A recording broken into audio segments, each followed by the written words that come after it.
Chapter 1. In Despair, Captured by the School Bell. The author seems to have written without thought, dear readers. Please send your brains in before reading. Wretched creature, we have raised you for 10 years, not seeking your gratitude. Yet how could you betray us with such insidious and despicable acts? From this day forth, our Lin family severs all ties with you. There shall be no further connection. Depart. I never anticipated you to be this sort of person. It is best we part ways. In October, the autumn rain falls gently. Passers-by on the road hurry along, each with their destination. Unlike Gu Chun, who wanders the streets like a lost soul, aimlessly drifting without knowing where to go, the furious shouts of his adoptive parents and the bitter words of his childhood friend echo relentlessly in his mind. He clutches his head in pain and crouches down. Once he was fortunate among the many children in the orphanage. It was he, at the tender age of 8, who caught the eye of his adoptive parents and was chosen for adoption. Then, he met a lively and beautiful girl, and they grew up together, supporting one another. Later, she shyly confessed her feelings, declaring that she would marry no one but him. He felt immense happiness, envisioning a future filled with their shared moments. However, today a tiny figure discovered beneath his pillow shattered it all.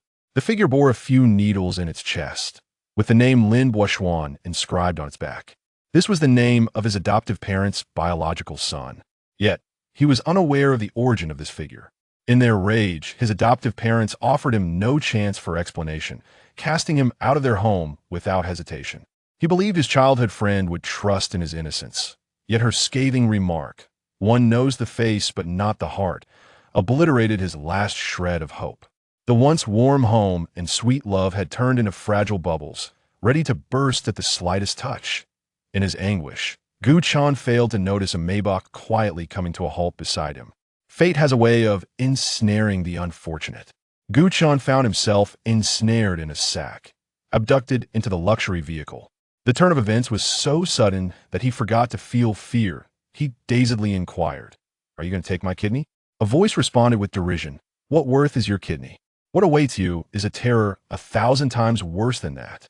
When a person's situation reaches its nadir, do not rush to despair. Wait a moment longer, for worse may still lie ahead. Half an hour later, Gu Chun was yanked from the vehicle, pushed forward, and walked numbly. The assailants were numerous and well prepared, leaving him no room to resist.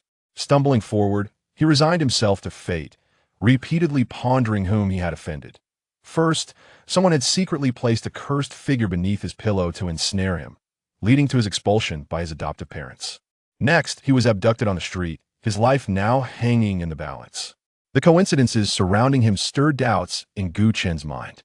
Who could possibly wish him harm? His mind was a tumultuous storm, unable to grasp clarity. As he stumbled along, he was led through a series of twists and turns, ultimately arriving at a room. Through the translucent burlap sack, he discerned a figure seated before him, the silhouette suggesting a diminutive stature. The individual who had brought him there spoke with utmost deference. "Miss, I have brought the person you requested."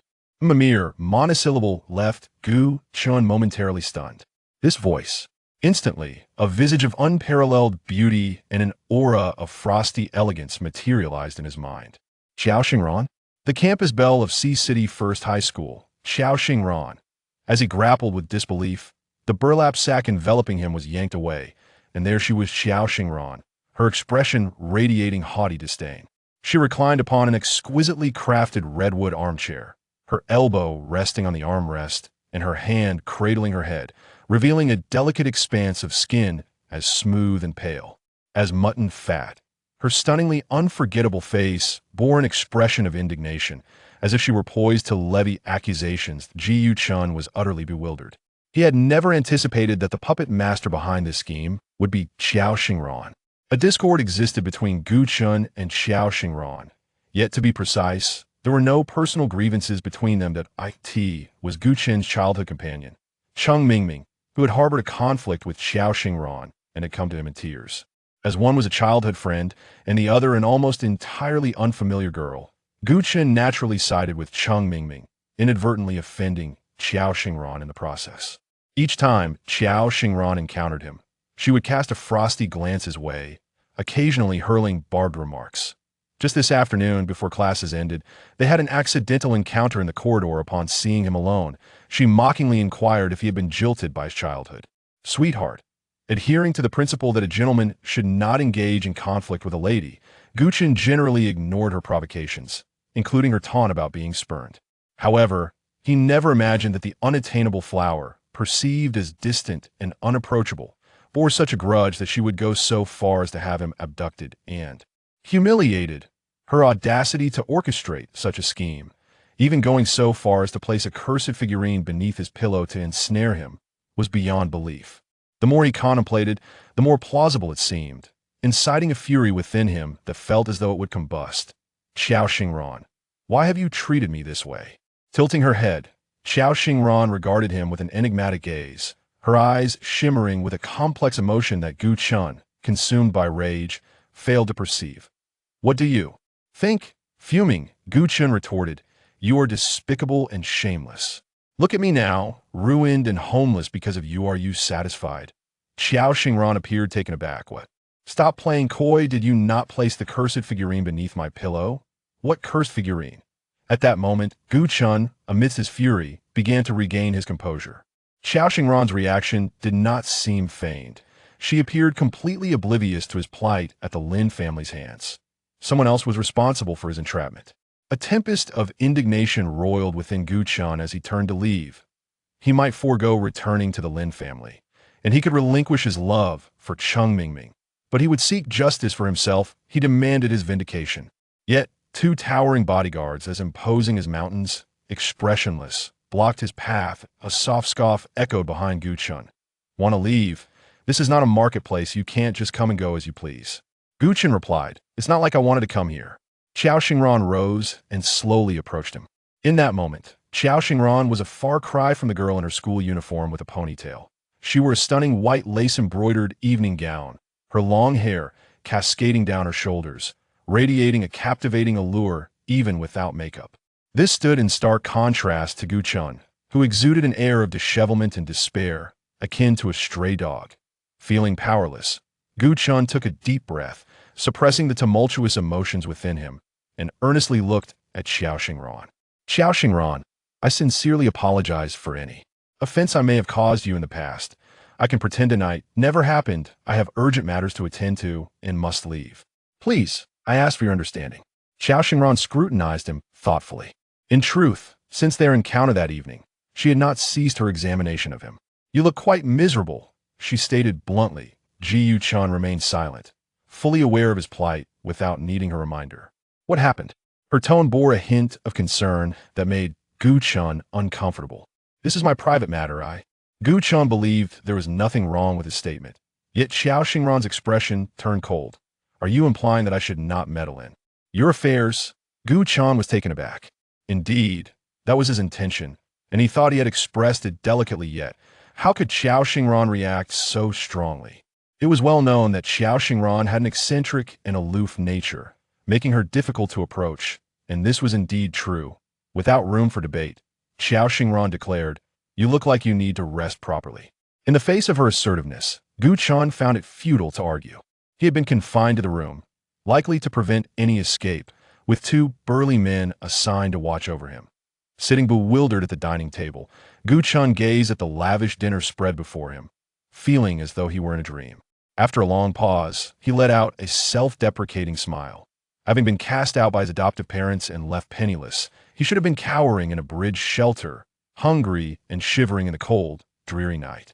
Yet, looking on the bright side, he was not only spared the indignity of sleeping in a bridge shelter, but also freed from hunger, able to enjoy a hearty meal before lying on a soft, comfortable bed. But he could not comprehend why. Despite his apology to the petty Qiao Zingranthuf, he did not believe he was at fault. She refused to let him go. The events of the night and the emotional roller coaster had left Gu Chun utterly exhausted. He had intended to reason with Xiao Xingran after dinner, but the weight of fatigue pressed down on him like a mountain, and he soon fell into a deep slumber. Not long after he had drifted off, the door to the room opened, and a slender figure entered, sitting quietly by the bedside and watching him intently. Had Gu Chun opened his eyes at that moment, he would have been taken aback by the surging desire unconsciously reflected in her gaze. Little did he expect that the aloof and indifferent school beauty Xiao Xingran harbored a fervent and secretive possessiveness towards him. Chapter 2. Your First Kiss Before Long. Xiao Xingran found herself unsatisfied with merely gazing. She extended her hand, yearning to caress Gu Qin's face. With utmost caution, she reached out, her fingers hovering just above his skin, pausing at the precipice of contact. A sudden thought struck her. She had infused his dinner with a sleep-inducing ingredient, ensuring that he would remain in slumber until the morrow. With this in mind, she delicately brushed her fingers against his face. The instant her skin met his, an indescribable sensation surged through her, akin to an electric shock, both foreign and exhilarating. She relished it deeply. Xiao Xingran felt as though she had succumbed to an enchantment. She could not pinpoint when her interest in another's childhood companion had burgeoned so intensely. This young man, with a smile that radiated warmth and kindness, was ever so attentive to others. Yet, lamentably, all his affection was bestowed upon a girl named Cheng Mingming, whom she found utterly insufferable each time she witnessed their interactions. With Cheng Mingming basking in his kindness and care, a wave of irritation washed over her. She was acutely aware that Cheng Mingming was unworthy of him. Unable to restrain herself, she secretly gathered every morsel of information about him, engaging in childish antics to assert her presence whenever he was near. However, to her dismay, he seldom acknowledged her. It was always she who overlooked others, and now she found herself at a loss before a boy. His obliviousness did little to dampen her fascination with him. She noticed that since the commencement of the semester, he had been appearing less frequently with his childhood sweetheart, a development she welcomed with open arms. Each day, she found herself consumed by a singular question. Had he and Cheng Mingming parted ways? Finally, on this day, she orchestrated a chance encounter as she passed by his classroom, unable to resist the urge to inquire if he had been jilted. He merely cast a fleeting glance her way, saying nothing as he walked away. Once again, she was met with his indifference. Today marked her 18th birthday. As was customary, her family hosted an extravagant celebration, gathering friends and relatives to honor her. When it came time to blow out the candles, they urged her to make a wish. What could she possibly wish for? It felt so kitsch. Yet, the moment her eyes fluttered shut, a singular thought erupted in her mind. She wanted to see him. That very night, this notion spread like an insatiable virus, taking root within her, flowing through her veins, transforming into an obsession that demanded fulfillment. She had to see Gu Qin. Though she had long memorized his phone number, she could never conjure a plausible excuse to call him, and thus had never dialed. That evening, she excused herself from the birthday festivities, retreating to her room to ring Gu Qin. The first call went unanswered, so she tried again and again and again, until, at last, the dreaded message of disconnection echoed in her ear. Xiao Xingran found herself spiraling into a frenzy. She had to see Gu Qin tonight, by any means necessary, or she felt she might just wither away. An hour after issuing her silent command, she was finally rewarded with the sight of Gu Qin, disheveled and seemingly lost, as though he had been abducted. In the past, she had often averted her gaze, too shy to look at him for long. Now he lies obediently before her, allowing her to gaze upon him as she pleases, even to caress his face, pinch his nose, and trace his brows. Xiao Xingran's restless hands paused in their gentle exploration of Gu Qin's features. What had he encountered tonight? What was this curse of the little figure? It was said that before he was brought here, he had crouched in the rain, cradling his head in pain. Xiao Xingran observed Gu Qin, whose brow furrowed even in slumber, and with tender fingers smoothed his furrowed brow, tucking the blanket around him before reluctantly rising to leave. Outside, the butler had been waiting for some time. Xiao Xingran approached and sat down, casually lifting a cup of coffee. Have you discovered anything? Miss, the butler replied. Tonight the Lin family found a little figure beneath Gu's pillow. A needle was inserted into its heart, and the name Lin Buishuan was inscribed on its back. His parents believe he is envious of Lin Buishuan, the Lin family's biological son, and that he has used dark arts to curse Lin Buishuan to an early demise. In a fit of rage, they severed ties with him and cast him out. Xiao Xingran furrowed her delicate brows. No wonder he looks like a lost puppy, so pitiable. Investigate further to uncover who is behind this. But miss, the butler queried, how can you be certain he has been wronged? Xiao Xingran succinctly replied, intuition. The butler, taken aback, asked, are you intending to seek justice for him? The turn of events was unexpected. When the young lady had demanded they bring a boy named Gu Qin before her with utmost urgency, they had presumed that the lad had somehow offended her and would meet a dire fate tonight. However, it appeared they had misjudged the situation. Xiao Xingran remained noncommittal. yet resolutely decided that as long as she was present, no one could bully Gu Chun. She posed another question. Are you certain the Lin family has severed ties with him? Is it possible they may forgive him and allow him to return after a moment of anger? The butler shook his head. Miss, while what you say is indeed possible, you may not be aware that the Lin family has only one son, Lin Buxuan, who is frail and has been in a sanatorium. He has only recently returned home. The Lin family treasures him dearly, and this matter of the cursed figure has undoubtedly struck a nerve. Following this incident, they will harbor suspicion and resentment towards Gu Chun. Even if he were to return, his days would not be easy. Xiao Xingran couldn't help but smile slightly. That's splendid. The butler stared at her, alarmed by her radiant smile, feeling a chill for Gu Chun. Xiao Xingran paid no heed to his thoughts and commanded, Uncle Wu, continue the investigation and uncover the truth. Additionally, I wish to know if Gu Chun has any other places to go besides the Lin family. As far as I know, he has a childhood companion named Cheng Mingming. Understood, the butler replied, thoughtfully retreating. Having watched the young lady grow up, he understood her temperament well. She was typically aloof and indifferent, showing little interest in anything. Yet this was the first time he had witnessed her take such a keen interest in someone. Particularly a male of her age, the butler was taken aback. By chance, he inadvertently stumbled upon a profound secret that nearly caused him to falter. However, Butler Wu did not dwell on this trivial mishap. Instead, he redirected his steps towards Gu Chun's room.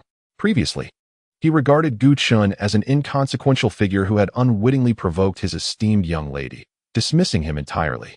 Now, he felt an overwhelming urge to return and scrutinize every detail, leaving no strand of hair overlooked. As he walked, he came to a halt. Catching sight of the young lady's silhouette, Xiao Xingran returned to her chamber, and upon gazing at Gu Chun, her perspective had entirely transformed.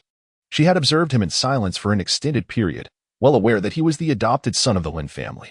Yet, she had only just discovered the hardships he endured within that household. Rather than feeling sorrow for his plight, Xiao Xingran found herself elated. His desperation was precisely what she desired. It afforded her the opportunity to hold him firmly within her grasp. Xiao Xingran harbored a deep curiosity about everything concerning Gu Chun. The aspirations she once deemed unattainable now beckoned for fulfillment. She reached for Gu Chun's hand, playfully comparing their sizes. His hand was remarkably large, with long fingers and distinct joints, exuding a sense of strength. After toying with his hand for a while, she intertwined her fingers with his, creating a bond that felt both exhilarating and intimate. Gu Chun's palm was warm and dry, and as their hands pressed together, Xiao Xingran's heart raced. Her cheeks flushed with warmth. Enthralled by Gu Chun's serene visage, she felt as though under a spell, gradually lowering her head, inching closer to his lips. Shyly, she closed her eyes, her long lashes fluttering as her soft lips approached his, ultimately resting upon them. Just like in previous years, on this day of her birth, she received an abundance of gifts. Yet none could compare to the joy brought forth by the kiss she had seized from him. She savored the enchanting sensation.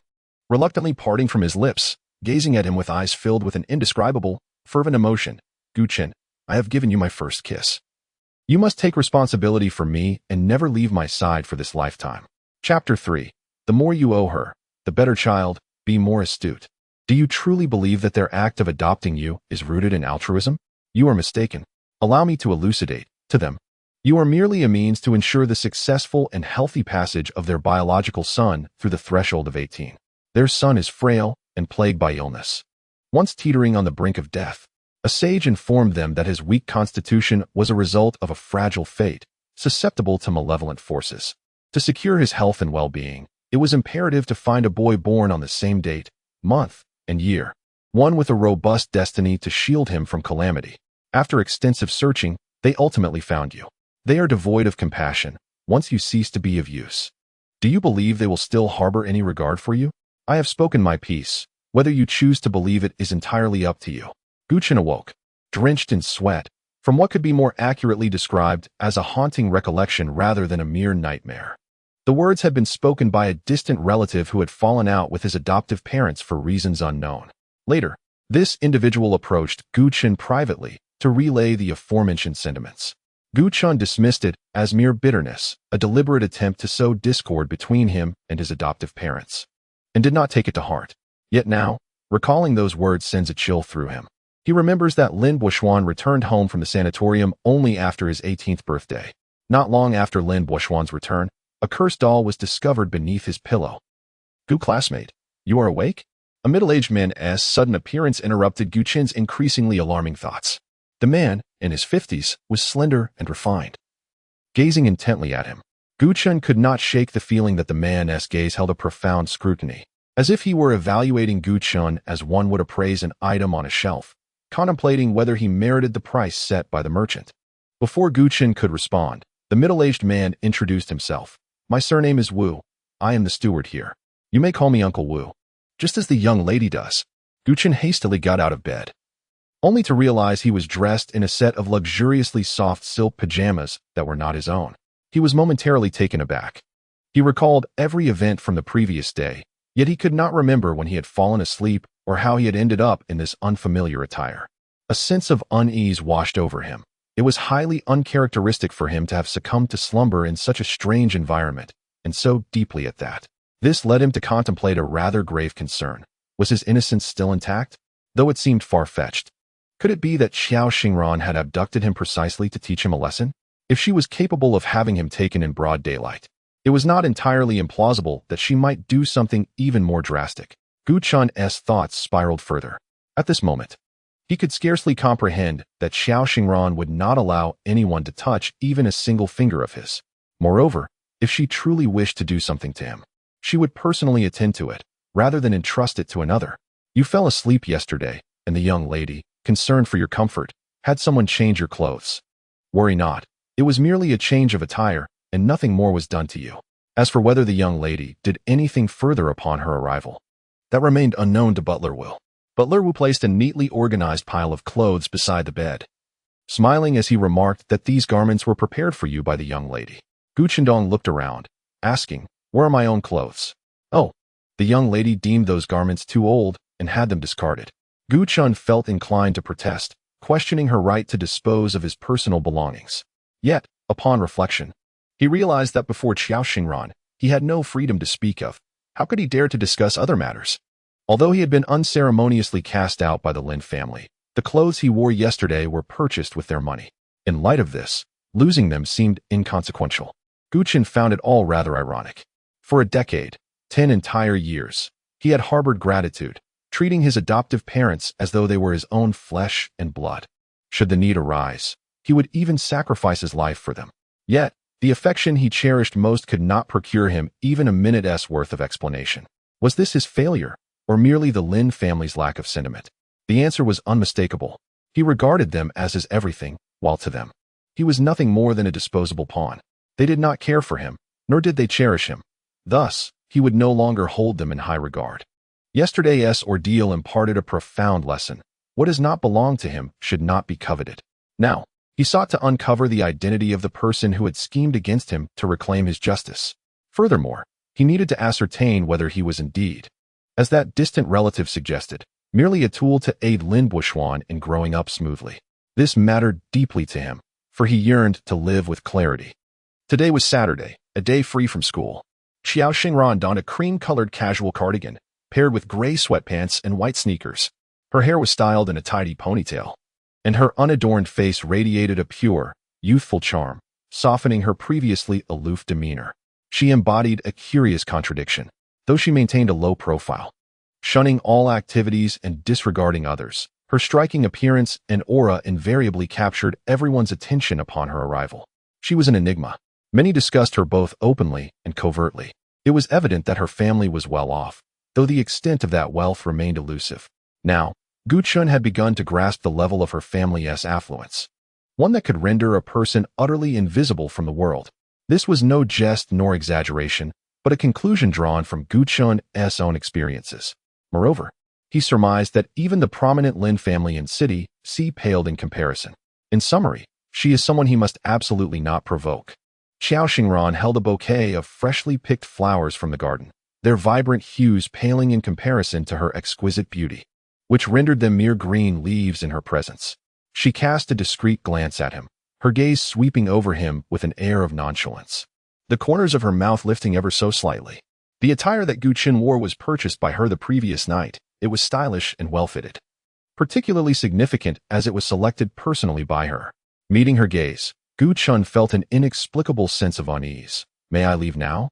If Qiao Xingran deemed his apology from yesterday insufficiently sincere, he was prepared to offer another, tailored to her expectations. His circumstances were already dire. As a homeless individual, he felt akin to a stray dog, abandoned and vulnerable. With no one to support him through his grievances, he would have to confront whatever challenges lay ahead alone. Thus, he needed to lower his pride and reconcile with Qiao Xingran. Qiao Xingran's expression remained indifferent. Well, you may go. Gu Chun was taken aback by her unexpected leniency. Momentarily frozen in place, Qiao Xingran smiled gently at him. What is this? Are you reluctant to leave? Awakened from his stupor, Gu Chun hastily stepped away, his urgency suggesting that he feared she might retract her leniency if he delayed. After taking a few steps, he paused and turned back, hesitating. How much did this outfit cost? I'll repay you once I have the means. Qiao Xingran raised an eyebrow. No need, consider it a gift. The audacious young lady had already resolved to not only cover this outfit but to sponsor all his future clothing as well. Repayment? The more he owed her, the better. This way, she could ensure he remained closely tied to her side, with a playful smirk. Butler Wu observed Gu Chun's receding figure with confusion. Miss, you clearly wish to assist him. Why didn't you say so just now? Qiao Xingran withdrew her gaze and replied. He is exceedingly proud and would undoubtedly refuse. Humph. I intend to temper his arrogance, ensuring he willingly heeds my words in the future. Let us see if he dares to oppose me again. Butler Wu. Dealing with a capricious and prideful young lady, his role was to remain deaf and mute. Chapter 4. Severing ties with the Lin family. The Lin family banquet was a scene of revelry, filled with clinking glasses, fragrant attire, and cheerful laughter. Despite Gu Chun having anticipated this outcome, witnessing the Lin family, devoid of his presence, remain unchanged stirred a pang of bitterness within him. Yet, in an instant, he regained his composure. It was not his to claim. Such aspirations were futile, unworthy of stirring even a flicker of his emotions. His appearance disrupted the harmonious atmosphere of the gathering. Almost all the attendees were acquaintances, distant relatives, and close partners of the Lin family. The Chung family was naturally present as well. The ailing Lin Buoxuan had finally received a clean bill of health from his doctor. Today's banquet was held in celebration of his return to a normal life. An awkward silence enveloped the room as everyone exchanged glances. A particularly outspoken relative, filled with indignation, exclaimed, "You heartless wretch! Weren't you already cast out from this family? How dare you show your face here again?" This remark acted as a switch, and the banquet hall buzzed with the fervor of 1,000 flies, filled with whispered conversations and disdainful glances directed at Gu Chun. Terms such as ungrateful wretch and born troublemaker reached his ears intermittently. The fact that he had been expelled just yesterday and that all friends and family were already aware of his supposed curse upon Lin Buoxuan indicated a troubling reality. His adoptive parents had left no room for reconciliation. Fortunately, Gu Chun had prepared himself mentally before his arrival, thus he was not overly wounded. He surveyed the room calmly, noting the grim expressions of his adoptive parents. The fury etched on Chung Mingming's face, and, upon locking eyes with Lin Buoxuan, he was momentarily taken aback. Unlike others, who were either outraged or sympathetic, Lin Buoxuan appeared to be an amused spectator. As the very individual at the center of the alleged curse, his demeanor was decidedly abnormal. To Gu Chun, it felt as though Lin Buoxuan was not a victim caught in a tempest, but rather a puppeteer reveling in the chaos that had ensued. A sudden realization struck Gu Chun. He had suspected many, yet Lin Buoxuan had never crossed his mind. But why could it not be Lin Buoxuan himself?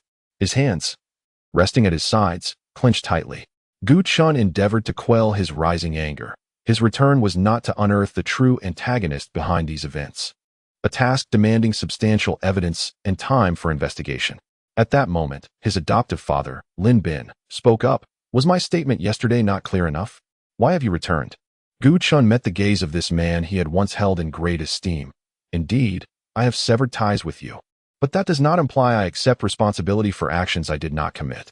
He addressed the gathering with a calm, yet assertive tone. What transpired here yesterday? I trust you all will hear from my adoptive parents. Perhaps you have already accepted their version of events as the truth, but whether you believe me or not, I must assert that the cursed figure found beneath my pillow is in no way connected to me. I have no knowledge of how it came to be there. Someone seeks to expel me from the Lin family and has orchestrated this scheme to frame me. A cold smile crept across someone's face as they asked, "You claim someone has framed you, but where is the evidence?" Gu Chen replied with utmost seriousness, "You were spying on the neighbor while they bathed yesterday." The individual, consumed by shame and anger, retorted, "Nonsense. When did I ever spy on the neighbor?" Gu Chen mocked with a smile, "You say you were wronged. But where is your proof?" The person fell momentarily silent. Another voice chimed in, "If you truly believe you have been framed, why not report it to the police to clear your name? Your failure to do so suggests you are guilty." Gu Chen cast a sidelong glance at his adoptive parents, a sardonic smile gracing his lips. "Indeed, I find it perplexing. Why is that, Mr. and Mrs. Lin? After raising a child for a decade, when he is accused unjustly and seeks to reclaim his honor through the authorities, why do you deny him even that opportunity?" Just then, as he grasped his phone, it was violently snatched from his hands by the furious Lin Bin and smashed to the ground. Lin Bin furrowed his brow, watching his adoptive son with growing trepidation. After 10 years of living together, he believed he understood Gu Chen well. Gu Chen had always been obedient, considerate, and respectful. Yet, at this moment, the aggressive demeanor he displayed felt profoundly alien. His adoptive mother, Su Fian, cried out in despair, "What do you mean by that? Are you implying we have conspired against you, wishing to cast you out? Had I known you were so ungrateful, I would never have brought you home from the orphanage." Gu Chen replied, "What I mean is, if your biological son, Lin Buxuan, were framed, would you disregard his explanations, refuse him the chance to report it, and heartlessly expel him from your home?" Su Fian blurted out, "That would be entirely different." Gu Chen smiled, "Indeed, how could it be the same? He is your own flesh and blood, and I am not. Thus I can be trampled and discarded at will. Is that not so?" With these words, an eerie silence enveloped the room once more. The Lin couple frequently boasted of treating Gu Chen as their own son in front of others. It mattered little whether anyone believed them. The crucial question was whether they themselves believed it. In that moment, before all who were present, they had unwittingly stripped away their own pretense. "Regardless of the circumstances, uncle and aunt have raised you for 10 years. Do you not know the most basic form of gratitude?" Cheng Mingming proclaimed, receiving approving glances from her parents, who clearly thought she was right. Gu Chen shot her a cold glance, never to forget her words about knowing a person's face, but not their heart. The bond of 10 years disintegrated in that instant. He scoffed, "My affairs with the Lin family are not for you to critique." Cheng Mingming, confronted by his icy gaze, was momentarily stunned, suddenly feeling a chilling dread. Was this still the boy who once smiled warmly at her? As for the debt of 10 years of nurturing, Gu Chen nonchalantly remarked, "Mr. and Mrs. Lin, do you also share this belief? Yet you raised me solely because your son was frail and needed someone born on the same day to shield him from misfortune." Lin Bin's expression shifted dramatically, while Su Fian gasped in shock. "How could you know?" But Lin Bin's admonition came too late. The authenticity of Gu Chen's words requires no acknowledgement from them. Their reactions have already revealed everything. Ironically, Gu Chen possesses no evidence. He is merely deceiving them.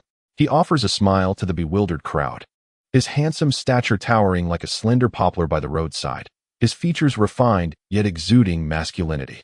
When he smiles, his slightly squinted eyes sparkle as if they have captured the essence of countless stars. However, within those eyes now lingers only a faint mockery and indifference. I ask all present to witness this declaration. From this day forth, I sever all ties with the Lin family, a complete and irrevocable break. Henceforth, our paths shall diverge, with no further entanglements. Having spoken these resolute words, he harbors no lingering attachments, turning away with determined grace. The grand banquet hall falls into a hushed silence, with attendees exchanging glances, each feeling somewhat at a loss. Prior to this moment, they had united in condemning the Lin family's adopted son, who had taken 10 years to raise, as an ungrateful wretch. Yet now, many have begun to reconsider their sentiments. In truth, several among them had previously encountered or interacted with Gu Chen, who among them had not praised the Lin couple for their commendable parenting. Gu Chen epitomizes the ideal child, well-behaved, studious, and handsome. The only blemish, perhaps, lies in his lineage. This fact proves fatal, for upon hearing rumors that he harbored jealousy towards his adoptive parents' biological child and secretly practiced dark sorcery to curse them, a chill runs through the crowd, with none considering the possibility of his being wronged. Reflecting upon the Lin family's decision to adopt him to shield their biological son from misfortune and the unfortunate events that transpired shortly after Lin Buxuan turned 18. The onlookers' gazes towards the Lin couple shift. Lin Bin and his wife force a smile, insisting that Gu Chen speaks nonsense. Yet, no one is a fool. While they may refrain from voicing their opinions, their hearts possess their own judgments. Lin Buishuan remained seated, unyielding, his heart filled with profound resentment. Today was meant to be his moment. His parents organized a banquet to introduce him to family partners in preparation for his future stewardship of the company. And everything had been progressing smoothly, with his commendable performance leaving a favorable impression. However, the sudden appearance of Gu Chun has disrupted it all. Chengmu murmurs. How did things come to this? Clearly, Buishuan appears dejected. After the banquet concludes, do not rush to leave. Stay here and comfort him.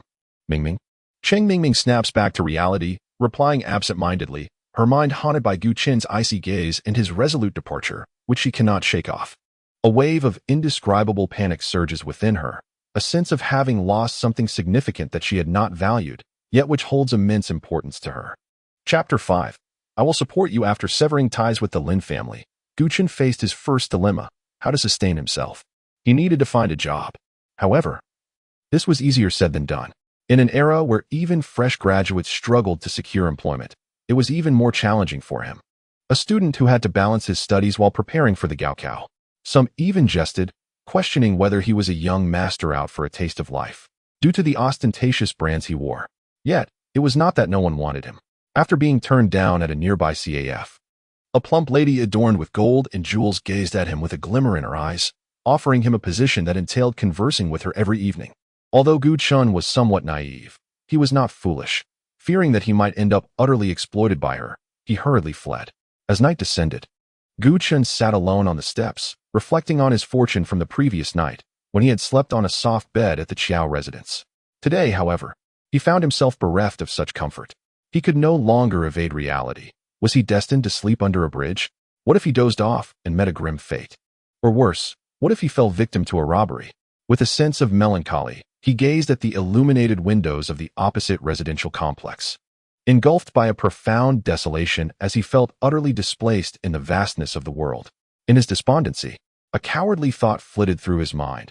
Perhaps it would be better to let Xiao Xingran abduct him once more, with food, drink, and shelter assured. Her image in his mind transformed into something noble. Having had a light breakfast at the Qiao residence, he had skipped lunch and dinner. A person is made of iron, and food is steel.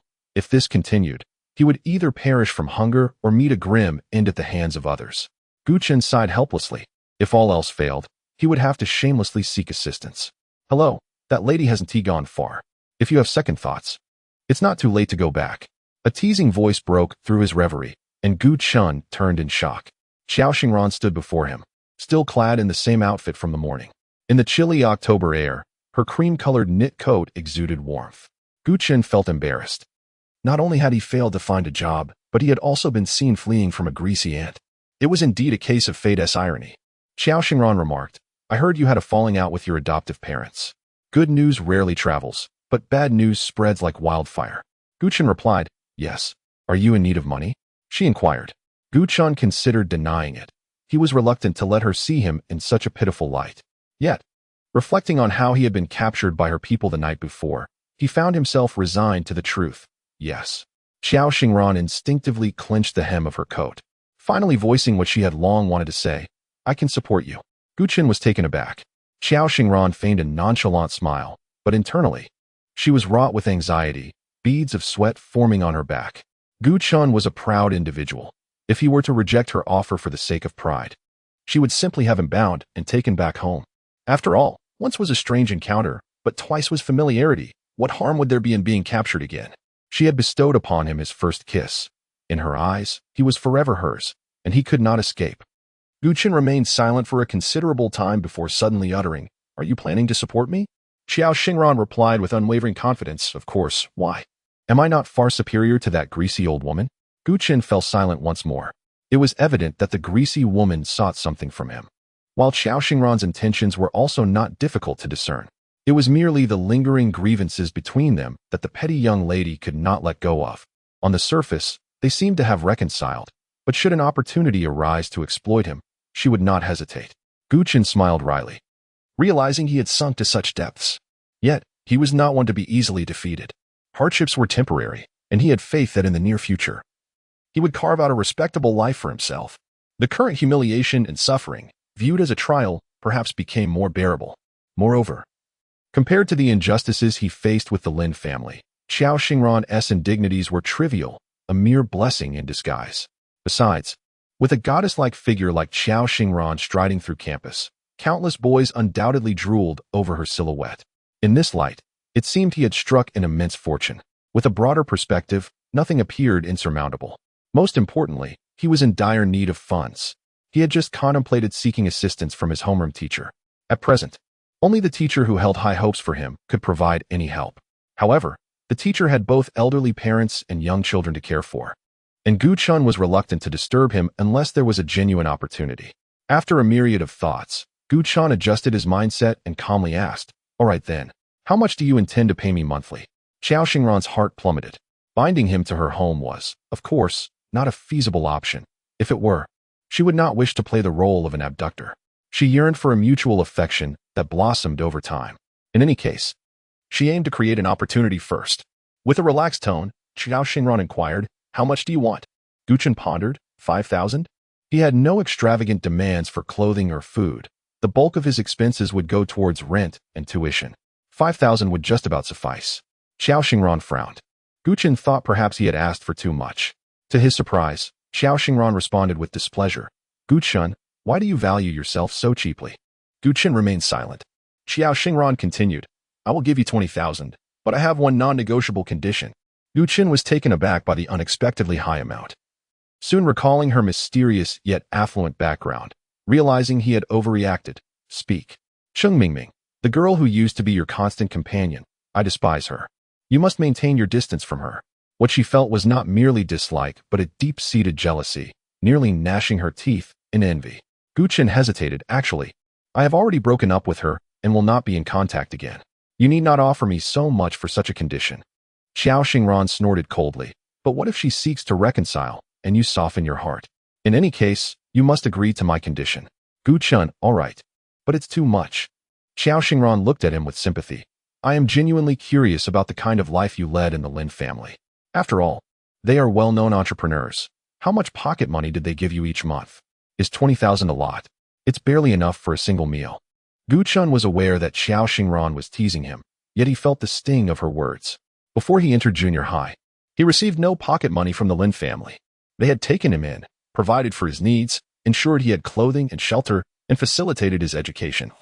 He considered himself fortunate for that. The notion of pocket money never crossed his mind. While his classmates compared their allowances and flocked to small shops after class to buy snacks, he never felt envious. He was acutely aware of his status and felt he should be grateful. After entering junior high, his adoptive mother began to provide him with 300 each month, a practice that continued to this day. However, in order to avoid becoming a mere burden and to prevent his adoptive parents from looking down on him, Gu Chun sought out tasks to occupy his time from the moment he arrived at the Lin family at the age of 8. He performed his tasks diligently and gradually. His adoptive father's plants and his adoptive mother's pets, as well as delicate garments that couldn't be machine washed, all naturally fell to him. His workload in the Lin household equated to that of a servant. As far as Gu Chun knew, the lowest paid servant in the Lin family earned at least 5,000 a month, while he, the so-called adopted son, was dismissed with a mere 300. It was laughable that he had once been so grateful. Gu Chun couldn't help but ponder whether he should demand 10 years' worth of disaster relief funds from Lin Bin.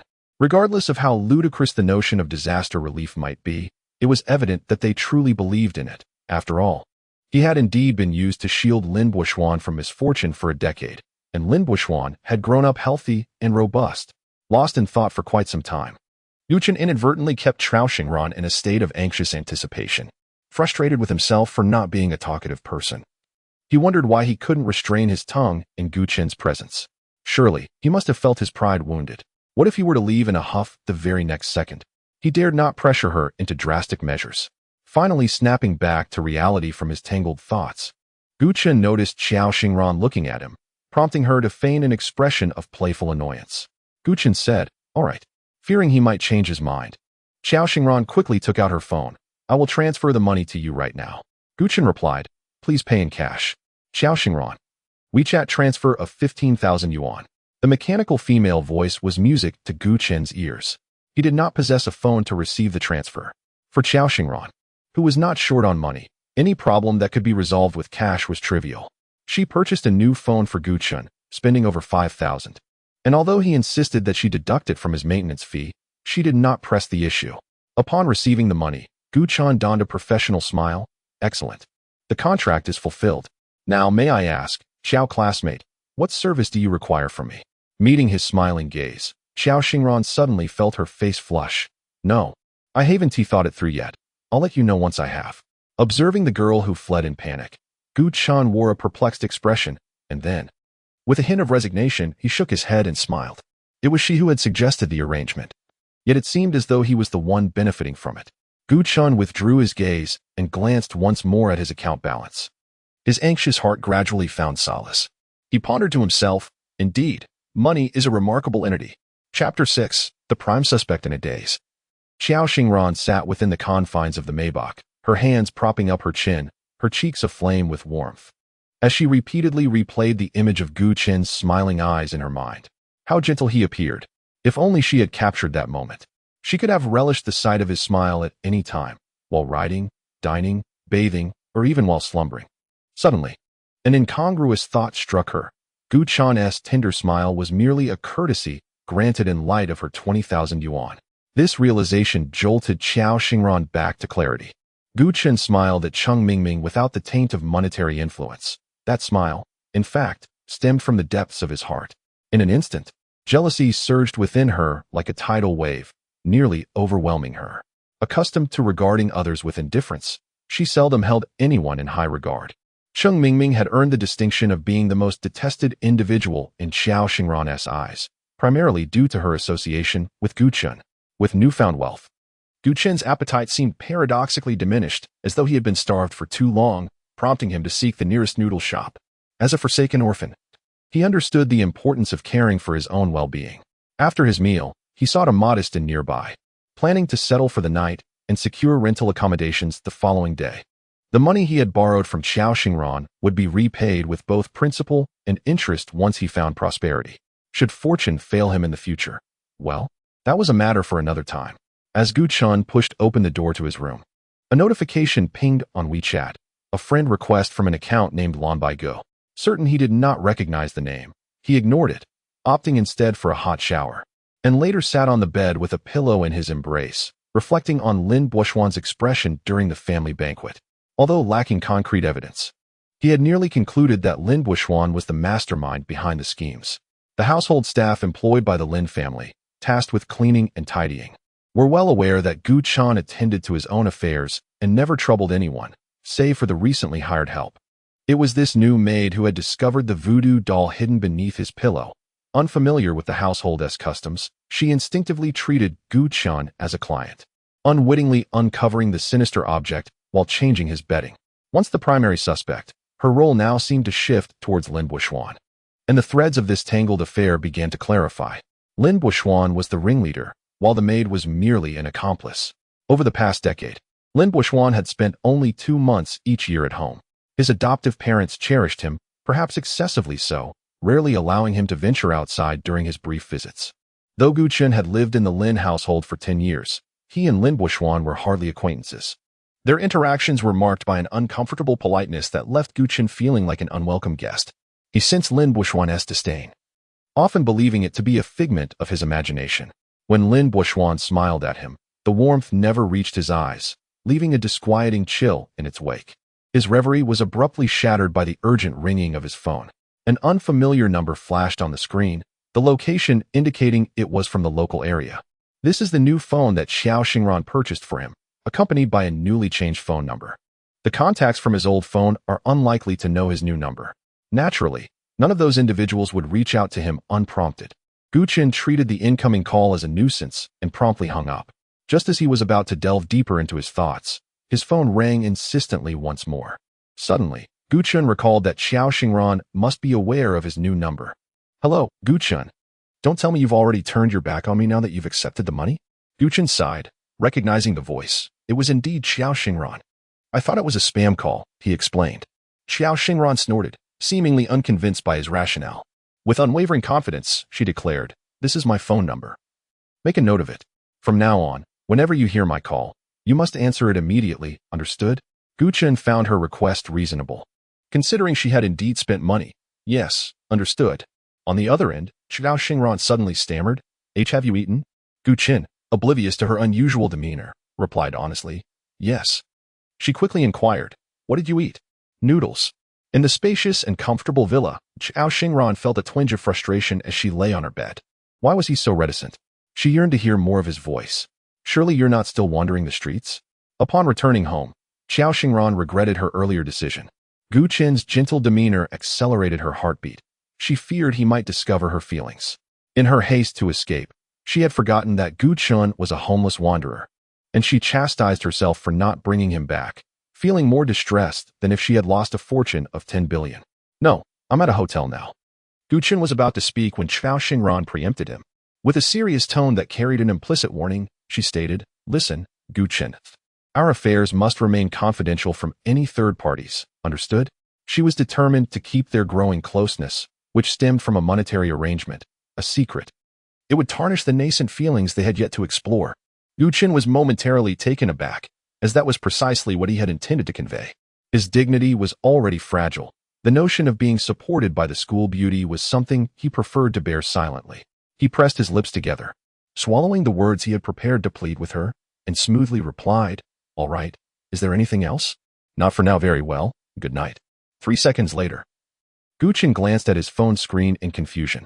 After saying good night, the other party fell silent, leading him to momentarily believe the call had ended. Xiao Xingran. She responded, as if awakening from a dream, her tone frosty. Oh, good night. As Gu Qin said his farewells and naturally ended the call, he could never have imagined that the seemingly aloof school beauty was, in fact, rolling around on her soft bed, clutching her plush pillow. What to do? The more she interacted with Gu Qin, the more she realized just how much she liked him. When he obediently responded to her with a simple acknowledgement and bid her good night before ending the call, she had envisioned these moments countless times in her mind. In her fantasies, all of Gu Qin's tenderness was bestowed solely upon her, showering her with unparalleled affection and compliance. However, the reality proved that her imaginings paled in comparison to the profound impact of Gu Qin's gentle words spoken directly to her. She couldn't help but feel grateful to the Lin family. Had they not cast him out, she would never have had the opportunity to approach Gu Qin so openly. Even if every aspect of this situation was subtly orchestrated with her financial means, what of it? Time is on her side, and one day, she would ensure that Gu Qin could not live without her. Nevertheless, one thing remained clear. Gu Qin belonged to her, and she had made that claim resolutely. The injustices he faced, the betrayals he endured, and the fact that they had expelled him without a second thought would surely be accounted for in the future. Xiao Xingran lay on her bed, her face buried in the soft silk duvet, letting out a wistful sigh as she longed for a time machine. She wished to travel back to this moment last night, to relive the joy of pinching his cheeks and playing with his fingers, recalling how Gu Qin had obediently laid on the bed, allowing her to manipulate him, and reminiscing about the sensation of their lips meeting during that stolen kiss made her cheeks flush involuntarily. Lost in her thoughts, Xiao Xingran suddenly felt she had missed a golden opportunity. Such a perfect moment had been right before her eyes. Yet she had not thought to poke his chest to see if it was firm, or check if he had sculpted abs. Why, oh why, had she not considered this? She had initially believed that her act of kissing Gu Qin while he slept was sufficiently audacious, but now she realized she had been far too innocent. Wait, was there something she had forgotten? Xiao Xingran picked up her phone and glanced at it, discovering that her WeChat friend request had indeed gone unapproved. Rather than feeling anger, a sense of delight washed over her. She now had yet another excuse to disturb Gu Qin. With determination, she dialed his number, and he answered instantly, further lifting her spirits. Is that you in the blue and white checkered shirt? Gu Qin exclaimed in surprise, quickly realizing that no one else could be calling him. Xiao Xingran feigned discontent with a soft Oh, I'll approve it right away. Chapter 7. We broke up the following day. Gu Qin freshened up, casually purchased a modest breakfast, and took the bus to school. During his time as the adopted son of the Lin family, he would ride his bicycle to school, consistently leaving 20 minutes early to take a longer route and pick up Cheng Mingming. However, since Lin Buxuan had resumed attending school normally, Cheng Mingming no longer accepted his rides, as Lin Buxuan would specifically instruct the driver to pick her up from her home. On the first day of school, when Gu Qin took out his bicycle, Lin Buxuan smiled and inquired if he would like to ride together. Gu Qin perceived the insincerity in his politeness and politely declined. citing his habit of cycling alone. In front of him, Lin Buoxuan directed the driver to take a detour to Cheng Mingming's house to collect her. With the choice between a luxurious vehicle worth millions and a humble bicycle, the decision seemed rather straightforward. From that day forth, Cheng Mingming never again rode Gu Chen's bicycle. There were reports of a traffic accident ahead, causing the bus Gu Chen was on to be stuck en route. Has Gu Chen taken a leave today? Why hasn't he arrived yet? How would I know? Sigh, Mingming. Aren't you afraid your deskmate will be upset after you switched? Choosing my deskmate is my prerogative. Who does he think he is to be upset? During recess, Cheng Mingming and her closest friend Su Yin went to the restroom together. Su Yin stood quietly beside her, hesitating as she observed Cheng Mingming wash her hands absent-mindedly. Unable to contain herself. Mingming, what happened between you and Gu Chen? Cheng Mingming paused momentarily, intending to say they had broken up, but for some reason, she swallowed the words and merely replied, "It's nothing." Su Yin was unconvinced. Do you think we are blind? Perhaps you are unaware, but people are speculating about your breakup behind your back. Cheng Mingming remained silent. Yes, they had indeed broken up. And she was the one who initiated it. Anyone with functioning eyes can see there is a problem between you two. Shouldn't you reflect on how to mend things with him? Cheng Mingming retorted defiantly. Why must the issues between us always be attributed to me? Why can't he also ponder how to restore our previous relationship? Su Yin sighed. Mingming, I realize I shouldn't meddle, but given our relationship, I no longer consider myself an outsider. Since the start of this semester, you've grown closer to the new Lin Buoxuan, neglecting Gu Chen. Cheng Mingming grew anxious. Lin Buoxuan is my childhood friend. I've told you before that he didn't attend school, much due to health issues. I promised his parents I would take good care of him. Is that a fault? Su Yin replied. Caring for him is certainly commendable, but I believe you should also consider Gu Chen's feelings to some extent. Cheng Mingming dismissed her with a wave of her hand. Walking out coolly, if he truly cares for me, he should be magnanimous and not nitpick every little thing. Su Yin opened her mouth, shook her head, and followed her outside, half-jokingly remarking, with him being so exceptional, aren't you worried someone might sweep him away? Cheng Mingming replied haughtily, if he can be taken away by someone else, then I wouldn't cherish him. Su Yin disagreed with her perspective. To speak in more worldly terms, relationships resemble a business that requires careful nurturing. Unless one is a sycophant devoid of dignity, no party is inclined to repeatedly approach another with a cold demeanor. Is Gu Chen a sycophant? Although he appears to be the one consistently giving in his interactions with Cheng Mingming, Su Yin firmly believes that Gu Chen does not fit that description. She can discern the difference between adoration and mere flattery. Cheng Mingming picked up 2 cups of water, one for herself and one for Lin Buoxuan. She stated her intention to care for Lin Buoxuan, and it was not a mere platitude. Su Yin stood to the side, observing in silence. This was a task Cheng Mingming had never undertaken before. Gu Chen had always been the one to assist her. Su Yin harbored a strong premonition that if Cheng Mingming persisted in her obliviousness, ultimately cooling Gu Chen's heart to the point of a breakup, she would certainly regret it. A boy like Gu Chen, who is handsome, studious, virtuous, and perpetually willing to indulge her, would be difficult to encounter again.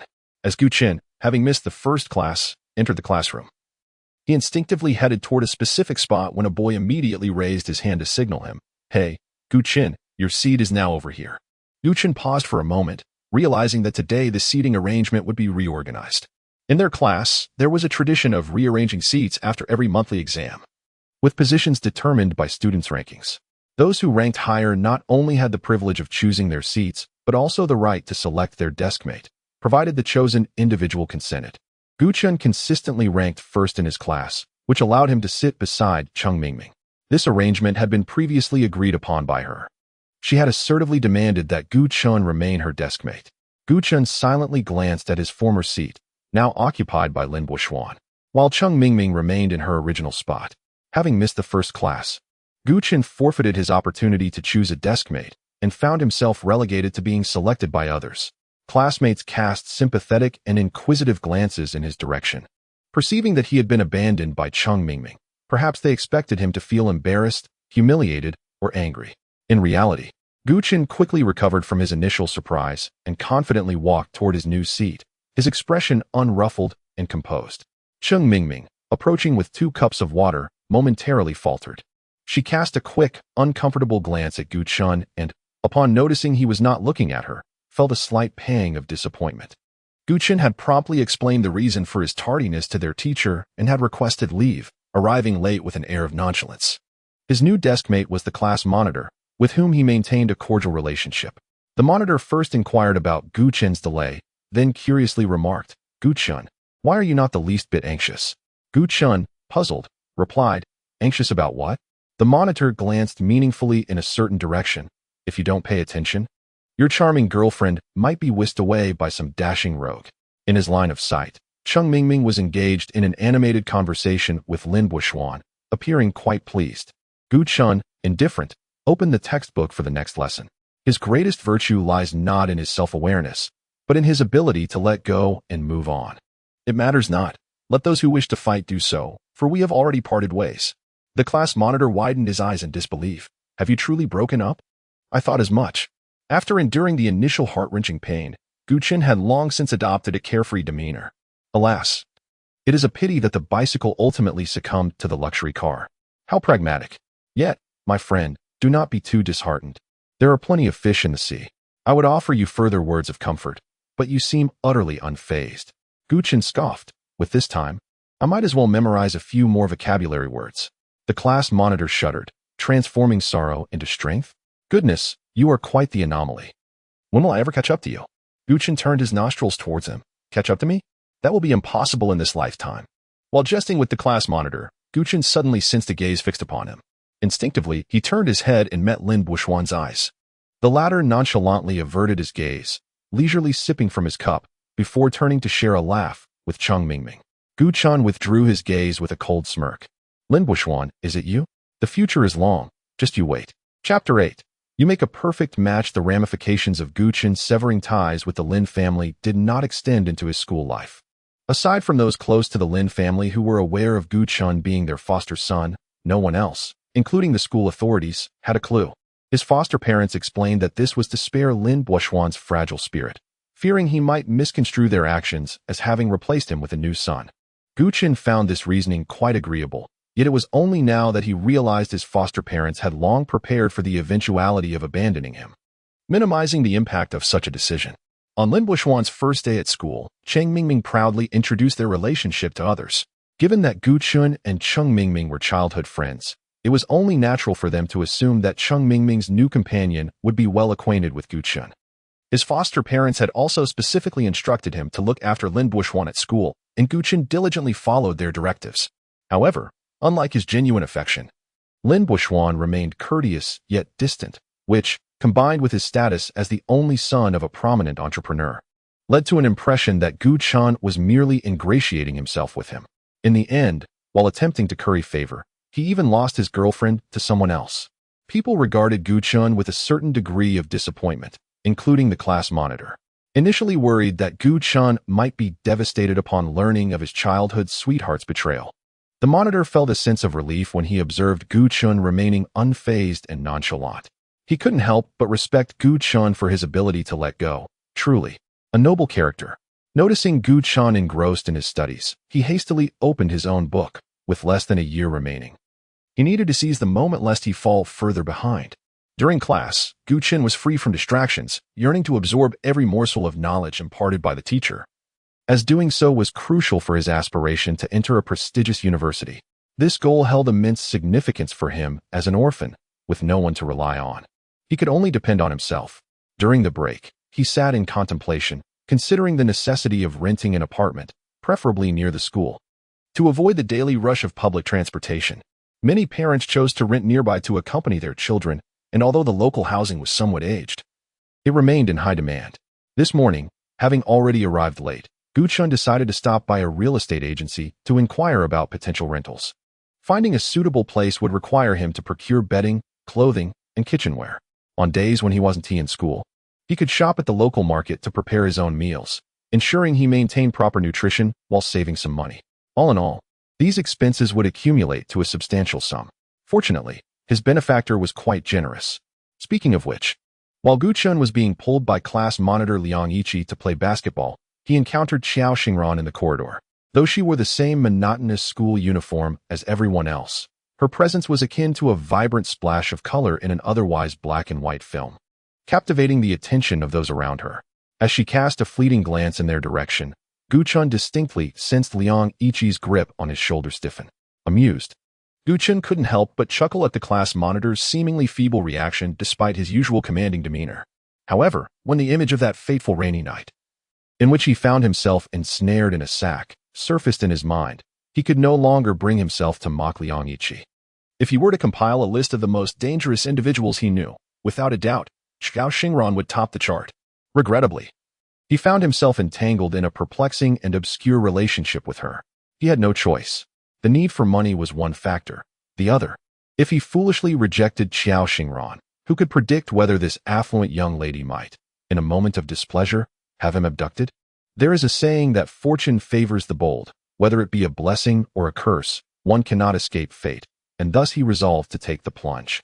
Xiao Xingran, cradling a white thermal cup, disregarded the suddenly flustered Liang Ichi, her gaze fixated on Guchun. Hey, why are you late? Xiao Xingran was notoriously aloof, hardly engaging with anyone, which made her presence in school imposing, and others dared not approach her lightly.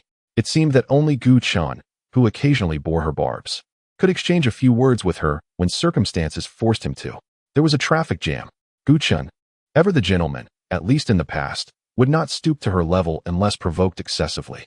Their encounters were not always fraught with tension. Thus his current docility would not seem out of place to their classmates.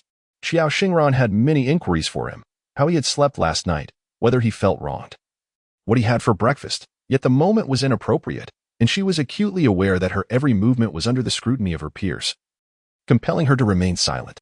Though this arrangement was not the same as others of its kind, the mere mention of it would inevitably invite speculation, whether for the benefactor or the beneficiary.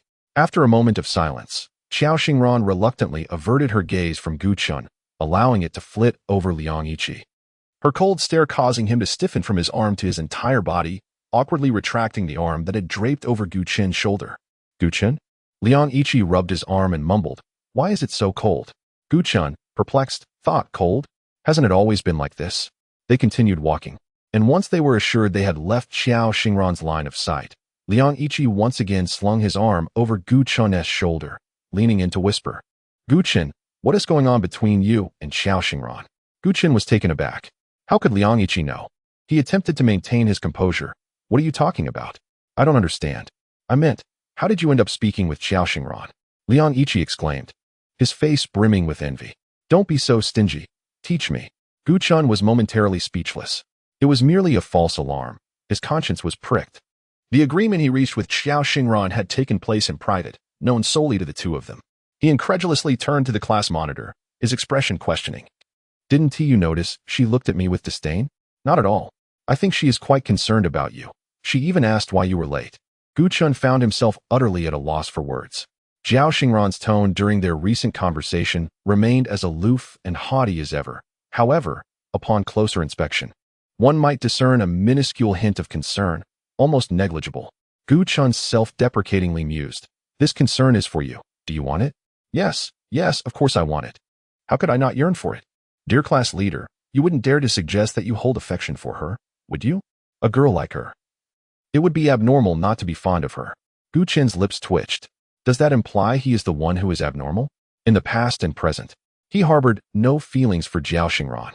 Previously, he had Cheng Mingming, and now, he simply lacked the courage. Liang Ichi scrutinized Guchun with an odd gaze, examining him from head to toe several times. Just as Guchun could no longer tolerate his scrutiny and was about to disdainfully declare, "I warn you, do not harbor any thoughts about me. I am a straight man," Liang Ichi, with a hint of jealousy, remarked. "I suddenly realized that you and Xiao Xingran seem quite compatible." Guchun nearly choked on his own saliva. Hey, can you refrain from spouting nonsense?" Liang Ichi replied earnestly, "I speak the truth. Observe, Xiao Xingran is typically so aloof. I've never seen her engage with anyone, except for you. You claim she looks down on you, yet I beg to differ. If I found someone displeasing, I wouldn't even bother to glance their way, let alone initiate conversation. In any case, I believe you have a chance. You're single now, why not give it a try?" Guchun scoffed, his disdainful gaze revealing an air of worldly wisdom. "Oh, you, in your eagerness to surpass me, are resorting to underhanded tactics by urging me to pursue girls at the expense of my studies? How despicable of you. I had considered you a brother, but I shan't allow that." Liang Ichi gasped in shock, lamenting, "How dreadful! You've seen right through me." Chapter 9. Rebirth. At every cafeteria window, long queues had formed. Guchen lingered at the back of one line, his mind preoccupied with personal concerns as he moved forward at a leisurely pace. He had received a message from the agent indicating that there were currently 2 available properties, urging him to view them after school to avoid missing out on a valuable opportunity. Guchen yearned to request leave from his teacher immediately to secure the housing situation. No matter how comfortable a hotel may be, it cannot provide the solid sense of belonging that a home offers. Moreover, the scant funds he possessed were not to be squandered. However, the afternoon classes were crucial, and at this pivotal moment, Guchen resolved to exercise patience and postpone the house viewing until after school. Finding a home was no trivial matter, satisfaction was not guaranteed, and haste was unwise. A familiar fragrance wafted through the air, causing Guchen to pause momentarily and instinctively glance back, only to find a girl standing behind him, her presence unnoticed until now. Her delicate beauty struck him as both familiar and foreign. Guchen subtly diverted his gaze, nonchalantly turning his face away, while he maintained his composure. The girl behind him could not do the same. She stared at the neatly cropped back of Guchen's head for a moment, unable to comprehend being so blatantly ignored by someone of his stature. After a short while, seeing that he had no intention of acknowledging her, she reluctantly lowered herself to speak. "Hey, Guchen." Guchen feigned indifference. He was a person who could easily let go of what was unworthy of his investment. For those deserving of his heart, he would give his all. For those who were not, he would simply turn and walk away without a trace of regret. Yet, ironically, he had yet to encounter anyone truly worthy of his sincerity. Seeing his persistent silence, Cheng Mingming, now frustrated and embarrassed, retorted, "Guchen, only cowards keep running away." Finally, Guchen reacted, letting out a derisive laugh as he shot her a perplexed glance. "What am I running away from?" Cheng Mingming was momentarily at a loss for words. Indeed, since the incident, he had neither shied away nor exhibited cowardice. At the Lin family's banquet, in front of the Lin family and their circle of designers, he had boldly declared his severance from the Lin clan, leaving everyone present in stunned silence, and the Lin family particularly humiliated. In essence, he had ruined what should have been a pleasant family gathering. As the line progressed, Guchen took a small step forward. He then heard Cheng Mingming's voice, lowered to a whisper meant only for their ears. "Guchen, what you said yesterday about protecting Buxuan from disaster was merely hearsay, wasn't it? You have no evidence to support your claims, do you?" Guchen presented his broad back to her, resembling an immovable wall, without offering any response. Cheng Mingming interpreted his silence as acquiescence, her emotions rising. "You can't just make baseless accusations. Do you realize the turmoil your words have caused them?" Guchen's expression remained impassive. It was astonishing when Cheng Mingming once remarked that knowing someone's face does not equate to knowing their heart. It felt as if his own heart had been pierced by a knife, the pain so acute he nearly succumbed. Yet, after enduring such agony, it seemed he had been reborn. The words of those he no longer cared for could no longer wound him. They held no power over him, no matter how piercing they might be. Guchen mockingly remarked, "Do you not have any evidence of my curse upon Lin Buxuan?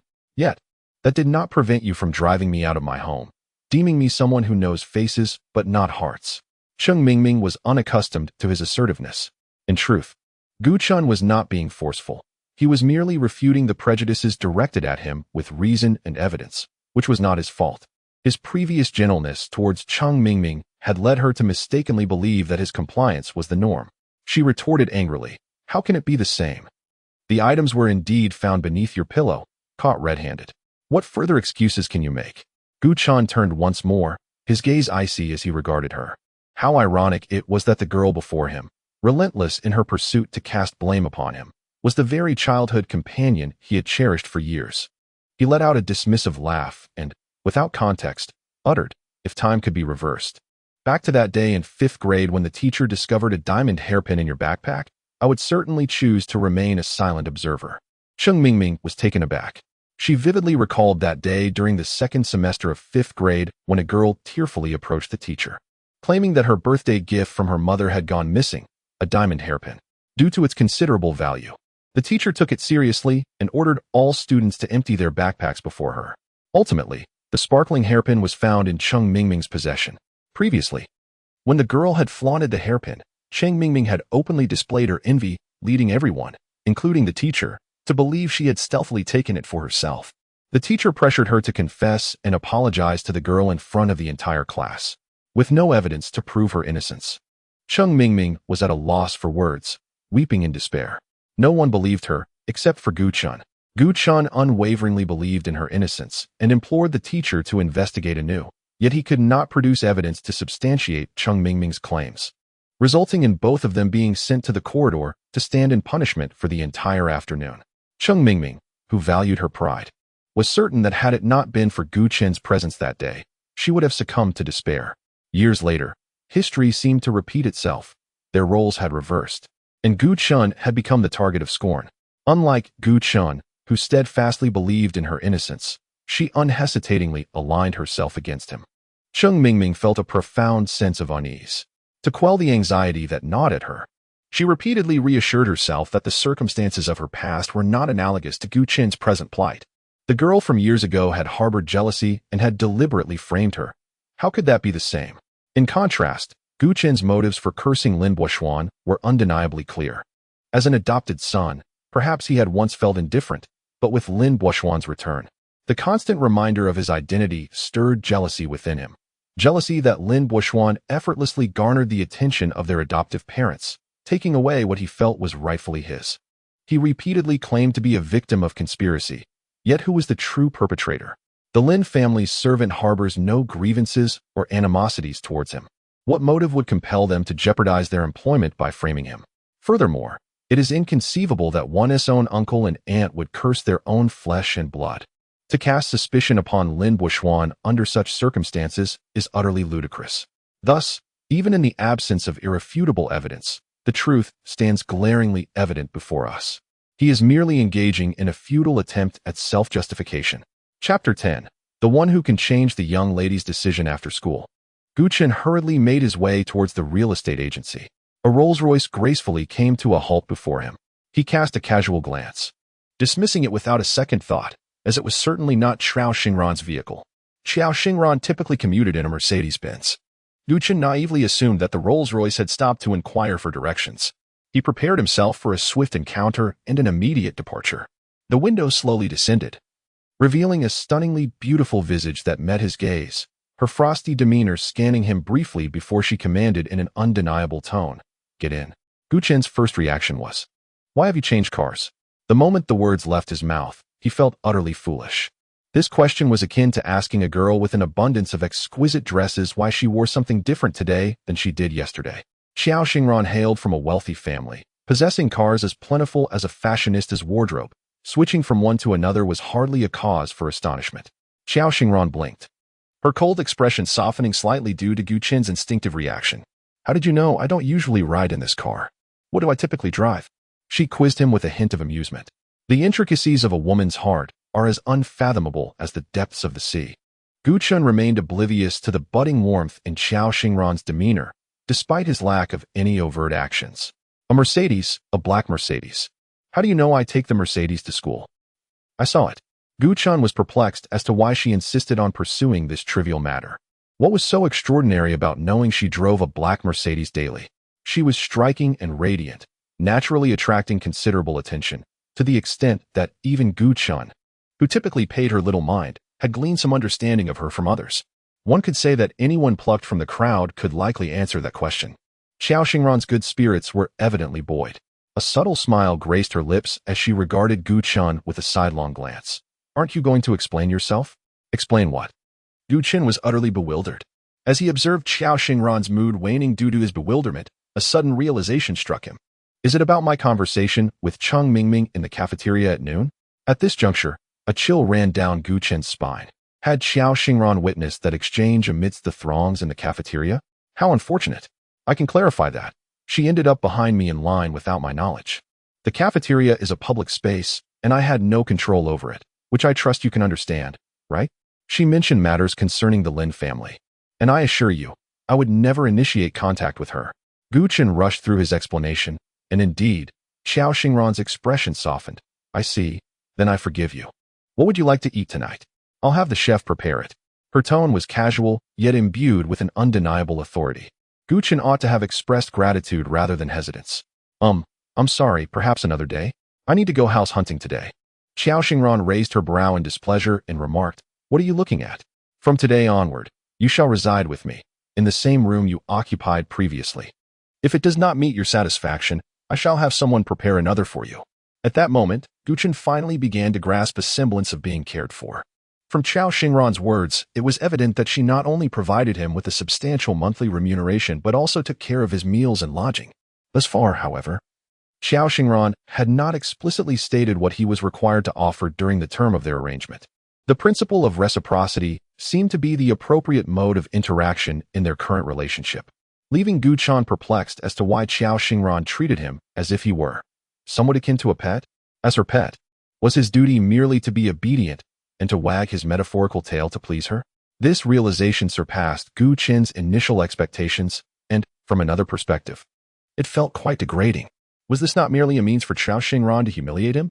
To be frank, there was a fleeting moment when Gu Chen found this hard to accept, yet upon reflection, he deemed it overly sentimental. After all, when weighed against the value of existence, what was dignity worth? You were unwilling? The air inside the car was far from cold, yet Gu Chen instinctively rubbed his arms.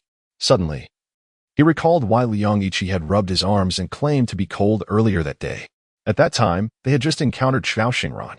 Xiao Xingran's temper could change more swiftly than the turning of pages, and the atmosphere inside the car became as frigid as if it were encased in ice, rendering it nearly suffocating. This only heightened Gu Chen's awareness of Xiao Xingran's formidable nature. One must ponder, among peers, how many possess such an overwhelming presence that can eclipse thousands with merely a glance? Yet ultimately, Xiao Xingran was just a girl of his age. Her imposing demeanor was inextricably linked to her affluent background. Take Gu Chen as an example. Had he not been orphaned and utterly alone, would he have to abandon his dignity and personal boundaries, cautiously lowering himself in her presence for the sake of survival? Gu Chen refused to wallow in self-pity. He could not choose his origins, but he could determine the course of his future. Once he successfully gained admission to university, he would be able to leave City C and start anew, free from Xiao's patronage. He could seek part-time work to support himself, apply for student loans, and strive for scholarships. There would be ample opportunities for him to live with dignity. Indeed, Xiao Xingran, did you not say we must keep our relationship confidential? If I accompany you to and from school and share living quarters, wouldn't that? Xiao Xingran suddenly realized. How could she have overlooked that detail? The driver observed Gu Chen's retreating figure, astonished. The young lady, known for her unyielding decisiveness, had altered her resolution based on the words of this obscure boy. 2 properties, one on the east side and one on the west. They first inspected the west unit. The previous tenant had vacated just yesterday, leaving the space empty and disordered, with poor lighting that rendered the overall atmosphere quite oppressive. Gu Chen decided to explore another property. However, the agent, while leading him to the viewing, made it clear that while the east-facing apartment posed no issues, it was not solely about Gu Chen's preferences. It was imperative that the discerning landlords, who had stringent expectations for tenants, also found him suitable. The landlords were an elderly couple whose only daughter had settled abroad. Concerned about leaving their aging parents behind in the country, she wished to bring them overseas to enjoy a life of familial bliss. Reluctant to part with their beloved home, the couple sought not merely to lease it, but to find someone to care for it as they would. Gu Chen initially held little hope, but to his astonishment, the elderly couple took an immediate liking to him, ultimately agreeing to rent the property to him for an astonishingly low price of 500 a month. Chapter 11. The treachery of a wolf's heart and a dog's lung. That evening, Gu Chen took residence in the newly rented apartment. The elderly couple had a flight the following afternoon. Their personal belongings had long been packed and sent away. With the lease signed, they efficiently settled into a hotel, leaving the apartment to Gu Chen. The entire process unfolded with an ease that exceeded all expectations. Even the agent couldn't help but exclaim about Gu Chen's extraordinary luck, candidly remarking that properties of such location, layout, and decor typically commanded a market rent of 2,000 to 3,000. Yet he had secured it for a mere 500, practically as if the landlord had gifted him the residence. The apartment was impeccably clean, furnished with all necessary appliances, ready for immediate occupation. With the significant challenge of finding a place finally resolved, Gu Chen felt an immense weight lift from his shoulders. Lighthearted, he ventured into the kitchen, discovering it fully equipped with pots, pans, and utensils. The landlord had thoughtfully packed away their used items, discarded what was unnecessary. and left behind a collection of items that were seldom utilized, kindly offering Gu Chen the freedom to use whatever he wished. Not only did Gu Chen express his gratitude, but he also felt fortunate to have encountered such a benevolent landlord.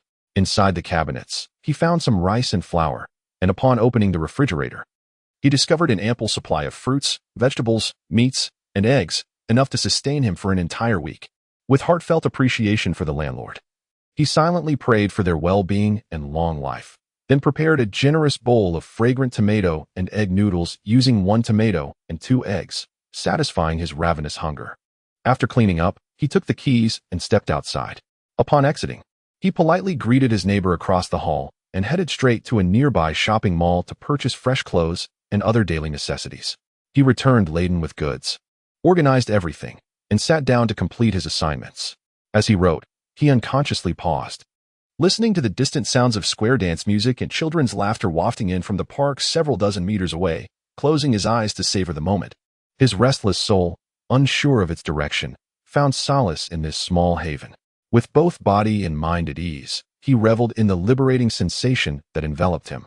No longer did he need to concern himself with whether his adoptive father returned home weary from social engagements, or if he should offer a massage or a perfectly brewed cup of green tea at the right moment. He was free from the burden of speculating whether his adoptive mother had lost money at the mahjong table, or from the need to provide her with comforting words, launder her delicate garments, or prepare nourishing soups for her pets. Nor did he have to endure the torment of feeling like a guest in someone else's home when Lin Boishuan returned. Gu Chen found himself momentarily stunned. In the past, he had not perceived his efforts as burdensome. Rather, they stemmed from a genuine desire to repay the kindness of his adoptive parents, striving to do his utmost for them. Yet now, reflecting on those years, he questioned why he had felt as though he had been living in a state of perpetual struggle and hardship. Ultimately, it dawned upon him that he had been pouring his sincere affection into a void, lamenting the worthlessness of his sacrifices for his former self. Gazing out at the vast expanse of the starry sky, a newfound determination to live for himself surged within him. With fervor igniting his spirit, he returned to his desk, resolutely dedicating himself to his endeavors once more. As the clock struck midnight, he entered the bathroom, indulging in a soothing hot shower before retreating to bed, where he enjoyed a particularly sound and restful slumber. In stark contrast to Gu Chen, who was enveloped in sweet dreams, the Lin household was akin to a scene of utter chaos. Lin Bin, weary from social engagements, summoned someone to massage his back and shoulders. However, the pressure was either too light or excessively heavy. His frustrations mounted, and in a habitual manner, he requested a cup of green tea to rejuvenate himself, only to find the scalding liquid nearly blistering his tongue. Infuriated, Lin Bin shattered the teacup, the vibrant green leaves scattering amidst the steaming tea. "Incompetent fool! You can't even manage such trivial matters. What use are you to me? Get out." The trembling servant attempted to defend himself. "Sir, it was young master who used to handle these tasks for you." Lin Bin's fury intensified. "Nonsense. My son is a paragon of excellence. How could I possibly have him perform menial tasks?" The servant, quaking with fear, corrected him. "It's Gu Chen." Lin Bin paused abruptly. Although he had never publicly acknowledged Gu Chen as the adopted son of the Lin family, the servants referred to him as young master. With a derisive laugh, Lin Bin retorted, "He is no young master, merely a wretched child born of a mother who abandoned him." In the presence of his biological son, Lin Bin's demeanor softened slightly, guilt washing over him for rousing his son from slumber at such an hour. He waved his hand dismissively, returned to bed. "I was foolish to inquire. You likely have no news of that scoundrel who has skipped school." Before Lin Boxian could respond, Lin Bin muttered fiercely to himself, "That ungrateful wretch. If it weren't for his occasional usefulness, I would never have brought him back from the orphanage to be a young master for 10 years. Yet, he remains dissatisfied, scheming against you. Even if he were to return one day, kneeling before me in tears, begging for forgiveness, I would remain unyielding. The thankless brat, who humiliated me before everyone yesterday, has already pushed my patience to its limits." Dressed in loose blue and white checkered pajamas, Lin Boxian sat across from his father. Shaking his head, "No, father, he went to school." Lin Bin was taken aback. "He actually went to school?" Lin Boxian nodded yes. "Why didn't you tell me?" "I feared mentioning him would upset you, so I kept silent." Since the incident involving the curse, the Lin family had expelled Gu Chen in a fit of rage, rendering his name a taboo within the household. after publicly exposing him as a mere pawn protecting Lin Boxian during a family banquet. Lin Bin had been consumed by a desire for vengeance against Gu Chun. Is he out of sorts, looking like a dog in despair? Lin Boxian once again refuted his father's speculation. Father, he seems unchanged, as if unaffected at all. Lin Bin questioned in confusion. How could that be possible? Indeed, how could that be? Today, when Lin Buishuan encountered Gu Chun, the first thought that crossed his mind was similarly unsettling. Gu Chun had been unceremoniously expelled, and in a state of utter destitution. He was even struggling with the most fundamental issues of sustenance. How could he possibly attend school with such composure and vitality? This seemed utterly inconceivable. Chapter 12. He is a unique existence. The perplexing questions that haunted Lin Buishuan seemed to have found their answers the following day. After school, he did not immediately accompany Cheng Mingming home, but instead ventured to a nearby bookstore to procure study materials. In truth, following a severe illness in his childhood, he had largely been indistinguishable from his healthy peers, never reaching a point where he could not attend school. His parents, overly protective, sought the guidance of a sage and brought a boy born on the same day, month, and year into their home to shield him from misfortune. They arranged for him to stay at a prestigious sanatorium in City C, spending lavishly to hire tutors from various disciplines to assist with his studies. Thus, despite his minimal presence at school, he remained remarkably accomplished. In the recent monthly examination, he achieved an impressive second place in his class, a feat that seemed almost miraculous to others. However, Lin Buishuan himself was far from satisfied with his performance. He did not strive to be the best in every aspect, nor did he feel compelled to secure first place in all endeavors. He could be surpassed by anyone, yet he could not tolerate being outperformed by Gu Chun. He secretly resolved to surpass Gu Chun in the upcoming midterms, determined to keep him firmly beneath his feet from that moment onward. After school, accompanied by Cheng Mingming, he selected a myriad of study materials at the bookstore. Upon completing his purchase and exiting, they walked along the roadside, chatting and laughing, to prevent any sense of grievance. His parents had spent $2 million to procure an Audi to transport him to school. As they emerged, a group of flamboyantly dressed youths loitered around his vehicle, their expressions betraying a palpable envy, each fantasizing about striking it rich one day and acquiring their own luxury car. Lin Buishuan maintained an outwardly composed demeanor while inwardly reveling in a profound sense of vanity. He disdainfully thought to himself that being born into privilege was indeed an art. These impoverished souls were destined to remain in their wretched state, with no hope of surpassing him in their next lives. Suddenly, a sapphire blue Bentley, valued at $5 or $6 million, glided past Lin Buishuan's Audi. He gazed in astonishment, following the luxurious vehicle with his eyes until he snapped back to reality, noticing that Cheng Mingming was also entranced by the Bentley's rear. Did you see that? I saw it. Lin Buishuan initially believed it was a mere illusion until Cheng Mingming confirmed her observation. The young man seated in the back of that opulent car bore a striking resemblance to Gu Chun. The two exchanged glances, their expressions reflecting a mix of disbelief and curiosity. Lin Buishuan broke the silence. Surely, we must have mistaken him for someone else? You know him better than I do. Could it be that we simply encountered someone who looks like him? After this suggestion, Cheng Mingming hesitated. Perhaps, he just looks similar. Though they were uncertain of the reasons behind their vehement denial that the young man in the luxury car was Gu Chun, they subconsciously regarded him as such. Lin Buishuan pondered. Mingming, has Gu Chun reached out to you in the past few days? Cheng Mingming shook her head. No. Didn't he say his phone was broken? Even if it's not, he probably wouldn't contact me, would he? Upon this reflection, Cheng Mingming found herself unexpectedly engulfed by an ineffable sense of melancholy. Lin Buishuan suggested, why not give him a call? After a moment's consideration, he added, perhaps a video call would be more appropriate. Cheng Mingming understood his implication and swiftly retrieved her phone from her bag, opening the chat window with Gu Chun. She discovered that their conversation had stagnated at a playful meme he had sent, featuring a tender pat on the head. Staring vacantly at the image for a couple of seconds, she hesitated. But what if he answers? What should I say? He hasn't been very responsive lately. Lin Buishuan raised an eyebrow. Does it really matter? Cheng Mingming fell silent, acknowledging that it indeed did not.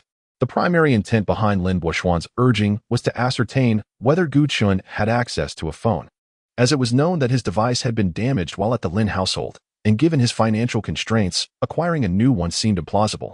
However, if the call were to connect, it would indicate a troubling development. Within the confines of a speeding Bentley, Gu Chun glanced at the screen displaying the video call request. initially intending to disregard it. Yet, upon seeing the name Mingming, Xiao Xingran's expression darkened. "Why haven't you blocked her?"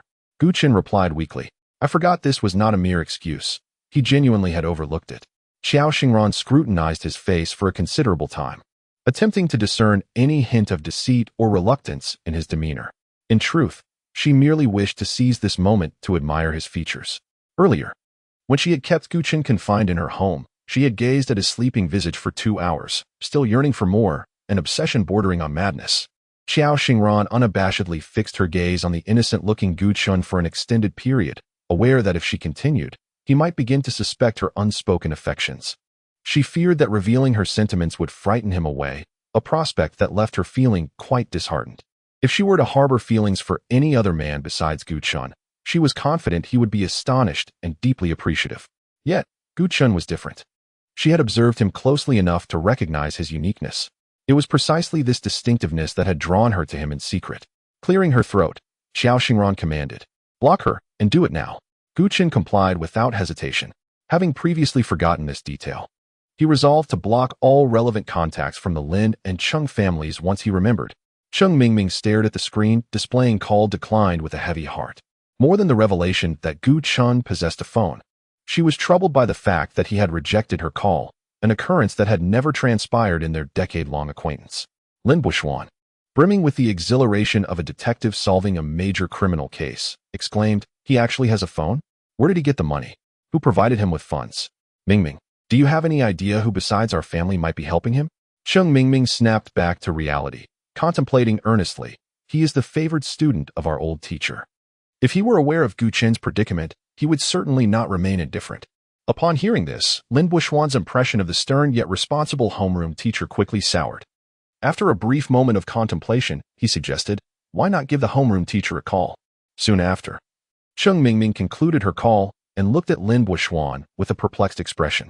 She had artfully redirected the conversation from a challenging problem to the topic of Gu Chen. Judging by the teacher's reaction, it was evident that he was entirely oblivious to Gu Chen's recent tribulations, clearly not the one who would offer assistance. Lin Buxuan pondered for a while, then suddenly smiled. "Things are becoming increasingly intriguing. It appears we were not mistaken. That individual is indeed Gu Chen." Chapter 13. Like a late-returning couple, Lin Buxuan's expression fluctuated between shadows and light, perhaps rendering him a stark contrast to his usual refined demeanor. Cheng Mingming felt a tinge of unease at this unfamiliar sight. She watched as Lin Buxuan retrieved his phone and dialed a number, a self-deprecating smile escaping her lips. "TSK. Can't get through. Has he blocked me?" The recent rejection from Gu Chen suddenly balanced her mind, realizing that he had not cut her off entirely. On an inexplicable impulse, she found herself dialing Gu Chen's number in Lin Buxuan's presence, only to discover that she too could not connect. In fact, no one could reach him, for Gu Chen had ceased using his old number. Lin Buxuan chuckled lightly. "He treats everyone the same. Come, let us not dwell on him. After all, he shall have no bearing on us from this day forth." Cheng Mingming remained in a daze. Suddenly, Lin Buxuan leaned closer with a smile. "What is the matter? Surely you're not reluctant to part ways?" "Ah, how could I forget? After all, you share a decade of camaraderie." Cheng Mingming met his gaze, which was both teasing and probing, and panicked, hastily retorting, "No, I don't.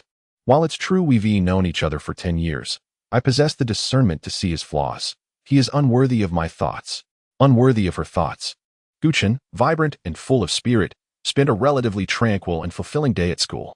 However, upon getting into Xiao Xingran's car, he inadvertently spotted Lin Buxuan and Cheng Mingming by the roadside, and upon realizing they might have glimpsed him, the calm of his day was shattered. "I feel as though they noticed me," Gu Chen pondered. The circumstances surrounding his expulsion from the Lin family were well understood by both Lin Buxuan and Cheng Mingming. They might assume he would crumble under the pressure, fading into obscurity, or return to the Lin family like a lost dog, weeping and pleading for acceptance. Yet, he appeared unfazed, a stark contradiction to their expectations. Despite their attempts at concealment, their confusion was palpable. How could they not speculate upon seeing him in a luxury car? Xiao Xingran scoffed. "So what if they saw? Don't worry. If they dare to fabricate tales, I will ensure they face the consequences." Gu Chen, initially apprehensive, found his lingering worries dissipating at her words. How could he forget that he was now aligned with this powerful benefactor, who had once audaciously snatched someone off the street. Her boldness stemmed from an absence of fear. Xiao Xingran's next words warmed Guchen's heart. After all, you are now under my protection. Any grievances you faced at the Lin family, I shall help you reclaim in due time. At that moment, he even refrained from contemplating the true motives behind Xiao Xingran's contractual obligations. Sometimes, a little ignorance could yield a greater joy. In that instant, Xiao Xingran's image in his mind resembled that of an angel rescuing him from dire straits. He reassured himself, thinking that no matter her ulterior motives, they could not possibly be more egregious than those of the Lin family. Gazing at Xiao Xingran, he solemnly expressed his gratitude. Thank you. Xiao Xingran stared blankly at him, suddenly turning her head to gaze out the window. Without needing a mirror, she was painfully aware that her cheeks had betrayed her, flushing a deep crimson. She was reluctant to reveal her bashful side to Guchen so soon. She needed to maintain an air of aloofness. Or else how would she manage to keep him at bay? Oblivious to her turmoil, Guchen continued on. In the blink of an eye, several luxury cars came to a halt outside the dilapidated old neighborhood. Guchen had calculated his departure that morning, strolling leisurely from his rented room to the classroom in under 10 minutes. This gave him an enviable sense of residing right on campus. Previously, when he cycled to school, picking up Cheng Mingming would take him over 20 minutes at best. Without her, it was still a good 10 minutes. The contrast between the frantic hustle through traffic and the serene pleasure of a few casual steps to campus was a delightful feeling. As school ended, he was in no rush, wishing to relish this tranquil journey home once more, when a vehicle stopped in front of him. Oh, Xiao Xingran had switched to yet another car. When she offered to drive him back, Guchen weakly declined, sensing the golden girl's intent to provoke his displeasure. He thought it best to comply. Upon reaching their destination, Xiao Xingran blinked in astonishment. So soon? She remembered they had taken a moment to shop along the way. Otherwise, they would have arrived in the blink of an eye. Just before Guchen opened the door to exit, he casually smiled at Xiao Xingran, thanking her for the ride. He waved goodbye as he walked toward the complex, only to hear the sound of the car door slamming behind him. Turning back, he was surprised to see Xiao Xingran had followed him. With a hint of dissatisfaction, she remarked, I've come all this way. Aren't you going to invite me up for a drink? Guchen smiled, informing her that his rented apartment was on the 5th floor. He assumed she would lose interest and turn away, as a young lady of her stature would surely balk at the idea of climbing 5 flights of stairs. However, he was mistaken. Xiao Xingran ascended to the 5th floor in one breath, showing no signs of fatigue. The door across the hall stood wide open, and Guchen, glancing inside, was astonished to find it empty. What? There was a family of 3 living there just yesterday. They've moved out? Swift indeed. He felt particularly fortunate to have encountered such a wonderful landlord. To this day, Guchen and Xiao Xingran remained strangers. To alleviate the awkwardness of silence, he sought to fill the void with conversation. He opened the door and flipped the light switch, revealing a cozy little space before Xiao Xingran. Guchen stepped aside, courteously gesturing for her to enter. Xiao Xingran hesitated, glancing at the spotless wooden floor and then at her shoes. At Guchen's reassurance that it was perfectly fine, she leaned down, determined to remove her shoes. With her small feet clad in white socks, she stepped over the threshold and began to curiously explore the room. Guchen changed into slippers, bringing in Xiao Xingran's white sneakers and placing them alongside his own on the shoe rack. As Xiao Xingran turned her head, she caught sight of 2 pairs of shoes, one large and one small, closely nestled together, stirring within her a peculiar sensation. As if she and Guchen were a young couple returning home. She flitted between the balcony, gazing out, and the kitchen, peering about with a childlike curiosity that left Guchen reflecting on the sheltered life of a privileged young lady. She had undoubtedly never encountered such a humble abode prior to meeting him, a mere commoner. To his surprise, Xiao Xingran displayed a surprising degree of courtesy, seeking his consent before venturing into his bedroom for a tour. When he poured her a glass of water in the kitchen and returned to find her seated at his desk, deeply engrossed in writing something, Guchen was taken aback. Had Xiao Xingran come here to do her homework? Chapter 14. The alluring Tingle. Guchen leaned against the doorframe, quietly observing Xiao Xingran as she gracefully penned her thoughts on paper, the tip of her pen gliding across the surface, producing a soothing, rustling sound that warmed the heart. When one finds themselves in a dire predicament, it is essential to resist the urge to crumble, to endure a little longer. Perhaps the situation may worsen.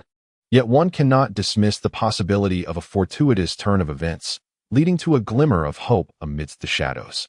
On that dreary, rain-soaked night, when he was cast out from his home, Guchun could scarcely have imagined that merely 3 days later, his life would swiftly return to the tranquility he so dearly desired.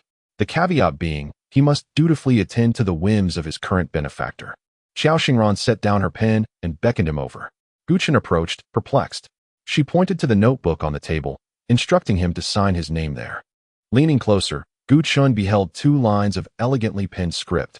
Effective immediately, student Guchun shall unconditionally comply with any requests made by student Xiao Xingran. With no resistance or evasion permitted, this document serves as proof. Xiao Xingran had already inscribed her name in the section for Party A and now gestured to the space for Party B, urging him to add his signature. Guchun reiterated, "I must adhere to all your demands?" Xiao Xingran affirmed with unwavering certainty. Guchun responded with caution, "But I am a law-abiding citizen. I will not engage in unlawful activities." Xiao Xingran, undeterred, added in parentheses, "except for unlawful activities." Guchun further asserted, "I cannot act against principles of decency and moral integrity." Xiao Xingran raised an eyebrow, remaining silent, and noted in parentheses, "excluding actions that violate principles of decency and moral integrity." After a moment's contemplation, Guchun insisted, "We must also stipulate that your requests must fall within my capabilities." The veins on Xiao Xingran's forehead throbbed. In this world, he was the only one audacious enough to bargain with her. Yet, what could she do? After all, she held a peculiar fondness for him. Guchun elaborated, "For instance, if you were to ask me to pluck stars from the sky. Although it may not be unlawful or contrary to my principles, it is undeniably beyond my reach." Xiao Xingran regarded him with admiration. He was indeed the man she had chosen. His reasoning was impressively rigorous. She lowered her gaze to write, "All requests made by student Xiao Xingran, which are within the capabilities of student Guchun and do not involve unlawful activities, principles of decency, or moral integrity, must be complied with without refusal." After a moment's thought, she added, "Student Guchun must not misuse the framework of principles to refuse requests from student Xiao Xingran. Any violations will result in consequences borne by him." Guchun. Xiao Xingran glanced at the completed contract, lazily lifting her eyelids to cast a playful and triumphant glance at Guchun, as if to say, "What more could you possibly say now?" Guchun found himself at a loss for words. Even if Xiao Xingran had inscribed certain conditions he found less than agreeable, he had no grounds for objection in light of the generous compensation of 20,000 yuan. With determination, Guchun bent down and decisively inscribed his name in the designated space for Party B, his signature flowing fluidly across the page. In the fleeting moment when the pen was set down, Guchun perceived a semblance of equality in his relationship with Xiao Xingran. To put it simply, Xiao Xingran was his employer, and he was merely an employee. She provided the financial backing, while he rendered his services, fulfilling mutual needs. Upon the termination of their contract, they would owe each other nothing. Notably, the contract that Xiao Xingran had drafted was set for a term of 1 year, a duration that suited Guchun perfectly. By the time the agreement concluded, barring unforeseen circumstances, he would have already embarked on his journey as a university freshman. From Xiao Xingran's perspective, the intention was to cultivate in Guchun a deep affection for her, one that would make parting from her an arduous task. Surely, a year would suffice. If it proved insufficient, as long as she remained steadfast, could Guchun truly escape from her grasp? "Guchun, our time together stretches endlessly." Although the contract was signed, Xiao Xingran seemed unable to find a reason to leave just yet. This modest abode, spanning merely 60 to 70 square meters, was hardly larger than her own bedroom, yet it possessed an inexplicable allure that ensnared both her body and mind, prompting her to linger a little longer. In truth, this inclination stemmed from the very presence of Guchun. She gazed at the flamboyant strokes of his name and suddenly declared, "No, you must leave your fingerprint beside your signature." Guchun was taken aback. "Isn't a signature sufficient? I don't have any ink here." Xiao Xingran had anticipated this predicament. "Bring me your red pen," she instructed. Realization dawned upon Guchun. Reluctantly, he produced a red ink pen, but just as he was about to remove the cap, it was snatched away by Xiao Xingran.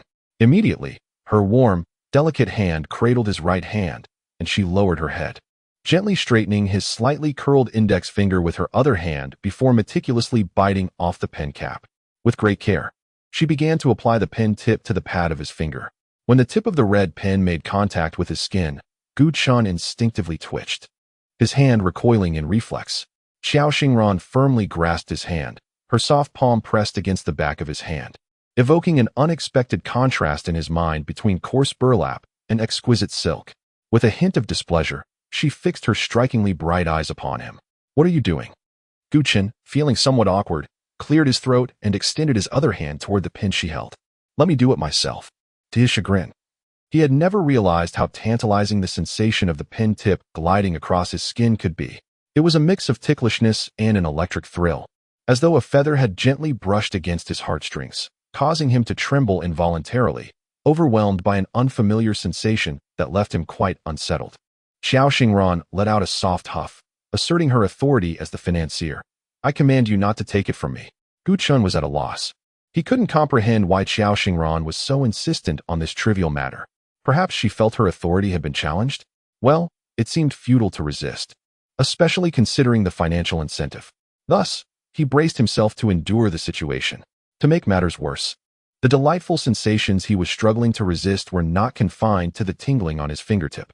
The subtle fragrance of the shampoo used by Xiao Xingran permeated the air, causing Gu Chen's heart to race involuntarily for a moment.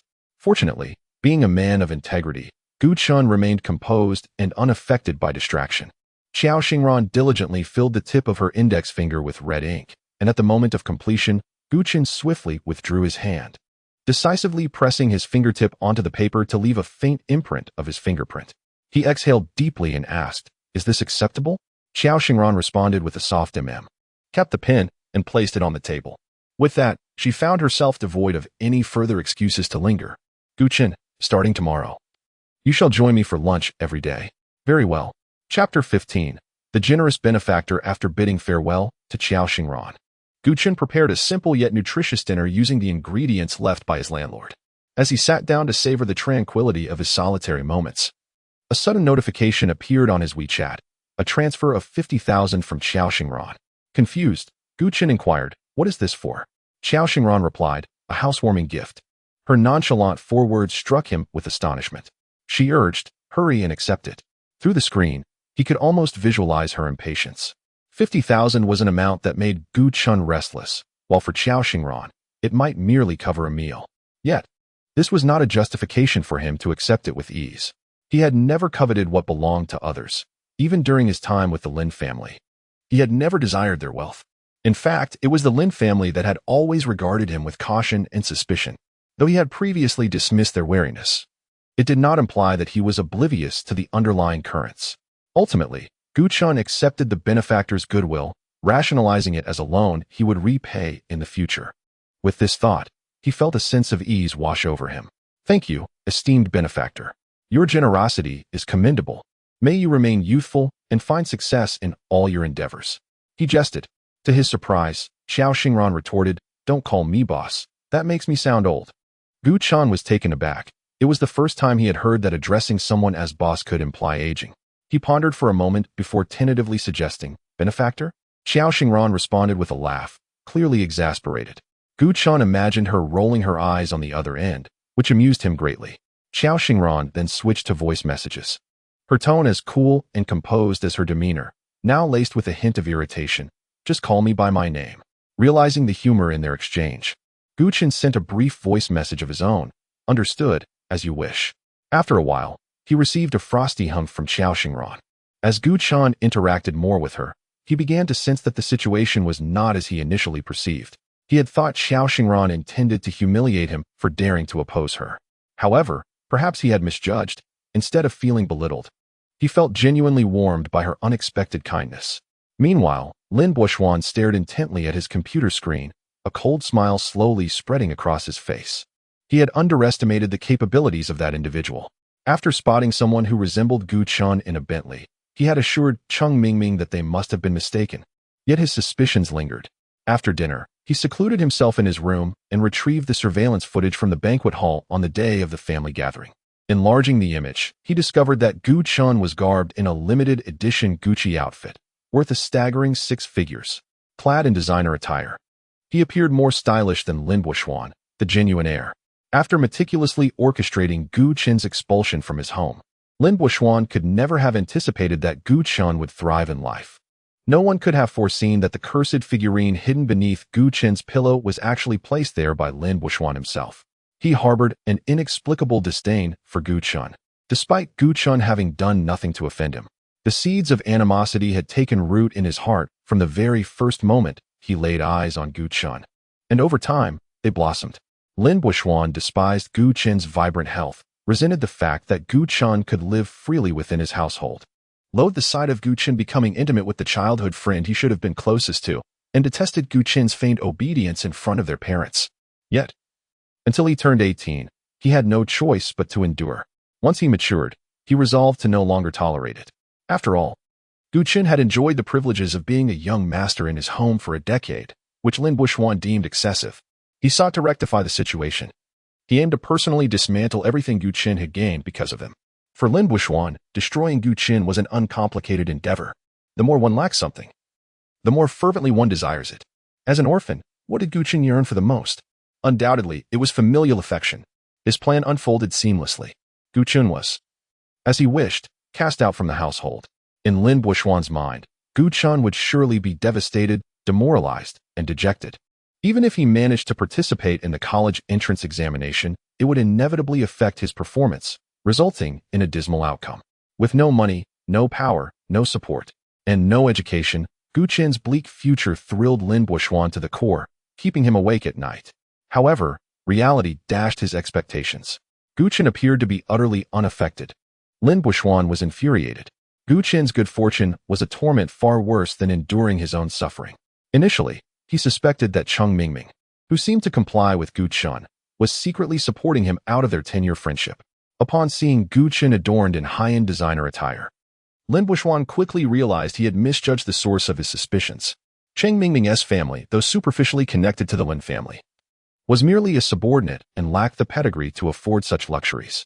Even the beauty-conscious Cheng Mingming had never worn such expensive clothing. How could she possibly support Gu Chen? Lin Buishuan's mind raced with uncertainty and contemplation. He suddenly recalled the night Gu Chen had disrupted the family banquet, causing them to lose face in front of their guests. Someone had casually mentioned that they had seen Gu Chen being accosted by a middle-aged woman at a CAF, but at the time, Lin Buishuan had been too preoccupied to consider it further. A flash of insight struck him, and he excitedly slapped his thigh, realizing what had transpired. He made a quick phone call and then hurriedly donned his coat and rushed downstairs. Downstairs, his mother, Su Fian, was vocally berating the servants, demanding that they forfeit their wages to compensate for a damaged expensive garment. "Buishuan, where are you off to at this hour?" she inquired. "Mom, I forgot to purchase some study materials. I'm just going to the bookstore before it closes." "Such trivial matters do not require your personal attention. Let Chen handle it." Su Fian abruptly fell silent. In the days following Gu Chen's expulsion from home, they had been consumed by fury and had uttered venomous curses. Yet they could not deny that they were still struggling to adapt to the absence of Gu Chen in their lives. Lin Buishuan's gaze darkened. How infuriating. Although he had successfully banished Gu Chen from their household, it seemed that the despicable aura left by Gu Chen lingered within these walls. Just this morning, after finishing his meal, his father instinctively instructed, "Chen, don't forget to change the water in the fish tank before school." It wasn't until his father realized his mistake that he sat at the dining table, lost in thought for a considerable time. Lin Buishuan let out a cold laugh. "Gu Chen, during my decade-long absence, you desperately left behind so many traces in my home, all in an attempt to usurp my place, weren't you? Dream on." Chapter 16. Self-indulgence. As the final bell of the morning class rang, the students surged out of the classroom as if they had been confined for an eternity, eager to embrace their newfound freedom.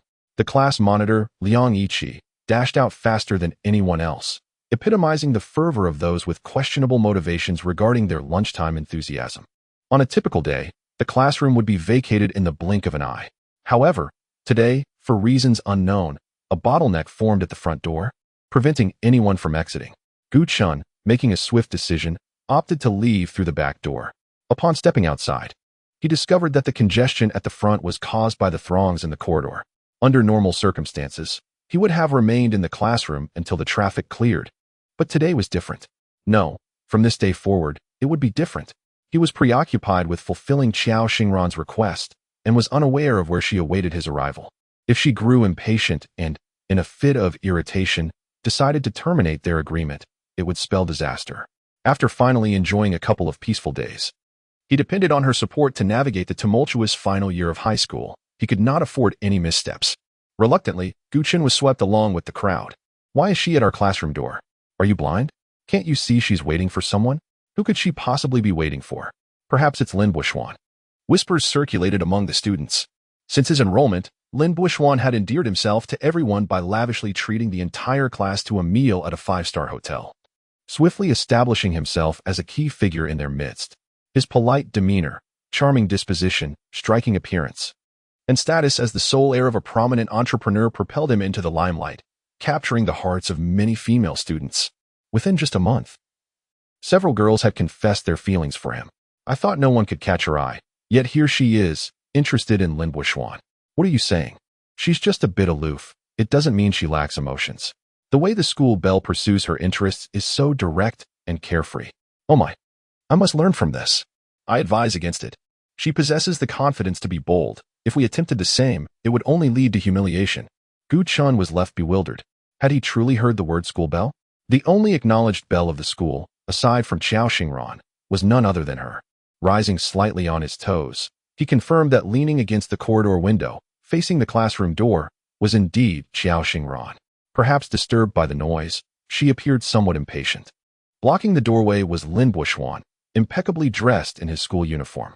Upon hearing the murmurs around him and gazing at the aloof beauty, he maintained an outward composure while his heart raced uncontrollably. Before turning 18, aside from the unattainable stars of television, Cheng Mingming represented the most exquisite vision in Lin Buishuan's eyes, fulfilling all his fantasies of delicate femininity. The night he learned that Cheng Mingming had confessed to Gu Chun and they were now together, he was consumed by a restless rage that kept him awake. Upon returning, his first course of action was to muster every ounce of charm and patience to reclaim Cheng Mingming from Gu Chen's side. When he successfully shifted Cheng Mingming's attention from Gu Chen to himself, he unexpectedly encountered a girl at school whose beauty and grace eclipsed Cheng Mingming by a wide margin. It was then that he truly grasped the notion that there are always individuals beyond one's perception and realms beyond one's comprehension. He soon learned that this girl was the school belle of number 1 high school, named Qiao Xingran. Subsequently, he heard that Qiao Xingran harbored a strong dislike for Gu Chun, which filled him with delight. It was said that she was aloof and kept her distance from others, further igniting Lin Buishuan's interest in her, propelling him into a state of eager anticipation. Alas, they were not in the same class, and he struggled to find an opportunity to intersect with her life. However, to his astonishment, while he quietly admired Qiao Xingran from afar, she was, unbeknownst to him, equally captivated by his charm and took the initiative to approach him. To be candid, in that moment, he even began to envision the proud and surprised expressions on his parents' faces when he brought Qiao Xingran home. Gu Chen stood perplexed, unable to comprehend why Qiao Xingran was behaving so strangely. Had they not agreed that she would have lunch with him starting today? Why had she suddenly changed her mind and sought out Lin Buishuan instead? It was baffling that it had to be Lin Buishuan, and despite her autonomy, Gu Chun could not help but feel a twinge of mockery, realizing that she was not as exceptional as he had thought. This turn of events could render his situation quite awkward. Lin Buishuan presented a smile he deemed a perfect blend of charm, gentleness, sophistication, and gentlemanliness as he stepped closer to Qiao Xingran, inquiring, "Classmate, may I ask if you need something from me?" Qiao Xingran regarded him with a puzzled glance and retorted, "Who said I was looking for you?" Her icy words fell like a bucket of icy water, extinguishing Lin Buishuan's fervent heart. Overwhelmed by the stark contrast in their interactions, he momentarily forgot to mask the disappointment etched on his face and stammered, "Aren't you here to find me?" Qiao Xingran scoffed, "Do I know you? Why would I seek you out?" In front of the gathered crowd, she offered him no semblance of dignity. Lin Buishuan felt utterly humiliated, his face flushed crimson, wishing he could dig a hole and bury himself in it. Having been meticulously sheltered by his parents throughout his life, this was the first time he had faced such a significant embarrassment, and it was all before his classmates. Qiao Xingran's cold gaze swept past the uncertain Cheng Mingming beside Lin Buishuan, and she turned to the nearest boy, asking, "Where's Gu Chun? Is he still not out?" Watching the unfolding spectacle from a distance, Gu Chun silently exhaled a sigh of relief. He even felt a slight satisfaction at seeing Lin Buishuan's public embarrassment. It was clear that Qiao Xingran had come to seek him out, creating quite the commotion, a testament to her esteemed status as the school goddess. The boy, caught off guard by the attention of the school bell, stammered. He should still be inside, I think. Xiao Xingran nodded, furrowing her brow at the congested entrance. And as she turned to head towards the back door, Gu Chen quickly raised his hand, exclaiming, I am here. All eyes suddenly fell upon him. Awkwardly, Gu Chen, who preferred to remain inconspicuous, felt akin to a monkey on display at a zoo, albeit one that was free. Such a description, however, may not be entirely accurate. Gu Chen believed that the attention he received at that moment was nothing short of national treasure status. The inquisitive gazes surrounding him and Xiao Xingran, brimming with intense curiosity, had likely woven numerous imaginative narratives through their rich conjectures and associations. The instigator who had thrust him into the eye of the storm appeared blissfully unaware, casually waving him off. Let's go. Thus, Gu Chen once again experienced the treatment befitting a national treasure as his classmates parted to make way for him. Under the astonished gaze of Lin Buoxuan and Cheng Mingming, he walked with composure to stand beside Xiao Xingran, together departing from this tumultuous place. Chapter 17. The decapitated meal. Why are your classmates behaving so strangely? Instead of heading to the cafeteria after class, they are all congested at the classroom door. If it weren't for Xiao Xingran's genuinely perplexed expression, Gu Chen might have suspected she was indulging in a bout of pretentiousness. Could it be possible that their gathering is a result of your presence? Xiao Xingran widened her eyes, casting an odd look at Gu Chen. Narrowing her eyes dangerously, are you insinuating that I am overweight? This bizarre interpretation had twisted to the point of absurdity. Gu Chen hurried to reassure his esteemed benefactor. I certainly did not mean that. What I intended to convey was that perhaps your illustrious presence has left our class in a state of astonishment, causing them to neglect their meals and thus creating this congestion. Xiao Xingran, realizing belatedly, exclaimed, Is it really so? Few can resist the allure of compliments, herself included. A smile crept onto her lips, delighting in the unexpected praise. Isn't that a bit exaggerated? What about you? She abruptly changed the subject, catching Gu Chen off guard. What? Gu Chen replied, momentarily lost. Xiao Xingran, hands clasped behind her back and stepping lightly, continued. When I personally came to wait for you at your classroom door, did you not feel a sense of surprise? Gu Chen readily acquiesced. Of course. What is integrity, after all? Can it sustain one's hunger or provide shelter? Henceforth, he decided to set it aside. From now on, he would say whatever pleased his benefactor. After all, he certainly wouldn't. He expressed that Xiao Xingran, descending from her lofty position to seek him out, was a shock rather than a delight. He never anticipated that Xiao Xingran would make such a bold move to find him. He could easily imagine his classmates, who were likely reeling from this unexpected development. Naturally, when Xiao Xingran proposed that he accompany her for meals daily, Gu Chen realized he would inevitably attract some attention. In his original contemplation, Xiao Xingran would wait for him along the way, and they would walk into the cafeteria like strangers, fortuitously sitting at the same table for a few days, thereby establishing a comfortable dining companion routine. Even if they were still subject to scrutiny and whispered discussions by their peers, it would at least be a subtle and gentle manner of attention. Gu Chen believed that Xiao Xingran, who also wished to keep their relationship under wraps, would share the sentiment. However, he had overestimated their unspoken understanding. Xiao Xingran, with her hands tucked into the pockets of her uniform jacket, sported a ponytail that danced in the air, swaying with her lively steps, each strand of hair flowing smoothly and fluttering in the breeze like a sprite. She seemed utterly indifferent to the waves of commotion her actions might provoke within the school. Gu Chen, there's room here.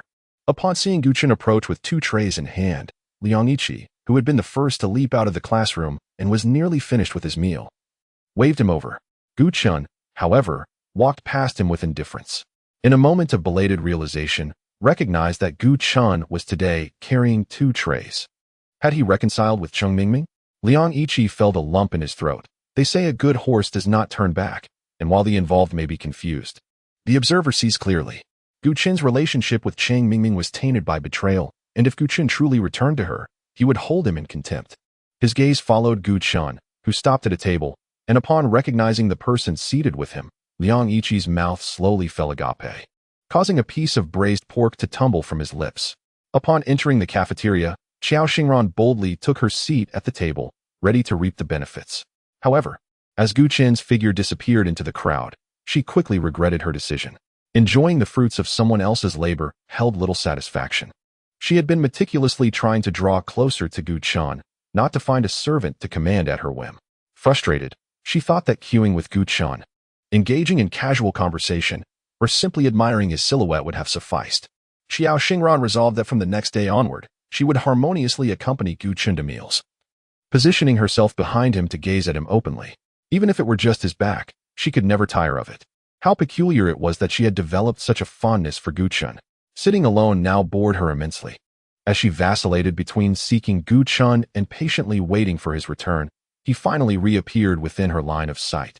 Xiao Xingran immediately averted her gaze, pretending to be engrossed in a napkin, instantly reverting to her usual aloof demeanor. She absolutely would not let him see how much she treasured his presence. Humph. Guchan placed Xiao Xingran's portion before her, awkwardly pushing around his rice. Today could arguably be the most excruciating lunch he had ever endured. He felt as though he were fighting against an invisible force, as if this meal were a final, fateful one. Hostile glares from all directions pierced him like a flurry of daggers. Among them was one from a familiar source, his dear class monitor and desk mate, Liang Yiqi. Guchan's mood grew particularly heavy. Returning home would be far from peaceful.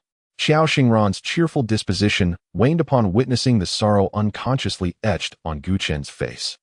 And she could not help but voice her dissatisfaction. Is my company truly that distressing? Guchan hurriedly clarified. No, it is an honor to share a table with you.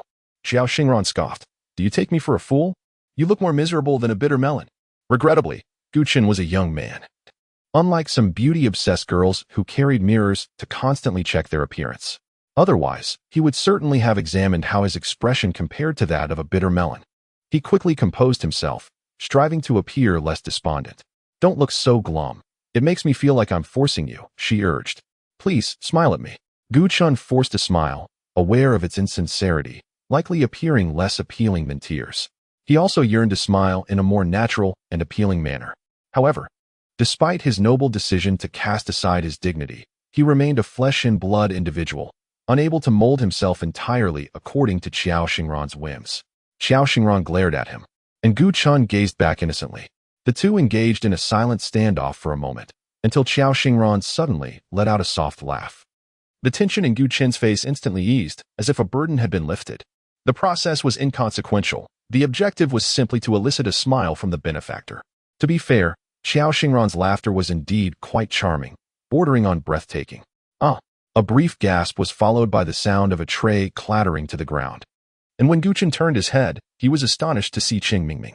Chapter 18. The fallen princess Cheng Mingming had never realized how arduous it was for one to carry 2 trays of food.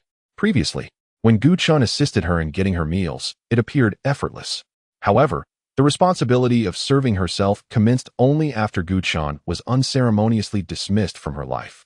Surprisingly, she adapted well, as Lin Buishuan accompanied her, engaging her in conversation and uplifting her spirits, even kindly offering to help carry her tray. Initially, following her separation from Guchan, aside from a few matters that required her direct attention, she continued to navigate her life without significant disruption.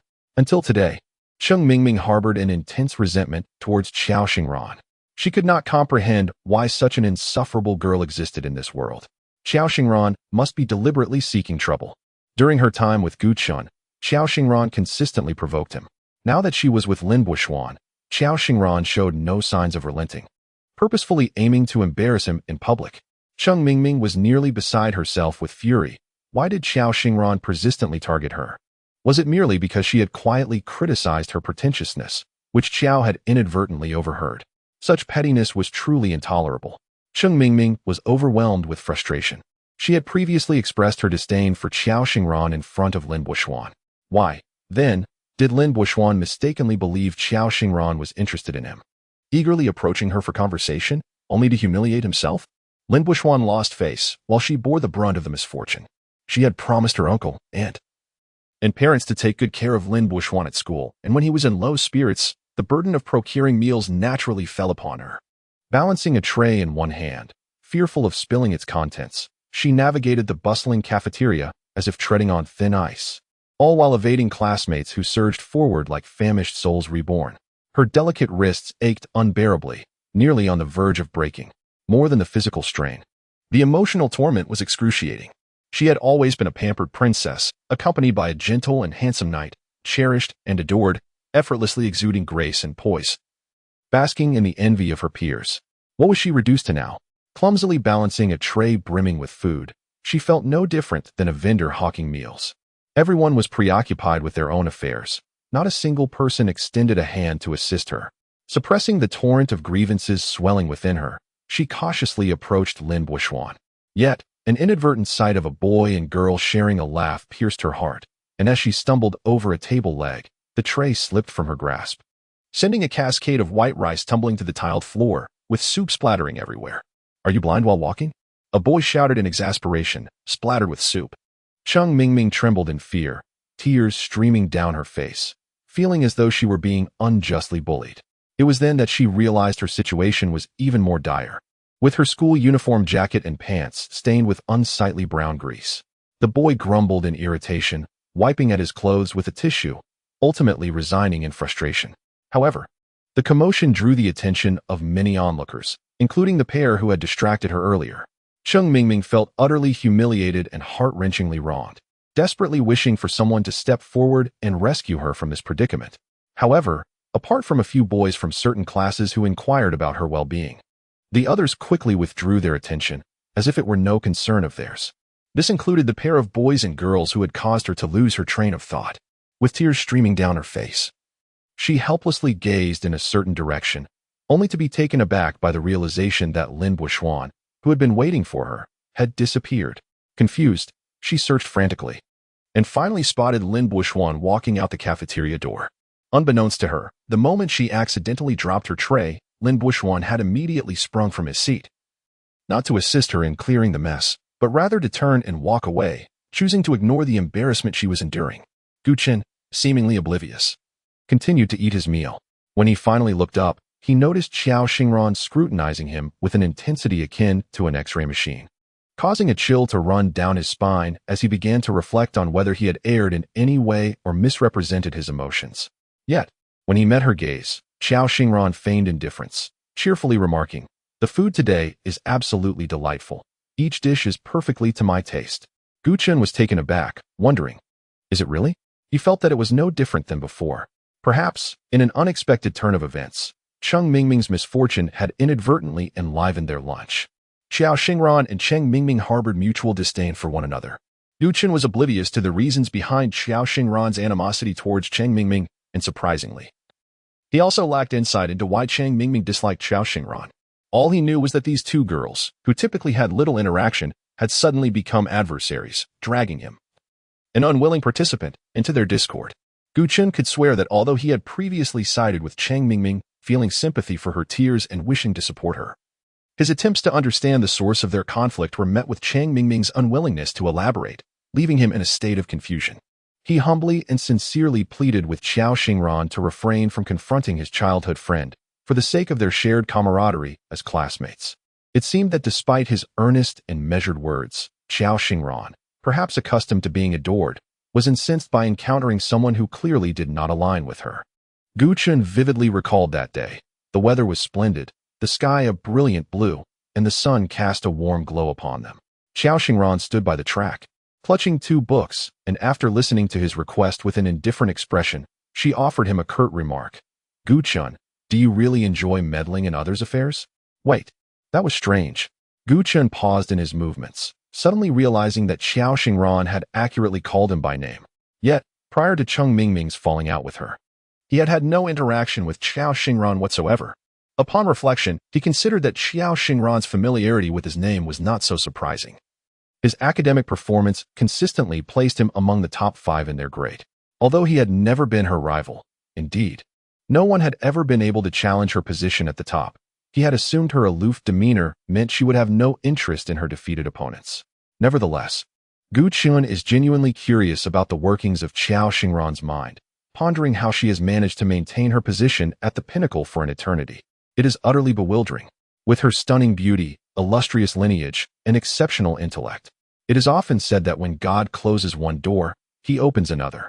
Thus, Gu Chen yearns to uncover which door has been closed for Xiao Xingran. Chapter 19. The worthy one. Jiang Xingran asked impulsively, "Doesn't your heart ache?" "Ache for what?" Jiang Xingran gestured towards a certain direction. Helpless, Cheng Mingming, with the assistance of her friend Su Yan, had managed to tidy up the mess. When he turned his head to look, he met Su Yan's gaze. Seeing him seated at the same table as Jiang Xingran, Su Yan smiled at him with a complex expression. Gu Chen politely returned the smile and calmly averted his gaze. I have no further ties with her. She is her own person, and I am mine. From this point onward, we shall be two parallel lines, completely unconnected.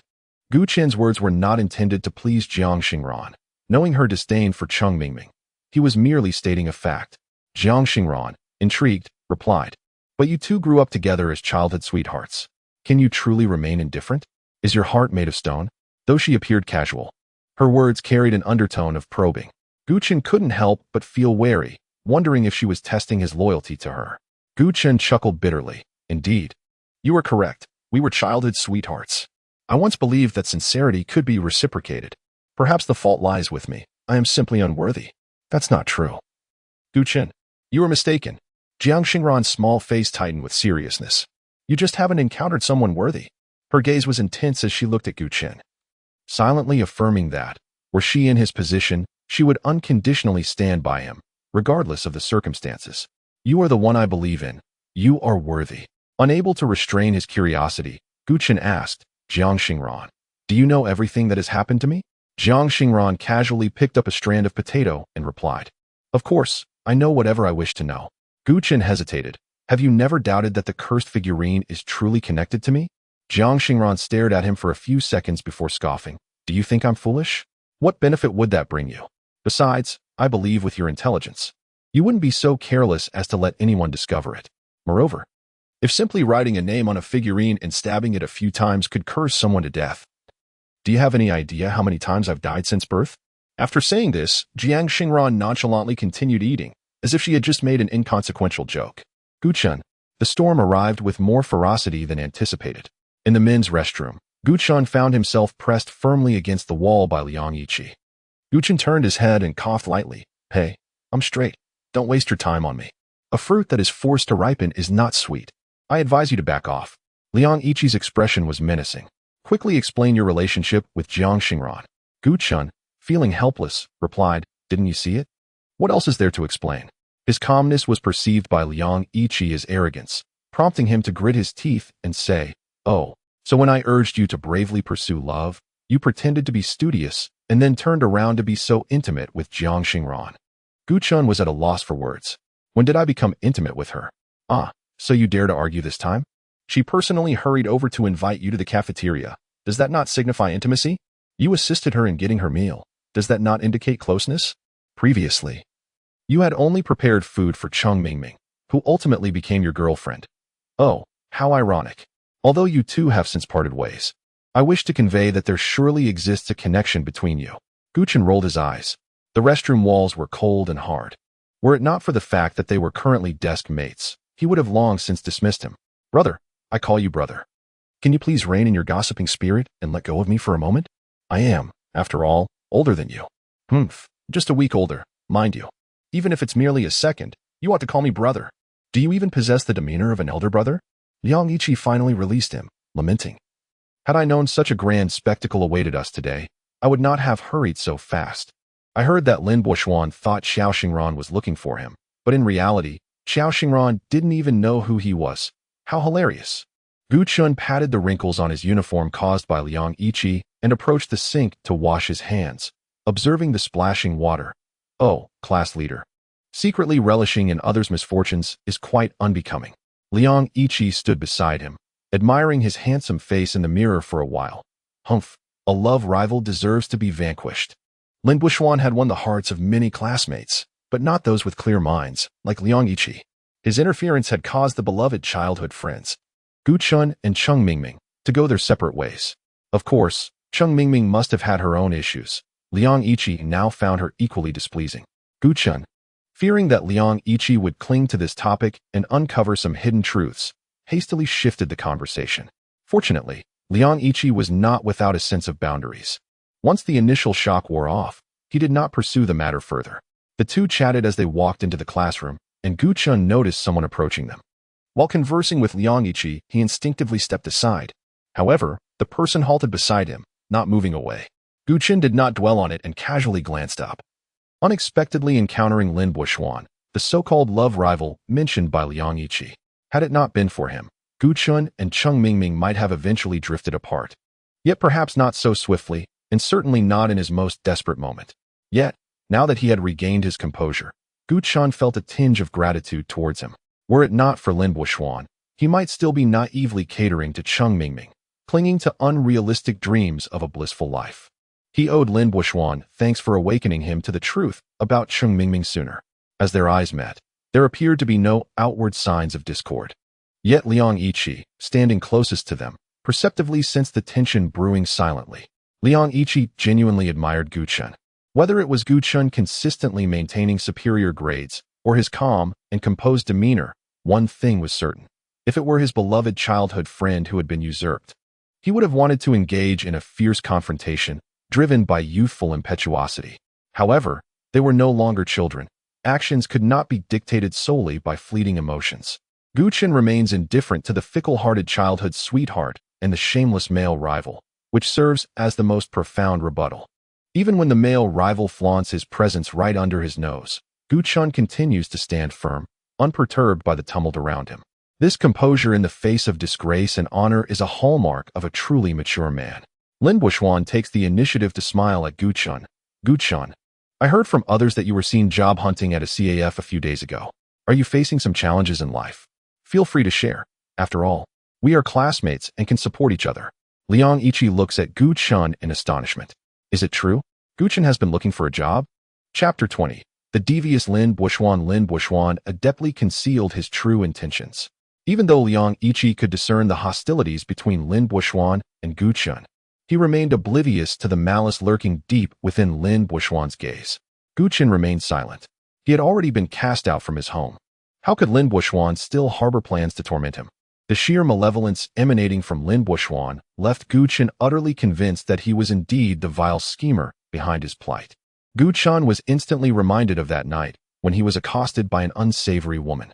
He keenly sensed that Lin Buishuan had come to the conclusion that, despite being expelled from the Lin family, he was able to sustain a normal life due to being supported by someone wealthy.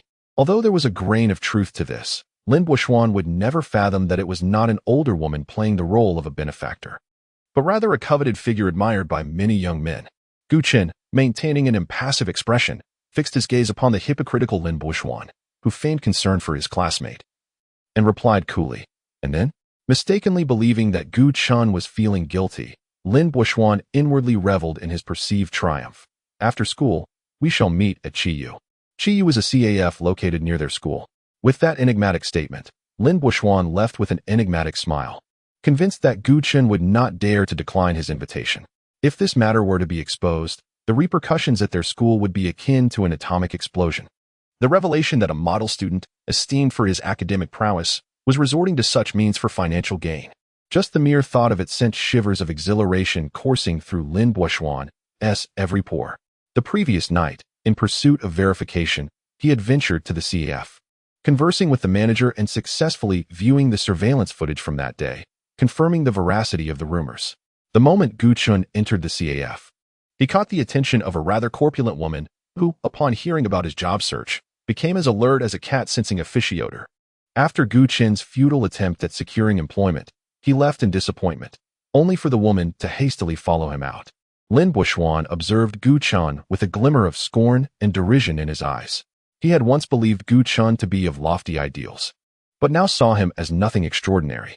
He learned that the woman was a newly affluent individual from a recently demolished neighborhood, having lost her husband and with her daughter married off.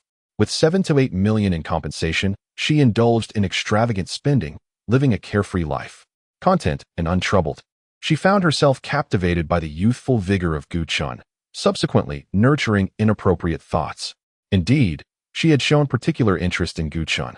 Having spent a 6-figure sum on her attire, one could only wonder how long her compensation would last in sustaining Gu Chun's lifestyle.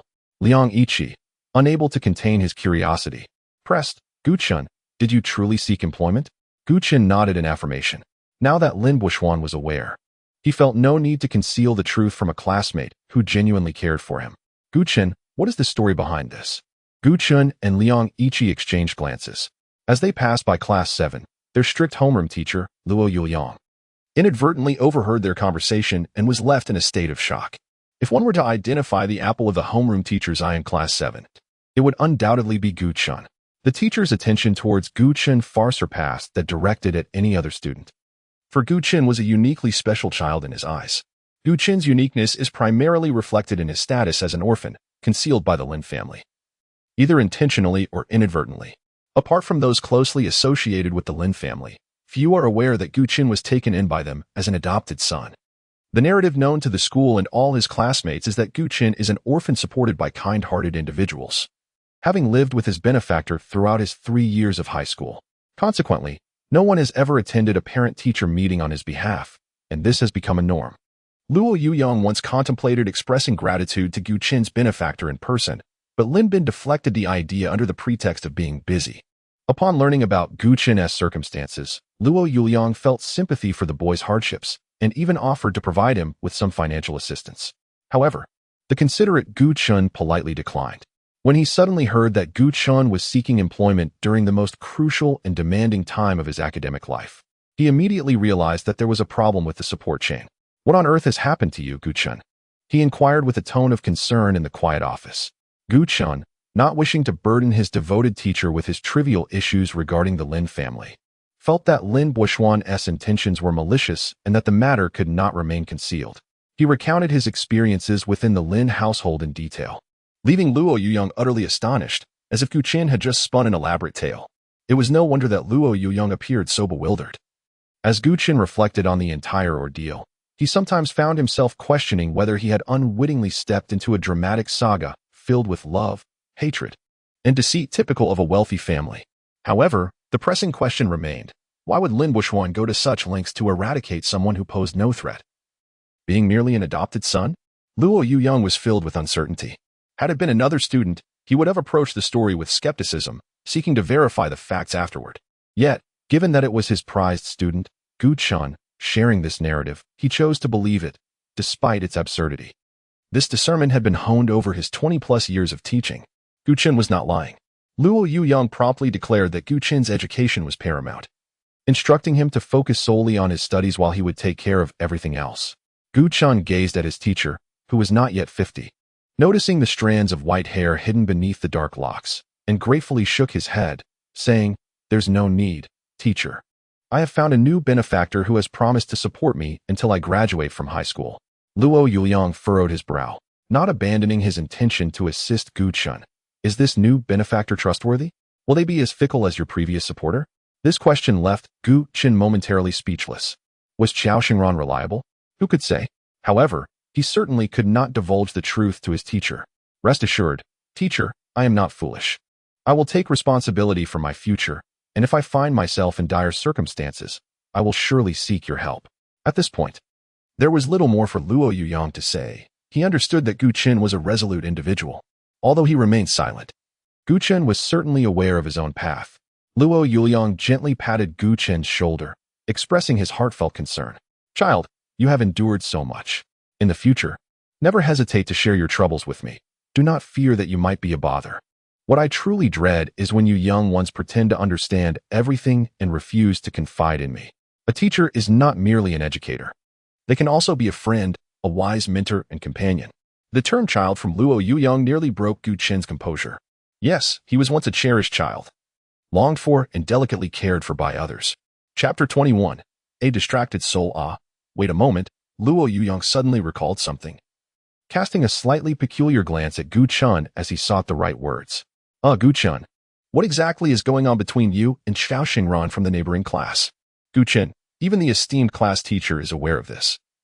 It seems this matter is even more sensational than he imagined." A sense of guilt washed over Gu Chun. "Teacher, we are merely ordinary friends." Luo Yuyong waved his hand knowingly, adjusting his glasses with a smile. "Do not be overly anxious. I merely asked out of curiosity, nothing more." He then sighed. "Although I have repeatedly instructed you not to engage in early romance, I too have experienced youth. After all, who among us is devoid of feelings? Moreover, you are all at a tender age when emotions bloom. My opposition to early relationships is not to hinder budding affection, but rather out of concern for your self-control, fearing you might become so enraptured that your studies suffer. Qiao Xingran is an exceptional girl. Let us speak solely of her academic prowess. She has consistently ranked first, which is impressive. Engaging in discussions about studies with her and striving together can indeed be beneficial. Gu Chen, feeling the pressure, replied, I will certainly do that. Luo Yuliang laughed heartily, his laughter imbued with more encouragement than mockery. In that moment, he transformed from the stern figure of authority into a jovial elder who enjoyed light-hearted banter with the younger generation. Suddenly, Gu Chen felt an overwhelming urge to share his thoughts. Teacher, in truth, I am not merely a sponsored child. I was adopted. 10 years ago, the Lin family took me in from the orphanage. The Lin family is the family of Lin Buishuan. Luo Yuliang froze in astonishment. As the school bell rang, Gu Chen hurriedly exited the classroom of his homeroom teacher and rushed towards his own classroom. Passing by class 6, someone tapped him on the shoulder. Were you summoned by your homeroom teacher? What for? Gu Chen quickly turned his head, casting a swift glance around. Xiao Xingran was perplexed by his actions. What are you doing, sneaking around like a thief? Yizhong High School is a prestigious institution where at least 99% of the students aim for university admission. The atmosphere is intensely academic.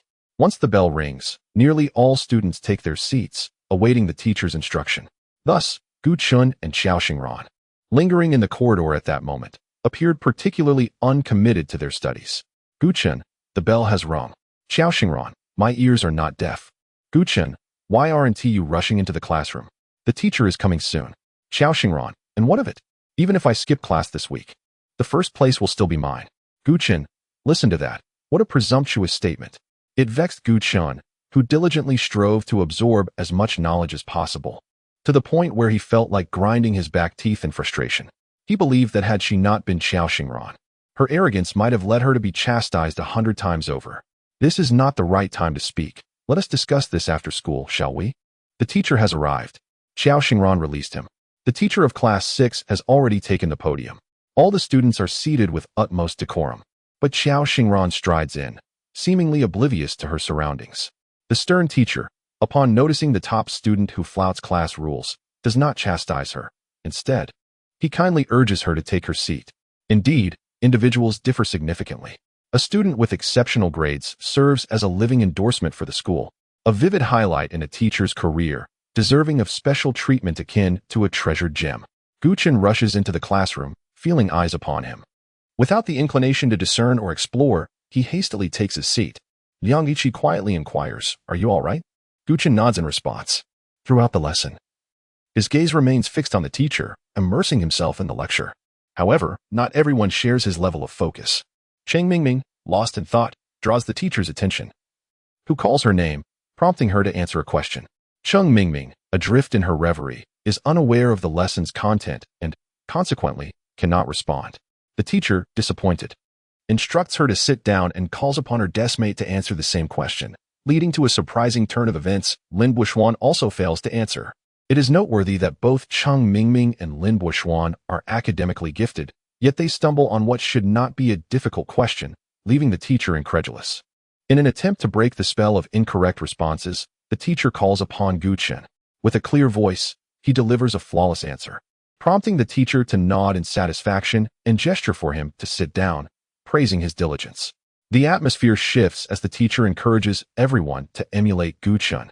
Casting a pointed glance at Cheng Mingming and Lin Buishuan, Cheng Mingming bows her head in silence, while Lin Buishuan outwardly appears receptive, yet internally bristles at the implication.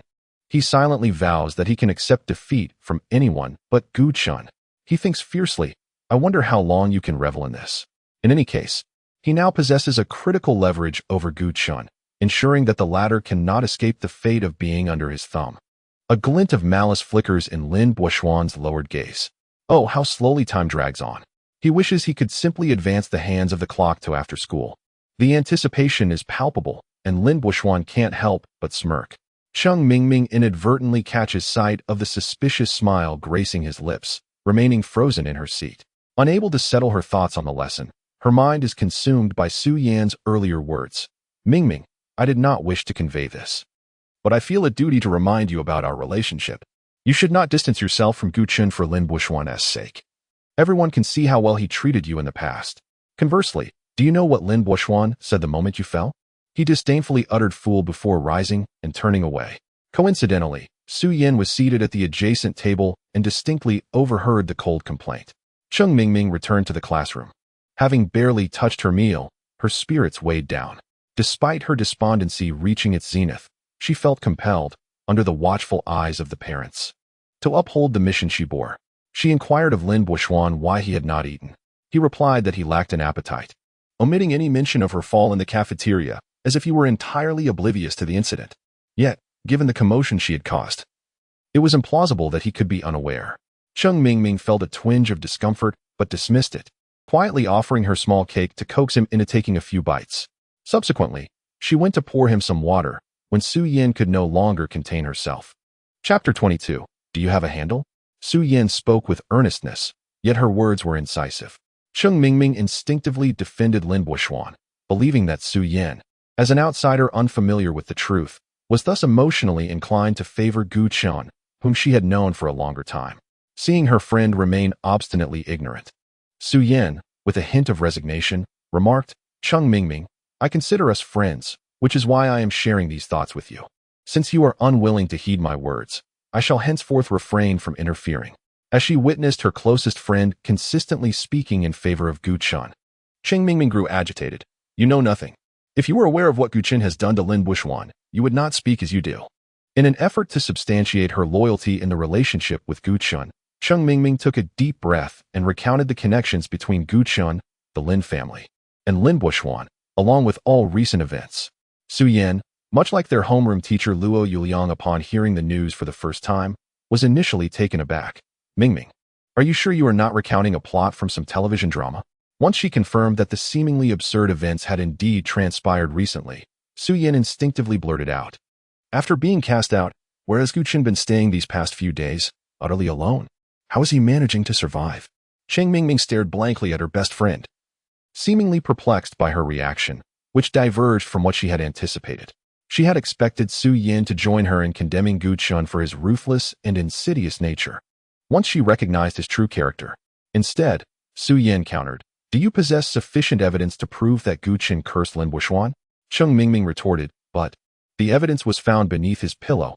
Isn't that clear enough? Su Yin looked at her in astonishment. Mingming, if all matters of right and wrong could be discerned by our own eyes, do you believe the law would invest time and effort in extensive investigations and gathering evidence before convicting someone?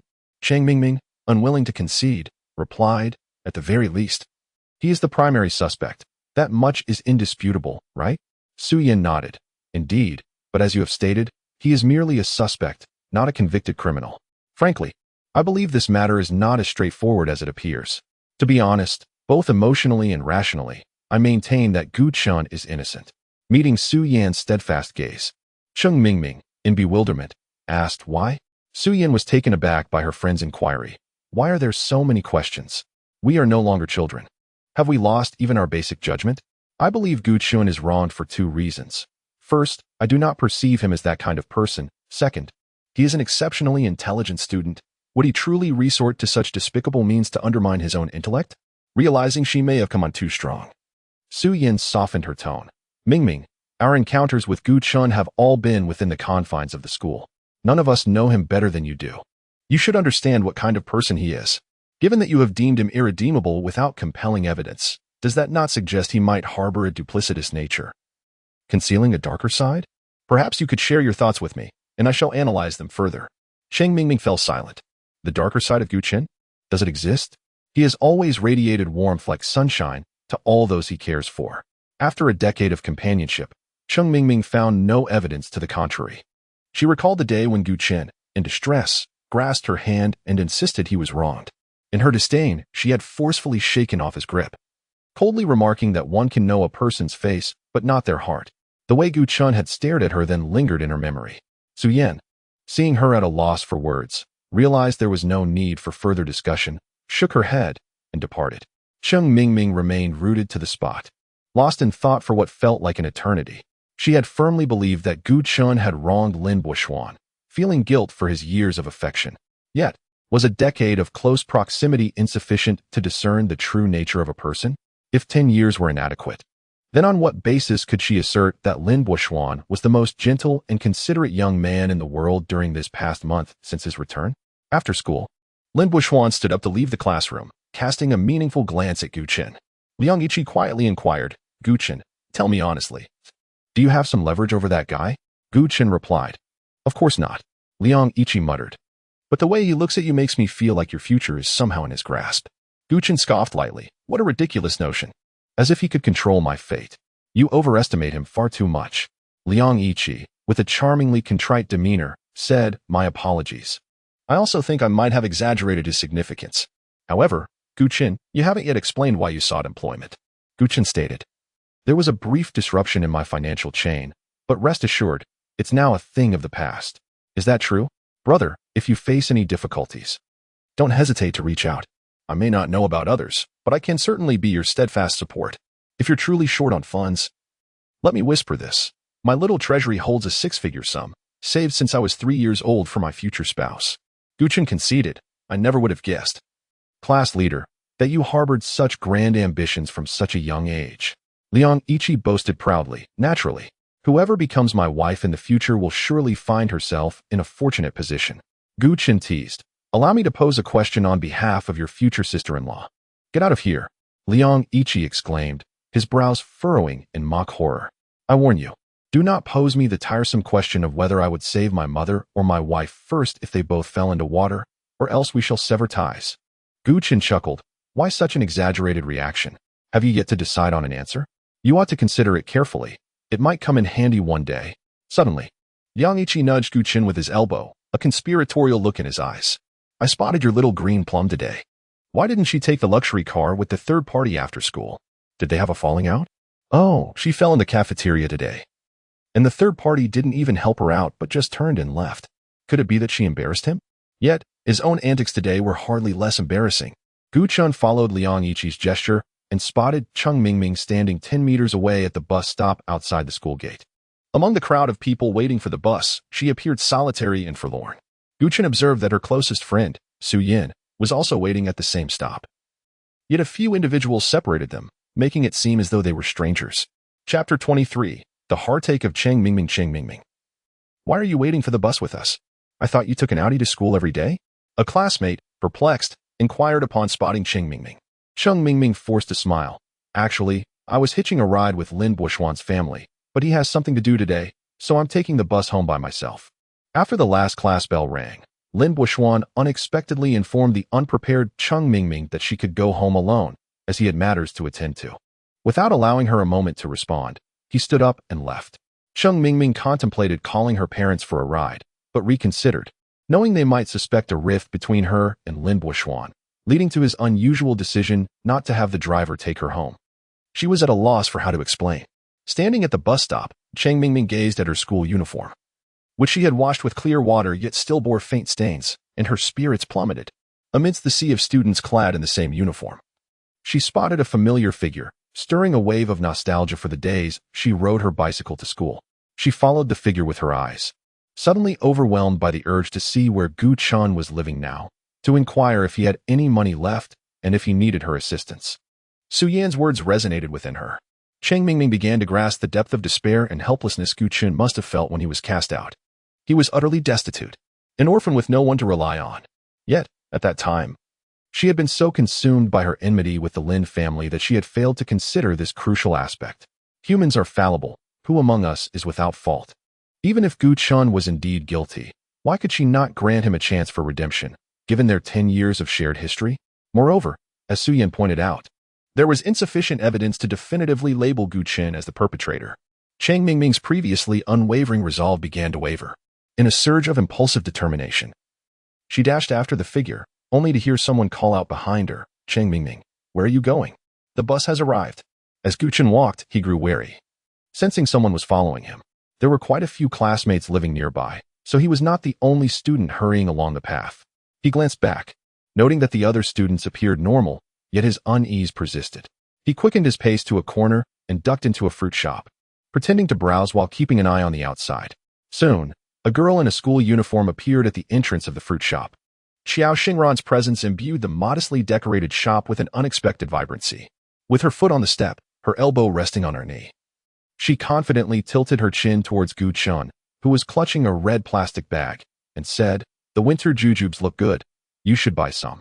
Gu Chen, taken aback, replied, what are you doing here? I thought you left early. Internally, he mused, so it's Xiao Xingran. while his hands continued to select the largest, ripest fruits. As Qiao Xingran observed for a moment, perhaps finding him overly hesitant, she ascended the steps and entered, effortlessly standing beside Gu Chen. She bent down to select from the basket, tossing one piece into the plastic bag in Gu Chen's hand without a hint of reluctance. Gu Chen, perceptive as ever, preemptively divulged, "The old class monitor is aware of my job search. He inquired about it, and I relayed everything." Qiao Xingran's eyes widened in surprise. "Did you also disclose our affair to him?"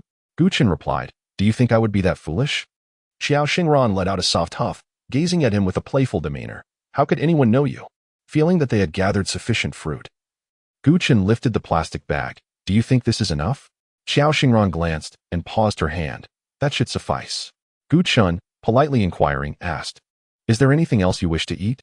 His question was merely a courtesy, for he believed that someone of Qiao Xingran's stature, raised in luxury, would find little appeal in the modest offerings of the small fruit shop.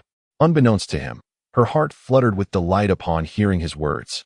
Her gaze roamed the various shelves as she selected a handful of splendid yellow bananas, picked a few large and vibrant red Fuji apples, chose some sweet mandarins, and ultimately amassed a collection of 7 or 8 assorted fruits. Just as Gu Chen was about to step forward, Qiao Xingran cast a commanding glance his way. "I will pay. You mustn't attempt to contest me." The shopkeeper cheerfully remarked, "It matters not who pays. It is all the same." His beaming expression conveyed an unspoken sentiment, suggesting, these two truly are a match made in heaven. Gu Chen felt no inclination to vie with Qiao Xingran over the bill, especially since he was being supported by her. He willingly carried the fruits as they exited the shop together. However, as they walked, a sudden realization struck him, and he cast a puzzled glance at Qiao Xingran, hesitantly inquiring, "Where are you headed?" With her eyes slightly narrowed, Qiao Xingran communicated her displeasure with his question. "Is it any of your concern?" Gu Chen fell silent, bewildered by her unpredictable temperament. She had seemed in good spirits at the fruit shop, as the young man and woman strolled side by side along the narrow concrete road. Their youthful exuberance drew the attention of many passers-by. "Look at that lovely couple ahead. They truly embody beauty and talent. Youth is such a blessing." Cheng Mingming gazed dreamily at the receding figures of the young couple. In the past, when she had gone out with Gu Chen, they two had been playfully referred to as a blissfully affectionate couple. Before they were together, she would mischievously watch for any signs of shyness from him. Once they were officially a couple, she would pout and assertively command him, "Now the whole world knows we are together. You must hold my hand tightly and never let go. I want your promise that you will only be kind to me for the rest of your life. Otherwise, I shall ignore you forever." Reflecting on those memories now felt like a different lifetime, as if the sweet moments shared with Gu Chen were but an ephemeral dream. "Dear girl, are you all right? Have you encountered any difficulties?" It was only when someone nearby expressed their concern that Cheng Mingming realized she had been crying, though she was unaware of when it had begun. Once, it was she who shared every moment with Gu Chen, chattering incessantly by his side.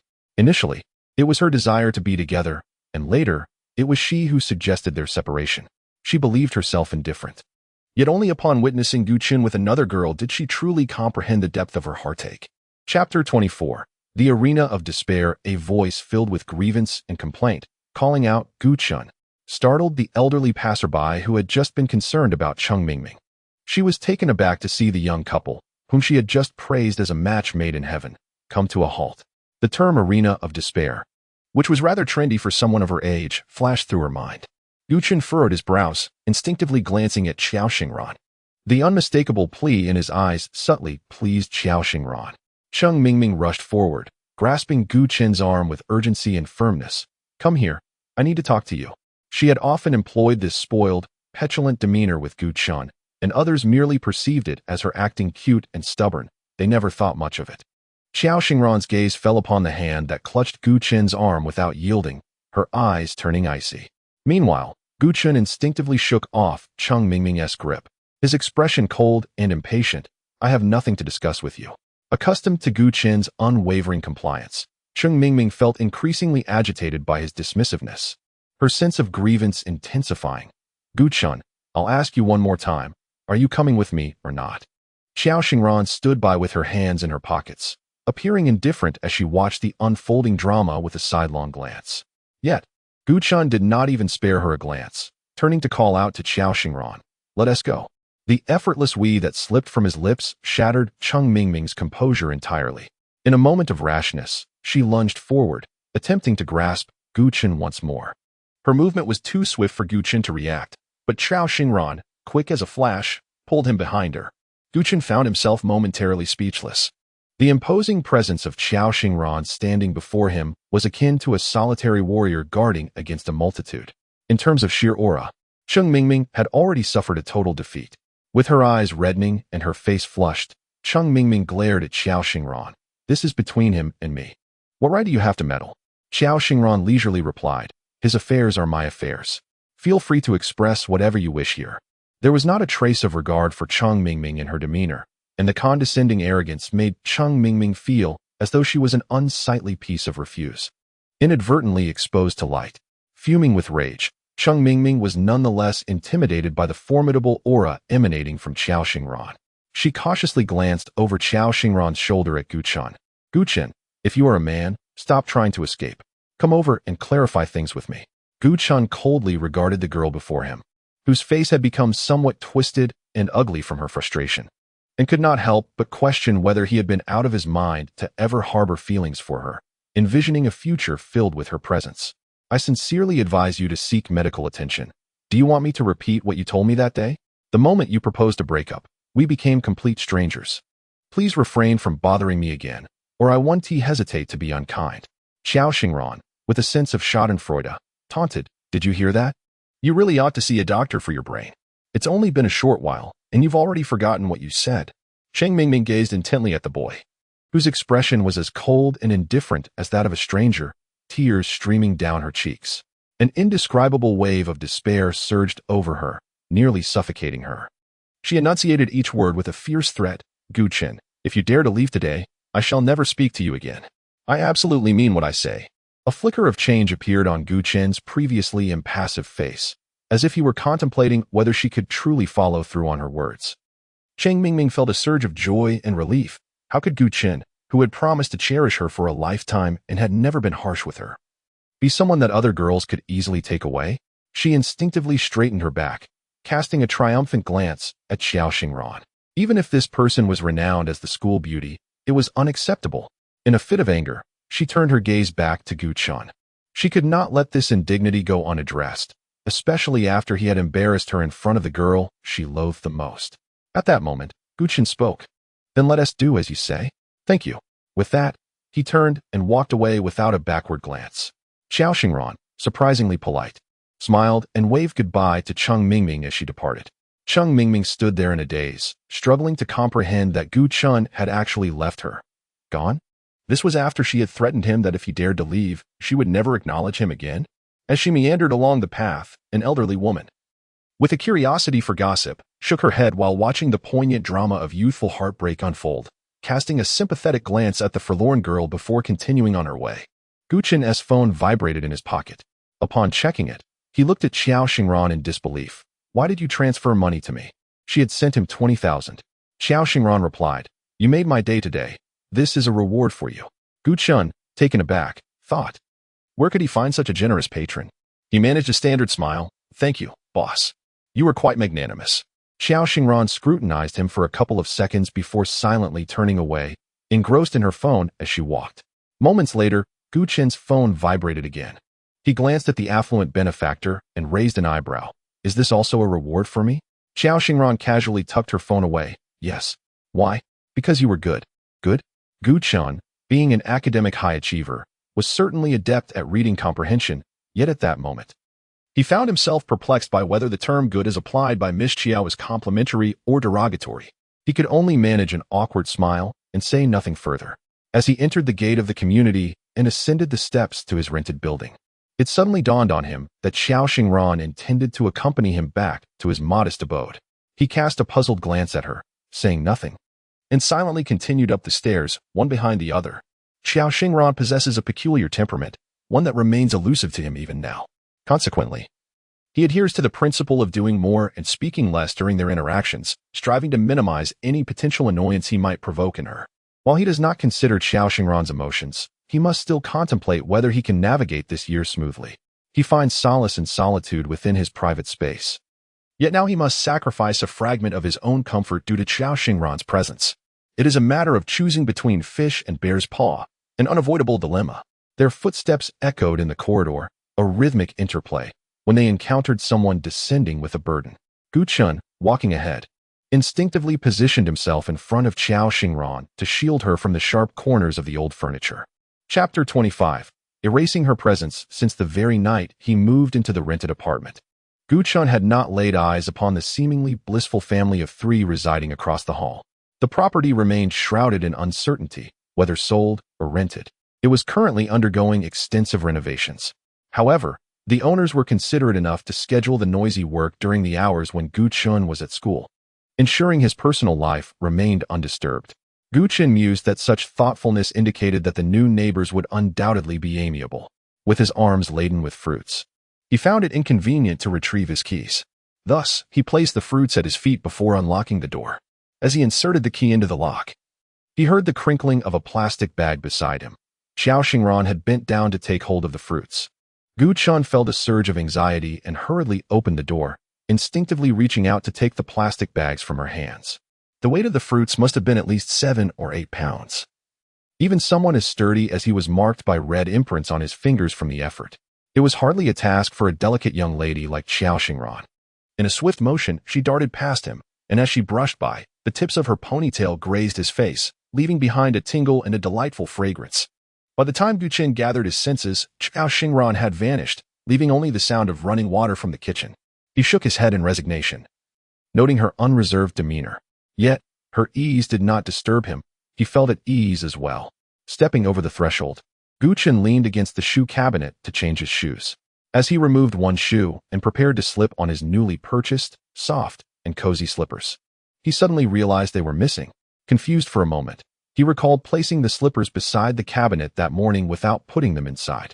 He shook his head, acknowledging that even the sharpest mind could falter. Bending down to open the cabinet, he was met once more with an empty space, a look of bewilderment crossing his features. He possessed few personal items, and the only pair of shoes he had were those he wore when departing from the Lin family. He had yet to procure a new pair. The slippers he had bought on his first night had vanished.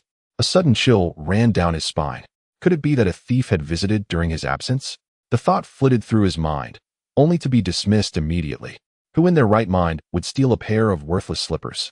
Yet, he pondered the peculiarities of the world. Perhaps a thief, in dire need of slippers, had found his cotton slippers to be the perfect fit and had taken them in a moment of opportunism.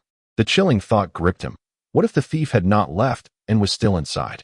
Just as his imagination spiraled into dark territories, he was jolted back to reality by the sight of a pair of adorable brown bear slippers. With a glass bowl in her hands, Xiao Xingran approached. Several plump, sweet-looking jujubes nestled within. Biting into one without a care, she looked at the dazed Gu Chun and asked, "What are you standing there for?" As Gu Chun spoke, he noticed her petite feet wriggling uncomfortably within the oversized cotton slippers. The bear-shaped ears twitched. Gu Chun pondered, how could she be wearing my slippers?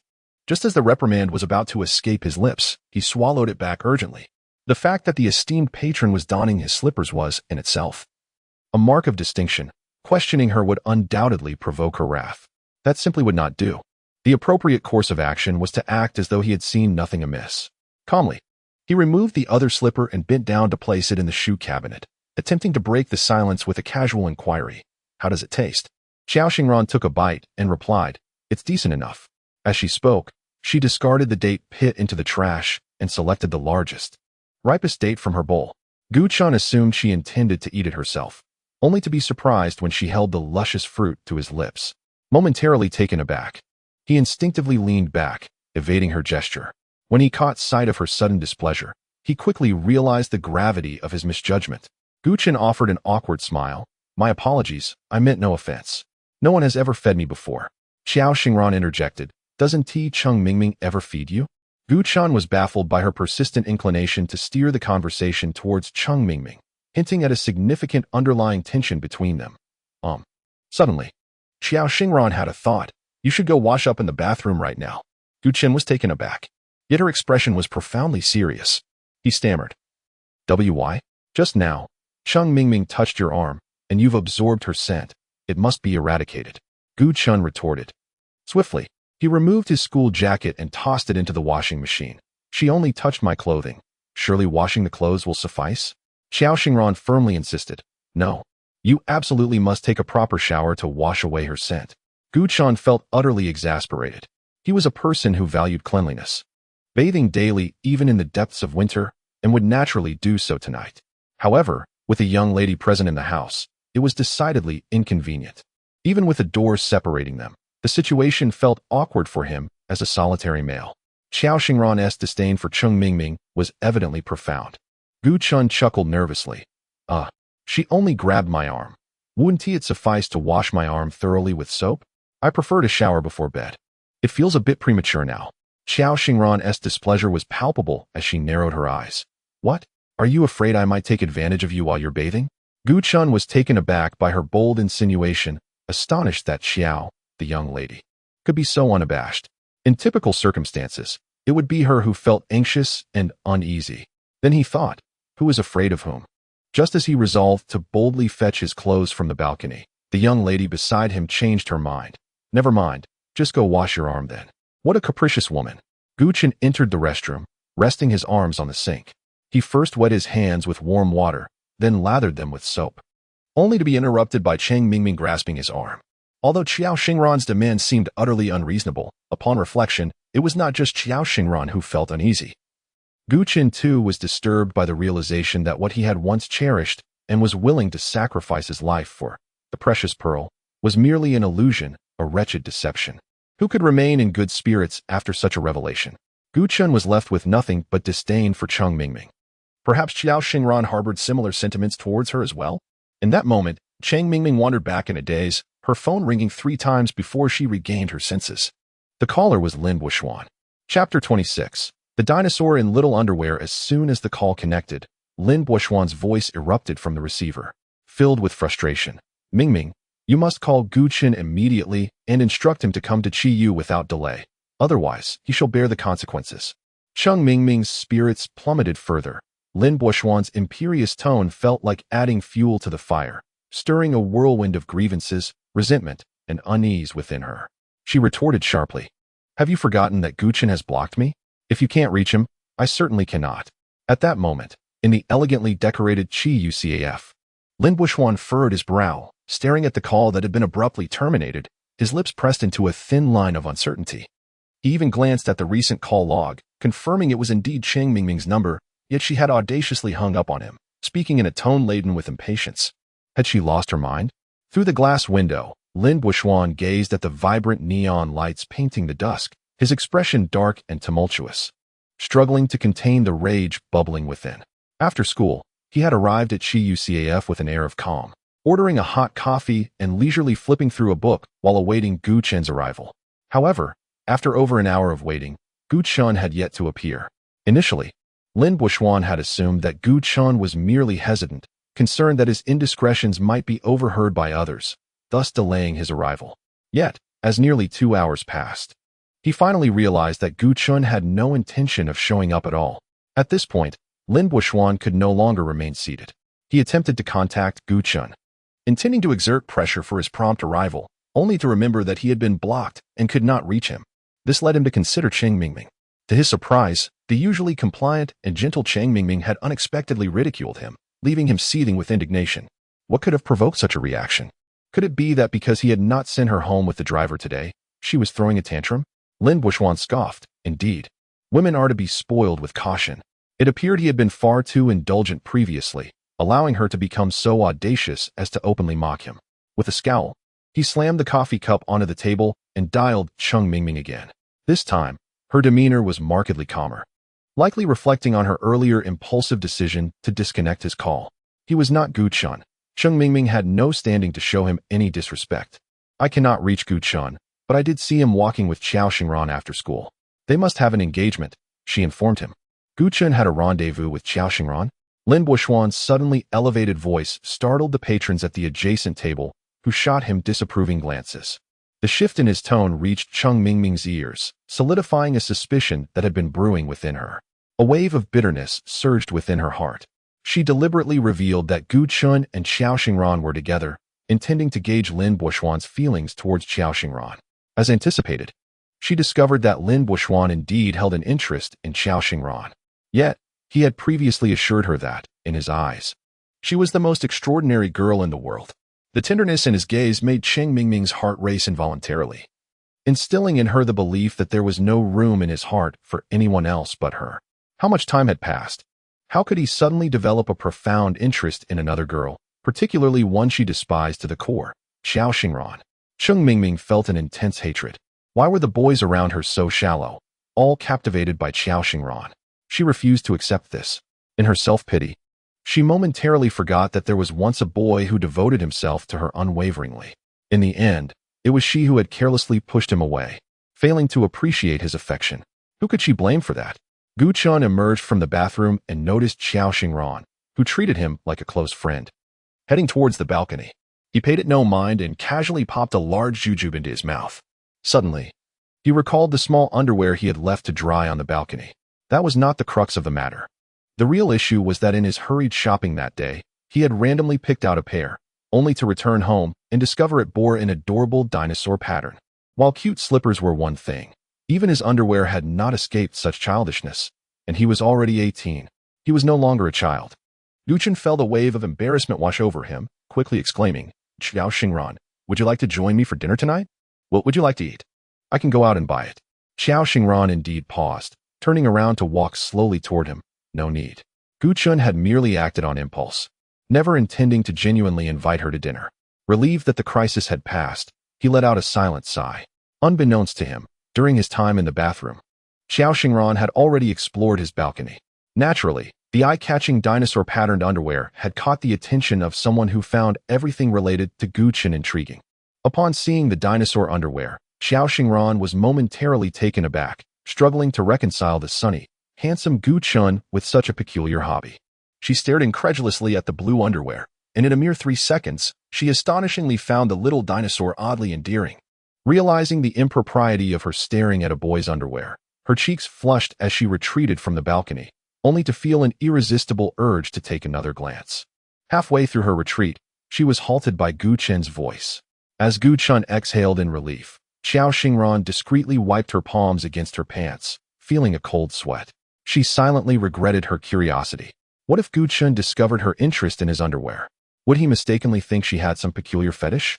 Of course, if one were to label her as a pervert, she would find it hard to refute such a claim, for she indeed harbored an inexplicable, pathological possessiveness towards everything related to Gu Chun, an obsessive infatuation that consumed her. One can only express relief that Gu Chun's unexpected incident led to a divergence from Qing Mei, rendering her initiative to approach him entirely justifiable. Otherwise, once the college entrance examination concluded, regardless of Gu Chun's willingness, she would have resolutely seized love for herself. Life is but a fleeting few decades.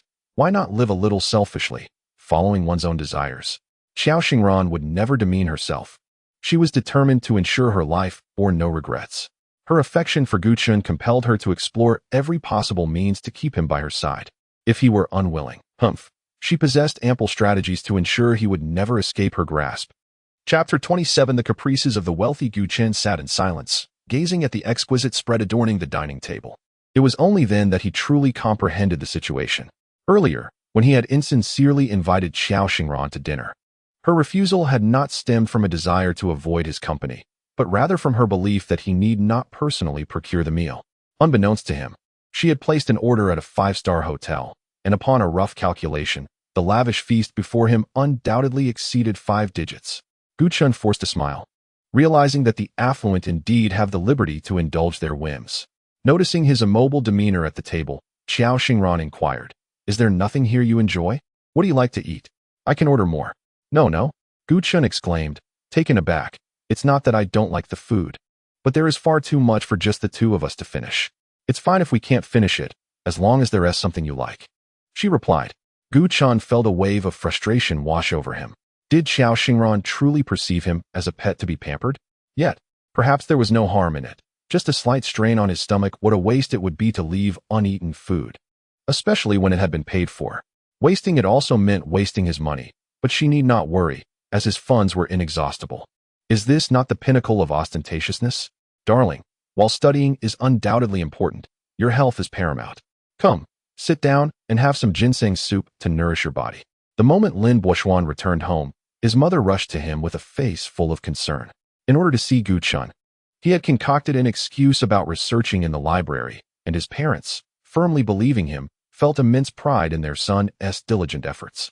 With no social engagements that day, Lin Bin had returned home early and immediately sensed something amiss with his son. He set down his newspaper and asked with genuine concern, "What's wrong?" Lin Buoxuan hesitated. Nothing at all." Seeing the troubled expression on his face, Su Fian grew anxious. Since childhood, he had been raised elsewhere. Although she and her husband frequently visited and showered him with affection, it could never compare to having him grow up at home. The couple always felt a sense of indebtedness towards him, fearing he might grow distant. After bringing him back, they had spared no effort to compensate for lost time, providing him with the best within their means. "Darling, your father and I are your closest kin. Is there anything you cannot share with us?" Lin Buoxuan seemed moved by her words. "It's about Gu Chun?" Su Fian reacted strongly, her anger flaring. "Has he been causing you trouble at school? I always said he was an ungrateful wretch. I should have driven him out long ago. It's too lenient to let him go unpunished. We cannot let this matter rest. He must be taught a lesson." Lin Bin furrowed his brow. "Buoxuan, don't rush. Speak slowly. If he truly bullied you, your father will not let him off lightly." Lin Buoxuan anticipated his parents' reaction. He was their cherished child, which had emboldened him to act so recklessly towards Gu Chun. He was certain that in their fury, they would deny Gu Chun any opportunity for defense or vindication. "Dear parents, please do not be alarmed. It is not a matter of bullying. He merely ignores me at school, which I am indifferent to. How dare he display such contempt towards you? Who does he think he is?" Su Fian exclaimed, her anger palpable. Lin Buoxuan feigned concern, saying, "He harbors resentment towards me, which I can somewhat understand.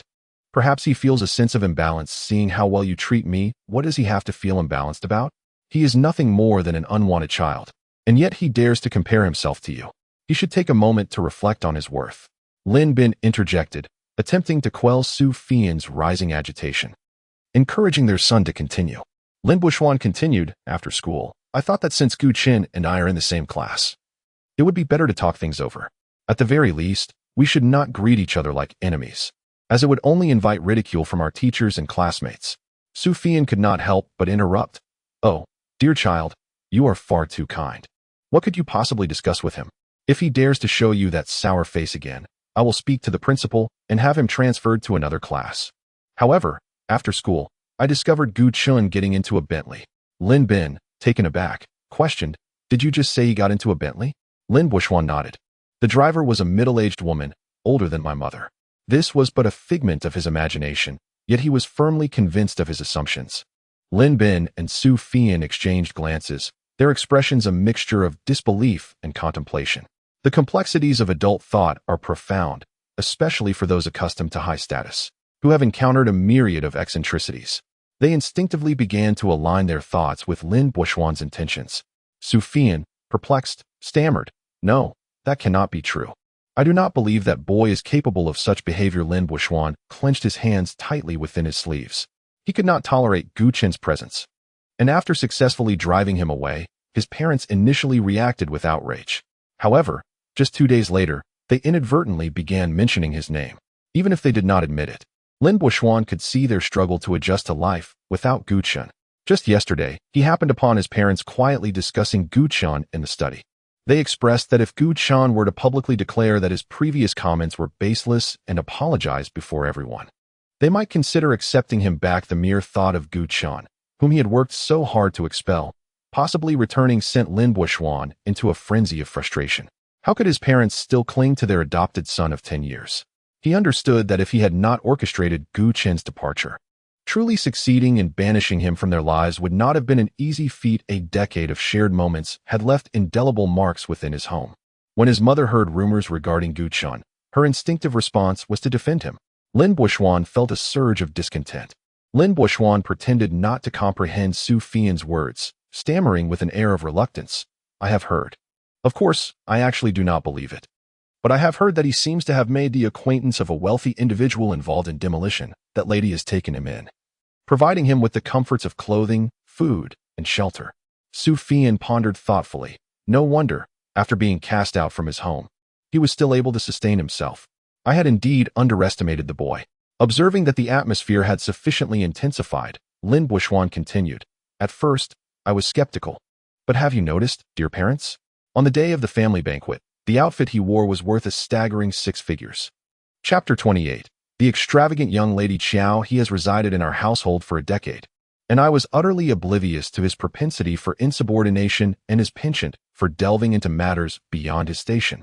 Su Fian expressed her disdain, exclaiming, "Fortunately, we have expelled him from our home and drawn a clear line. Otherwise, with his incessant restlessness, should he create a debacle, would not our Lin family become the subject of ridicule?" Any lingering doubts in my heart evaporated. "Mingming, why did you come upstairs alone?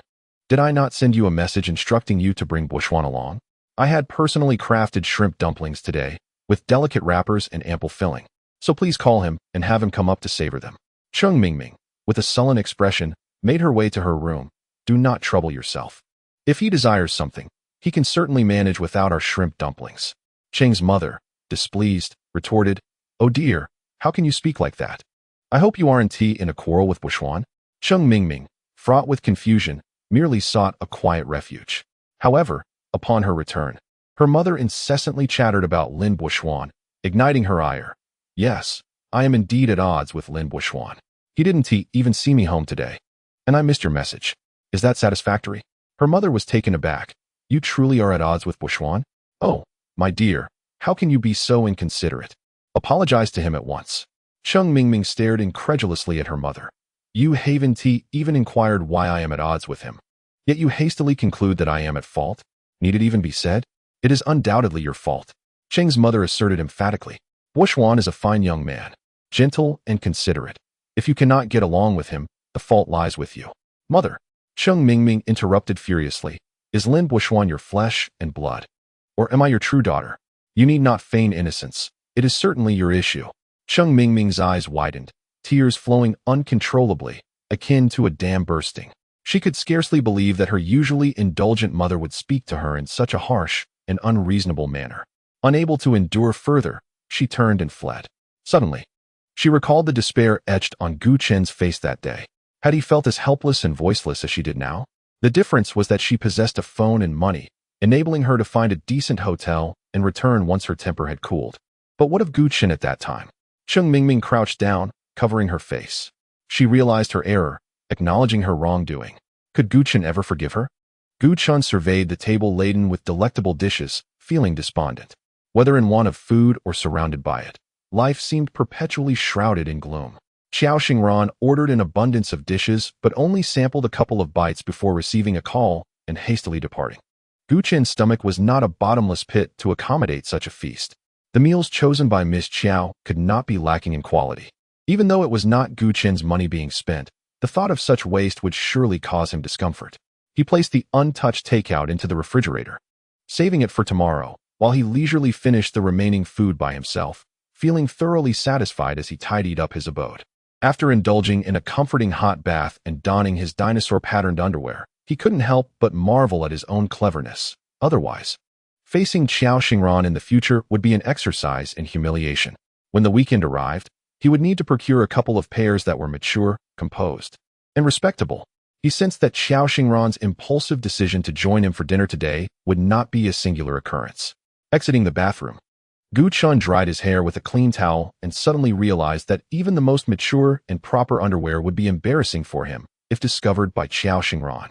Yet, he mused, there are always more solutions than problems. He devised a plan. Once his clothes were washed, he would place his underwear at the back of the drying rack, concealed by outer garments to prevent any prying eyes.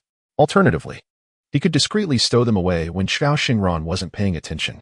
Caught off guard today, he was still grappling with the unexpected when his phone vibrated yet again with a transfer of 30,000 yuan. Indeed, it was once more from Xiao Xingran. Gu Chun was bewildered. Was this another reward? But before he could voice his confusion, Xiao Xingran's characteristic cool voice sent a voice message. Take some time to buy a pair of cotton slippers for your home. Gu Chun was left dumbfounded. Did Xiao Xingran imply that she would be visiting frequently? Oh dear, his precious personal space was being forcefully invaded by her. Yet, he could not utter a word of refusal. She insisted on having a pair exactly like his. Gu Chun glanced down at his little brown bear slippers.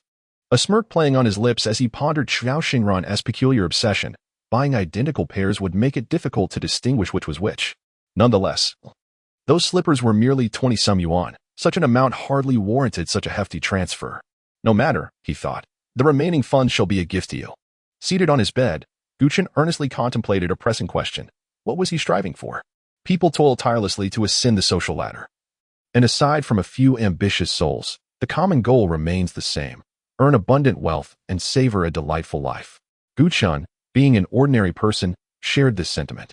If he applied the same diligence he had once devoted to his studies to understanding the preferences of the illustrious Qiao, the rewards he received from her every few days would suffice to indulge him in a carefree existence. The generous Qiao, whose tips began at 5 figures, had already contributed to Gu Chun's account, reaching 6 digits in mere days since their agreement, a sum ample enough to sustain him through his final year of high school. Suddenly snapping back to reality, Gu Chun chuckled and shook his head.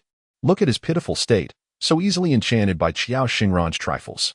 He harbored aspirations, albeit modest. And how could he willingly tether his life to a capricious girl? The compromises he made now were merely a result of desperation, and he vowed to forge his own future with his own hands. With a yawn, fatigue washed over him. He lay upon his bed, cushioned by thick blankets, embracing the plush softness of his comforter, and in the tranquility, he closed his eyes, feeling content. Yet, thoughts weighed heavy on his mind, making sleep elusive. Severing ties with the Lin family, Guchen realized that Lin Buishuan was not yet willing to let him go. He understood that merely clearing his name was insufficient. He needed to muster his resolve for battle. If you show no mercy, do not expect kindness in return. Those who walk barefoot fear not the shoot. Driven to desperation, he could resort to anything. To expect him to endure injustices in silence was utterly impossible. Guchen contemplated seeking out an individual the following day, the new maid who had discovered the cursed figurine beneath his pillow. It was said that this maid had previously served Lin Buishuan, and thus her loyalty to him would be unwavering. It was unlikely she would disclose any truths to Guchen easily. However, Guchen had his own strategies. In the shadows, a smirk played upon his lips. He wished to be a peaceful man, yet the harshness of reality thwarted his desires. Thus, he had no qualms about wielding the knife and embracing the role of the villain with fervor. Chapter 29. The Phantom Girl. A woman huddled in a cold corner. Trembling with fear, her wide eyes scanning the darkness in a desperate attempt to comprehend her dire situation. To this moment, she remained oblivious to the events that had transpired. And naturally, she was unaware of the trials that lay ahead. Given her current predicament, it seemed her fate was grim. She was a servant in a household. On that fateful day, her mistress had tasked her with procuring fresh ingredients from the market to nourish her son, who was fervently preparing for his upcoming examinations. Heeding her mistress's command, she set off, but en route to the market, a luxurious car came to a slow halt before her, and the driver inquired for directions. Eager to assist, she readily obliged. The driver, generous to a fault, handed her 1,000 yuan as compensation before departing. Elated, she gazed at the unexpected windfall, marveling at the driver's apparent extravagance. A thought suddenly struck her, given the driver's affluence. Securing a position in his household would undoubtedly offer far better prospects than her current employment. As she lamented her missed opportunity to obtain the driver's contact information, darkness enveloped her, and she lost consciousness. When she next opened her eyes, she found herself in a shadowy realm that felt akin to hell. What was this place? Who had brought her here? What were their intentions? Was it robbery, exploitation, or perhaps the vengeance of an enemy? She was utterly in the dark. The terror of the unknown shattered her resolve. She cried out, pleading in vain, as what felt like an eternity slipped by. Despite her frantic efforts and desperate cries, she received no response, as if she were trapped in an infinite abyss of darkness. Just as despair threatened to consume her, the door creaked open from the outside. Beneath the faint glow of starlight, she caught a glimpse of a slender figure standing at the threshold, long hair cascading like a specter of the night. A voice, chilling to the bone, resonated through the air. Zhang Xuejiao, 28 years old, with an elementary education. You began your journey as a hairdressing apprentice at 15. Only to be cast out at 16 after your illicit affair with your master was exposed. Subsequently, through a friend's introduction, you found work in a nightclub in City C, and by chance, became the devoted caretaker of a young master for 8 long years, ultimately surpassing his parents in his esteem. Zhang Xuejiao's expression morphed into one of sheer horror. The specter possessed an unsettling knowledge of her entire life. Her body trembled uncontrollably as she stammered, "W are you?" The girl at the door let out a derisive laugh. "If your master were to learn of your misdeeds, do you have any idea of the fate that awaits you? Do you truly believe that your young master, still a child in his parents' eyes, could protect you?" As the chilling tone of the girl echoed with haunting clarity, Zhang Xuejiao envisioned the gruesome fate that awaited her at her master's hands, prompting an uncontainable scream of terror to escape her lips. To avoid an untimely demise, it is prudent to comply willingly. Whatever inquiries I pose, you shall answer with utmost candor. Even if you wish to feign ignorance, it matters not. The answers I seek are merely a matter of time. What do you wish to ask? Who has incited you to malign Gu Qin? The young girl uttered a name that was not unfamiliar to Zhang Xuejiao, causing her to suddenly regain her composure. She began to feign madness. I do not comprehend what you are saying. No one has wronged him. It is he who is envious of the young master. This is entirely his own doing, and it has nothing to do with us. It seemed she had anticipated her reluctance to cooperate. The girl scoffed dismissively and retrieved her phone to dial a number. Before long, a familiar voice resonated from the other end. "Hello, Zhang Xuejiao, what is going on? I asked you to buy some groceries, yet it is now midnight and you have yet to return. Did you travel to the Pacific to procure these items? Do not assume that I am intimidated by your prolonged service to Boxian. If you continue to exhibit such lethargy, you shall pack your belongings and leave." "Hello." Zhang Xuejiao respond. The young girl concluded the call. "I have heard that your lady's temperament is rather volatile, while the gentleman appears genteel. Yet, beneath the surface, he is equally inaccessible. In any case, he is certainly not as amiable as your young master, is he?" The girl smiled enigmatically. "He must be quite incensed right now. If I were to reveal the secret of you and his son at this moment, do you think it would be even more entertaining?" Zhang Xuejiao trembled more violently, exclaiming, "I will tell you everything, but you must promise not to divulge the secret between me and the young master. Dear miss, matters such as these should be entrusted to us. You come from a noble lineage, why sully your ears with such sordid affairs?" Upon seeing Xiao Xingran emerge with a stern expression, Butler Wu hurriedly offered a cup of coffee. Xiao Xingran sipped from the cup before speaking softly, "Regarding Gu Qin, it is my fortune to be involved personally." Butler Wu replied, "Miss, your calm demeanor is always commendable, yet when it comes to Gu Qin..." He chuckled. "Gu Qin is indeed fortunate to have your support." Mentioning Gu Qin caused Xiao Xingran's expression to soften mysteriously. Yet, she feigned disdain. Is it not simply because he is rather foolish? Butler Wu was well aware of his young mistress's prideful nature. He understood without needing to articulate it. He chuckled quietly, pondering that there are many foolish souls in this world, yet his young mistress shows no sympathy towards them, reserving her affections solely for Gu Qin. Could it be merely his handsome appearance? However, she was not a shallow individual swayed by looks alone, though Gu Qin excelled academically and morally. Such individuals abound in this world. Why was it that her thoughts lingered solely on Gu Qin? What unique qualities did he possess that eluded her understanding? Not only Butler Wu was perplexed, even Xiao Xingran herself was unaware of why she was so captivated by Gu Qin. From the very first moment she laid eyes on him, she was drawn to him. Henceforth, whenever Gu Qin appeared, her gaze would inevitably follow him, unable to be restrained. Yet she is a proud individual. At that time, Gu Qin had Cheng Mingming by his side. The reason for her unexpected admiration for Gu Qin, a second-hand commodity, can perhaps only be explained by the notion of being bewitched. Regardless of whether it is enchantment or something else, she simply adores Gu Qin and wishes to protect him. And that is that. Xiao Xingran recalled the events that transpired after school today, and could not help but fall into contemplation. It was evident that Cheng Mingming felt regret, which was to be anticipated. The boy she had set her sights on was certainly not lacking in merit. Chapter 30. A humiliation once more a new day dawned, and the entrance of the first high school was bustling with activity.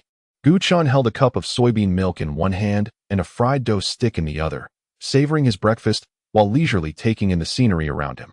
As he finished his meal, he arrived at the school gates, where he spotted Xiao Xingran. As the ancients proclaimed, a person is adorned by their attire, just as a horse is by its saddle. This adage holds true for most. However, absolutes are rare. The same garment can yield dramatically different impressions when worn by different individuals. Those who possess beauty can look enchanting even in a burlap sack. Xiao Xingran evidently fell into this category, radiating such brilliance that she seemed like a lustrous pearl amidst a bed of gravel, impossible to overlook. Wherever she went, all eyes were irresistibly drawn to her. Her beauty was undeniable, even to those of the same gender. Thus, while Cheng Mingming harbored disdain for her, she could only resort to biting remarks cloaked in sarcasm. Gu Chun trailed behind, maintaining a distance of 5 or 6 meters from Xiao Xingran. "Good morning, classmate Xiao," he called out. Startled by the unexpected greeting, Xiao Xingran lazily lifted her eyelids to behold a beaming face. Without further ado, she apathetically averted her gaze, revealing no inclination to reciprocate, even though the speaker was Lin Buxuan, who had been discreetly attentive to her for Gu Qin's sake over the past couple of days. Lin Buxuan, noticing her lack of acknowledgement, merely smiled nonchalantly, brushing it off. After all, he had already endured his share of humiliation the day prior. Moreover, from what he gathered about Xiao Xingran, it seemed she had little interest in anyone at the school, save for Gu Qin. The mere thought of Gu Qin flickered a trace of concealed malice in Lin Buxuan's eyes as he sauntered closer to Xiao Xingran. Xiao Xingran furrowed her brow, but chose to remain silent. The school was a shared space, and as long as he did not obstruct her path, Lin Buxuan was free to wander as he pleased. However, he did not regard her as a stranger, immediately broaching the subject of her personal feelings. "May I ask, is your relationship with Gu Qin as others suggest?" This time, Xiao Xingran deigned to respond, retorting, "What is it to you?" The 4 simple words conveyed an air of indifference, equating to an outright dismissal. Even though Lin Buxuan had mentally prepared himself for her coldness, he couldn't help but feel a slight crack in his composure. He forced a laugh. "Indeed, it is none of my business. But I would like to inquire if you truly understand his character? As classmates, I fear you might be deceived and misplace your affections." Upon hearing this, Xiao Xingran halted, regarding him with curiosity. Lin Buxuan, mistaking her interest for genuine engagement, smiled mysteriously, convinced of his own charm and sophistication. He believed he was far superior to that unacknowledged bastard. Xiao Xingran replied, "Oh, and what sort of person is he?" Lin Buxuan had anticipated her question. Internally reveling in his triumph, he maintained an impassive facade. "Actually, this isn't the appropriate setting for such discussions. How about we meet at noon in a secluded corner of the cafeteria to enjoy our meal while we converse?" In summary, Lin Buxuan felt a pang of discomfort upon seeing Gu Qin prospering. He exerted every effort to pry Cheng Mingming away from him, but to his astonishment, this fellow ended up with the goddess of number 1 high school, Xiao Xingran. Xiao Xingran was 100 times superior to Cheng Mingming. Lin Buxuan was consumed with discontent, questioning what qualities this man possessed that surpassed his own. Why was his romantic fortune so abundant? He swore that if he did not bring Gu Qin to ruin, he would no longer bear the surname Lin. The clandestine activities Gu Qin engaged in were utterly unacceptable in the eyes of society. Moreover, a girl of Xiao Xingran's stature would undoubtedly be proud and aloof. If she were to discover the sordid side of the boy she harbored feelings for, she would surely be incensed and unceremoniously cast him aside. At that moment, he would expose the truth about Gu Qin being supported by an older woman. By then, even the class teacher, who held great expectations for Gu Qin and wished to regard him as a son, would be utterly disillusioned. He would become the target of scorn and derision. Lin Buxuan's previous frustration from being stood up was instantly dispelled. He refused to believe that he could not achieve his goal. Xiao Xingran cast him a fleeting glance before walking away. At noon, Lin Buxuan, brimming with excitement, arrived at the neighboring class. All morning, he had envisioned this moment. He was confident that if he could unveil Gu Qin's true nature to Xiao Xingran, he would have the opportunity to share meals with her every day. In time, would not affection blossom? Lin Buxuan, a dragon amongst men, believed that only the most exceptional girls in the world were worthy of him. Gu Qin, recognizing that Xiao Xingran was, after all, his benefactor, thought it unreasonable to keep her waiting, so he took the initiative to stand by the door of the neighboring class. He cast a suspicious glance at the composed Lin Buxuan approaching him, then indifferently withdrew his gaze. Lin Buxuan positioned himself beside him, a dark chuckle escaping his lips, speaking in a tone only they could hear. "You actually stood me up yesterday? I waited for you at the CAF for almost 2 hours. How shall we settle this?" Gu Qin, through the window, observed Xiao Xingran rising and slowly making her way toward the classroom door. Her voice devoid of warmth. "You're quite amusing. Did I ever agree to your invitation?" Lin Buxuan. Gu Qin indeed had not explicitly stated he would attend. Lin Buxuan, presuming he was rendered speechless by fear, felt a wave of humiliation wash over him. His expression turned ashen, instantly feeling as though he had been toyed with. How long could he bask in his arrogance? The thought of holding leverage over Gu Qin filled Lin Buxuan with newfound confidence. and he shot a sidelong glance at Gu Chun. As Qiao Xingran emerged, he immediately donned a smile and approached her. "You're out? Shall we go?" However, Lin Buishuan was left dumbfounded, rooted to the spot. He watched incredulously as Qiao Xingran brushed past him, unwavering in her focus, walking toward Gu Chun. Lin Buishuan, in disbelief, called out to Qiao Xingran, mistakenly believing she had forgotten. "Qiao Xingran, didn't we agree to have lunch together today?" Qiao Xingran, bewildered, replied, "Please. This classmate, do not flatter yourself. You're quite amusing. When did I ever agree to have lunch with you?" A steady stream of students emerged from the classroom. With both Class 6 and Class 7 represented, Qiao Xingran's voice was neither too loud nor too soft, perfectly pitched to capture the attention of many classmates. "What's going on?" she inquired. "Who knows? It's quite awkward, isn't it?" Just yesterday, Qiao Xingran had visited Class 7 to see Gu Chun, and Lin Buishuan mistakenly believed she was there for him, resulting in quite a comical situation. Yet today, he still had the audacity to invite her to lunch. Initially, I held a favorable impression of him, thinking he was charmingly different from other boys. However, I was taken aback to find him not only self-absorbed but also persistently clingy. In comparison to Lin Buishuan, I still preferred Gu Chun. He seemed dependable and grounded. But what good is your preference when you haven't realized that Gu Chun is already Qiao Xingran's? Chapter 31 Hand-in-hand whispers reached Gu Chun's ears, rendering him both amused and exasperated. What did they mean by stating he was already belonging to Qiao Xingran? His relationship with Qiao Xingran was utterly innocent. Hey, could that classmate step forward and clarify? Nonetheless, he appreciated the compliment of being deemed superior to Lin Buishuan, even if it was a mere truth. He could hear it. And naturally, Qiao Xingran, standing beside him, could too. Realizing this, Gu Chun swiftly turned to gauge Qiao Xingran's expression. They were merely jesting. He hoped she would not take offense. To his surprise, Qiao Xingran not only remained unperturbed, but wore a subtle smile, indicating her good mood. Gu Chun found himself uncertain whether she had heard the comment or not. Regardless, he decided to let it go, even if she were to be upset. The words were not his, so he felt he should remain unaffected. He inadvertently glanced at Lin Buishuan's face. Ah, what a spectacle! His complexion oscillated between shades of red and green, and under the curious gazes of others, he likely wished to dig a hole and bury himself. Gu Chun could not fathom why Lin Buishuan enjoyed subjecting himself to such humiliation. What an unusual proclivity. Perhaps, given the opportunity, he could indulge this peculiar inclination further. "Enough dawdling. Let us be on our way," Qiao Xingran exclaimed, grasping Gu Chun's hand and leading him forward. Amidst the crowd, while strikingly attractive individuals drew attention, Lin Buishuan stood awkwardly at the entrance of Class 6, utterly disheveled. His initial skirmish with Gu Chun had ended in utter defeat. At that moment, he resembled a monkey in a zoo, drawing sidelong glances from passers-by. He yearned for someone to alleviate his embarrassment. Soon, he spotted Cheng Mingming in the throng. Lin Buishuan breathed a sigh of relief. However, it seemed Cheng Mingming was completely oblivious to his presence and simply flowed with the crowd, leaving him behind. Ahem. As they walked side by side toward the cafeteria, Gu Chun cleared his throat. On the first cough, Qiao Xingran paid no mind, but upon the second, she could not help but inquire, "Is your throat uncomfortable? Should we see a doctor?" Gu Chun replied, "My throat feels perfectly fine, but you coughed." Coughing does not necessarily imply discomfort. Yet why would one cough without reason? Qiao Xingran was being rather insistent, leaving Gu Chun speechless and conceding defeat. He had no choice but to subtly gesture for her to look down. Qiao Xingran, puzzled, glanced at her feet, her expression one of confusion. Gu Chun was at a loss for words. When would he and Miss Qiao develop a better understanding? He had to gently tug at her hand, attempting to convey, "Might you consider loosening your grip?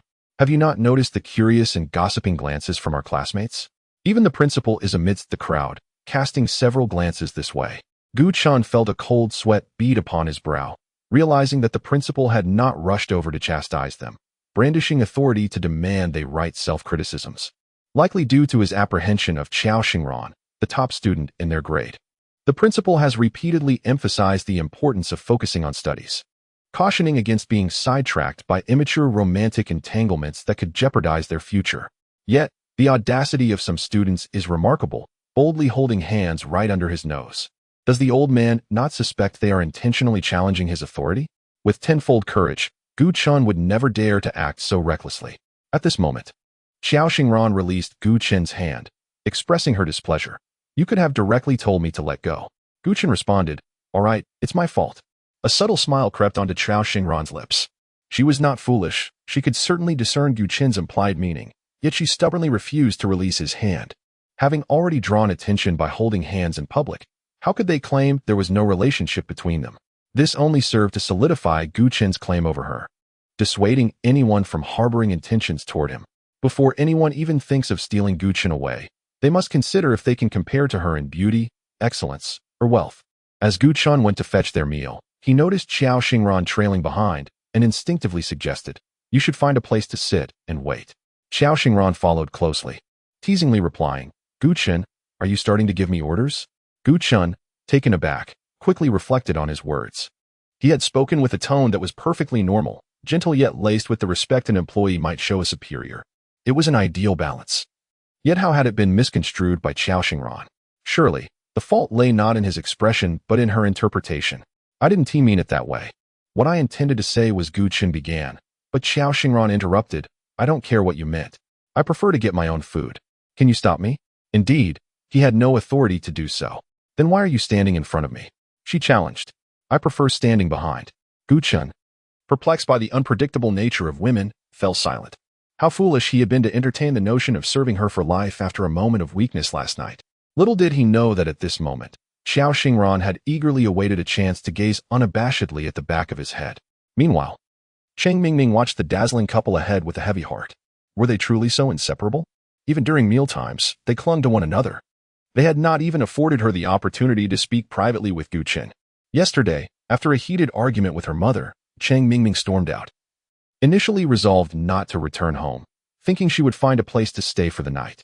However, as she observed the unfamiliar faces passing by, uncertainty enveloped her. Having always been sheltered by her family, she had never faced the world alone.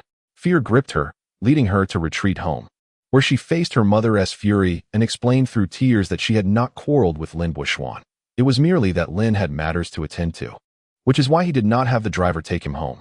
As Cheng Mingming recalled the moment, she found herself lost on the street. She could not help but think of Gu Qin, who had been cast out and left with nothing. His despair at that moment was undoubtedly as profound as his own from the previous day. Cheng Mingming was filled with regret. For the first time, she deeply realized how cold and heartless she had been towards Gu Qin. She yearned to apologize to Gu Qin, to seek his forgiveness, and to restore their relationship to its former state. Lost in her thoughts, Lin Buishuan approached her and uttered something she did not hear. As she absent-mindedly gathered her meal, lacking any desire to prepare a proper feast, merely hoping to eat enough to stave off hunger, Lin Buishuan naturally reached out to take the tray from her hands. Cheng Mingming was taken aback. That's mine. Lin Buishuan was equally startled, responding with an air of entitlement. Then what about mine? Cheng Mingming, appearing bewildered, asked, did you go to get your food? Lin Buishuan, already in a foul mood, was incensed by her question and slammed the chopsticks he was holding. Didn't I ask you to get my food? Where did you put it? It was one thing for Xiao Xingran to embarrass him, but for Cheng Mingming to dare to take advantage of him was simply unacceptable. Chapter 32. The dreadful comparison. Cheng Mingming sat at the dining table, staring blankly at Lin Buishuan, who had stormed out after throwing down his chopsticks, tears welling in her eyes. She simply could not comprehend how the gentle and considerate person he once was could now seem so different. Perhaps Lin Buishuan had genuinely harbored feelings for her in the past, spurred on by a desire to unnerve Gu Qin, which had compelled him to showcase his best self and win her away from Gu Qin. The unattainable often appears most alluring. It is undeniable that some individuals, after exerting great effort to attain something, may find it lacks significance, ultimately failing to cherish or even discarding it carelessly. Cheng Mingming's experience with Lin Buishuan clearly fell into this latter category. She couldn't help but reflect on her decade-long relationship with Gu Qin, during which he had never once displayed displeasure towards her. Even when he was unwell and lacked appetite, he would still prepare meals for her, prioritizing her needs over his own. Comparisons are invariably the most distressing. Tears rolled down Cheng Mingming's cheeks, splattering the edge of the table and startling a classmate who intended to sit across from her. He hesitated for a moment, wanting to offer comfort, but fearing his clumsiness would only exacerbate the awkwardness, ultimately scratching his head and retreating to an empty seat at another table. Su Yan, you are closest to Cheng Mingming. She is over there crying quietly. Go and comfort her, a voice urged. Su Yin took a sip of seaweed and egg drop soup. After speaking her heartfelt truth yesterday, Cheng Mingming's behavior led Su Yin to realize that honest words can often be unwelcome, and she resolved to refrain from meddling in others' affairs in the future. No matter how close their friendship, there must be boundaries. Perhaps it was best to allow her some solitude. What was going on between her, Gu Chun, and Lin Buishuan? Hadn't she broken up with Gu Chun to be with Lin Buishuan? Why was she now regretting seeing Gu Chun with Xiao Xingran? It left Su Yin perplexed. What a pity for her.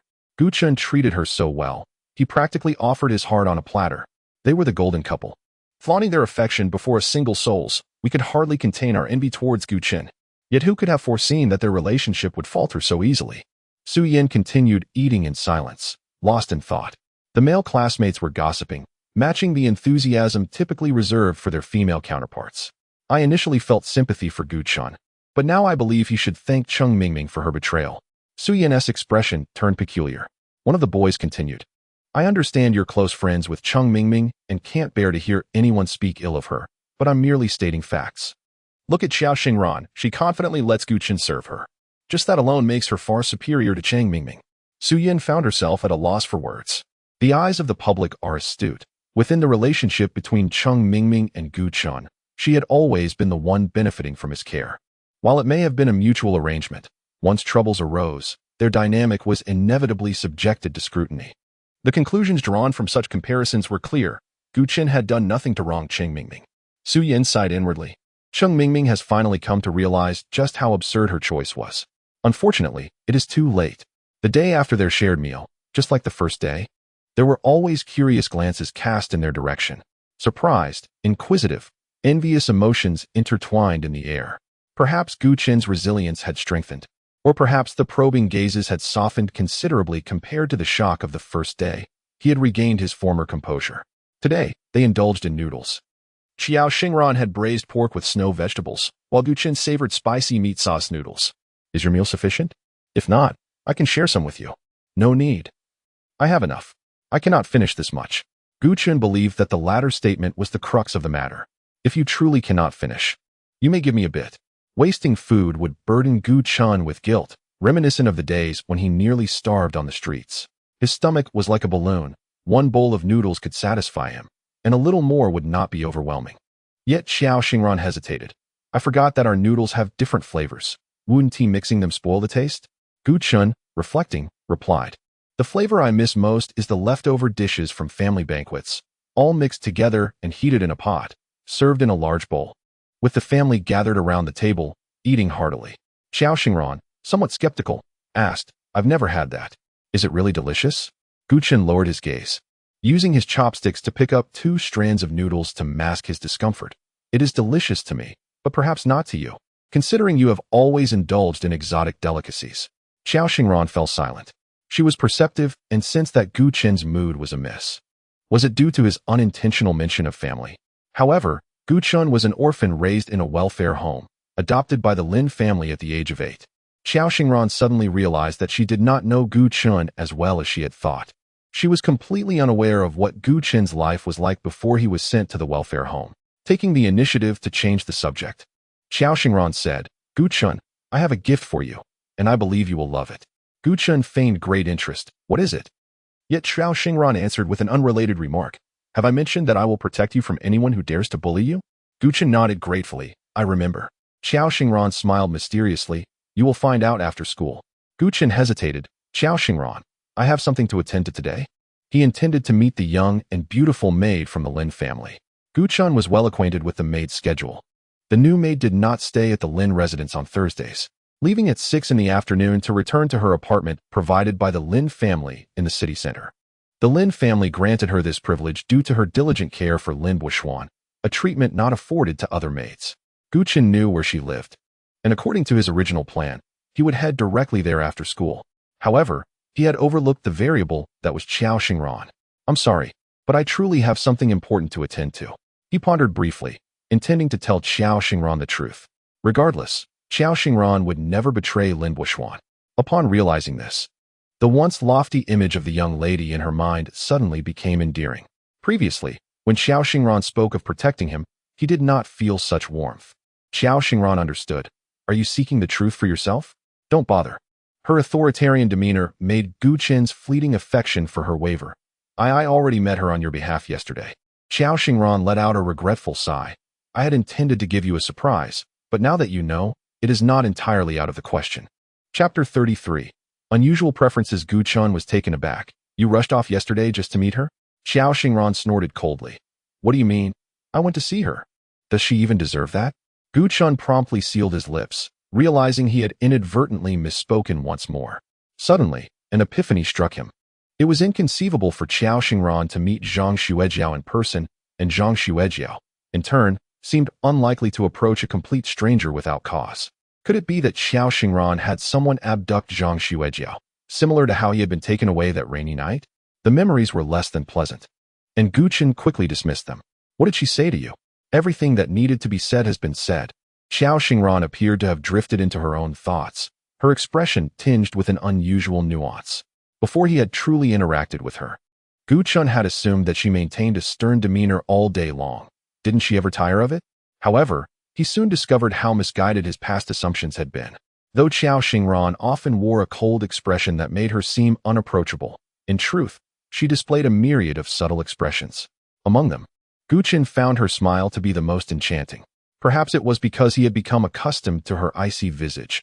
Her smile, when it appeared, was a striking contrast that resonated deeply within him, possessing an irresistible allure. While Gu Chen's soul was not entirely captivated by Xiao Xingran, who could resist the charm of beautiful things? Her smile was a rare gem, not easily bestowed upon everyone. At that moment, with her brows slightly furrowed and an oddly endearing expression on her face, she resembled a lively and playful girl next door, utterly delightful. Gu Chen found it peculiar that he associated Xiao Xingran with cuteness. Had he lost his senses? After all, she was the fearsome heiress of a notorious underworld family known for her penchant for abduction. He overheard a conversation from the table next to him. Starting today, I will strive to excel and aim for an impressive performance in tomorrow's selection competition to bring glory to our school and make my parents proud. Come on. No matter how grandiose your words sound, aren't you just in it for the prize money? Exactly. And while I'm at it, I might as well seize the opportunity for a reward. Let me finish my thought. I want to win too. I've heard the prize money this time is particularly generous. Anyone who places in the top 20 will receive a reward, and the higher the rank, the more substantial the prize. The first place winner gets 50,000. Forget about that. It's Xiao Xingran's. No one can take it from her. Gu Chen was utterly bewildered, while Xiao Xingran remained unfazed. Showing little concern for the 5,000 others spoke of, she routinely rewarded Gu Chen with sums starting from 5 digits, naturally dismissing the enticing yet unattainable prizes that left her classmates yearning. Starshine Biotechnology Company is currently hosting a biological competition for universities, with monetary rewards for the top 20 rankings, and graduates who show interest in the company will enjoy preferential hiring advantages over their contemporaries. The school will soon announce the competition eligibility. It seems only 2 spots are available per class. It was impressive how Xiao Xingran managed to articulate so much in one breath. After a brief pause, she elegantly sipped her soup, refreshing her throat, then turned to Gu Chen with a slight smile. Once I secure that 50,000, it will all be yours. Xiao Xingran's smile was not only captivating, it also carried a hint of affection that caused Gu Chen's heart to skip a beat, much to his chagrin. He stammered, "Why are you giving this to me?" Xiao Xingran's smile faded as she shot him a cold glance and replied, "Because I want to. Do you have any say in it?" Gu Chen could only respond with silence. Was Xiao Xingran's hobby to squander money? Such a peculiar quirk. He quickly lowered his head to eat, reminding himself to act more and speak less, repeating the phrase thrice in his mind. After lunch, Gu Chen returned to the classroom and found Lin Buishuan seated at his desk, sipping milk and nibbling on a small cake. A girl in front turned to converse with him, and Lin Buishuan looked at her with an expression so tender it almost dripped with sweetness. This did not necessarily indicate that he harbored feelings for her. Rather, he seemed to bestow equal kindness upon any female who was not unattractive. His demeanor was akin to that of a central air conditioning system, catering to everyone's emotions with effortless grace, eliciting peals of laughter from the girl, her cheeks blooming like vibrant petals. As Gu Chen approached his seat, the saying, "You can know a person's face but not their heart," echoed in his mind, chilling him to the core. Yet, applying this adage to Lin Buishuan felt fitting. Lin Buishuan was handsome and charming, presenting an inspiring image despite his frail health, which prevented him from attending school. Nevertheless, he did not wallow in despair. Even with the affection of a privileged family, he remained diligent and excelled academically. On the first day of school, his self-introduction had inspired and moved countless classmates. If someone were to suddenly assert that he could not tolerate the adopted son his parents had taken in to shield him from calamity, plotting to drive him away with malevolent intent, who would believe such a claim? Even Gu Chun, while searching for the true culprit, had not initially considered Lin Buoxuan as a suspect. Not to mention, Lin Buoxuan's secrets extended far beyond this. Of course, Gu Chun remained unaware of what those secrets entailed. Qiao Xingran had promised to send him the evidence after school. Curiously, he had never doubted whether Qiao Xingran might be toying with him or had ulterior motives. He felt an inexplicable trust towards her. Lin Buoxuan, having caught wind of certain rumors, arrogantly believed he held Gu Chun's fate in his grasp. Yet, he could never fathom the reality that their situations were entirely reversed. Gu Chun, a person of genuine kindness, had previously adhered to the principle of forgiving others. But that was in the past. Since Lin Buoxuan had no intention of letting him go, Gu Chun vowed to show him no mercy. Gu Chun sat down and opened his book, concealing the icy chill in his eyes. Lin Buoxuan, we have plenty of time ahead. Let us wait and see. Speaking of which, Qiao Xingran had once said she wouldn't allow others to bully him, and it seemed she was not jesting at all. She genuinely cared about his affairs, which left Gu Chun utterly perplexed. After signing the contract, it appeared he was the one benefiting. Yet what was it that Qiao Xingran sought from him? To this day, he had yet to comprehend. Accompanying her for meals and listening to her chatter were things that required no sacrifice on her part, as countless others would eagerly compete for such an opportunity. The more Gu Chun pondered, the more confused he became. Unable to directly inquire, he decided to stop thinking about it, as it was giving him a headache. Regardless, isn't it often said that the world of the affluent is beyond our comprehension? As long as Qiao Xingran harbors no ill intentions towards him, it suffices that he navigates this year smoothly. Chapter 34. The Enchantress. During physical education class, the instructor instructed the students to run around the playground. As they jogged, a boy exaggeratedly exclaimed, "Who is that enchanting lady walking beside the principal? She is absolutely stunning. Hey, Zhang Xinxiang, keep your voice down. If someone hears you, be prepared for a call to your parents. Where did this beauty come from? Is she a new teacher?" The students turned their gazes towards the southwest corner of the playground.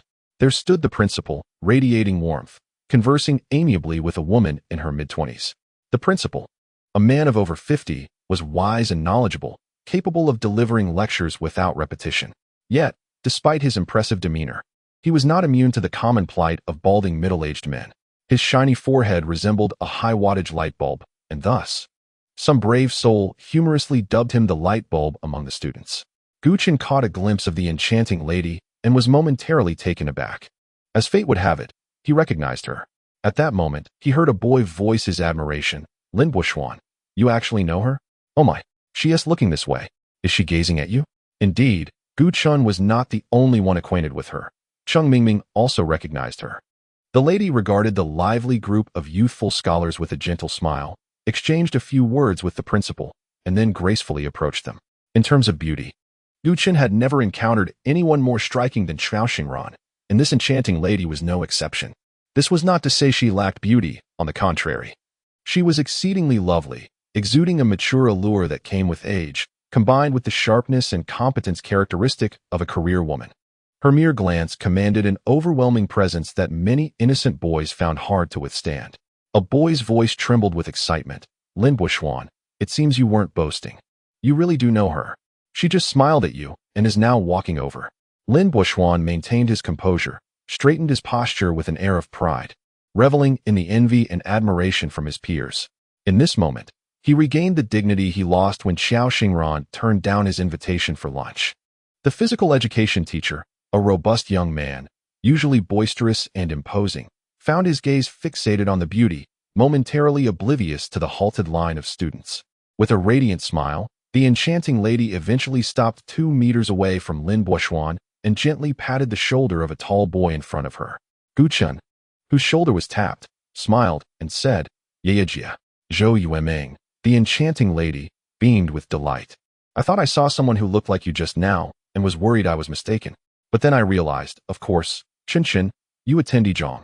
As Zhou Yueming's words captured the attention of nearly the entire class, many students immediately recognized that her smile had been directed at Gu Chun, not at Lin Buoxuan, who had claimed to know her. Some turned to observe Lin Buoxuan's reaction, finding his expression one of shock, seemingly in disbelief. Zhou Yueming scrutinized Gu Chun from head to toe, noting his ever-vibrant demeanor. It seemed she let out a silent sigh of relief and jestingly remarked, "After not seeing you for a while, I feel you've become even more handsome." Gu Chun, unperturbed, playfully replied, "Perhaps so?" Lin Buoxuan, feeling somewhat awkward under the observant gazes of their classmates, suppressed his displeasure and stepped forward with a courteous smile. "Greeting, Sister Yueming." Zhou Yueming, as if just noticing him, raised her eyebrows in mild surprise. "Lin Buoxuan? So, you're in the same class as Chen Chen?" Some classmates discerned the underlying dynamics. "I thought Lin Buoxuan was quite familiar with her, but it turns out they're not close at all. Otherwise, how could this beauty be unaware that he attends Zhejiang? Yet, she seems quite acquainted with Gu Chun." Lin Buoxuan, adopting a casual tone, stated, "Not just me. Mingming is also here. Look, she's over there." He gestured towards Cheng Mingming among the girls. However, Zhou Yueming showed no interest in following his gaze, responding with a disinterested "oh." Lin Buoxuan felt a tinge of defeat, acutely aware of Zhou Yueming's indifference towards him. Meanwhile, Gu Chun regarded him as if he were invisible and inquired of Zhou Yueming, "Sister Yueming, what brings you here? Aren't you supposed to be abroad?" Zhou Yueming replied, "Just a bit of business." After hesitating for a moment, she resolutely added, "I have some matters to discuss with your principal. Once you finish this class, come find me. I have something to say to you." Gu Chun obediently responded with an "oh," already having an inkling of what she wished to discuss. Feeling a warmth in his heart as he asked, "Where shall I look for you?" "The principal's office?" He was rather reluctant to go there. Although the principal was approachable and kind to diligent students like him, the thought of being seen holding hands with Xiao Xingran made him dreadfully uneasy. Why would he willingly walk into that trap? Zhou Yueming discerned his hesitation and chuckled knowingly. They agreed on a meeting place, and she patted his shoulder with an air of an elder sister looking out for her younger brother. Turning to Liang Yiqi with a bright smile, "This is my brother. Please take good care of him while at school." Liang Yiqi, taken aback, promptly replied, "Sure, no problem." Zhou Yueming waved goodbye to Gu Chun and turned to approach the principal, who was waiting nearby. Throughout this encounter, she had not acknowledged Lin Buoxuan, except for his initial greeting. Even those classmates who were initially oblivious began to realize that the confident woman had no familiarity with Lin Buoxuan at all. Amidst Liang Yiqi's curious inquiry of Gu Chun, "Who is she?"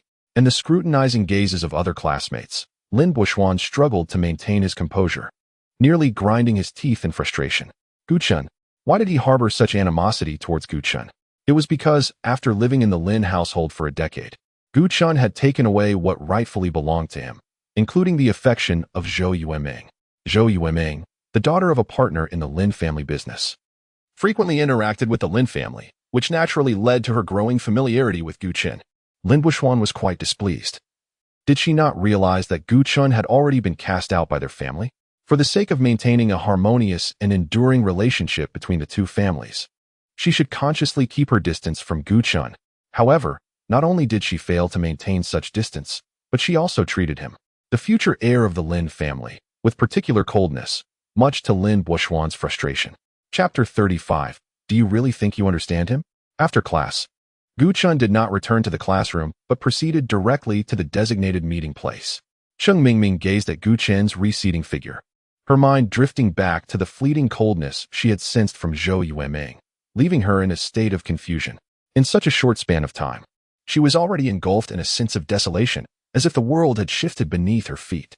Leveraging her gender advantage, her relationship with Zhou Yueming was, in fact, slightly closer than that between Gu Chun and Zhou Yueming. She had once relished trailing after Zhou Yueming, who regarded her as a younger sister. Yet now, while Zhou Yueming maintained her bond with Gu Chun, she had grown distinctly aloof towards Cheng Mingming. Even after a long absence, when they encountered one another at school, Zhou Yueming did not bother to exchange more than a few words. For reasons unbeknownst to her, Cheng Mingming found herself shrinking back, unable to approach Zhou Yueming as Lin Buoxuan did, with an eager greeting. Cheng Mingming could vaguely sense that Zhou Yueming's indifference stemmed from Gu Chun. A twinge of grievance and powerlessness stirred within her. It was one thing for Zhou Yueming to disregard her, considering the limited time they spent together at home. However, Why was she also neglecting Lin Buishuan? Did he not find that peculiar? An incongruous voice suddenly interrupted her thoughts. Cheng Mingming turned to see Lin Buishuan standing beside her. Wearing a half-smile, she felt somewhat at a loss, as if she no longer knew how to interact with him. Once, she had perceived Lin Buishuan as gentle and considerate. However, disillusionment had prompted her to instinctively distance herself. Unfortunately, the ties between their families due to business dealings made it impossible for her to elegantly maintain her distance from him. This predicament filled her with frustration, and an inexplicable sense of sadness welled within her. Thus, she found herself yearning for the days spent with Gu Chun. During those times, she could laugh freely, act mischievously, and indulge in her whims, feeling like a cherished little princess in the palm of everyone's hand.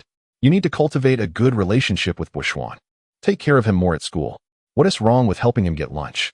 You need to eat too, don't you? The admonitions from her parents echoed in her mind, leaving her with a stinging sensation in her nose. She could not pinpoint when she had transitioned from being a pampered princess to becoming someone who had to constantly attend to the feelings of others, serving as their maid. Initially, Cheng Mingming believed it was her responsibility to care for Lin Buishuan, willingly doing what she could for him. However, recently, discontent had begun to seep into her thoughts. Their relationship had always been inherently unequal. She felt as if she were naturally a head shorter than him. But why should that be? Was it merely due to differing family backgrounds? Did she deserve to curry favor with him on behalf of her parents? Lin Buishuan, noticing her silence and indifference, felt a surge of irritation. He snapped, "Are you still angry? However, I shall not engage in petty disputes with you. What is there to be angry about?" Cheng Mingming was momentarily taken aback. When it came to her issues with Lin Buishuan, there seemed little to discuss. Was it not simply the case that Lin Buishuan was no longer as gentle and patient as he once was? No. It should be said that she had finally discerned that Lin Buishuan was, in fact, far inferior to Gu Chun. She regretted it. She lamented having neglected and criticized Gu Chun for the sake of Lin Buishuan, who paled in comparison, ultimately causing Gu Chun great heartache. Cheng Mingming feared a rift with Lin Buishuan, for her parents would not forgive her. I'm not angry with you. Lin Buishuan gazed at Gu Chin's departing figure and inquired, "Why do you think Ye is so cold towards us?" Cheng Mingming, perplexed, asked, "Why?" Lin Buishuan found her utterly dense. "Can't you see? Gu Chun must have spoken ill of us in front of her." Cheng Mingming fell silent. Lin Buishuan scrutinized her, suddenly mocking, "Are you regretting it?" Cheng Mingming looked up in a flurry. Lin Buishuan pressed, "Do you regret breaking up with Gu Chin?" Cheng Mingming's eyes flickered. "Ah." Lin Buishuan scoffed. "Of course, a decade of affection cannot be easily discarded, but do you see any lingering affection from him? He seems quite pleased with himself now." He was oblivious to the bitterness underlying his tone. "Just after breaking up with you, he immediately became entangled with Qiao Xingran. Surely you do not naively believe that he only grew close to Qiao Xingran after your breakup?" Cheng Mingming's eyes widened in shock, stammering, "No, it's not like that. It's not as you think." Lin Buishuan looked at her with pity. "At this point, you still defend him?"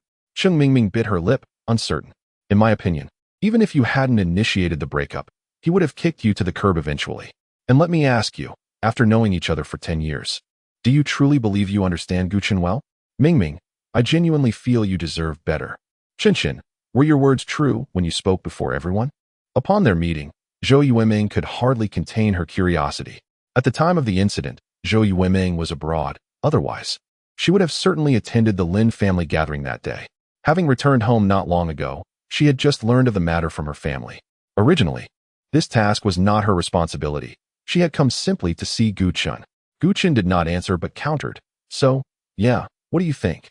Zhou Yueming remained silent for a long while before stating with difficulty, "To be honest, I am reluctant to believe that uncle and aunt are such people."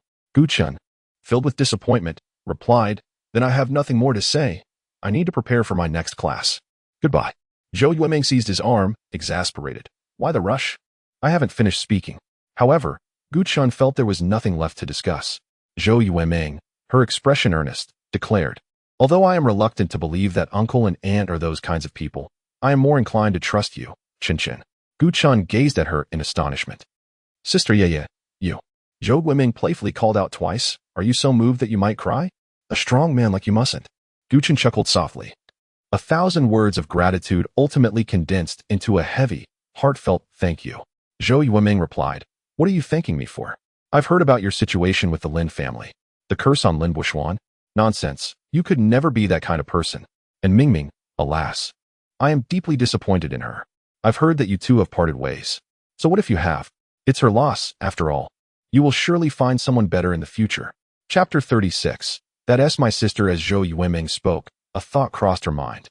She rummaged through her bag and produced an item, pressing it into Gu Qin's hand without hesitation. Take this. Gu Qin glanced down to see a bank card. There isn't much money in it, but if you spend wisely, it should last you until your college entrance examination, Zhou Yueming explained. Gu Qin felt a warmth in his eyes. He once believed he was all alone, but now it seemed he had been overly pessimistic at that time. His homeroom teacher, his caring friend Liang Yiqi, and Zhou Yueming, though not related by blood, had all been willing to lend a helping hand during his times of struggle. Oh! How could he forget his benefactor, Qiao Xingran? His gratitude towards her was as profound as for any of the aforementioned individuals. Without her, he would not have faced his homelessness with such composure. Yueming, please don't say you don't need it. Qinshin, I sincerely regard you as my little brother. Do you see me as your older sister? If you do, then there should be no formality between us. Well, brothers keep accounts clear. All right, consider this money a loan. You can repay me when you grow up and are capable. In that case, I shall write you an IOU. Gu Qin truly did not lack for money, but Zhou Yueming's insistence made him feel that refusing would only sadden her. He accepted it, treating it as a temporary safeguard, with the intention of returning it to her in due time. Gu Qin solemnly penned the IOU, and Zhou Yueming casually tucked it away in her bag, indicating that she never truly intended to have him repay it. Suddenly, Zhou Yueming recalled something and remarked, "Why can't I reach you? Did you delete me from WeChat?" Gu Qin gave an awkward laugh. It was an accidental deletion. In truth, he had grown disheartened and wished to sever all ties with the past, deleting everyone connected to the Lin family except for his classmates, which included Zhou Yueming. She did not press further but advised, "Hurry and add me back. Do you know how anxious I feel not being able to contact you?" Gu Qin felt a warmth swell within him. He had once thought he was utterly alone, believing that if he were to perish on the streets, no one would care to claim his body. Yet, Zhou Yueming's attitude clearly conveyed that someone was quietly concerned for him. How could he not be moved? By the way, Qinshan, you should have no issues with the biological competition at Xingho, right? Their homeroom teacher had announced the details of the biology competition before physical education class, stating that candidates would be selected through an examination the following day. Based on Gu Qin's usual performance, he was almost certain to qualify. Hearing Gu Qin's confident response, Zhou Yueming beamed with delight. That's great. Young man, give it your all. I believe in you. Aim for the top 20, and then you can come work at Xingho with me. We'll be colleagues. Gu Qin was astonished. Yueming, you work at Xingho? That's incredible. Xingho Biotechnology Company was a prestigious brand, a publicly listed company valued in the hundreds of billions, holding significant influence internationally. With subsidiaries established in cities across the country, it offered generous benefits and high salaries, making it a coveted workplace where many aspired to gain entry. Similarly, a prominent company like Xingshua is never short of highly educated talent, which underscores the allure of the conditions they have set forth for this biological competition. With a beaming smile, Zhou Yueming remarked, "By the time you graduate from university, I will already be a seasoned employee. I can look out for you." Her visit was indeed centered around the competition. Initially, Gu Qin harbored few thoughts on the matter, but Zhou Yueming's words sparked a genuine yearning within him for the 9-to-5 life at Xingshua. As he bid farewell to Zhou Yueming, Gu Qin walked thoughtfully towards the teaching building. As he ambled along, a curious fragrance wafted through the air, piquing his interest. Upon inhaling again, he found it strangely familiar. Suddenly, he found himself face to face with a pair of deep, dark eyes and instinctively took a step back. Qiao Xingran, feeling irked, exclaimed, "Why are you dodging? Am I going to eat you?" Gu Qin replied, "No, it's just that we were too close earlier, and I was worried about bumping into you." Qiao Xingran turned to glance at Zhou Yueming's graceful yet commanding figure and, seemingly casually, inquired, "Who is she?" Gu Qin replied effortlessly, "She is my sister." Qiao Xingran raised an eyebrow in disbelief. "Your sister?" Her tone inadvertently suggested, "Aren't you an orphan?" Zhou Yueming was someone Gu Qin had known during his decade-long stay with the Lin family. The Zhou family held a stature comparable to the Lin family, and Zhou Yueming was indeed a genuine heiress. Yet she bore no airs of entitlement and certainly did not look down upon Gu Qin due to his background. Qiao Xingran continued, I think I just saw her give you something. This brought a hint of exasperation to Gu Chun. She worried I might lack funds and handed me a bank card. Xiao Xingran's brows shot up. Are you short on money? Not at all. I have more than enough.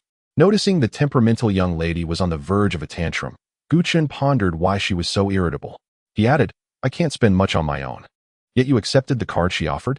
Aware that Zhou Yueming was quite familiar with his circumstances and that he could not divulge their matters to her, Gu Chun explained. If I refused her money, she would undoubtedly become suspicious. His reasoning seemed sound, easing Xiao Xingran's expression slightly. Oh, just ensure you return the money to her later. Gu Chun nodded. Even siblings keep clear accounts. Besides, I'm not her brother, so I certainly can't accept her money. Yet he mused that Zhou Yueming was indeed a wonderful person.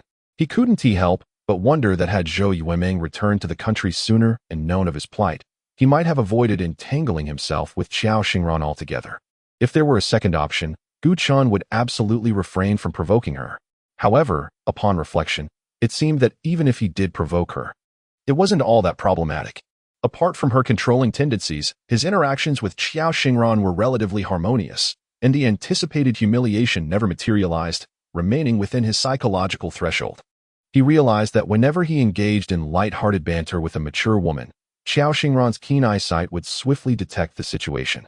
As she had spotted Zhou Yueming placing a bank card into Gu Chen's hand from a distance, she immediately recalled how she had drawn closer to Gu Chen through the allure of wealth. Now that Gu Chen seemed no longer in need of money, would he still willingly remain by her side? A sense of unease gripped her heart. Fortunately, after her probing, she discovered that Gu Chun had no intention of terminating their contract. However, it must be noted that a contract serves to bind him. It is not something that can be casually disregarded. To put it bluntly, even without the contract, he could not simply come and go as he pleased. As class time approached, the two hurried towards the teaching building. Accompanied by Xiao Xingran, their journey was naturally marked by curious glances and stares.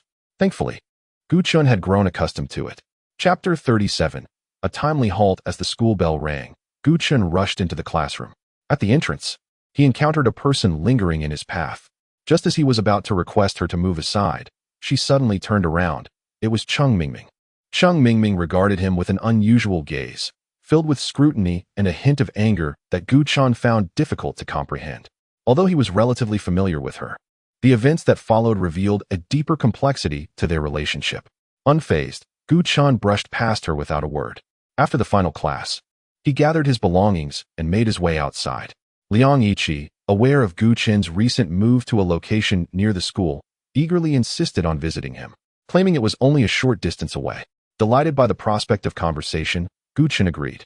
As they discussed the upcoming election qualifications, they turned onto a small path leading to the fruit store where he had shopped with Xiao Xingran the previous day. Suddenly, someone called out to him, Gu Chun. Liang Yiqi looked surprised. Gu Chun furrowed his brow, annoyed by the persistent presence of Cheng Mingming, who approached with her backpack slung over her shoulder. Class monitor, she said to Liang Yiqi, I have something to discuss with Gu Chun. Understanding her intent to dismiss him, Liang Yiqi chuckled awkwardly. Let us catch up another time. I have something to attend to. With a knowing glance at Gu Chun, he hurriedly exited the scene. Gu Chun's expression turned impatient. After a prolonged silence, Cheng Mingming could no longer contain herself. Don't you have anything to say to me? Her tone was accusatory. Gu Chun found her ridiculous. What is there for me to say to you? This retort inexplicably infuriated Cheng Mingming. Gu Chun, don't think I'm unaware. You were already involved with Xiao Xingran before I broke up with you. You betrayed me first. Taken aback, Gu Chun stared at her for a long moment before scoffing and dismissively muttering crazy as he turned to leave. They had already parted ways. Why must she cling to unfounded accusations and tarnish his reputation? Was she so concerned about others perceiving her departure as a vain pursuit of Lin Buishuan that she desperately sought to shift the blame onto him to absolve herself? Feeling increasingly irritated, Gu Chun had no desire to squander his precious time on her. Cheng Mingming, like a cat whose tail had been stepped on, leaped forward to obstruct his path. Gu Chun, I previously mentioned that one can know a person's face, but not their heart. Was I mistaken? I never expected you to be this kind of person. And what did you say to Yeya? She won't even acknowledge me now. Revisiting old grievances. Gu Chun's expression hardened.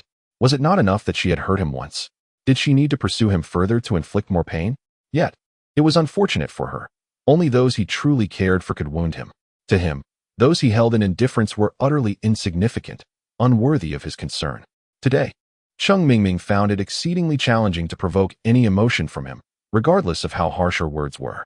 It was akin to encountering an irksome dog blocking the path on her way home from school, incessantly barking at her. Does Qiao Xingran know your secret? If she were to discover it, would she still pay you any heed? At this juncture, a flicker of resentment crossed Cheng Mingming's face. Gu Chan gazed at her in bewilderment, utterly unable to comprehend her words. However, mere moments later, enlightenment dawned upon him. He realized she must have heard something from Lin Buishuan and taken it at face value. Gu Chan smirked mockingly. This was the childhood friend he had known for a decade, the one he once yearned to share a lifetime with. Yet, when confronted with a problem, she chose to heed others' biased interpretations rather than analyze the situation objectively based on her understanding of him. Her indifference was despair-inducing. Gu Chan suddenly felt a flicker of curiosity. My secret? He indeed had secrets, but they bore no resemblance to the sordid notions they had conjured. If one wishes to keep something hidden, one must refrain from wrongful actions. Cheng Mingming took a deep breath, her disappointment in Gu Chan unmistakable. Gu Chan, while no one else knows yet, you must retract your steps before it's too late. Gu Chan's demeanor reverted to one of indifference. Are you finished? His apathy ignited the pent-up resentment within Cheng Mingming, prompting her to exclaim, Gu Chan, do you think I'm jesting with you? Your entanglement with a woman old enough to be your mother is a moral transgression that, if exposed, would have dire consequences. Don't presume that your academic performance will shield you from repercussions. You could be expelled, barred from the college entrance examination, and ruin your future. Gu Chan furrowed his brow, his gaze drifting past Cheng Mingming, who stood atop her moral high ground, to a girl who had inadvertently wandered by, unaware of how much of Cheng Mingming's words she had absorbed. His piercing stare startled the girl, causing her to hurriedly flee. Cheng Mingming, hearing the commotion behind her, stood frozen in shock. Gu Chan's tone turned icy. Frankly, I fail to comprehend why, after a decade of knowing each other, I have never wronged you. Yet you treat me this way. Cheng Mingming, flustered and at a loss, responded, This isn't my fault. Blame yourself for engaging in such disreputable actions. Gu Chan inquired, Who informed you of what you just said? Cheng Mingming bit her lip, her anxiety palpable. She had not anticipated that other classmates would overhear her. This was not her intention. Yet, she could not be blamed. After all, Gu Chan was the one who had acted inappropriately. If one wishes to keep something hidden, one must refrain from wrongful actions. Gu Chan's gaze shifted slightly. Cheng Mingming presumed he had finally been struck with fear. Perhaps in the past, she would have confidently claimed to be the one who understood Gu Chan best in the world, but after she had broached the topic of their separation, the realization that one can know a person's face, yet not their heart. Every assumption she had made about him since then had been fundamentally erroneous. Gu Chan had sealed off his heart from her, rendering her unable to glimpse his true thoughts. In truth, she merely recognized him as a person. The foundation of 10 years crumbled into dust, and at this moment, Gu Chan appeared to her as nothing more than a stranger. Ironically, the self-assured Cheng Mingming remained entirely oblivious to this reality. Is it not true that one can only remain undiscovered if one refrains from wrongdoing? Gu Chan murmured, a smile dancing on his lips as he regarded Cheng Mingming. You do not speak, yet I am well aware of who it is. But you are you, and I am I. What concern is my matter to you? Cheng Mingming trembled slightly, unable to bear the chill of Gu Chan's indifference. Chapter 38 In Ordinary Circumstances. Cheng Mingming would have turned and walked away long ago. She could not comprehend Gu Chan's excessive behavior towards her. She could have, just as that day, shouted we're breaking up, and felt justified in redirecting her attention to those she deemed worthy of it. Why should she care about his fate? His despicable and shameless demeanor rendered him unworthy of her concern. Yet, at this moment, it felt as though her feet were nailed to the ground, preventing her from moving an inch. Waves of injustice surged within her, threatening to engulf her completely. Tears streamed down Cheng Mingming's face. If it weren't for our 10 years of acquaintance, do you think I would want to bother with you? Did she even believe her own words? Gu Chan turned and continued walking away. Through her misty, tear-filled eyes, Cheng Mingming stared blankly at his cold silhouette. The man who would stop for her with just a stomp of her foot and a plea to wait had now distanced himself from her, to the point where it seemed impossible for her to catch up. Cheng Mingming was bewildered by her own feelings. Why did she, despite Gu Chan's tarnished character, still secretly hope that he would reconsider and return to her side? After taking a few steps, Gu Chun suddenly halted. For some inexplicable reason, Cheng Mingming felt a surge of anxiety, clenching the sleeves of her clothes. The wind swept past her ears, and his voice sounded coldly unfamiliar. My stomach is rather fragile and cannot withstand repeated torment. Please be a person of your word and keep your distance from me. Do not come before me again to disgust me. Cheng Mingming stood in stunned silence for a moment, and as she processed Gu Chun's words in disbelief, her face flushed with anger. She shouted at his retreating figure, Gu Chun, you bastard. You will soon come to regret this. She ran away in tears, leaving Gu Chun in silence. He returned to his rented room, eager to check the information that Xiao Xingran had sent him, which could potentially ruin Lin Buxuan. Unlike Lin Buxuan's vague accusations, Xiao Xingran had a solid grip on his weaknesses and generously shared them with him. Upon entering his room, Gu Chun immediately picked up his phone to check the messages. Xiao Xingran had indeed sent him an audio file after school. The voice within spoke disdainfully of Gu Chun, claiming that he bore the blood of filthy commoners, and that continuing to live in the Lin household would diminish his noble status. Thus, he must be driven away. The schemer is of my making, as instructed by the young master. I penned the name, and the needle was thrust in by the young master himself. Gu Chun recognized the voice as that of the new maid, Zhang Xuejiao, who had served Lin Buxuan for 8 years. Their relationship, forged through years of close quarters, resembled that of family more than mere master and servant. Hence, upon Lin Buxuan's return, she had been brought along, receiving the best treatment among all the servants. Gu Chun pondered, with just this audio, he was still far from being able to take down Lin Buxuan. Zhang Xuejiao could easily claim she was coerced into making such statements to save herself. Her voice trembled with fear, unmistakably spoken from a place of extreme terror. Lin Buxuan wished to extricate himself from the situation, and it was rather simple. He merely needed to assert that he was a victim of deception. Subconsciously believing that Xiao Xingran was reliable, he patiently continued to listen. On the day of the young master's birthday, he had indulged in a bit of wine. Indeed, on that day, which marked his own birthday, Lin Bin and his wife permitted him to indulge slightly, confident in his well-being. After the birthday feast, Su Fian instructed Gu Chun to prepare a hangover remedy for Lin Buxuan. Once it was ready, Zhang Xuejiao brought it to him to drink. The two lingered in the room for a while, but Lin Buxuan desired some fresh air, and with Zhang Xuejiao accompanying him, Su Fian acquiesced. Shortly after their departure, Su Fian discovered that her beloved cat's food was depleted and sent Gu Chun to the pet store for a replenishment. On his way, Gu Chun was halted by a man with a menacing expression, whose demeanor was decidedly unfriendly. Fortunately, the man's ire was not directed at Gu Chun. He sought information about a woman. Upon hearing the name, Gu Chun's heart skipped a beat. The individual he was inquiring about was Zhang Xuejiao. It was said that he was her former boyfriend, who had suffered greatly due to her deceit, his life shattered, bereft of all he held dear. He was intent on confronting Zhang Xuejiao for retribution. Somehow, he had learned that Zhang Xuejiao was now employed in a wealthy household, leading him to traverse various upscale neighborhoods and Sea City daily, hoping to encounter her. Gu Chun bore no animosity towards Zhang Xuejiao, and thus had no intention of entangling himself in the affairs between her and her ex-boyfriend. He simply stated that he did not recognize her. The man then produced a photograph of Zhang Xuejiao, inquiring if he had seen her. Gu Chun shook his head once more. Although the man appeared disappointed, he seemed accustomed to such responses and did not press Gu Chun further. Instead, he graciously expressed his thanks, leaving his phone number written on a cigarette box and asking Gu Chun to contact him should he come across Zhang Xuejiao, assuring him of a generous reward. Gu Chun casually discarded the cigarette box with the number, but his memory was sharp enough to retain it.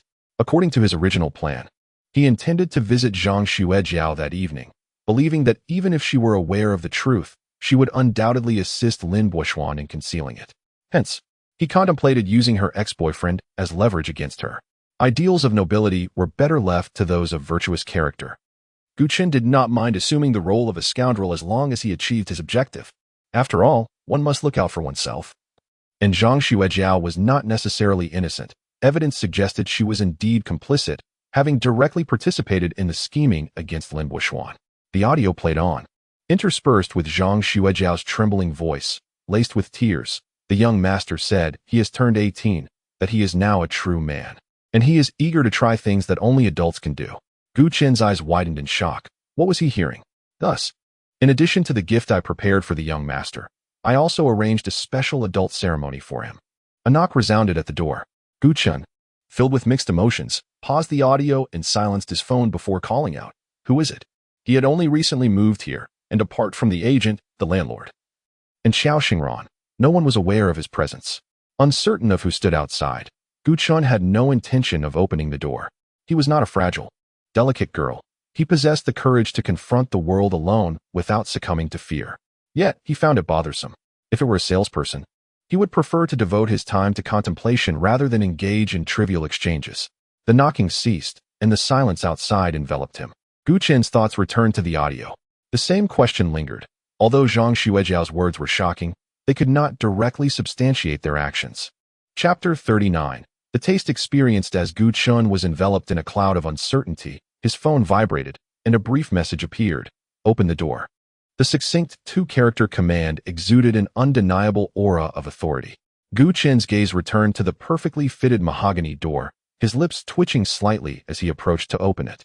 Xiao Xingran entered in silence, her presence so commanding that one might mistake this place for her domain, with Gu Chen cast as the intruder. Stepping over the threshold, Xiao Xingran glanced down and then opened the shoe cabinet, her eyes falling upon a solitary pair of men's sneakers. With an accusatory tone, she inquired, "Where are my slippers?" Gu Chen smacked his forehead, chagrined that he had intended to buy Xiao Xingran a pair of slippers after school, but was sidetracked by Cheng Mingming, causing the thought to vanish entirely from his mind. He offered a weak apology. "I'm sorry, I forgot." Xiao Xingran's voice dripped with melancholy. "You don't care about my matters at all." Yet, she had never been vague regarding her own concerns for him. Gu Chun, feeling guilty, declared, "I'll go buy you a pair right now." The slippers were available at the supermarket just outside the community, a matter of mere minutes for a round trip. However, he had not anticipated Xiao Xingran's visit today. It was indeed a surprise. Xiao Xingran eyed his small brown bear slippers and said, "Let it slide for today. You can lend me your slippers, but don't forget tomorrow." Gu Chen responded with confusion. "Huh?" Xiao Xingran narrowed her eyes. "Are you unwilling?" In a swift motion, Gu Chen extricated his feet from the soft, comfortable cotton slippers. With satisfaction, Xiao Xingran removed her little white shoes, her petite feet adorned with lace-trimmed socks. Slipping into Gu Chen's slippers, still warm from his touch, she found it quite cozy. As Gu Chen observed, a realization dawned upon him. Slippers were personal items, typically reserved for those with whom one shared a close bond. He had known Cheng Mingming for ages, and she had never donned his shoes. Xiao Xingran's dainty feet in his cotton slippers evoked the image of a child donning oversized adult shoes. "What are you looking at?" Xiao Xingran suddenly lifted her gaze. "Nothing." "I wasn't looking at anything." Gu Chen quickly averted his eyes, focusing instead on his own large feet pathetically resting on the wooden floor, his toes unconsciously digging into the ground. Xiao Xingran glanced at his feet and noticed his white cotton socks devoid of any patterns. She had expected them to feature cute cartoon motifs like little dinosaurs. She casually asked, "Have you eaten?"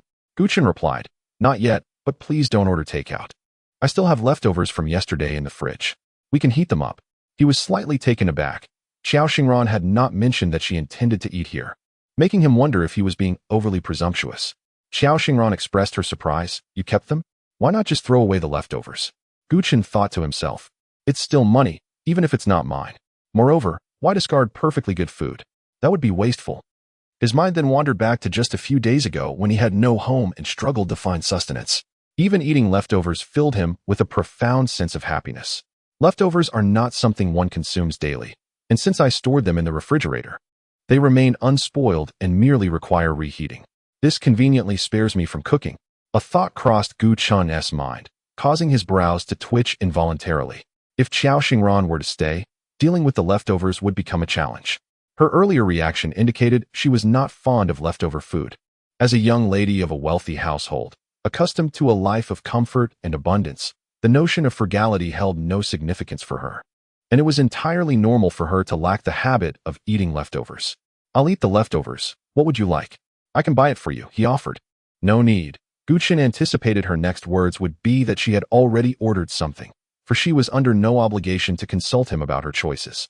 To his surprise, Xiao Xingran responded unpredictably, "It's fine. There must be plenty of leftovers. I can manage with a little."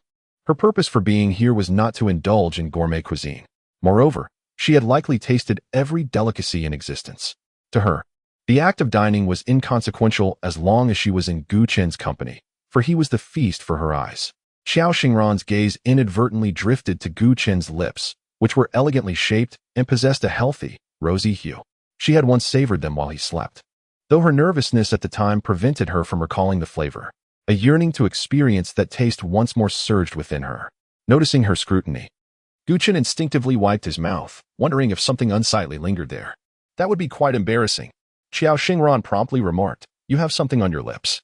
Gu Qin thought to himself, as expected, and hastily turned to head to the bathroom to examine his reflection and rectify whatever might be amiss. However, Xiao Xingran interjected, "Let me help you." Before he could decline, she approached, her slender finger reaching toward his lips. Gu Qin was enveloped in her delicate fragrance, perhaps what is referred to as the scent of femininity. Sheng Mingming also bore a scent, yet it was entirely different from Xiao Xingran's. Even when using the same brand of shampoo, body wash, or perfume, individuals can emit distinct aromas that evoke varied sensations. Xiao Xingran's fragrance, though subtle, emanated a commanding presence due to her innate charisma, projecting an aura that was both assertive and imbued with a gentle softness unique to women, an alluring contradiction. Gu Qin's body suddenly stiffened, as if rooted to the spot, while he watched Xiao Xingran rise slightly on her toes, her gaze fixed intently on his lips. Her long, thick lashes fluttered gently in his view, and he felt a tender caress at the corner of his mouth, her fingertip brushing softly against his lips. It seemed as if Xiao Xingran's fingertip bore a form of enchanting power.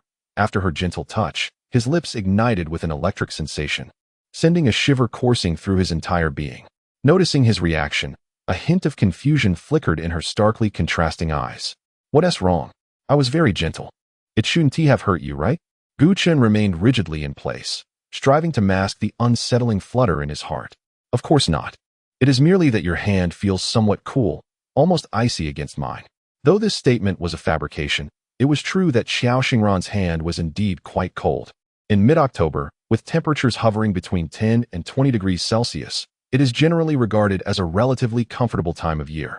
However, some girls possess a constitution that is prone to cold, unable to withstand even a slight chill. Despite Xiao Xingran being adequately dressed, her hands remained frigid, indicating she belonged to this category. "Are you feeling a bit chilly?" Gu Qin took a step back, using the movement to escape the peculiar atmosphere that left him both uneasy and inexplicably entranced, before turning to enter the bedroom. Chapter 40. The envelope that ruined Lin Buishuan. Gu Qin gazed at his empty wardrobe, amused by his own meager possessions. Inside hung but a single shirt and a pair of trousers, remnants of a prior gift from Xiao Xingran. He mused that had he not donned this attire on the day of his job interview, perhaps his fortunes might have been slightly improved. The logo emblazoned on the clothing was far too conspicuous, akin to a walking advertisement for wealth. To the eyes of prospective employers, he must have appeared capable of affording six-figure garments, thereby dismissing any interest in a paltry monthly salary of 2,000 to 3,000. They likely regarded him as a frivolous young master, indulging in the pleasures of life. The clothing was not easily replaceable. Having worn it, he could not return it to its former state. After a thorough cleaning, it would be relegated to the depths of his wardrobe, never to see the light of day again.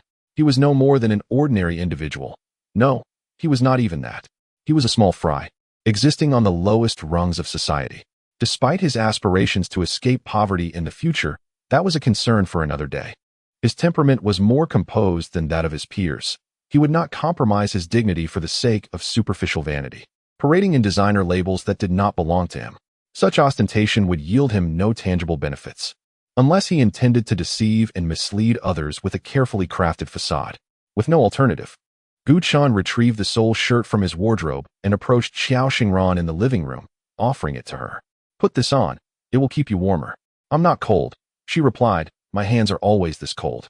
Seated on the sofa, Xiao Xingran lowered her gaze into her bag and produced an envelope, extending it toward Gu Qin. "This is for you." He accepted it, his mind speculating on its contents. It felt thin, and he surmised it might contain photographs. He casually draped the shirt over himself and inclined his head to open the envelope, only to discover it sealed tightly with glue. "Don't open it," Xiao Xingran instructed. Gu Qin assumed she wanted him to wait until she had departed to reveal its contents. To his surprise, her next words were, "Even after I leave, you must not open it." Perplexed, he asked, "What is inside? If I'm not to open it, why give it to me?" It all seemed rather nonsensical. Xiao Xingran leaned back slightly, propping herself up with her hands, exposing her graceful neck.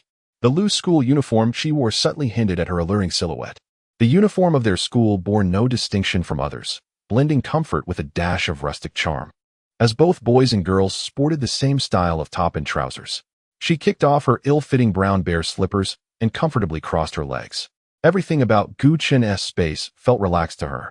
Resting her chin on her hand, she tilted her head slightly, gazing at Gu Chen with her big, innocent eyes. Her exquisite features revealing a hint of playful mockery, a stark contrast to her usual icy demeanor. Gu Chen instinctively inquired, "Did you look at it?" "No." She shook her head. "Uncle Wu wouldn't let me. He said he feared it might taint my eyes." Xiao Xingran advised him, saying, "If you wish to avoid the affliction of styes, I implore you not to look at the contents within. Simply understand that there exists material capable of unveiling Lin Buoxuan's hypocritical facade, which, if wielded judiciously, could lead to his utter disgrace." Styes? As Gu Chen recalled, this is indeed a type of ocular ailment. Yet what relevance does it hold to the photographs enclosed within the envelope? Suddenly, he remembered a saying he had once heard, suggesting that inadvertently gazing upon something unsightly could result in the onset of styes. Here, the unsightly was not to be taken literally, but rather in association with filth and obscenity. With this understanding, coupled with the recent audio from Zhang Xuejiao, even a mind as innocent as Gu Chen's could surmise the nature of the images. Astonished, he tossed the envelope onto the table as if it were a scalding hot potato. Yet now that the material had fallen into his possession, once Xiao Xingran departed, he would be free to examine it without hindrance. Ironically, Xiao Xingran's caution might only serve to intensify his curiosity. Nevertheless, Gu Chen possessed a commendable trait. He was inclined to heed advice. Moreover, he felt an inexplicable trust towards Xiao Xingran. Resolutely, he decided against looking. He truly feared tarnishing his vision. In the Lin household, Lin Bin expressed his aspirations, stating, "I have long sought to collaborate with Xing Shua, but alas, all endeavors have ended in failure. This forthcoming competition organized by Xing Shua presents a rare opportunity. Their intention is to scout local talent from City C, Buoxuan. Should you excel in this competition, you will undoubtedly capture the attention of Xing Shua's upper echelons. At that juncture, perhaps we can forge a partnership with them." Lin Bin paced excitedly in his study, patting his son's shoulder with hopeful encouragement. "Buoxuan, I have faith in you. Lay a solid foundation now, and one day, I shall entrust the company to your capable hands. You will surely lead it to greatness." Lin Buoxuan affirmed resolutely, "Rest assured, father, I will not disappoint you. I will secure one of the 2 competition slots." Lin Bin nodded with satisfaction, pondering, is it not possible to secure the 2nd slot as well? Although this child may not possess the same caliber as my son, he is certainly among the best of his peers, well acquainted and considerate. If he were to compete alongside, he could help look after my son. Lin Buoxuan shook his head. "That may not be feasible, father. Do not forget about Gu Chen." Upon mentioning Gu Chen, Lin Bin's expression soured slightly. What if he were not in the equation? He could almost attain the qualification to compete.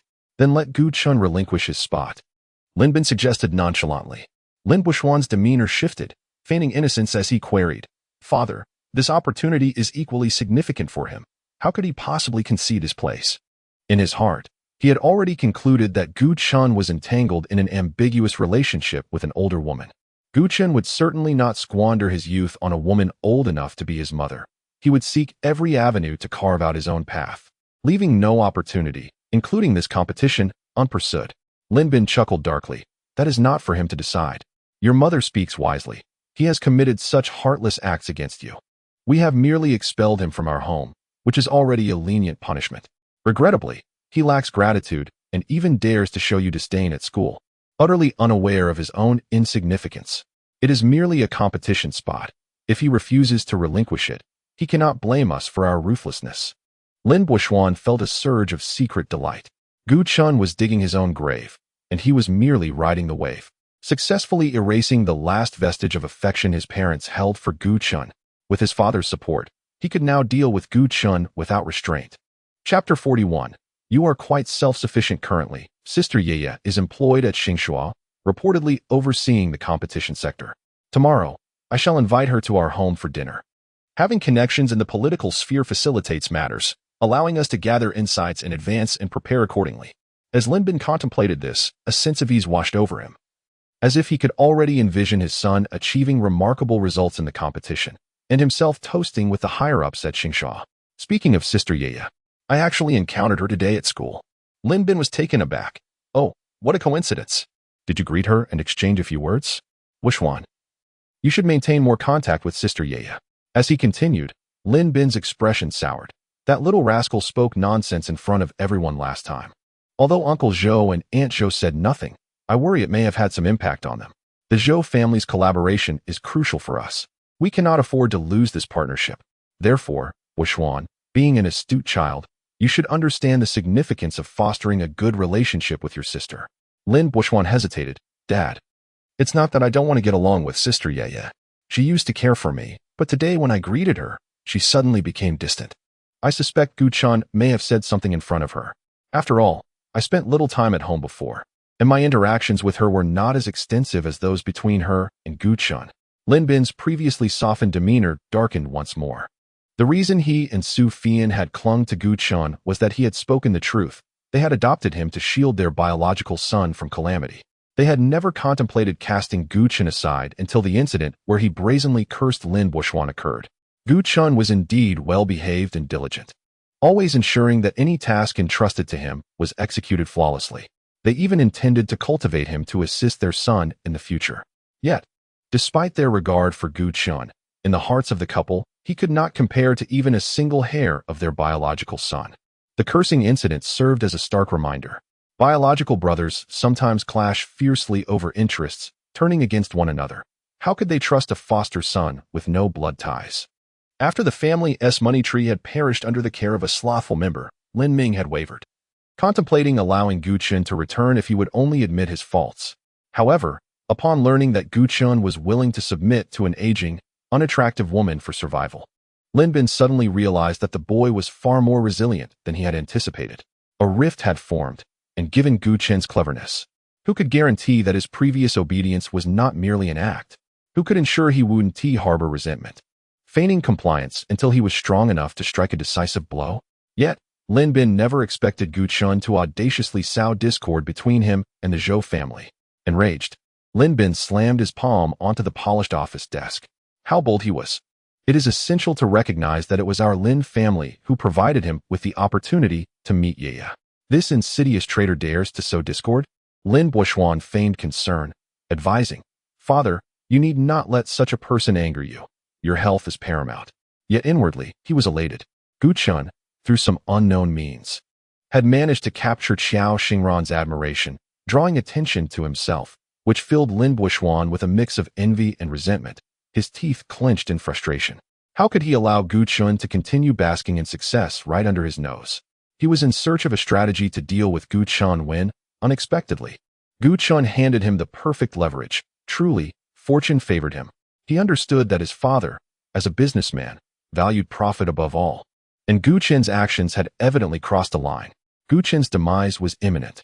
However, the jubilant Lin Bushwan was blissfully unaware that the one facing ruin was, in fact, himself. After ostensibly soothing his father's emotions, Lin Bushwan exited the study and eagerly retrieved his phone to contact a friend named Shuer on WeChat. He was overwhelmed with excitement and found it impossible to sleep. He needed an outlet for his surplus energy. Are you home? I'm coming to see you. After a lengthy wait, he received no response, an occurrence that was quite rare. Puzzled, he could no longer contain his impatience and called her directly. After what felt like an eternity, the call connected.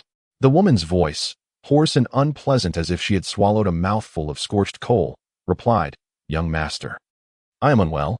Please do not come, lest I transmit the virus to you. Lin Bushwan felt a wave of disappointment wash over him. Why are you falling ill at such a time? Apologies, young master, it is beyond my control.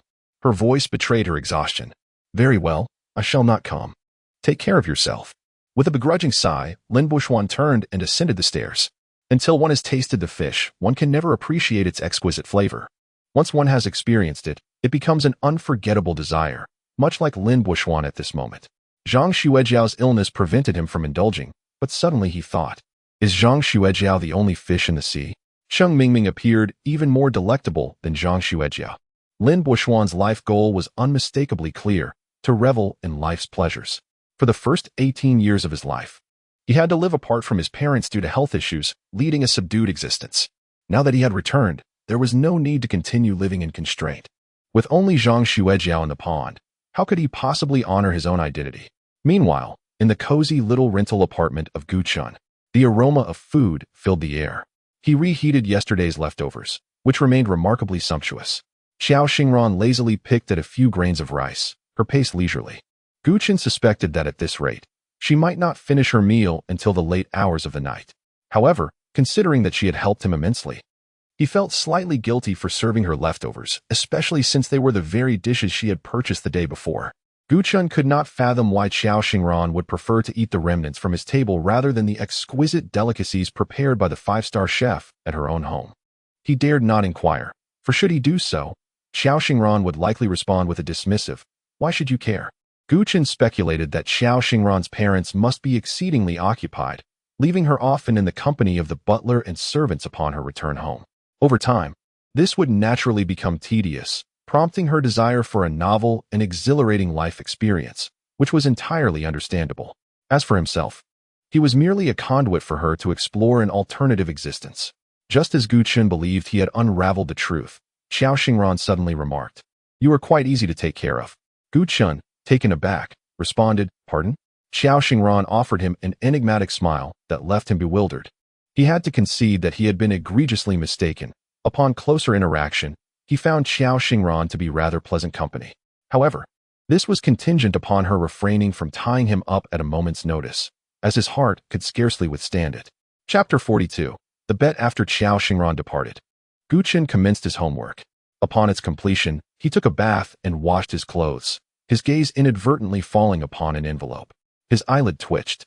Inside was not a bomb, but rather certain inappropriate images. Gu Chun fell into contemplation. Zhang Xuejiao had confessed everything. It was indeed Lin Buoxuan who was orchestrating these schemes behind the scenes.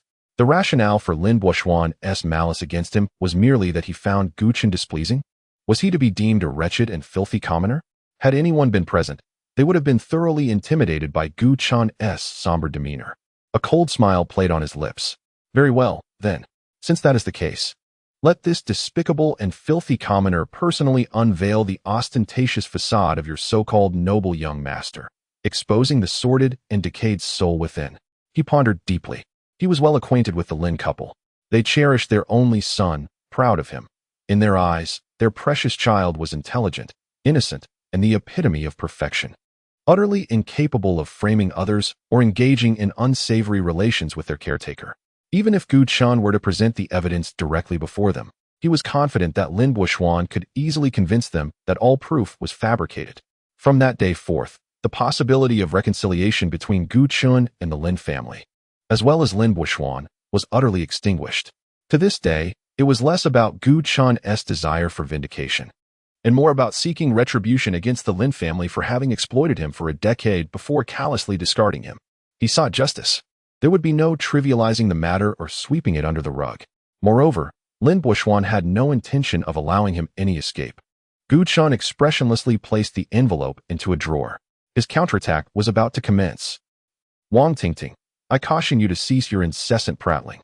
Are you aware of the nature of your actions? You are spreading slander." "How am I spreading slander?"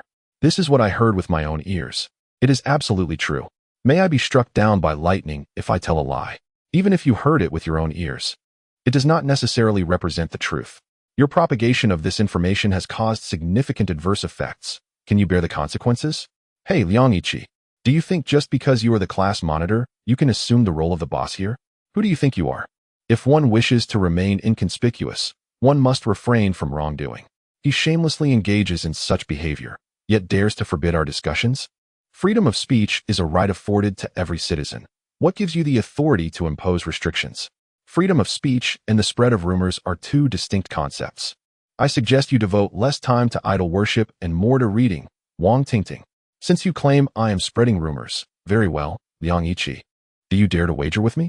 If what I say is true, you shall resign from your position as class monitor and, in front of the entire class, shout thrice that Liang Yiqi is a cowardly turtle. Do you dare? Let us wager. Should the facts reveal your claims to be false, then you shall take sole responsibility for the cleanliness of our classroom for this semester. Humph, Liang Yiqi, I must inform you that this time you are destined to lose. These words I heard from Cheng Mingming, who has grown up alongside him as childhood sweethearts. Everyone knows how well she understands him. Could her words possibly be erroneous? Let us wait and see.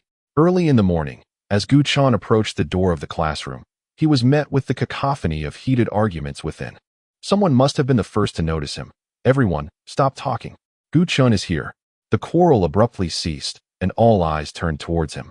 Filled with uncertainty and curiosity, Wang Tingting, upon catching sight of him, appeared momentarily flustered, but soon regained her composure, standing tall and letting out a disdainful snort. Gu Chun turned to see Lin Buoxuan had arrived. Wang Tingting sat in front of Lin Buoxuan, and in recent days, they had been growing particularly close. Clearly, she viewed Lin Buoxuan as her support, with him around. Even if she were to gossip about Gu Chun, she felt untroubled by the possibility of being discovered. Lin Buoxuan, perplexed, surveyed the room with a bewildered smile. What was going on? The chaos and clamor suggested that his scheme had succeeded. Just yesterday, he had deliberately informed Cheng Mingming about the rumor of Gu Chun being kept by a wealthy woman. He had discerned that Cheng Mingming still harbored feelings for Gu Chun, intending first to provoke her and then to insinuate that Gu Chun had long since betrayed her. Cheng Mingming, being a proud young lady, had always taken the lead in her relationship with Gu Chun. Even their breakup had to be initiated by her, as anticipated by Lin Buoxuan. Upon learning of Gu Chun's supposed betrayal, Cheng Mingming found it unbearable and, consumed by a mix of fury and hurt, eagerly sought to confront Gu Chun after school. At this juncture, he planned to arrange for a talkative girl to inadvertently overhear some details. Thus, the scandal of Gu Chun being kept would spread as he had predicted, becoming common knowledge amongst all. Subsequently, in a bid to incite further chaos, a well-meaning classmate would summon their homeroom teacher, who, being just and principled, would undoubtedly steadfastly believe in the innocence of his student. Step by step, this would lead to the complete exposure of Gu Chun's secret before the public eye. At that moment, Gu Chun would meet his downfall. The competition spot would naturally be relinquished. This plan could be considered a masterstroke. Lin Buoxuan reveled in his cleverness, admiring his own ingenuity. The events unfolded precisely as Lin Buoxuan had anticipated, soon capturing the attention of the homeroom teacher. Upon hearing the details of the conflict between Wang Tingting and Liang Yiqi, the teacher was filled with a mix of anger and disbelief. In his eyes, these students were still naive, representing purity and the future. How could they allow the filthy, corrupt world to influence them so easily, tarnishing the reputation of an exemplary student with unfounded rumors? Indeed, Lin Buoxuan's predictions were correct. The homeroom teacher unwaveringly stood by Gu Chun's side. In front of all, Wang Tingting was summoned into the office by the enraged teacher, and naturally, the other involved students, including Liang Yiqi and Gu Chun, were also called in.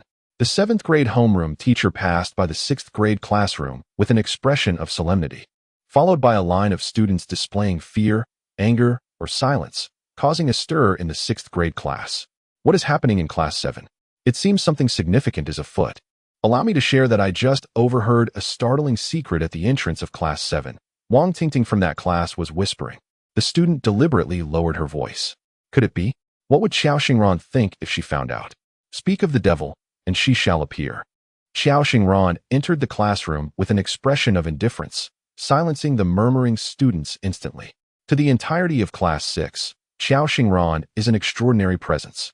With her singular strength, she elevates the average score of class 6, a scholarly prodigy whose influence remains unchallenged. Her mere presence commands more authority than even the homeroom teachers. Chapter 43. Confrontation. As Xiao Xingran made her entrance, the bustling class 6 was immediately enveloped in an eerie silence. It was evident that her presence instilled a palpable sense of trepidation among her classmates. Conversation ceased abruptly, and everyone pretended to be engrossed in their own tasks. Rather than returning to her seat, Xiao Xingran approached the group that had just been discussing Gu Chun.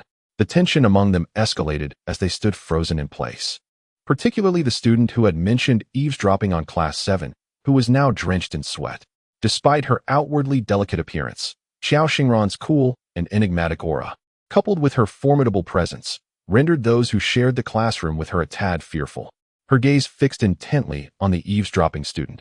What was it you just said? The student, trembling, wiped the cold sweat from his forehead and forced a nervous smile. I didn't say anything. Xiao Xingran pondered for a moment. Is it true that Gu Chun is being kept? The atmosphere thickened with an uncanny silence. The student's forehead glistened with an even greater sheen of sweat as he stammered, That wasn't my claim. Without further comment, Xiao Xingran returned to her seat, disregarding the furtive glances exchanged among her classmates. As she settled in, she crossed paths with Gu Qin and his group. The homeroom teacher of Class 7 led the way, with Guam Chun and the others trailing behind, the atmosphere markedly tense. A brief exchange of glances with Gu Chun confirmed her suspicion that he was in trouble. He silently assured her that he was fine. Although she yearned to uncover the details, it seemed he was capable of handling the situation on his own. In the office, Luo Youliang's demeanor was unusually grave as he fixed a stern gaze upon Wang Tingting. Unable to withstand the pressure, she burst into tears. Teacher, those words weren't mine. I heard them from Cheng Mingming. Through her sobs, she recounted everything she had inadvertently observed and overheard the day before. Luo Yuliang glanced at Gu Chun, who stood resolutely, fully aware that this was merely a tactic employed by Lin Buishuan to eliminate him. He had anticipated this move and remained unfazed. While he harbored secrets, they were far from Lin Buishuan's assumptions. The relationship between him and Xiao Xingran was more akin to a transaction within normal bounds than any notion of being kept. A glint of coldness flickered in Gu Chen's eyes. Lin Buishuan's intolerance had led to a swift offensive against him, yet little did Lin Buishuan know. He was merely digging his own grave. The homeroom teacher redirected his attention. Has Cheng Mingming arrived? Have her come to the office. Years of experience and education had taught him that not all students deserved unconditional trust, but Gu Chun was an exception. He didn't even inquire about the quarrel between Gu Chun and Cheng Mingming. He chose to trust Gu Chun unequivocally, a gesture that filled Gu Chun with immense gratitude. Cheng Mingming, summoned to the office upon her arrival at school, felt a wave of anxiety wash over her. Had her impulsive words the previous day led to an irreparable situation? Would Gu Chun be expelled? Will she be affected by this matter? Lin Buishuan comforted her, saying, What are you afraid of? You are merely stating the facts, not spreading rumors. Upon hearing this, Cheng Mingming steadied her mind and walked towards the office. Indeed, she was merely recounting the truth. She had spoken no nonsense, so what was there to fear? A paper cannot contain fire. Gu Chun made such a choice, and thus he should bear the necessary consequences. After all, none of this was related to her. After Cheng Mingming left, Lin Buishuan calmly took a sip of water, leisurely adjusting his collar. Now that the situation had escalated to this point, he knew it would be difficult to remain uninvolved. Soon, he would have to take center stage. Cheng Mingming entered the office and cast a complicated glance at the silent Gu Chun. The rift between them was irrevocable, leaving no possibility for reconciliation. In response to the homeroom teacher's inquiry, she asserted with conviction that she could take responsibility for her words. Her certainty caused the teacher to furrow his brow. Cheng Mingming, I believe you are a good child, and I trust you have not lied to me, but this matter concerns Gu Chen's integrity, and we cannot speak recklessly. Cheng Mingming bit her lip in grievance. Teacher, just because Gu Chun excels academically, do you assume his character is beyond reproach? The teacher's frown deepened. He was about to speak when the agitated Liang Yiqi interjected. Cheng Mingming, you are making baseless accusations. Present your evidence. If you cannot, you are merely slandering. This was precisely what the teacher had intended to convey, so he regarded Cheng Mingming with great seriousness. However, Cheng Mingming turned her gaze to Gu Chun, her tone confrontational. Gu Chun, as a man, do you intend to deny this at this point? I understand that admitting it could have significant repercussions for you. But there is no wall that does not let the wind through. What is done, and your denial cannot alter the facts.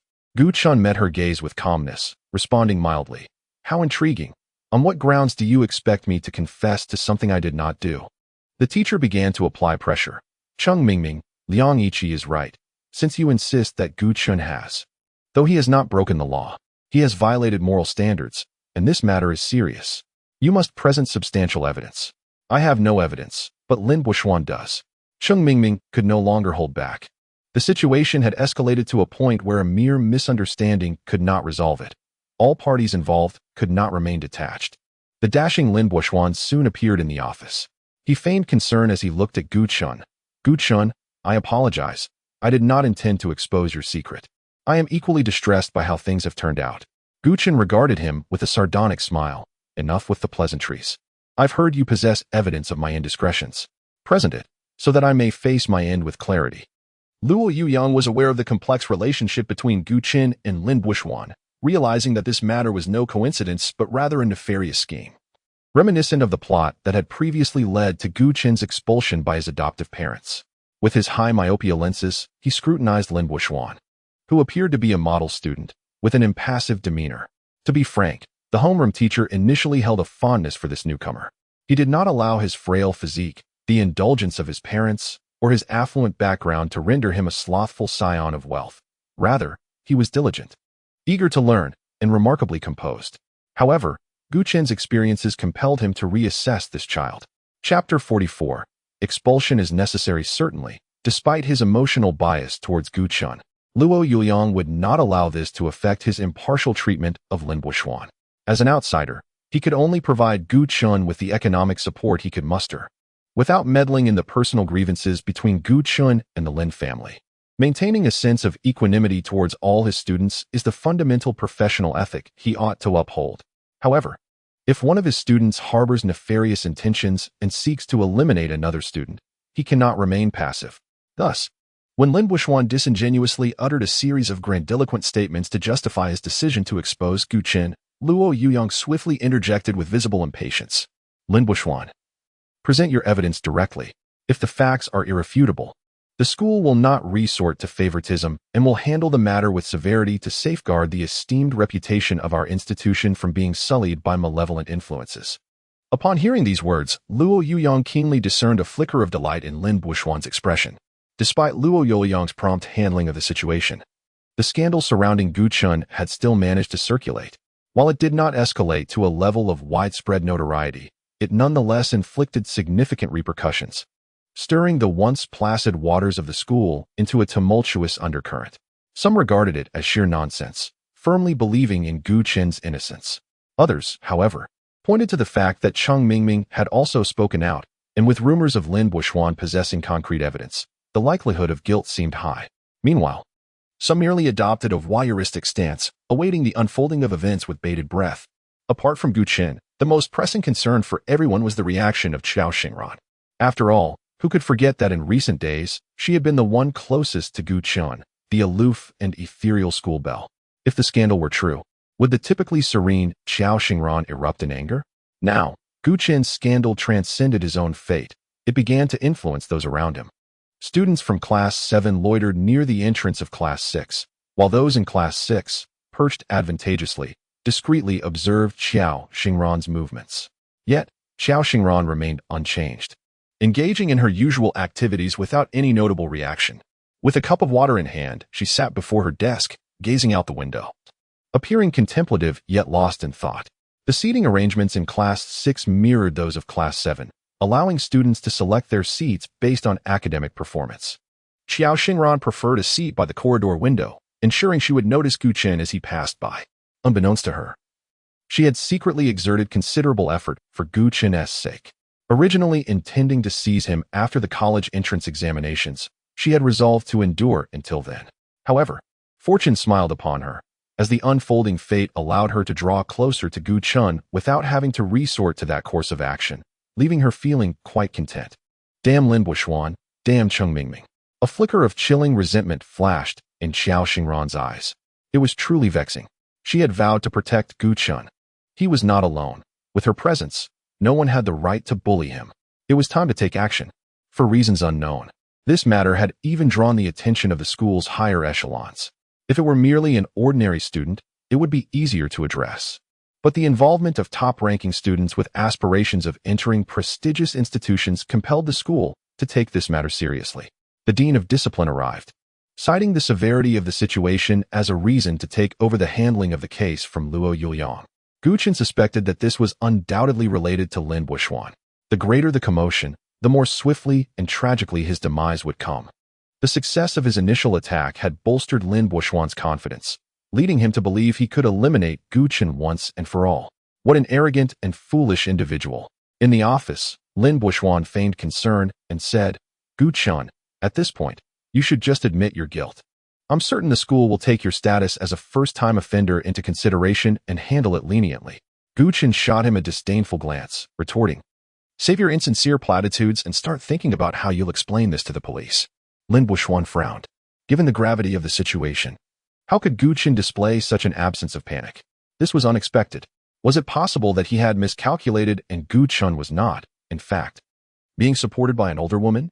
Yet the evidence he possessed formed a complete chain that could unmistakably prove Gu Chen's innocence. With this thought, Lin Buishuan was convinced that Gu Chen's calm demeanor was merely a facade. It wouldn't be long before the ugly truth would revert him to his true self. The Dean of Discipline, his face flushed with anger, declared, "This situation is too heinous. At such a young age, rather than striving for self-improvement and forging a bright future, you have chosen the path of moral turpitude and opportunism. This is not only a personal disgrace, but a shame for our school. If we do not impose punishment, what is to stop others from following suit? We do not need students like this at our school. Expulsion is absolutely necessary." Upon hearing this, Luo Yuliang's expression shifted. "Dean Feng, the facts have yet to be established. Declaring expulsion at this stage seems premature." Liang Yiqi was equally incensed. Questioning the dean's intentions, was he already convicting Gu Chen? Gu Chen's gaze was icy as he regarded the dean, recalling that prior to Lin Buishuan's arrival at the school, the Lin family had hosted a dinner for a school leader, requesting that this individual extend particular care towards Lin Buishuan. Although Gu Chen had not attended that dinner, it did not prevent him from knowing that the leader in question was none other than the dean present before him now. Disrupting moral integrity and undermining the academic environment of our institution, causing distress among our students. Such serious issues warrant expulsion, Gu Chen affirmed, echoing the dean's stance on severe punishment. He then shifted his tone. "However, those who engage in slander and defamation should also face expulsion. Otherwise, if anyone can simply open their mouth to tarnish another's reputation, would that not render our school's rules a mere joke?" The dean regarded him with a cold glance. "That is indeed the case. But the prerequisite is whether you are truly innocent." Time passed slowly, each second stretching interminably. All involved parties awaited the unfolding of the final truth in Luo Yuliang's office. After approximately half an hour, a commotion erupted outside the door. The expressions of those in the office subtly shifted. They had arrived. Lin Buishuan smirked insidiously, relishing the moment as he looked at Gu Chen. "Who told you to dig your own grave?" "All I did was to kick the dirt off the grave. You deserve it. Today, I shall tear that little vixen to shreds. My grandson lacks access to a quality school district, yet she remains indifferent, instead squandering a substantial sum on a gigolo. Truly, my fate is lamentable to have such a shameless mother." Just then, someone entered the room. A woman, seemingly in her late 20s, stormed in, surveying her surroundings with a fierce demeanor, demanding to know, "Where is the one surnamed Gu?" In this office, apart from Gu Chen, there is no other by that surname. The identity of the person she referred to needs no further elaboration. Chapter 45. The innocent remain unblemished. Gu Chen was taken aback.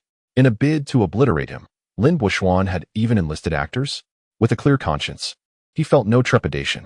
As the commotion escalated, his counterattack grew ever more potent. He was no longer the oblivious Gu Chen who passively endured others' scorn and vitriol. Lin Buishuan had been secretly observing his reactions, mistakenly interpreting his astonishment as fear. Lin Buishuan, brimming with vitality, had invested considerable effort for this moment. "Gu Chen, brace yourself for your impending doom." Luo Yuliang's expression shifted slightly as he was about to converse with the woman, but the director of education preempted him, pointing at Gu Chen and declaring, "He is right here," eager to ensure Gu Chen's downfall. The woman followed his, her gaze ultimately landing on Gu Chen's visage. Their eyes met. Gu Chen had prepared himself for her vitriolic onslaught, even envisioning the moment when he would call the authorities to apprehend this masterful female fraud.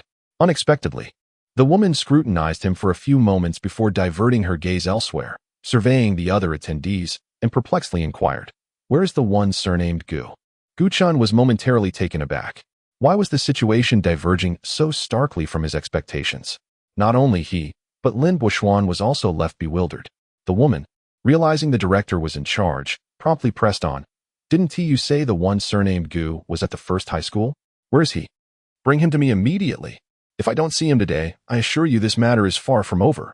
I will summon reporters to expose the kind of students you produce at the first high school." The director, utterly perplexed, pointed once more at Gu Chen. "Isn't the one surnamed Gu right here?" The woman's gaze landed on Gu Chen anew, studying him with confusion before declaring with unyielding certainty, "The person I seek is not him. Do not attempt to foist an innocent upon me." Upon her utterance, An eerie silence enveloped the scene. Gu Chun pondered, finding the unfolding events increasingly intriguing, completely beyond his anticipation. It was not solely unexpected for him. Lin Buoxuan was evidently taken aback as well. Lin Buoxuan, flustered, retorted, "Isn't the person you're looking for him? Surname Gu, named Gu Chun. Your mother previously spent a fortune on just a single outfit for him." Gu Chun observed Lin Buoxuan's desperation and mockingly inquired, "Lin Buoxuan, did you witness her mother purchasing a six-figure ensemble for me?" Lin Buoxuan was rendered speechless. He certainly had not seen it firsthand. Yet, some truths do not necessitate direct observation for validation. The woman shot a bewildered glance at Lin Buoxuan and questioned, "And who are you? Creating chaos here?" "The person I am looking for is Gu Fei, not Gu Chun." With that, she retrieved a photograph from her pocket, pointing at the young man depicted within and asking those present, "Is this him?" Liang Yiqi stretched his neck to take a glance and burst into laughter, exclaiming, "With such a riot of colors, it is evident that this individual is not a student of our esteemed first high school. Our students are all well-behaved with neatly kept black hair, and this flamboyant style is strictly prohibited. My dear sister, you have come to the wrong place." The woman, perplexed, retorted, "Wrong place? But someone clearly informed me that the little vixen I seek is indeed at first high." Lin Buoxuan felt a cold sweat trickle down his spine. Where had the miscommunication occurred? Was it not Gu Chun? Could it be that his previous actions had startled the snake, leading Gu Chun to conspire with the nouveau riche woman to evade responsibility? Yet, from what he understood, the relationship between the nouveau riche woman and her biological daughter had soured significantly over the allocation of compensation for relocation. They were at the brink of severing ties and heading to court. Her daughter, upon discovering that her mother was keeping a toy boy, was infuriated and would never assist Gu Chun. Just as his mind raced with uncertainty, his phone rang. The woman ended the call abruptly, seizing his arm. "So it was you who called me to catch the little vixen? Where is he now? Bring him to me at once." Lin Buoxuan was taken aback. He had anticipated an easy victory, waiting for Gu Chun's expulsion from school. Instead, the situation had turned on its head, and not only had Gu Chun evaded expulsion, but he found himself ensnared in this predicament. Sweating profusely, he stammered, "I'm sorry, this is a misunderstanding." "Aye. The woman's fury flared. "You assured me to come here, and now you claim it's merely a misunderstanding. Are you toying with me?" At this juncture, everyone present was not foolish. They discerned right from wrong with clarity. Gu Chun would emerge unscathed. "Teacher, my reputation has suffered immensely. I intend to report this to the authorities." Upon hearing this, the bewildered director of education hastily interjected, "No, absolutely not. If we involve the police, what will become of our school's reputation?" Gu Chun regarded him coldly. "If we cannot report it, then let it be this way." He pointed at Lin Buoxuan. "Expel him." The director of education, beads of sweat forming on his forehead, quickly regained his composure. "Didn't Lin say this was a misunderstanding? We should show leniency. There is no need to discuss expulsion over such a trivial matter." Gu Chun smiled. "But director, you weren't saying that earlier." At that moment, Luo Yongliang sensed the director's attempts to shield Lin Buoxuan and could no longer hold his tongue. Those who err must face consequences. Otherwise, everyone will speak recklessly, thinking they can simply dismiss their misdeeds as misunderstandings afterwards. That would lead to chaos. Liang Yiqi chimed in. "Indeed, Teacher Luo is correct. There are laws of the land and rules of the household. Matters must be handled appropriately. Should we allow Gu Chun to suffer this injustice in vain?" Cheng Mingming stood in a daze, while the woman, realizing she had been deceived, became extremely agitated, gripping Lin Buoxuan tightly, demanding he produce the little vixen. Internally, she was in shock, her mind buzzing as a single thought echoed relentlessly. It was not Gu Chun. The so-called toy boy was not Gu Chun. She had wronged him. Ultimately, it was the persuasive words and conciliatory demeanor of the director of education that led the woman to, in her fury, release Lin Buoxuan. However, her departure does not signify the conclusion of this matter. Gu Chun's stance is unequivocal. The school must impose severe punishment on Lin Buoxuan for the grievous harm inflicted upon his reputation. There are audacious and reckless students who eavesdropped and returned with the news of Gu Chun's innocence. I have always believed in Gu Chun's integrity. One can discern character through one's visage, and he simply does not appear to be that kind of person. What is Lin Buoxuan's agenda? I sense that he has been subtly and overtly targeting Gu Chun, perhaps due to Cheng Mingming. In my view, that is indeed the case. Initially, Gu Chun and Cheng Mingming were in a harmonious relationship, yet Lin Buoxuan's arrival led to their swift separation. Who would believe that he bore no responsibility? It takes two to tango. Cheng Mingming also has her share of faults. Gu Chun has shown her such kindness, and we have all borne witness to it. Cheng Mingming's heart is truly callous. To conspire with Lin Buoxuan to slander Gu Chun is utterly lamentable. Chapter 46, Apology. The matter was clear-cut. Leaving no room for Lin Buoxuan to argue, Gu Chun initially insisted on either reporting Lin Buoxuan to the authorities or expelling him. But after much persuasion from the director of education, the situation culminated in Lin Buoxuan publicly apologizing to Gu Chun in front of the entire school during the morning assembly.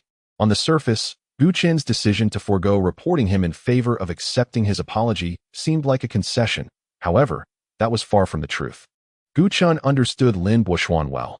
He was proud and held a deep regard for his reputation. Forcing him to acknowledge his wrongdoing in front of everyone was akin to taking his life. Thus, when the outcome was announced, Lin Buoxuan's expression was as grim as if he had lost his parents. Although a resolution had been reached, Gu Chun was not naive enough to believe that Lin Buoxuan would willingly apologize before everyone. The morning assembly had already passed, and with Saturday approaching and 2 days until the next assembly, Lin Buoxuan would undoubtedly seek ways to evade the situation. His doting parents would certainly not stand idly by either. That was of no concern. While they were occupied, Gu Chun also had his own matters to attend to. In the conflict with Lin Buoxuan, the power now lay firmly in his hands. Gu Chun and Liang Yiqi were the first to exit the office, with Cheng Mingming trailing closely behind, hesitantly speaking. Gu Chun chose to ignore her. It was Liang Yiqi who turned back to glance at her, a hint of disdain in his playful expression. Cheng Mingming addressed him. Liang Yiqi, could you allow me a moment alone with Gu Chun? Liang Yiqi replied. Didn't you already have a chance to speak with Gu Chun yesterday? Haven't you said everything that needed to be said? I believe there is nothing left for you to discuss now. He had once thought positively of Cheng Mingming, but now he realized how insufferable she truly was, more so than Lin Buoxuan. Gu Chun had done nothing to warrant her disdain, even considering their past camaraderie. She had no reason to be so heartless. Why did she have to escalate the situation to such extremes, leaving Gu Chun no avenue for reprieve? Was it merely because Gu Chun rode a bicycle while Lin Buoxuan drove a luxury car? This woman was terrifyingly shallow once she set her mind to it. Seeing Cheng Mingming rendered speechless by his remarks, Liang Yiqi remarked with a smirk, "Let me guess, are you planning to apologize to Gu Chun? In that case, I have even less reason to leave. My presence as a witness will only enhance the sincerity of your apology." Cheng Mingming was taken aback. Having been classmates for over 2 years, Liang Yiqi, as class monitor, had always managed the class with kindness and humility, never resorting to sarcasm or aggression. Cheng Mingming's mind was already in turmoil, and upon realizing her mistake in misjudging Gu Chun, no one could fathom the extent of her panic and regret. Apology. Only one thought occupied her mind. She needed to apologize to Gu Chun, for that was the only way to hope for a reconciliation in the future. Cheng Mingming found herself utterly at a loss, tears streaming down her face as she choked out, "I'm so sorry. I never imagined things would turn out this way." Indeed, she had not anticipated the situation would escalate to this point. Gu Chun turned away, his expression devoid of any anger, as he remarked, "You have always believed me to be the very embodiment of the rumors. Yet, reality has proven my innocence, a conclusion you are reluctant to confront." Cheng Mingming shook her head in a flustered manner. "It's not like that. It was Bo Xian who told me about you. I never truly wanted to believe it." This time, before Gu Chun could respond, Liang Yiqi, unable to contain himself, confronted her sharply. "I find it quite perplexing. Is Lin Bo Xian your savior? You hang on to his every word. Despite knowing Gu Chun for so long, you still choose to malign him. My brother has shown you remarkable leniency by not demanding that you apologize to him in front of the entire class. Do you not possess any sense of judgment in your actions?" Cheng Mingming found this line of questioning eerily familiar. She recalled that Su Yin had seemingly expressed similar sentiments to her. The matter consumed an entire class period, and just as they reached the classroom door, the bell rang. Once the teacher departed, Liang Yiqi, feeling invigorated, took to the podium, prompting the class to settle into silence. With a smile, Liang Yiqi addressed the class. "Everyone, from this day forth, Wang Tingting will be responsible for our class hygiene until the end of the semester. This is now official." The entire class was aware of his wager with Wang Tingting. His declaration rendered the matter clear-cut and final. Wang Tingting's face flushed crimson with embarrassment. Yet she stood her ground, defiantly proclaiming, "What is the big deal about class hygiene for a semester? I can handle it." As she turned to return to her seat, a thought struck her, causing her to pause and walk towards Gu-chun. Just as Gu-chun was about to open his book, he noticed her approach. She stood before him, her face filled with shame. "I'm so sorry, Gu-chun. I shouldn't have spread rumors based on hearsay. I have hurt you, and I apologize. I promise to be more mindful of my actions in the future and will never repeat this mistake. I hope you can forgive me." Gu-chun hesitated for a moment, and under the scrutiny of their classmates, he pondered briefly before responding graciously, "Very well, I accept your apology." Chang Mingming, who had entered the classroom with her head down, felt as though she could vanish into thin air, her footsteps faltering in disbelief. She could hardly believe her ears. Why was it that he was willing to forgive Wang Tingting, yet refused to accept her apology, even after they had both caused him pain? Regrettably, she failed to comprehend that the harm she inflicted upon Gu-chun was fundamentally different from that of Wang Tingting. To illustrate, Wang Tingting's actions could be likened to a careless bump against Gu-chun. Although it may have caused him some discomfort, it was unintentional and would soon heal. In stark contrast, Chang Mingming's betrayal was akin to plunging a knife into Gu-chun's heart, and not just once. If he were fragile, perhaps the first wound would have been enough to lead to his demise. He now appears here in perfect condition, not because Chang Mingming's knife wound was not deep enough or lethal, but rather due to his own remarkable self-healing abilities. What strikes him as even more absurd is that Chang Mingming remains oblivious to her own issues. Her deep-seated prejudice against Gu-chun is so palpable that, quite frankly, even others can hardly tolerate it. Nonetheless, he ought to express his gratitude towards Chang Mingming and the Lin family, for otherwise, he might still naively believe that kindness permeates the world. As relevant individuals gradually return to the classroom, the presence of another key figure, Lin Buishuan, is notably absent. Lin Buishuan has been escorted by the Director of Education from Luo Youliang's office to his own. Once the office door is closed, he immediately sheds his calm facade from outside and anxiously inquires, "Buishuan, what on earth is happening?" Chapter 47. He is still angry at this stage. Lin Buishuan, having lost everything, was utterly unwilling to accept the reality of his situation. He had expended considerable effort transitioning from suspicion of Gu-chun to confirming his own conjectures. The evidence seemed compelling. Gu-chun's six-figure luxury brand attire, the nouveau riche woman's apparent patronage of a young man, and that young man's surname being Gu. All these pieces of evidence solidified his unwavering belief that Gu-chun was indeed involved in something unsavory. However, he never anticipated that the young man bearing the surname Gu was actually named Gu Fei, not Gu-chun. Initially, he clung to a flicker of hope, convinced that Gu-chun had cunningly used a pseudonym to mislead the nouveau riche woman. Yet, the photograph presented by the woman's daughter completely shattered his last vestige of hope. Gu-chun was not the one. Not only had he failed to undermine Gu-chun, but he had also ensnared himself in a highly disadvantageous predicament. The prospect of publicly apologizing to Gu-chun in front of the entire school was simply intolerable for him. Everyone makes mistakes. Fortunately, Gu-chun had agreed not to escalate the matter. If he merely apologized in front of everyone, the incident could be laid to rest. There was no need for excessive psychological burden. It was merely a formality, and he would assist in mitigating the fallout. In no time, the incident would be forgotten and would not significantly impact his life. No, Lin Buishuan, who had remained silent, suddenly declared, "Uncle Feng, I absolutely cannot apologize to him." Director Feng found himself in a difficult position. "But Buishuan, you have seen Gu-chun's resolute attitude. At the time, if I hadn't agreed on your behalf, he would have undoubtedly called the police. Such matters are uncomfortable for anyone, especially for someone of his stature, with a pride more pronounced than others. Buishuan, do you?" Director Feng hesitated, sensing Lin Buishuan's agitation, and swallowed his words. What a ridiculous situation this was. The Lin family, seeking to ensure their beloved son had someone to look after him at school, had been introduced to Director Feng and treated him to a meal. Since Gu-chun had stayed behind to care for Su Fian's pet cat that day, Director Feng was unaware of the connection between Gu-chun and the Lin family.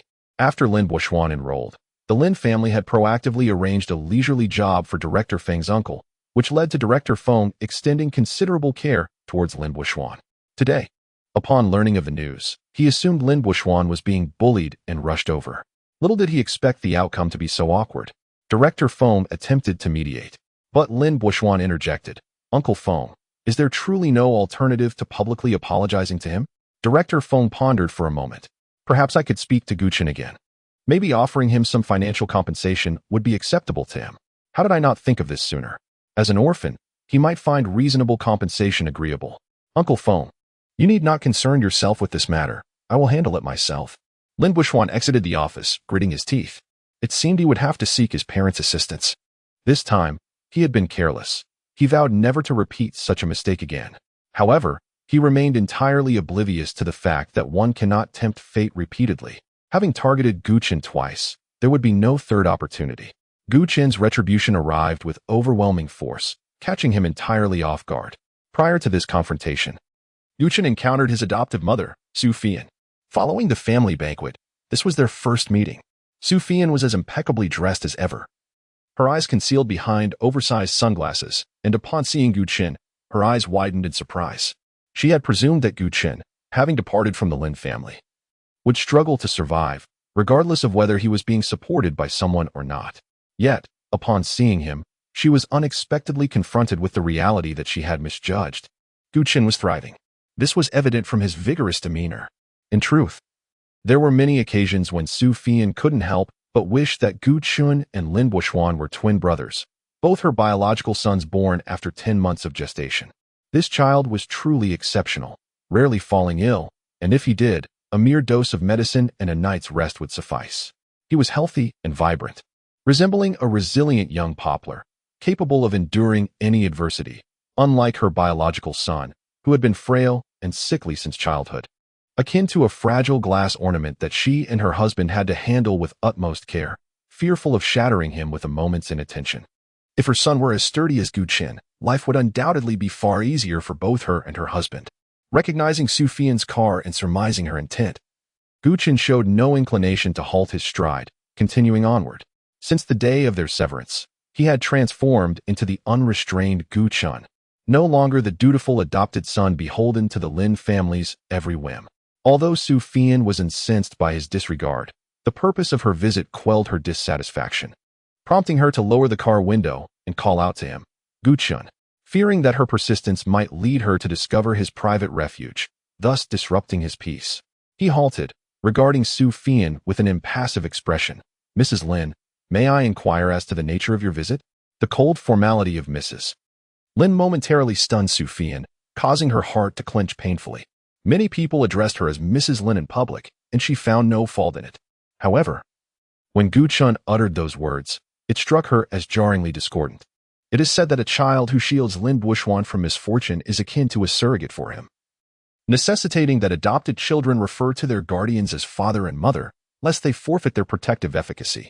Thus, from the moment Gu Chun entered their household, Su Fian and her husband insisted he address them as father and mother, promising to regard him as their own flesh and blood. For 10 years, Gu Chun had embraced them as his true parents, yet they had never reciprocated that sentiment. He had lived under the delusion of a farcical deception. Su Fian swiftly recalibrated her mindset. Get in the car. I have something to discuss with you. Gu Chun remained rooted in place. If you have something to say, Mrs. Lin, please feel free to do so here. Su Fian replied. This location, though distant from the school gate, still sees occasional pedestrians passing by. It is hardly a suitable place for conversation. Su Fian could sense that the child, who once obeyed her every wish and was attentive in every regard, had become a stranger, difficult to communicate with. She pondered that he was still angry. Regarding the star competition, she had heard her husband mention that there were only 2 slots available in the class, and aside from their son S. Her husband attempted to persuade Gu Chun to relinquish the other spot for Mingming. This way, Mingming could continue to assist them in caring for their son. Their son insisted that he could handle the matter himself. They anticipated that he would leverage Gu Chen's involvement with the nouveau riche woman to compel Gu Chun to forfeit his position. They believed that Gu Chen's prior indiscretions made him vulnerable to being held accountable. However, to their astonishment, the situation turned out to be a blunder. Their son tarnished Gu Chen's reputation and now found himself in the position of having to apologize to him. Chapter 48. The Failure of Negotiation like Lin Buishuan. Su Fian believed that this apology was utterly unacceptable. Her son was a paragon of excellence, and she could not bear to see him humiliated in public. Upon receiving her son's call, she rushed over, determined to resolve the matter. Su Fian had thought that even if Gu Qin still harbored grievances against them, their decade-long relationship would suffice for her to handle the situation adeptly. She even naively believed that Gu Qin secretly yearned for their attention and that his relentless pursuit today was merely an invitation for them to engage with him. After all, he was just a child, no older than their son. Su Fian pondered what demands Gu Qin might present to her. What if he insisted on returning? Although she sometimes reminisced about the past, the circumstances had changed. The revelation of their truth about adopting him had created a rift, making his presence a potential risk. Gu Qin regarded the car containing Su Fian with a detached expression, as if she were a stranger. If Mrs. Lin has come to discuss the slander against my character, then there is nothing more to say between us. Su Fian removed her sunglasses and locked eyes with Gu Qin, adopting an authoritative demeanor in an attempt to intimidate the youthful figure before her. Let us not speak too soon. There are myriad ways to address a situation, especially since this is merely a misunderstanding. Gu Qin, if you are willing to take a step back, I can offer you financial compensation. To treat this as a business transaction? However, if Su Fian attempted to invoke past affections, it would likely disgust Gu Qin. Yet, she underestimated his awareness. When she mentioned money, it was fundamentally a tactic to undermine him. After years of close interaction, he was well aware of his own character. He valued genuine emotions over material pursuits. Su Fian mistakenly assumed he still craved their approval. How laughable. Gu Qin responded to her proposition. You wish to compensate me for emotional distress? Very well. How much do you intend to offer, Mrs. Lin? Su Fian's eyes widened in shock. She had anticipated that a mere mention of financial compensation would bring the emotion-starved child to tears, allowing her to bestow a semblance of warmth and remind him of their past kindness, thus simplifying the resolution. However, she was utterly unprepared for Gu Qin's unpredictable retort, which left her bewildered. Gu Qin scoffed. It seems Mrs. Lin is merely jesting. You do not genuinely intend to compensate me for my emotional distress? Su Fian, concealing her embarrassment, took a deep breath and posed the question, how much do you want? Gu Qin replied, since Mrs. Lin has entrusted the decision-making to me, I shall be frank, 1 million. What? Su Fian was taken aback. In her mind, a sum of 30 or 50,000 would suffice to placate him. Enraged, she exclaimed, why don't you just go rob a bank? Gu Qin retorted sarcastically, so it appears that the dignity of young Master Lin is not worth 1 million? I find myself rather indifferent towards that 1 million, so let him apologize. After all, bowing his head could save him 1 million, which is hardly a loss. Gu Qin, do not overstep. Su Fian's face turned pale. Considering that she was currently in a position of need, she suppressed her rising anger and softened her tone, saying, Qin, I have come sincerely to resolve the issue, not to exacerbate the conflict. 1 million is unrealistic, and I understand that you still harbor grievances, which is why you cling to this matter. Gu Qin interrupted her with a cold laugh. Mrs. Lin, have you mistaken the situation? Can you honestly say that it is I who refuses to let go? Su Fian, feeling guilty, averted her gaze. She was well aware of Lin Buoxuan's intent to coerce Gu Qin into relinquishing his competition spot and the means he intended to employ. However, she did not intervene. And from the perspective of a cunning adult, she did not believe her son had done anything wrong. If there were to be a dispute, one must question why Gu Qin lacked self-respect. Alas, the undeniable truth proved Gu Qin's innocence, rendering Lin Buoxuan's assertions a mere jest. A deeper examination reveals numerous inconsistencies. After severing ties with the Lin family, they had clearly established boundaries. Why then does Lin Buoxuan covertly monitor Gu Qin? Instead of persuading him to return to the right path, he seeks to use this leverage to force him to cede his competition qualification. Even though Su Fian was deeply concerned for her son, she could not deny that Lin Buoxuan was in the wrong. In stark contrast to the Lin couple's ruthless demeanor, I have at least afforded you 2 options. Either Lin Buoxuan publicly apologizes before the entire school, or compensates me with 1 million in damages. Beyond that, there is nothing more to discuss between us. Su Fian persisted in her attempts to communicate. How about this? You have always felt wronged, haven't you? I promise to investigate this matter thoroughly upon my return and restore your reputation. In just a few days, Su Fian perceived Gu Qin as an entirely different person. Confronted by the son she had raised for a decade, she felt an unsettling anxiety, an overwhelming pressure. Yet, this visit must not be in vain. In a moment of desperation, she proposed. Gu Qin regarded her with interest, remarking, Mrs. Lin, if a person has already starved to death, do you believe there is any significance in offering them a bowl of rice at that point? Just as Su Fian was left in a state of uncertainty, a Bentley gradually came to a halt before Gu Chen. Recognizing the car, Gu Chen opened the door and entered, much to Su Fian's astonishment. The driver was someone Gu Chen knew. Upon entering, he politely greeted him as Uncle Wu. The butler, through the rearview mirror, smiled warmly at Gu Chen, as if they were longtime acquaintances.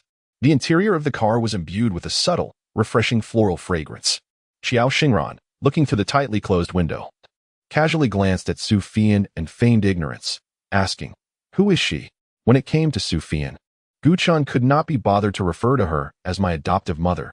He simply stated, Lin Buishuan's mother. Su Fian sat inside the vehicle, the window wide open, her astonished gaze following the car. However, with the windows tightly shut, she was completely oblivious to the circumstances within. Naturally, she could not hear the words spoken by Xiao Xingran as their vehicles brushed past each other. "I do not like her." That are undoubtedly referred to Su Fian, whom she favored or disdained bore little significance to Gu Chen. Yet, at this moment, Gu Chen inexplicably felt that Xiao Xingran was taking a stand. In the opposition between him and the Lin family, she had unhesitatingly aligned herself with his side. Chapter 49. The one who matters to the young lady. The ever-dutiful butler Wu trembled silently, reflecting upon an unfortunate woman he had never met.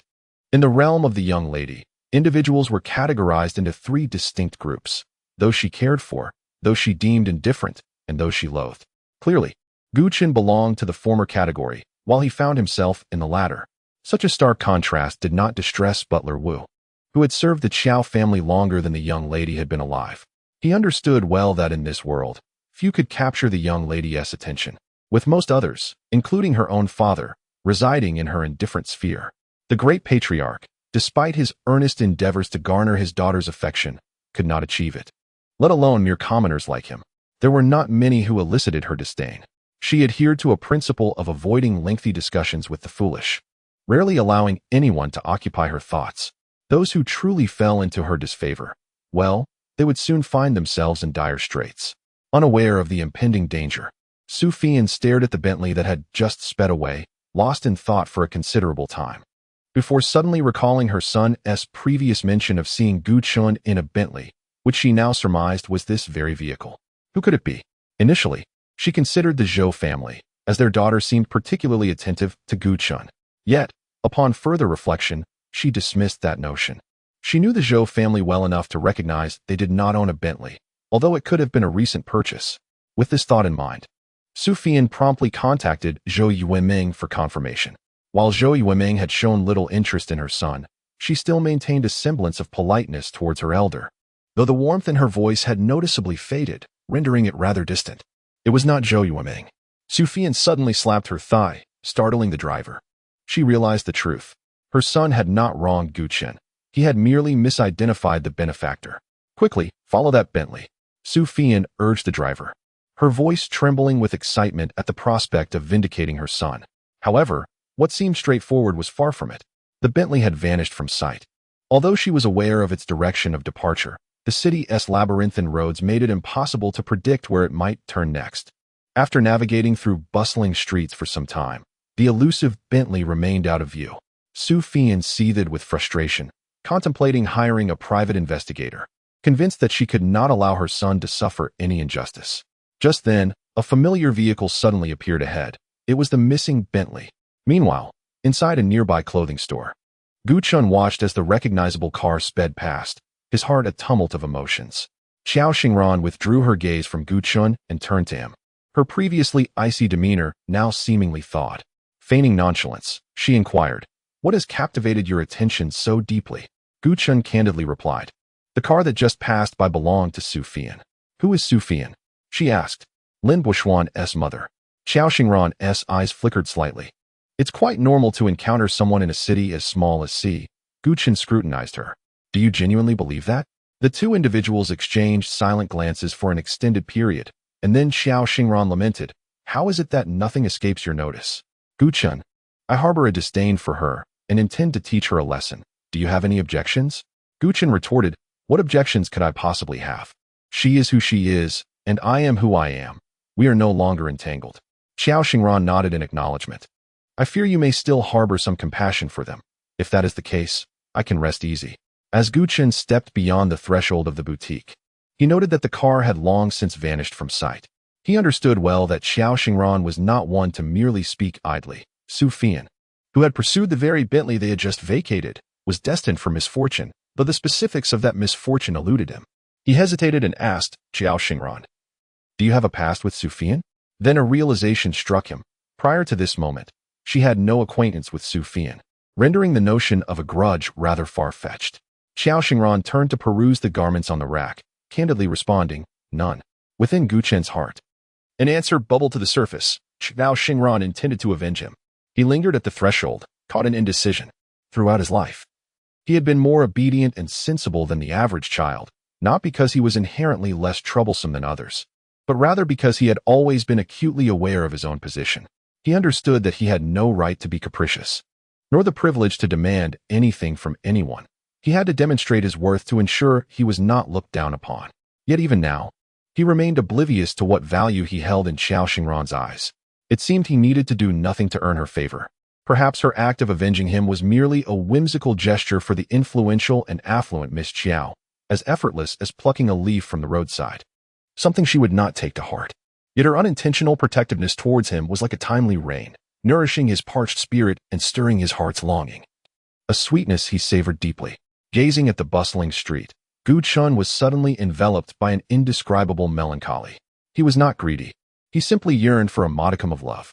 Thoughts of his foster parents and Cheng Mingming filled him with bitterness. Did he truly not deserve it? In front of the rack, Xiao Xingran called out without looking up, "Gu Chun, come here." She held a white coat up to him, assessing, "This should suit you. Try it on for me." Without giving it much thought, Gu Chun accepted the garment and made his way to the fitting room. A young, attractive salesgirl informed him, "You can try on the coat right here." Gu Chun realized she was correct. After all, there was only one garment. And his school uniform was also washed in the evening, hung on the balcony to dry with the window open. By morning, it was nearly dry, albeit a bit of a hassle. As he began to unzip the school uniform jacket halfway, Xiao Xingran interjected, "Never mind, don't try it on. I'm certain of my choice. Just wrap it up." He had a fitted shirt beneath the coat, which was not revealing, so trying it on here seemed inconsequential.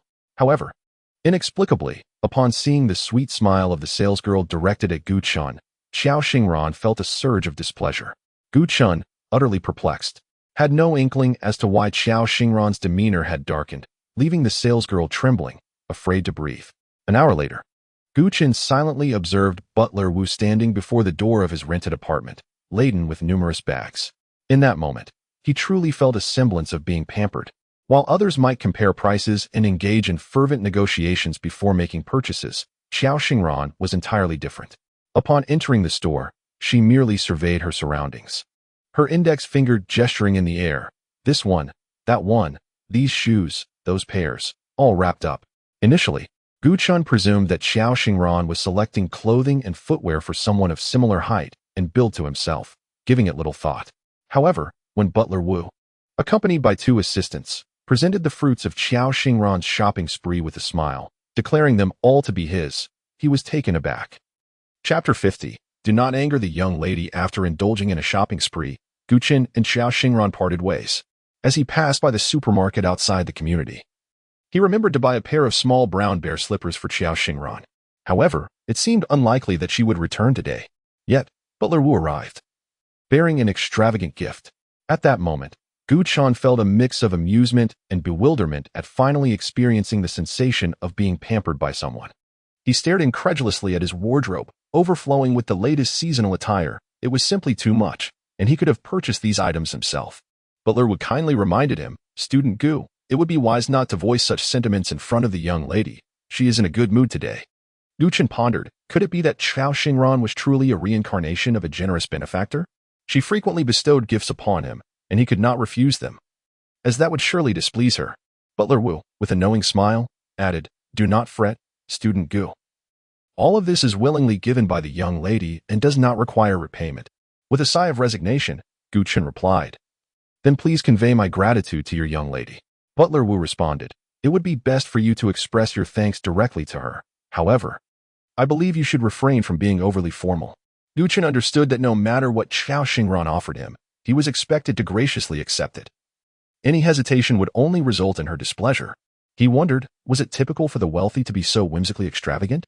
Yet, the Lin family was also affluent, and their behavior towards him was far more frugal. Nevertheless, in terms of financial capability, it was evident that Xiao Xingran far surpassed the Lin family. Gu Chen lamented his previous pretentiousness, thinking he could repay her for all she had given him.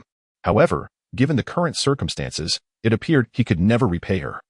After bidding farewell to Butler Wu and the others, Gu Chen stepped onto the balcony to feel the cool evening breeze, finally emerging from his daze. He contemplated how Su Fian would react upon witnessing him emerge from a Bentley. The implications were clear. Regardless, he was relieved to know she had fallen into Xiao Xingran's hands, destined for misfortune. Returning to the living room, he retrieved an envelope from the drawer of the television cabinet. He was no fool. He would not allow Lin Buxuan to prance around before him unchallenged. Gu Chen gazed thoughtfully at the thick envelope in his hands. It was time for him to take action. Just then, his phone rang. The caller was his benefactor. As night fell, the clock unwittingly struck 7:30. A car quietly parked beneath a certain apartment building. Lin Buxuan opened the door and stepped out, only to be swiftly pulled aside by the lurking Su Fian, who whispered conspiratorially, "Son, it's right here." Lin Buxuan suppressed his excitement. "Mom, are you certain?" 20 minutes prior, he had been devising various ways to dismantle Gu Chen, but now he found himself hastily summoned by Su Fian. This time, however, he was much more cautious, refraining from the reckless actions of before. Su Fian assured him, "Absolutely. I followed him all the way. There is no mistake. I witnessed Gu Chen alight from his vehicle, accompanied by a woman older than myself, who affectionately linked her arm with his as they entered the building. I have already inquired about the room number." With a conspiratorial gesture, she pointed to a car parked by the roadside. "It is that very vehicle." Lin Buxuan could hardly contain his mirth. His mother would certainly not be mistaken. This time, Gu Chen was undoubtedly finished. "Come, with Mom around, no one can bully you." "Wait, Mom." Lin Buxuan's eyes darted thoughtfully, knowing the truth was of little use if others wouldn't believe their words. Su Fian regarded him as her anchor. "Son, what do you mean?" Lin Buxuan responded with an enigmatic smile. "Mom, leave the rest to me." Cheng Mingming had just arrived when Zhou Yueming also made her entrance. Having dined at her grandmother's house that evening, she rushed over upon hearing the matter concerned Gu Chen, her meal interrupted by urgency. Just as she was about to inquire further, a middle-aged man with thick glasses approached, his expression a mixture of suspicion and uncertainty. Upon recognizing him, Cheng Mingming immediately addressed him respectfully as Teacher Luo. Almost simultaneously, the head of the teaching department appeared on the scene. Lin Buxuan first offered an apologetic smile to the puzzled Zhou Yueming. "Sister Yiya, I will explain everything to you shortly." Ignoring her look of confusion, he turned solemnly to the bewildered Luo Yuliang and the headmaster, saying, "Teacher Luo, Principal Feng, I apologize for intruding on your personal time. Although I did not wish for matters to escalate to this point, this issue pertains to my integrity, compelling me to take such drastic measures." Luo Yuliang furrowed his brow deeply, his keen eyes scrutinizing the composed young man before him. He had just finished dinner and was out for a stroll with his wife when he received Lin Buxuan's call, requesting his presence to discuss the day's events. While Luo Yuliang had a personal inclination towards Gu Chen, Lin Buxuan was also his student and concerned for the boy's well-being. He hurried over after a brief word with his wife. Observing Lin Buxuan's demeanor, which suggested he had everything under control, Luo Yuliang realized that this matter was far from resolved. Principal Feng urged, "All right, Lin Buxuan, we are all acquaintances here. Please speak plainly about your concerns." Lin Buxuan summoned 4 individuals for different reasons. In light of today's events, he sensed that Cheng Mingming might resent him for growing distant, and he intended for her to witness firsthand the true nature of the boy she still held feelings for. Meanwhile, Zhou Yueming's allegiance to Gu Chen could potentially impact the relationship between the Lin and Zhou families, necessitating that she recognize Gu Chen's sordid side to make an informed choice. Lin Buxuan also called upon the homeroom teacher, his intentions growing increasingly sinister.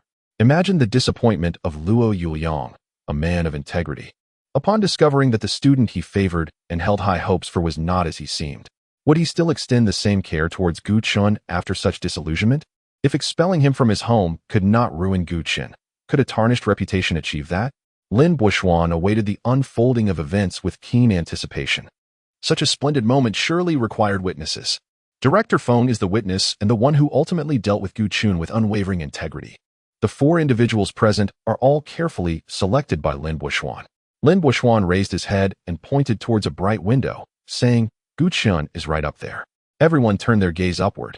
Zhou Yueming, who was completely unaware of the events of the day, blurted out, "Are you mistaken? Qinshin doesn't he live here?" She was aware of Guqian's current residence and had been busy these past few days. She intended to visit him soon. As her words fell, she felt increasingly suspicious of the situation and gazed at Lin Buishuan with a questioning look. "What are you up to?" Chapter 51. An ominous awareness sensing something amiss. Zhou Yueming instinctively reached for her bag. Lin Buishuan discerned her intention and meaningfully interjected, "Sister Yaya, please refrain from contacting Guqian.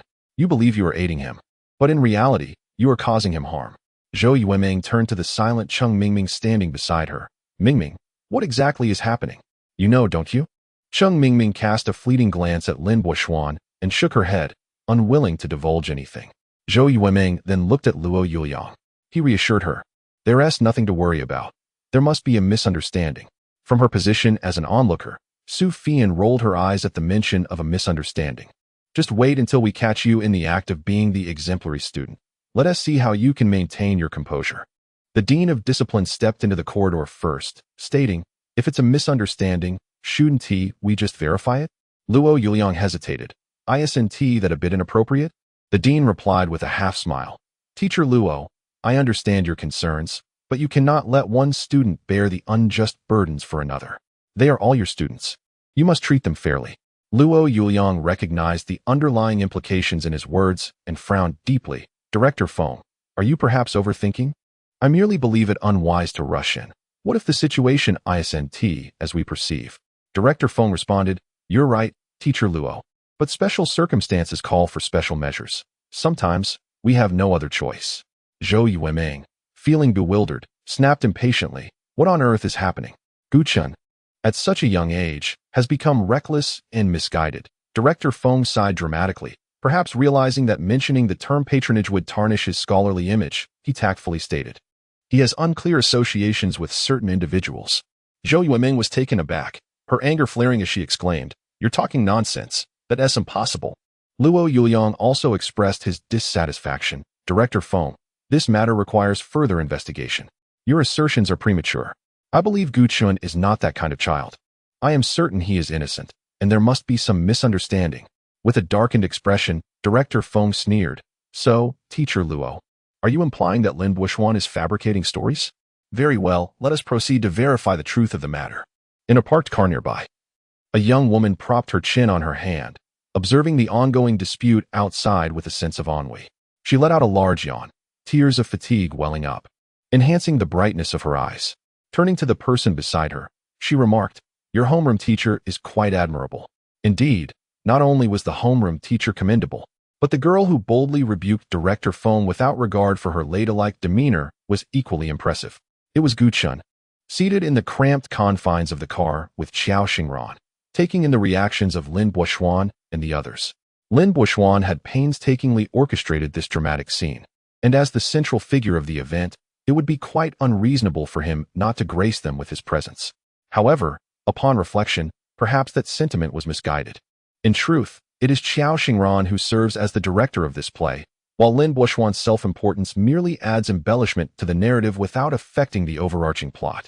This situation aptly illustrates the adage of the mantis stalking the cicada, with the yellow sparrow lying in wait.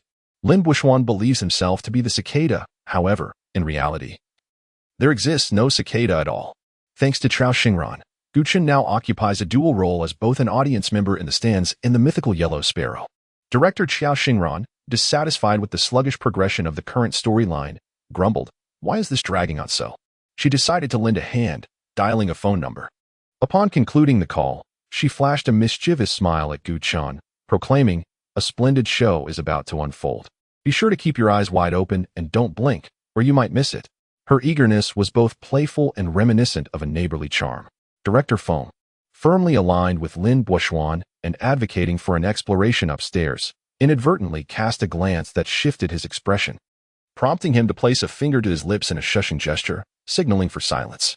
Emerging from the stairwell was a couple, although that description may not be entirely accurate. Even without a clear view of their faces, their body types and attire suggested a mother and son dynamic. Yet, to label them thus seemed inadequate. In simpler terms, they appeared to be mother and son due to their age difference. Yet their affectionate closeness resembled that of a couple in love. In any case, the scene was undeniably peculiar. The hidden observers collectively turned their gazes, and even Cheng Mingming, the one most familiar with Gu Chen, and Luo Yuliang, who staunchly believed in Gu Chen's innocence, could not help but acknowledge that, even from a distance. They could ascertain that the young man being lovingly referred to as darling by the middle-aged woman was indeed Gu Chen, even the real Gu Chen. Calmly observing the unfolding drama from his car, was momentarily taken aback, dumbfounded as he inquired, "Where did you find this person? Does he resemble you?" "Somewhat," Xiao Xingran replied, shaking her head. "He merely shares a similar height and build. Otherwise, they have little in common." Nevertheless, despite this, Xiao Xingran found herself inexplicably drawn to the young man who bore a passing resemblance to Gu Chen, particularly noting him before Gu Chen was cast out of his home. Today, he played a pivotal role. Without him, the day's performance would have lacked its brilliance. To speak candidly, he was hardly more than a pale imitation of Gu Chen. Yet he still captured Xiao Xingran's attention. She found herself inexplicably enchanted by Gu Chen, unable to articulate the reasons for her fascination. Once, she had awoken from a dream of Gu Chen's gentle smile, feeling a profound sense of loss in the darkness. This realization sparked a whirlwind of confusion as she sought the root of her obsession, yet she found no answers, ultimately leaving the matter unresolved. She began to notice every individual who bore a semblance to Gu Chen. This person's smile radiated sunshine, reminiscent of Gu Chen. That individual had thin lips, akin to Gu Chen's. Yet none possessed the authenticity that made her heart flutter. "Darling, you've endured much today. I shall take good care of you. Speak. What do you desire? I shall procure it for you." Two individuals emerged from the corridor, oblivious to their surroundings as they ambled forward, enveloped in a sticky haze of intimacy. Unbeknownst to them, a few onlookers lurked in the shadows, their emotions starkly contrasting as they observed. Lin Buxuan cast a contemplative glance over the gathering, his gaze shifting from Cheng Mingming, who was lost in thought with her lips tightly pressed, to the reactions of Zhou Yueming and Luo Yuliang. Zhou Yueming appeared utterly bewildered, her eyes vacantly following the retreating figures of the man and woman. In contrast, Luo Yuliang's brow was furrowed, his expression grave. Lin Buxuan softly remarked, "Teacher Luo, what one hears may be misleading, but what one sees is undeniable. Can you now trust that what I have conveyed is indeed true?" Chapter 52. A captivating drama. Luo Yuliang muttered, "It's impossible. Gu Chen is a good child. There must be some misunderstanding." Lin Buxuan wore a mocking smile. "Teacher, I understand that you find it hard to believe this is true, but regrettably, it is indeed the truth. I have not slandered him." He turned to Cheng Mingming, as if to say, "Do you now see the reality?" Cheng Mingming dug her fingers deeply into her palm, and her affection and longing for Gu Chen vanished in an instant, leaving her feeling ashamed for having ever liked him. Director Feng spoke earnestly to Luo Yuliang. "Teacher Luo, Lin is correct. Hearing is often deceptive, but seeing is believing. We have all witnessed this firsthand. To claim it is a misunderstanding would be too far-fetched. Indeed, what they had seen could hardly be construed as a mere friendship or a benign elder-younger relationship." Yet, Luo Yuliang steadfastly clung to his convictions, finding it difficult to accept even the evidence before his eyes. Someone could not help but shout, "Chen Chen!" It was Zhou Yueming. Her voice was loud enough to draw the attention of those nearby, who turned to look. The young man, who appeared to be a son but was not, stiffened momentarily, quickly pushing away the soft, clingy woman beside him and hastening his steps, as if he were a wrongdoer caught in the act. Lin Buxuan glanced at Luo Yuliang, his eyes betraying a sense of triumph, as if to say, "What can you possibly argue now, teacher?" Fearing that Gu Chen might flee from their sight, he dashed forward, resolutely pinning Gu Chen down, proclaiming with a victorious grin, "Gu Chen, evasion will not resolve this. It is time for you to clear your name." Others stood momentarily dumbfounded before rushing over. Meanwhile, the woman, witnessing the boy pinned beneath Lin Buxuan, erupted in fury, leaping forward with a fierce cry, unleashing the long-lost martial arts technique known as the nine-in bone claw upon Lin Buxuan's face. Initially reluctant to jeopardize her image as a refined lady, Su Fian, who had been watching from the sidelines, could no longer remain passive. With a cry, She rushed forward, but having lived a life of privilege, she was no match for the fierce woman. The latter swiftly clawed Lin Buoxuan's handsome face into a patchwork of scratches before seizing Su Fian's meticulously styled curls and delivering a resounding slap to her proudly made-up face, dominating the scene with astonishing prowess, leaving Luo Yuliang, Director Feng, and the others utterly astonished. Director Feng was the first to regain his composure, rushing over to intervene. "What are you doing? Release him at once." However, in her fury, the woman continued her assault, shoving the shrieking Su Fian aside before swiping at Director Feng's face with her claws. Director Feng's face was scratched, and his glasses hung askew on his nose, creating a comical sight. Someone let out a chuckle, and Xiao Xingran burst into laughter, exclaiming, "This performance is even more spectacular than I anticipated." "Gu Chen, why aren't you laughing? Is your sense of humor that elevated?" Gu Chen remained silent. Though he did not laugh, the scene was indeed hilarious. Perhaps the brilliance of the performance had far exceeded his expectations, leaving him in a state of shock, oblivious to the humor. Xiao Xingran's laughter was so delightful that even the dazzling neon lights outside dimmed in comparison. The farce continued outside. "Chen Shun, are you all right?" Zhou Yueming rushed over in a flurry. Lin Buoxuan felt a burning pain on his face, and in disbelief, he stared at Zhou Yueming, struggling to comprehend. How could she not see him standing right there? Why, in the face of undeniable evidence, did she still side with Gu Chen? His frustration was palpable. Wasn't she the one who claimed to be the most cynical? Did she not fear that Gu Chen's despicable nature would tarnish her own reputation? Lin Buoxuan coldly remarked, "Sister Yaya, are you truly concerned for someone who would go to any lengths for wealth and power?" Zhou Yueming retorted angrily, "Lin Buoxuan, can you not bear to see Chen Chen do well?" "Buoxuan, since Sister Yaya is willing to embrace the filth, we have nothing more to say. We shall simply focus on ourselves," Cheng Mingming interjected, approaching Lin Buoxuan with concern. Lin Buoxuan felt a slight relief. At least Cheng Mingming was sensible and not blinded by the past decade. Gratefully, he grasped her hand, saying, "Mingming, at crucial moments, you always steadfastly stand by my side." "Thank you." The tenderness in Lin Buoxuan's gaze caused Cheng Mingming to inadvertently forget the recent misunderstandings between them. She shyly lowered her head, replying, "Don't mention it, Buoxuan. I merely stand on the side of justice." Xiao Xingran instinctively glanced at Gu Chen for his reaction, only to find him wearing a calm expression, unresponsive. She pondered aloud. "Gu Chen, I believe Cheng Mingming and Lin Buoxuan are destined to be together. What do you think?" Gu Chen remained silent. "What's wrong? Are you feeling unwell?" Xiao Xingran asked. Gu Chen snapped back to reality, smiled, and shook his head. "No." He continued, "I was merely contemplating how I ought to express my gratitude to Lin Buoxuan. If it weren't for him, I would still be unaware that Cheng Mingming is not worth my affection, nor would I recognize how significant certain individuals are to me. Like Luo Yuliang, like Zhou Yueming." That evening, he gained much insight. True emotions are those that endure tests. Lin Buoxuan tightly held Cheng Mingming's hand and coldly addressed Zhou Yueming, "Sister Yaya, are you not afraid that your parents will be disappointed in you for being so utterly oblivious?" Zhou Yueming looked up in astonishment. "Lin Buoxuan, are you threatening me?" Lin Buoxuan wore a gentle smile on his face. "Sister Yaya, as you know, I am merely addressing the matter at hand." As Luo Yuliang approached, Lin Buoxuan's smile broadened. "Teacher Luo, as an educator, you surely would not be swayed by such trivial matters, would you?" Without uttering a word, Luo Yuliang helped the boy on the ground to his feet. Upon recognizing the boy's face, Zhou Yueming's expression transformed from concern and anger to sheer astonishment. "Who are you?" With Luo Yuliang's assistance, the boy finally regained his footing, gritting his teeth as he surveyed his surroundings. "Which fool was it that pushed me just now?" Chapter 53. Who are you?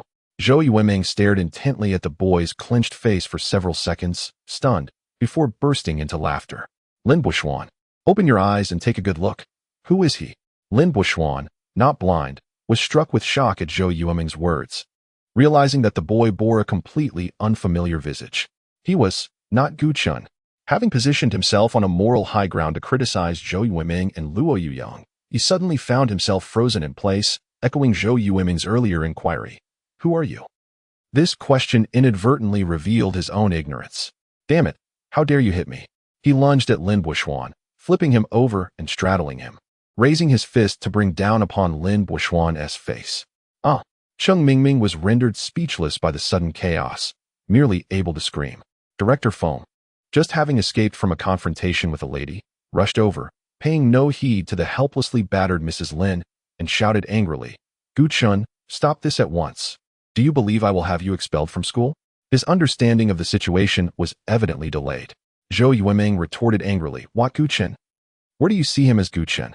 With the combined efforts of Luo Yuliang and Director Feng, Lin Buoxuan was finally rescued from the furious boy's grasp. At that moment, Lin Buoxuan's demeanor bore no resemblance to that of a noble gentleman. His face was bruised and marked with distressing scratches, rendering any notions of handsomeness utterly irrelevant. His expensive attire was torn, wrinkled, and soiled, resembling something pulled from a refuse bin. Director Feng looked at the enraged stranger in confusion. "Who are you?" The boy cursed. "I am whoever I want to be. What business is it of yours?" Director Feng, bewildered, turned to Lin Buoxuan. When Zhou Yueming questioned how he could mistake the boy for Gu Chun, Director Feng had dismissed it.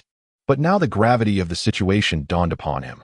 Lin Buoxuan's gaze was fixed on the panting boy, his mind racing with questions that matched Director Feng's. It truly was not Gu Chun.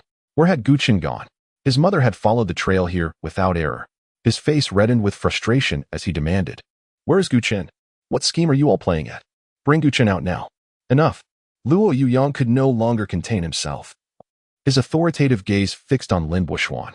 "Lin Buoxuan, I do not care what grievances you have with Gu Chun privately. However, your repeated attempts to tarnish his reputation have not gone unnoticed. I will report the seriousness of this matter to the school leadership, and I am certain they will provide a fair and objective resolution." Director Feng, alarmed, interjected, "Old Luo, look at you, always jumping to conclusions. Isn't this a misunderstanding?" Luo Yuliang retorted angrily, "A misunderstanding? When Gu Chun was slandered, where were you to call it a misunderstanding?" Director Feng, I am genuinely curious as to why you show favoritism towards Lin Buoxuan while neglecting Gu Chun, both of whom are students of our esteemed school. Director Feng was momentarily at a loss for words. How can there be any semblance of law? How dare you strike my son? I assure you, this matter is far from over. A resounding roar echoed as a woman, disheveled with her hair in disarray, rushed in, trembling behind Lin Buoxuan. Perhaps feeling a newfound sense of security, she retorted furiously, "How shameless! What mother and son behave like you?" An irate woman sprang up, ready to retaliate. Eventually, this farce, through the concerted efforts of Luo Yuliang and Zhou Yueming, begrudgingly entered a phase of negotiation. After much commotion, it became evident that they were indeed a biological mother and son. There was no need for a household registration book or paternity test. Their resemblance was unmistakable. As for their suggestive interactions, the son, resembling Gu Chun, exclaimed, "I am an actor. What harm is there in having my mother join me in a scene portraying a romantic couple?" Zhou Yueming scornfully directed her gaze at Su Fian and Lin Buoxuan, stating, "He is right. They are merely rehearsing. What is the issue?"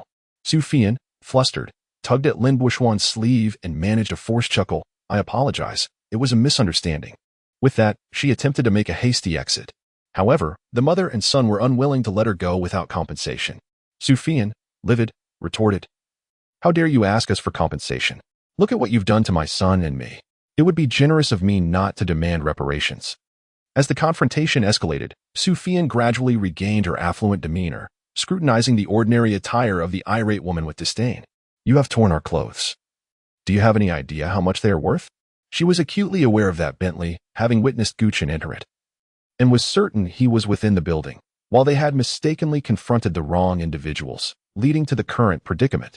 Realizing there was still a chance for resolution, Lin Buoxuan promptly addressed Director Feng, "Director Feng, I admit I misidentified the person this time. But I swear on my and my mother's integrity that I have not wronged Gu Chun." He pointed towards the brightly lit window, declaring, "Gu Chun is undoubtedly up there. Let us verify." At this moment, he was filled with regret, wishing he had acted decisively, thus avoiding this entire debacle. Director Feng replied, "Let us go up and take a look." He and Lin Buoxuan dashed into the corridor. Cheng Mingming hesitated for a moment before following. Su Fian attempted to pursue them but was seized by the woman, thinking of escaping. Not so easily. She was detained downstairs, with neither Luo Yuliang nor Zhou Yueming offering assistance. In her fury, she called the police and contacted a private attorney. The woman, unwilling to back down, asserted that even the highest authorities must provide them with an explanation. As the absurdity unfolded, Gu Chun thought there was nothing more to witness. He gazed at Luo Yuliang and Zhou Yueming, standing outside in the biting cold wind, his heart perpetually enveloped in a poignant liquid, urging him with an impulsive desire to open the door and step out to greet them. However, he restrained his urge. His hand reached to his side. How could one engage in filming without the accompaniment of sunflower seeds, popcorn, and sugary beverages? Xiao Xingran was indeed reliable, having prepared everything in advance before summoning him. Yet, as Gu Chen reached for the popcorn, his hand instead brushed against something soft and delicate. Lost in his thoughts, he felt a sense of dissonance and, upon inspecting the object in his grasp, realized it was Xiao Xingran's hand. Chapter 54. Have we met before? In the novel, the delicate hands of a beautiful girl are described, often characterized by the phrase as soft, as if boneless. In the past, Gu Chun had only held the hand of Cheng Mingming. Though Cheng Mingming was not on the same level as Xiao Xingran, she too was raised in an affluent household, pampered from a young age. Just like her, she kept her hands pristine, never touching the mundane, and applied expensive hand cream every day for maintenance.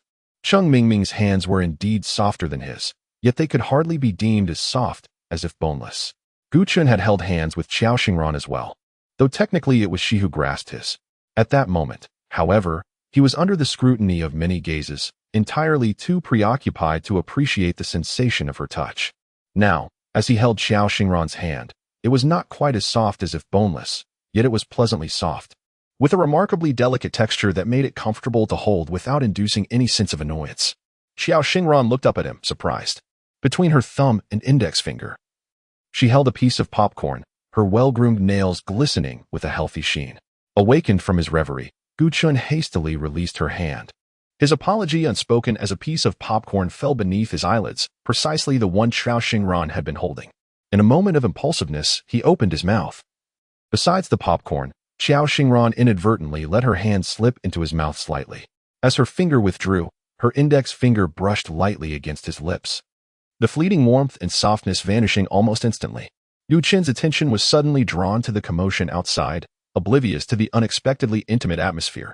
With a crunch, he bit down on the popcorn and casually expressed his thanks. Xiao Xingran lowered her head to grasp another piece of popcorn, taking a deep breath to dispel the warmth that had unexpectedly crept up her face, a profound sense of satisfaction swelling within her. She often yearned to touch Gu Chun, as if through this act she could affirm his vitality. There were countless boys in the world, many of whom surpassed Gu Chun in excellence. Yet, why did her heart and mind dwell solely upon him? To gaze at him, to touch him, to possess him. Her desire for Gu Chun would not wane with their growing familiarity. Rather, it intensified like a vintage wine, deepening in richness over time. Gu Chun, have we met before? This question had crossed her mind, yet she found no answer. She had lost a segment of her memory, a span of roughly a year, occurring when she was 7. The doctors had informed her that this memory might never return, and those around her believed that, in comparison to losing a seemingly inconsequential memory, her overall health took precedence. Once, Xiao Xingran had shared this sentiment, thinking that discarding a perhaps unremarkable childhood memory was not a misfortune, even if that lost memory had transformed her character, rendering her no longer the vivacious girl others described. While others lamented her change, Xiao Xingran herself felt little remorse. She believed she was living for herself. Why seek the affection of so many? Yet now, she pondered that if she could reclaim that memory, it might elucidate the enigma of her inexplicable infatuation with Gu Chun. Without a moment's hesitation, Gu Chun shook his head and replied, no. Before entering Yizhong, he had never encountered Xiao Xingran. She pressed on, inquiring, what about a long time ago, before you were adopted by the Lin family? She had not resided in Sea City prior to that. Gu Chun, perplexed, responded, do you believe we have met before? However, he deemed that impossible. He and Xiao Xingran were worlds apart. Before their paths converged at Yizhong, they were two unrelated lines, representing divergent lives and fates. Before being adopted by the Lin family, at that time, he was in an orphanage while Xiao Xingran lived in her family's grand villa, making any meeting impossible. Xiao Xingran held on to hope, saying, I believe we must have crossed paths, but I cannot recall anything from the past. Gu Chun asserted, I can assure you that during my time in the orphanage, I did not encounter you. What about even earlier? Gu Chun suppressed his sorrow, forcing a nonchalant smile. I'm afraid if we go back further, the memories are too distant for me to recollect. He shifted the topic. Is there nothing else to see? No sooner had he spoken than chaos erupted outside. First, Lin Buishuan stumbled out of the corridor, followed closely by Director Feng, both bearing expressions of sheer panic, as if they had seen a ghost. Faint screams and roars echoed from the hallway, and Gu Chun could distinctly identify Cheng Mingming's voice among them. Xiao Xingran replied with an unhurried demeanor, "No. The real show is just beginning." Gu Chun sincerely remarked, "You are an exceptional director." Xiao Xingran gracefully accepted his compliment. "Naturally.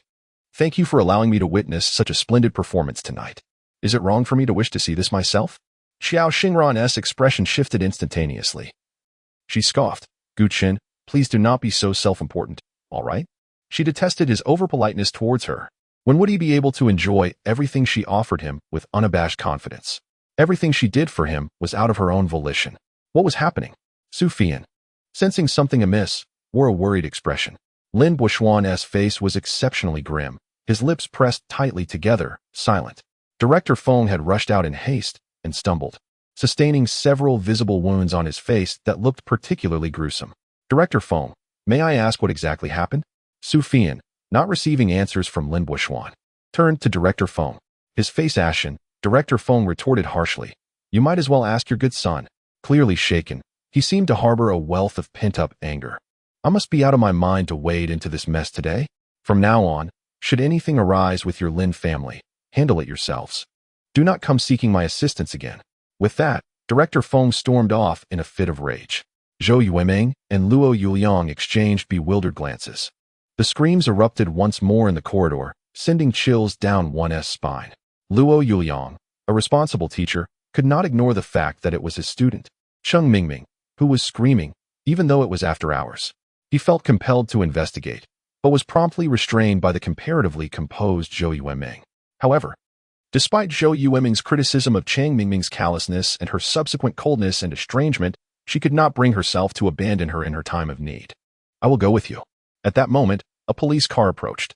The officers rushed up the staircase and soon rescued Cheng Mingming, who was disheveled, with clumps of hair torn out and her clothing in tatters, barely covering her body. Cheng Mingming appeared to be in a state of shock, sitting limply on the ground. Her vacant gaze fixed on a distant point as she muttered, "Don't kill me, don't kill me." Inside the car, one voice remarked, "How pitiful. Doesn't it tug at your heartstrings?" Another replied with a light laugh, "Why should it? Then I can breathe easy." Chapter 55. Inhumane desolation behind the window that Lin Buishuan was convinced housed Gu Chun resided a person of disturbed mind. Yet, this individual was a rather reasonable lunatic. He seldom ventured out, maintaining a reclusive existence. If left undisturbed, he remained tranquil and posed no threat to others. As Lin Buishuan, Director Feng, and Cheng Mingming stood before the firmly shut door, driven by an urgent need to uncover the truth, they knocked. The door was promptly opened from within by a slightly plump middle-aged woman, whose startled expression at the sight of unfamiliar faces hinted at her instinctive desire to close the door. Lin Buishuan interpreted this reaction as a sign of guilt. Indeed, he suspected that the middle-aged woman was the one supporting Gu Chun financially. Somewhere along the line, an error had occurred. But he was convinced that Gu Chun was undoubtedly involved in something dubious. The panicked demeanor of the woman only reinforced his suspicion. Time was of the essence. He could not afford to let this opportunity slip away. With determination coursing through his veins, he pushed the woman aside and stormed into the dwelling, heading straight for the ajar bedroom door. With a resounding kick, he flung the door open, his action starkly violent. His blood surged with fervor, trembling at the prospect of catching Gu Chun in a compromising position. Upon entering the bedroom, he indeed found a man lying on the bed, his expression one of sheer terror. Director Feng and Cheng Mingming followed closely behind, only to witness the strange middle-aged man gazing at them with a mix of horror and an unsettling, almost primal sound escaping his throat. They were taken aback, instinctively searching their surroundings for Gu Chun. Undeterred, Lin Buishuan scoured the modest two-bedroom apartment, driven by desperation amidst the palpable fear of the middle-aged couple. The wardrobe was empty, the balcony devoid of any signs, the kitchen barren, and the bathroom too yielded no trace of Gu Chun. Once again, his hopes of confronting Gu Chun lay shattered. In his profound disappointment, Lin Buishuan's fury erupted. He vented his rage upon the dining table, delivering a forceful kick that sent plates and utensils crashing to the floor. The middle-aged man finally reacted, his expression morphing into a snarl as he lunged towards them. Lin Buishuan bolted for the door, Director Feng hot on his heels. Cheng Mingming, the slowest to react, found himself at the rear and became the target of the enraged man's unleashed wrath as he succumbed to his psychological turmoil. That night, Lin Buishuan would pay dearly for his ill intentions. During negotiations with Gu Chun, Su Fian was met with an unexpected demand of 1 million in emotional damages, which she promptly rejected. Yet, that evening, she found herself compelled to part with 3 million to resolve matters concerning her son. Initially, the furious mother and son duo brandished a luxury watch, damaged in the earlier altercation, demanding restitution from Su Fian. Soon after, the family of the disturbed individual sought compensation for both emotional distress and property damage, with total claims exceeding 3 million. Refusing to compensate? The accusations of assault, defamation, unlawful entry, and reckless destruction of property piled up, sufficient to land the pampered heir of the Lin family in prison for several years. Not only was there a financial cost, but the carefully crafted image of Lin Buishuan as a genteel and amiable gentleman lay in tatters. The sight of Lin Buishuan's defeated and resentful expression was a spectacle in itself. The police car's flashing lights escorted the relevant individuals back for investigation. Xiao Xingran sighed and smiled at Gu Chen. Are you still lingering on? However, there was truly nothing left to see now. Let us depart. Gu Chen thought to himself. No, it is far from over. Before he boarded Xiao Xingran's vehicle, he dialed a phone number etched in his memory. Reaching the man who had previously suffered greatly from betrayal by his ex-girlfriend, he discreetly placed the envelope that Xiao Xingran had given him in a specific location. The man had just sent him a message, expressing immense gratitude for the envelope he had received and the contents therein. Lin Buishuan, prepare to face my wrath. A smile curled upon Gu Chen's lips, his spirits soaring. Incredibly, the most exhilarating and satisfying moment since his fallout with the Lin family had been brought forth by Xiao Xingran. Unable to repay such immense kindness, he jested about offering himself in return. Ahem, merely jesting. A sudden mechanical voice announced the arrival of 50,000 yuan. Gu Chun stared in bewilderment at the 100,000 he had just received. What do you expect me to do with this money? Xiao Xingran replied. I enjoyed the show today, so I'm rewarding you. Gu Chun retorted. Isn't this a bit backwards? You are the director and the screenwriter. As a mere spectator, I should be the one giving you a reward. However, he realized that he would likely never have the privilege of rewarding Xiao Xingran in his lifetime. He refrained from expressing his gratitude because Xiao Xingran disdained such displays. Yet, not showing any acknowledgement seemed a bit inappropriate, prompting him to force a smile. Was his smile too strained?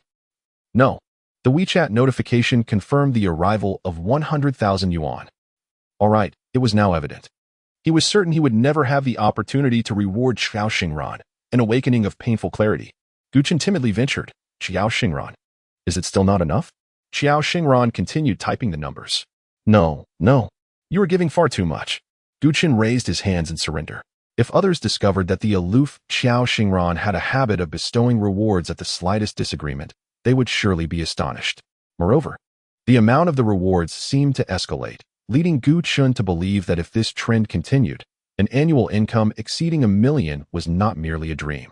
Suddenly, Gu Chen felt a laugh bubbling within him.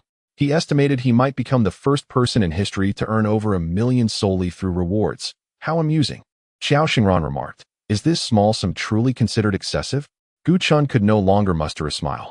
Xiao Xingran's nonchalance made him momentarily lose track of whether it was his own naivety or Xiao Xingran's unrestrained wealth that was at play, likely a combination of both. By the way, what were you about to say? Xiao Xingran redirected the conversation. I wanted to ask, do your parents know you are giving me such a substantial amount? Xiao Xingran paused slightly, and Gu Chun immediately sensed an unusual shift. Even the driver glanced at him in surprise through the rearview mirror. Gu Chun instinctively reflected on whether he had misspoken.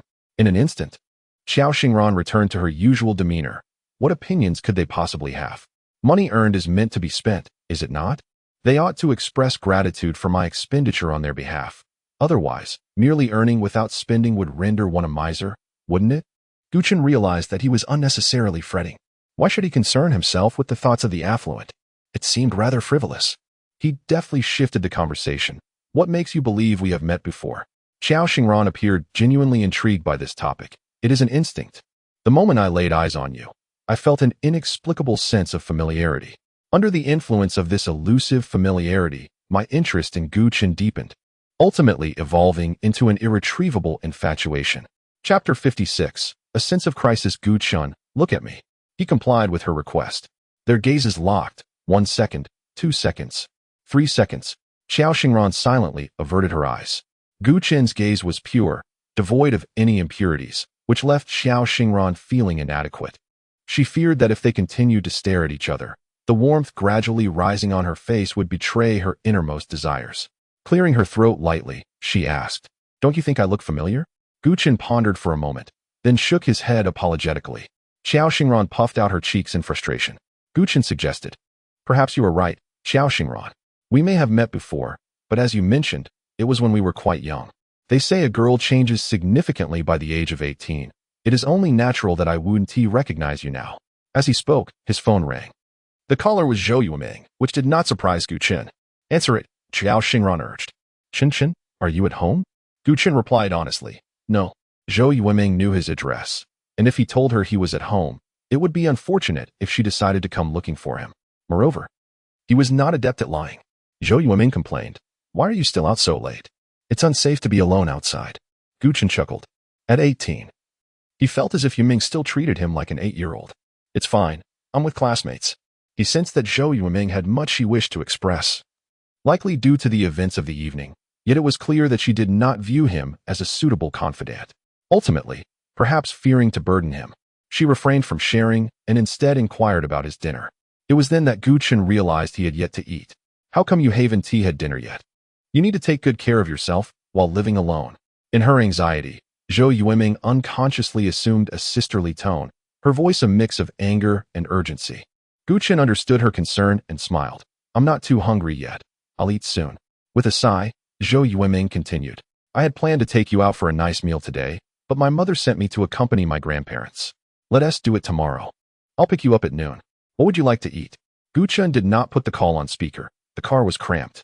And sitting closely beside Xiao Xingran, who had excellent hearing, he sensed she would not admit to listening intently. Upon hearing this, an inexplicable sense of crisis surged within her. Someone was vying for Gu Chen's attention. Perhaps it was her darker thoughts at play. With no parents to speak of and having been cast out by his adoptive family, Xiao Xingran's joy in his misfortune far outweighed any sympathy. She wished for Gu Chen to sever ties with everyone else but her. Only then could he be entirely hers, unencumbered by others. Xiao Xingran harbored an intense aversion to Zhou Yuming's presence. "You are acquainted with my dear Yaya. I am not picky about food. I can eat anything." Gu Chen readily agreed, saying, "Then let us not meet or fuss tomorrow." However, Zhou Yuming sensed something amiss and hurriedly inquired, "What has transpired on your end?" Gu Chen, somewhat flustered, replied, "Oh, nothing at all," while casting a pitiful glance at Xiao Xingran, asking silently, "Why are you pinching me?" The instigator, Xiao Xingran, appeared startled, as it was he who was being pinched. "Very well, we shall not part tomorrow." Gu Chen then hesitated, saying, yeah. I suddenly recalled that I might have something to attend to tomorrow." He squirmed in his seat as if infested with lice. Was he being toyed with by Xiao Xingran, who first struck him and then offered comfort? One moment she pinched him, the next her palm was against his thigh, and through the fabric of his autumn trousers, he could feel the warmth of her hand, sending shivers down his spine, making it impossible for him to carry on a decent conversation with Zhou Yuming. As she continued to knead his thigh while puffing her cheeks in silent protest, he felt utterly trapped. In a moment of desperation, Gu Chen seized her mischievous little hand, and once caught, it lay still in his palm as if struck by a spell. Gu Chen seemed to understand the reason behind her pinch. How could he have forgotten that he was not his own master at present? How could he assure that his benefactor had not made plans for him tomorrow? Had he sought permission to dine out with someone else? He ought to prioritize the wishes of his benefactor above all else. Zhou Yuming expressed her understanding, saying, "Oh, that's fine. If you can make it tomorrow, just give me a heads up. I have time anyway." "All right. But wait." Zhou Yuming prevented him from ending the call, deliberating for a moment before solemnly stating, "Chen Chen, let bygones be bygones. However, I believe you cannot return to the Lin family. Do you understand what I mean?" Gu Chen replied with an affirmative hum. "I know. I never contemplated going back." Zhou Yuming comforted him, her tone tender and indulgent. "Rest assured, you are not alone. I am here for you. Whether you like it or not, your Yaya will always be your Yaya. I will forever be your support." Xiao Xingran uneasily observed that Gu Chen was moved, with tears glistening in his eyes. How infuriating, if one must play the role of an elder sister. Let it be to someone else. Any sister but Gu Chen's. Gu Chen struggled to hold back his tears. He believed himself to have weathered many storms and thought his heart had been tempered to an indomitable state by the harshness of the world. Yet, the unpretentious words of Zhou Yueming effortlessly pierced through his heart. He feigned nonchalance as he explained to Qiao Xingran, "The one who called me is Ye. You saw her speaking with me last time at school." At this point, Gu Chen chuckled at his own folly, recalling that Qiao Xingran had indeed seen her again today. Surely, if amidst the tumultuous drama, Qiao Xingran had paid attention to Zhou Yueming's words. Qiao Xingran responded with a nonchalant "Oh." Gu Chen felt a twinge of uncertainty within him. She had invited me to dinner tomorrow. Qiao Xingran's downcast mood was slightly lifted by his cautious inquiry. Acknowledging his awareness and prioritizing her feelings, "Did you not already agree to meet with her? What prompted the change of heart?" Her expression of confusion appeared genuine. Gu Chen began to question whether he was overthinking the situation. He earnestly replied, "I believe I should act more professionally and seek your consent first." Qiao Xingran thought to herself, "This is troublesome." Although she was reluctant in her heart, she simply could not bring herself to refuse him. Chapter 57. Carrying her, Gu Chen realized he had grasped Qiao Xingran's delicate hand only after she consented to his outing with Zhou Yueming. In a fluster, he instinctively released her hand, his face flushed with embarrassment. "I'm sorry, I didn't mean to." Yet, why did she not resist? The primary reason lay in his own astonishment at how naturally their hands fit together, taking him a moment to recollect himself. Qiao Xingran narrowed her eyes, leaning closer with a sinister tone. "Hey, you better confess. Are you taking advantage of me?" A chill ran down Gu Chen's spine as he leaned back, raising his hands to the heavens. "I swear, I would never harbor such intentions towards you." His explanation did little to alleviate his predicament. Rather, it ignited the flames further. Qiao Xingran furrowed her brows, her gaze piercing. "So you're implying you would consider taking advantage of other girls?" Gu Chen felt as though his brain had short-circuited. He was at a loss for words, realizing with a mix of amusement and exasperation that Qiao Xingran's convoluted reasoning never failed to baffle him. "Of course not. I am a man of integrity." His cheeks tingled as a stray lock of Qiao Xingran's hair brushed against his face. Unfortunately, his back was pressed firmly against the chair, akin to a pitiful rabbit cornered with no escape. "Humph, that's good to hear." No, it was not good at all. This guy was excessively proper, maintaining a half-meter distance while walking beside her, often leaving her to question her own allure. Qiao Xingran settled back into her seat. "If you dare entertain improper thoughts about other girls behind my back, I won't let you off easily." The weight of the unspoken pressure suddenly dissipated, and Gu Chen felt as if a 1,000-pound burden had been lifted, causing him to chuckle awkwardly. "I wouldn't dare." Qiao Xingran shot him a look that said he was wise to comply. Gu Chen sensed something was amiss. After deep contemplation, he finally identified the inconsistency. Qiao Xingran had said, "If you dare to have thoughts about other girls behind my back." This phrasing seemed off. Why did it sound so peculiar? Had she perhaps misspoken? Or was her true meaning that he shouldn't harbor any improper thoughts towards girls other than her? What a convoluted notion. Gu Chen shook his head, deciding not to waste any more brain cells on the inscrutable nature of women. The car glided smoothly along the expansive asphalt road, the scenery outside growing increasingly unfamiliar, as if they were gradually distancing themselves from the city. Gu Chen refrained from asking Qiao Xingran where they were headed, as he harbored an inkling of the answer within himself. Raindrops trickled down the window, signaling the onset of rain. Before long, the car came to a gentle halt in front of a villa within a sprawling estate. Returning to this place stirred a whirlwind of emotions in Gu Chen. His first visit had been under rather unceremonious circumstances, bound and hooded.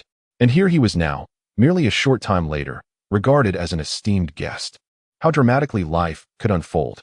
Just as Qiao Xingran extended her foot outside, she immediately retracted it. Gu Chen opened the car door and stepped out.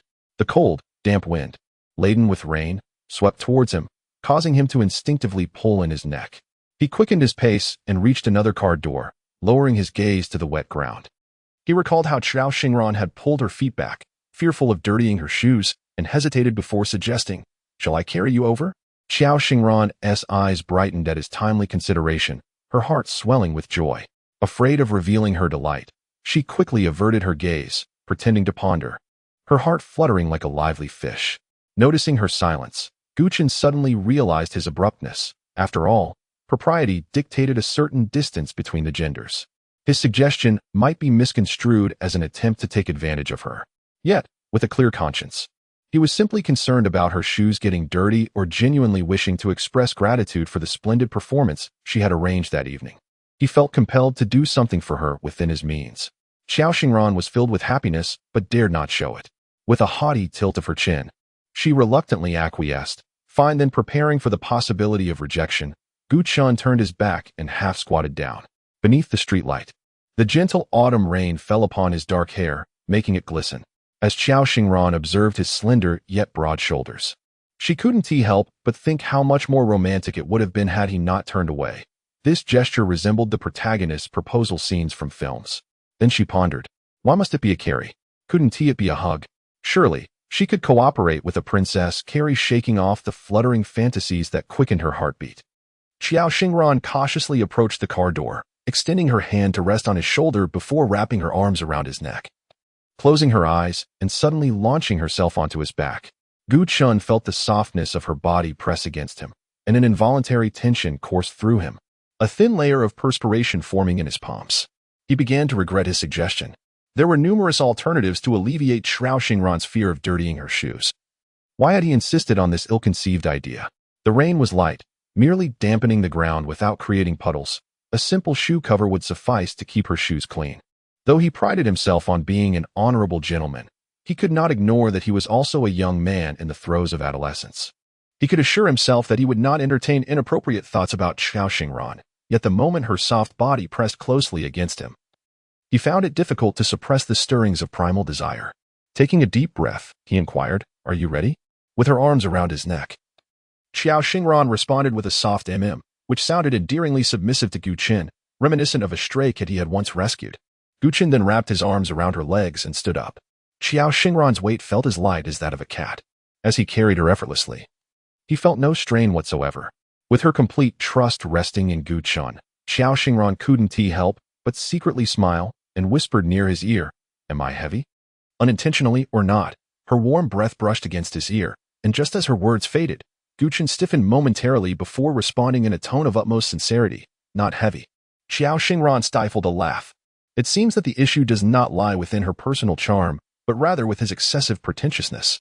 She deliberately leaned closer to his right ear, allowing her warm breath to once again envelop him with precision. With ill intentions, she inquired, "Am I heavier? Or is Cheng Mingming heavier?" Gu Chun was rendered speechless. Why was Cheng Mingming being mentioned again? He couldn't help but wonder if Xiao Xingran truly loathed Cheng Mingming. Perhaps individuals differ in their sentiments. For him, if he were to detest someone, he wouldn't merely mention them. He wouldn't even entertain the thought, fearing it might tarnish his own mind. Furthermore, could she not speak a tad further from his ear? The sensation of her warm breath against his ear was rather peculiar. The rationality he had just regained nearly slipped away again.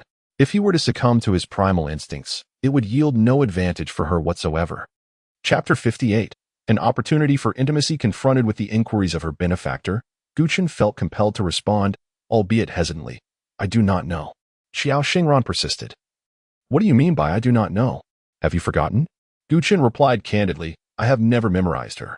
Xiao Xingran, feigning indifference, remarked, "Then surely you must have embraced her. That alone would suffice for comparison." "I have never embraced her either." "Is that true?" Perhaps realizing she had unintentionally revealed her surprise, Xiao Xingran quickly cleared her throat to mask it. "But you were once together, right? Don't tell me you never shared any affectionate moments." Her tone, laced with skepticism, compelled Gu Qin to reflect. Had his romantic endeavors been entirely solitary? Upon arriving at the Lin residence, Cheng Mingming, of the same age, radiated vivacity and warmth, often seeking his company and brightening his previously solitary existence. They attended school together, journeying back and forth, and he grew accustomed to her laughter and playful antics, as well as her occasional capriciousness. Gradually, he accepted the role of the one who bore the burden of devotion in their relationship. Yet, he had never contemplated the prospect of being with Cheng Mingming. Whether it was fear or some other sentiment, he had not delved deeply into it. When Cheng Mingming confessed her feelings, he was taken aback, overwhelmed with surprise and anxiety. After she playfully threatened him, "If you dare reject me and embarrass me, I shall never speak to you again." It seemed only natural that they would embark on this journey together. Their status as a couple imbued Gu Qin with a sense of sacred duty and responsibility. Such a wonderful girl, undeterred by his orphan status, willing to entrust her future to him, signified immense trust and recognition. He was profoundly grateful. In return, he felt a moral obligation to treat her with utmost kindness. However, during their time together, aside from the occasional holding of hands, they had not engaged in any overly intimate gestures. Cheng Mingming had insisted that he vow to cherish her for a lifetime, forbidding any form of mistreatment. He interpreted any inappropriate displays of affection as a form of disrespect. Xiao Xingran exclaimed in astonishment, "You haven't even shared a hug? What kind of relationship is that?" Gu Chen found himself perplexed by her question, instinctively replying, "Is embracing a prerequisite for being in a relationship?" Xiao Xingran, momentarily at a loss for words, responded softly, "Well, I've never been in a relationship, so I'm not quite sure.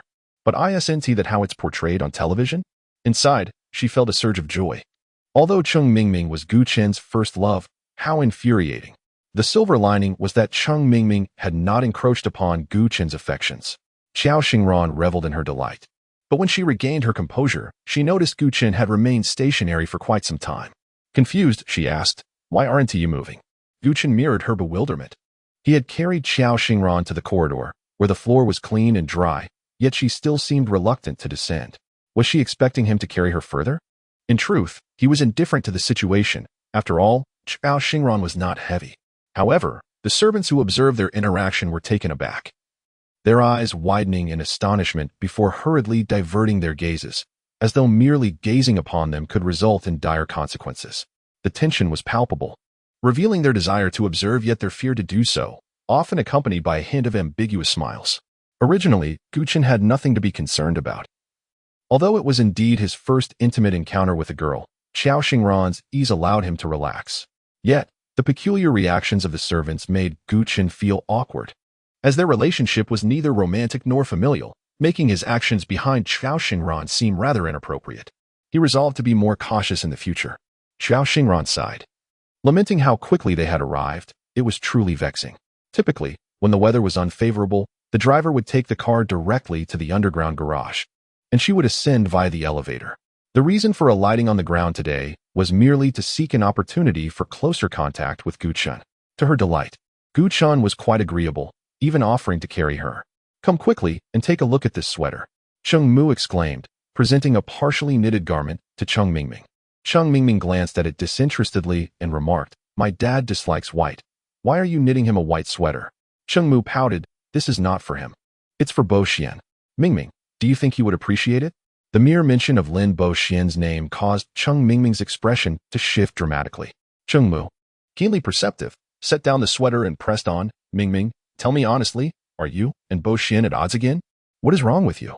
Did I not ask you to temper your temperament? And what is wrong with your face? And your clothing?" Cheng Mingming abruptly shook off her mother's hand, her face cold as she retorted, "I thought Lin Bo Xian was your beloved son. I must be the one you picked up from the streets. Have you only now noticed something amiss with me? Do you have any idea what I endured tonight?" Cheng Mu, now flustered, demanded, "What on earth transpired? Weren't you out with Bo Xian? How did you return in such a state?" The suppressed grievances within Cheng Mingming finally erupted, tears streaming down her face as her body trembled uncontrollably. She had nearly believed she would perish in that icy corridor, never to return. That scoundrel Lin Bo Xian, sensing danger, had run away, abandoning her. If it had been Gu Chen, he would never have acted in such a manner. Gu Chen. Cheng Mingming's sorrow deepened. Would Gu Chen ever choose to ignore her for eternity? The truth unveiled that Lin Bo Xian's accusations against Gu Chen were, from the very beginning, an utter farce. Yet she had been deceived, truly believing Gu Chen. Cheng Mingming wept inconsolably, clinging to her mother as she sobbed, "Mom, how can I earn Gu Chen's forgiveness? I was wrong. I truly understand my mistake. I want Gu Chen back. I long to be with him again." "What did you say?" In a state of uncertainty and confusion, Cheng's mother, with her brows furrowed, exclaimed, "What have your father and I told you? You must keep your distance from that ungrateful wretch Gu Chen. Have you forgotten?" Cheng Mingming, flustered, shook her head in protest. "Mother, Gu Chen is not as you perceive him. Not as we perceive him. We have underestimated him. He may appear to be a well-behaved child, but one can never truly know a person's heart. I have heard from your Aunt Sue that he has been involved with a nouveau riche who is even older than she is. Oh dear. It is fortunate that you are keeping your distance now. I must warn you, stay away from him. If you dare to associate with him again, I will break your legs." Chapter 59. For him to surrender. Cheng Mingming stared blankly at her mother, who was filled with malice towards Gu Chen, her mouth agape, Mom. You didn't always say this. You once described Gu Chen as clever, understanding, and capable. If only you could have given birth to such a son. You would have smiled in your dreams, Cheng's mother spat disdainfully. If I had given birth to a shameless son like him, I would not have allowed him to grow up. I would have smothered him at birth. Mom, please don't speak of Gu Chen in such a manner. Cheng Mingming could no longer bear it. He is not at all like what you claim. We have all been deceived. He is not engaged in any ambiguous relations with anyone. This is all nonsense fabricated by Lin Buishuan. However, to her dismay, her mother did not believe her words. Instead, she assumed that Cheng Mingming's defiance was a result of secretly meeting Gu Chen and being influenced by him. Cheng Mingming, in despair, shouted, "In your eyes. Lin Buishuan is the best, isn't he? Do you even realize how I ended up like this? It's all thanks to Lin Buishuan. I nearly lost my life today at the hands of a lunatic. Do you understand?" As she grappled with her growing distance from Gu Chen and the fury directed at Lin Buishuan for placing her in such peril, these two extreme emotions intertwined, causing her vision to blur, leading her to collapse onto the ground. Mingming, Cheng's mother, wiping away her tears, followed the ambulance to the hospital, while Cheng Mingming lay unconscious. Receiving intravenous fluids, her terrified mother finally remembered to call the Lin family. Initially, she attempted to reach Lin Buishuan, as it was his call that had summoned Cheng Mingming out. Cheng's mother had been pleased to see the two children reconciling. After several unanswered calls, she contemplated confronting Gu Chen, only to discover that his phone number was unreachable. Concerning her daughter's well-being, Cheng's mother reluctantly dialed Su Fian. To her astonishment, Su Fian also did not answer. As she gazed at her daughter, still in a coma with a furrowed brow, Cheng's mother became increasingly uneasy and decided to have her husband, who was out conducting business, inquire into the matter. Unexpectedly, before she could make her call, her husband's phone rang first. "Has Mingming returned home? Ask her what happened today." Cheng's mother was taken aback. That evening, Cheng's father, as a business partner, was dining with Lin Bin, celebrating with clients. As the atmosphere reached a pleasant crescendo, they were on the verge of sealing the deal when Lin Bin's phone rang urgently. After stepping out to answer, Lin Bin returned with a troubled expression, subsequently abandoning the clients to leave. The clients, feeling slighted, also exited prematurely, thus delaying the contract. Cheng's father, perplexed by Lin Bin's seemingly foolish mistake, speculated that something significant must have occurred in the Lin family, likely involving his precious son, Lin Buishuan. Back at the Lin household, Su Fian ultimately endured a painful financial loss, returning home with her son, her face marked by defeat. Lin Buishuan stood before Lin Bin, defeated, murmuring, "Dad, I am sorry. I have been unfilial and brought disgrace upon you. I never imagined things would turn out this way." Upon learning the full story, Lin Bin took 3 deep puffs of his cigarette, struggling to stabilize his blood pressure. After all, it was merely a matter of letting Gu Chen relinquish his competition spot. To Lin Bin, this was a trivial issue, inconsequential. Lin Buishuan, brimming with confidence, assured his father he could handle it, prompting Lin Bin to entrust the matter to him without a second thought. Little did he anticipate that within just one day, such a colossal blunder would unfold. 3 million. In a single night, 3 million went down the drain. Despite his illustrious status as a wealthy businessman, he too had to tirelessly socialize, wearing a smile like a grandson in front of clients. His success was the fruit of relentless labor, every penny hard-earned through sweat and toil. Though enraged, he could not bring himself to chastise his despondent son. Su Fian wept, her makeup ruined. "I saw that little brat getting into a Bentley. I followed him the whole way. There is no mistake. He is deliberately messing with us. This ungrateful wretch, we have raised him for 10 years in vain." Clad in ordinary attire, the mother and son had casually picked a watch worth over 200,000. Such luck was absurdly fortuitous. Lin Bin's expression darkened ominously. "It has come to this. Further words are futile. Buishuan, remember, avoid provoking him in the future." They had consistently underestimated that boy. He needed to reassess him and meet him in person. Lin Buishuan clenched his teeth, feeling an even greater sense of defeat. Even now, he was reluctant to believe he had wronged Gu Chen. Gu Chen must have some faults. Just considering that he had appeared at a family banquet in a 6-figure designer outfit. Where had that come from? But this fellow was too cunning. He had lost both his wife and his troops. He was unwilling to concede. He must strip Gu Chen of his facade and reveal his true nature to others. "Dad, I was too hasty this time. Give me another chance, and I assure you I can." Lin Bin waved his hand. "Buishuan, You have more pressing matters than keeping an eye on Gu Qin. Since he has severed ties with our Lin family, we are essentially no longer connected. Whether he chooses to fall into depravity or pursue other paths, it is no longer our concern. Su Fian, exasperated, added, yes, let him fend for himself. If Gu Qin were present, he would surely laugh heartily at such remarks. Did they not find their own absurdity amusing? Did he truly need their concern? Lin Buishuan's face paled slightly. Did his father mean to suggest he should concede? He could not accept that. At worst, he would investigate in secret. He refused to believe he could not uncover Gu Qin's vulnerabilities. He had fallen too hard this time. He would undoubtedly reclaim his losses. It was laughable that Lin Buishuan could not fathom that Gu Qin valued reciprocity and had already prepared a grand gift for him. A captivating performance, led by him, is soon to be unveiled. Under the pretext of inclement weather, Xiao Xingran persuaded Gu Qin to remain in the same room. He found himself in accommodations surpassing even those of a five-star hotel, indulging in services as attentive as that afforded to royalty. With a beaming smile, Butler Wu remarked, Mr. Gu, should you require anything, please feel free to let me know. Gu Qin declined the butler's offer, stifling a great yawn. His eyelids irresistibly drawn together like opposing poles of a magnet. He was utterly exhausted. Reclining upon the bed, which exuded a subtle aroma conducive to sleep, he pondered in a haze of drowsiness how it could possibly be only a little past 9 o'clock, for he typically retired well past midnight. Why was he so unusually fatigued today? It seemed reminiscent of the first time he had been brought here by Xiao Xingran, when he too had felt an overwhelming sense of tiredness. Chapter 60. When will you take the initiative towards me? Hello, handsome slumberer. Are you sleeping so deeply? This suits me perfectly. Standing by the bedside, Xiao Xingran gazed down at the sleeping beauty, a peculiar sensation swelling within her. At this moment, Gu Qin was entirely at her mercy. She gradually leaned closer, hesitantly pinching his cheek, wary of causing him discomfort or inadvertently waking him. However, under the influence of the sleep aid, he should remain in slumber for some time, shouldn't he? With this thought, Xiao Xingran boldly leaned over the edge of the bed, unabashedly gazing at Gu Qin's serene visage. How could someone look so exquisite, fitting her aesthetic in every way, rendering her increasingly captivated and unable to resist? Alas, she felt overwhelmed. What should she do? While the gradual development of affection is indeed beautiful, it seemed ill-suited for her, and she found herself yearning to be with him at every moment. Contemplating his departure the following day filled her with vexation. If only she could find a rope to tether him to her side, one that would bind him for a lifetime. Xiao Xingran quickly adjusted her mindset. Such precious time should not be squandered on feelings of unrest. Kneeling beside the bed, she shyly closed her eyes and puckered her soft, pink lips to press against his. It had been so long since she had experienced the sensation of kissing him.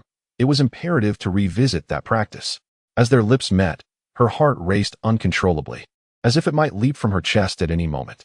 Their breaths intertwined for what felt like an eternity until she lifted her gaze, her eyes drifting from Gu Qin's face to another area. Cautiously, she lifted a corner of the delicate down comforter, revealing the hem of his light gray pajamas. Taking a deep breath, she extended her hand toward the garment's edge. The fabric was soft, one she had chosen for him. Through her persistent efforts, the marks she had left on Gu Qin multiplied. Every piece of clothing and every pair of shoes he possessed, including the attire he wore upon arrival, had been meticulously selected by her. With a slight tremor, Xiao Xingran grasped the edge of the fabric, feeling both embarrassed and somewhat deviant. Yet, nothing could deter her resolve to compensate for the regrets of their previous encounter. She longed to touch Gu Qin's abdominal muscles. His skin was fairer than most young men, and though he was lean, he was not frail. Lying flat, his abs were not particularly pronounced. It was understandable, given that they were in the midst of their most arduous academic period, ensnared by endless assignments and devoid of time for physical exercise. Curiosity piqued. Xiao Xingran tentatively poked his abdominal muscles with her finger. The sensation was warm and firm, starkly contrasting the softness of a girl's skin. Beneath the taut texture lay an infinite reservoir of strength, instilling within her a profound sense of security. She prodded, then cautiously squeezed, only to find his skin too taut to yield, prompting her to abandon the attempt. Her gaze fell upon his navel, and a singular adjective surfaced in her mind: delicate. A delicate navel. Gu Qin's eyes were captivating, his nose attractive, his lips pleasing, and even his navel was aesthetically pleasing. She marveled at how his mother had given birth to such a flawless being. Indeed, in the eyes of Xiao Xingran, Guchen is the very embodiment of perfection.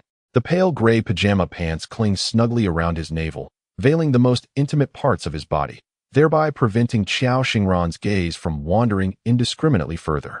Compelled by her own sense of longing, Qiao Xingran realized she must cease her indiscreet observation. If she continued, her heart would surely falter. Just as she prepared to retract her sinful hand, an insidious voice echoed in her mind, questioning whether he wore those little dinosaur briefs today. She merely wished to glimpse the dinosaur, harboring no ulterior motives.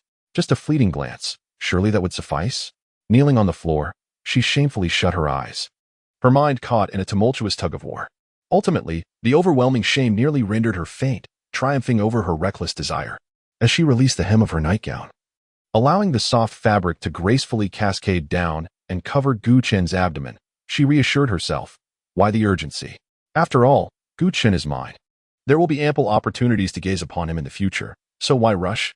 Qiao Xingran planted a gentle kiss on Guchen's face, whispering wistfully, "It's always me who takes the initiative. When will you ever take the lead?" The slumbering beauty breathed steadily, his brow relaxed. Perhaps lost in a delightful dream, he was reluctant to escape. Indeed, Guchen was dreaming. Initially, it was a cherished dream he had yearned for. He found himself transported back to his childhood. His grandmother, with a loving touch, stroked his head and cheerfully inquired if he desired a chicken leg. Oh, how I long for it. In his impoverished childhood, meat was a rare luxury, often unattainable due to the family's financial struggles. To repay debts and improve their economic situation, his parents worked tirelessly away from home, leaving young Guchen to be raised by his grandmother.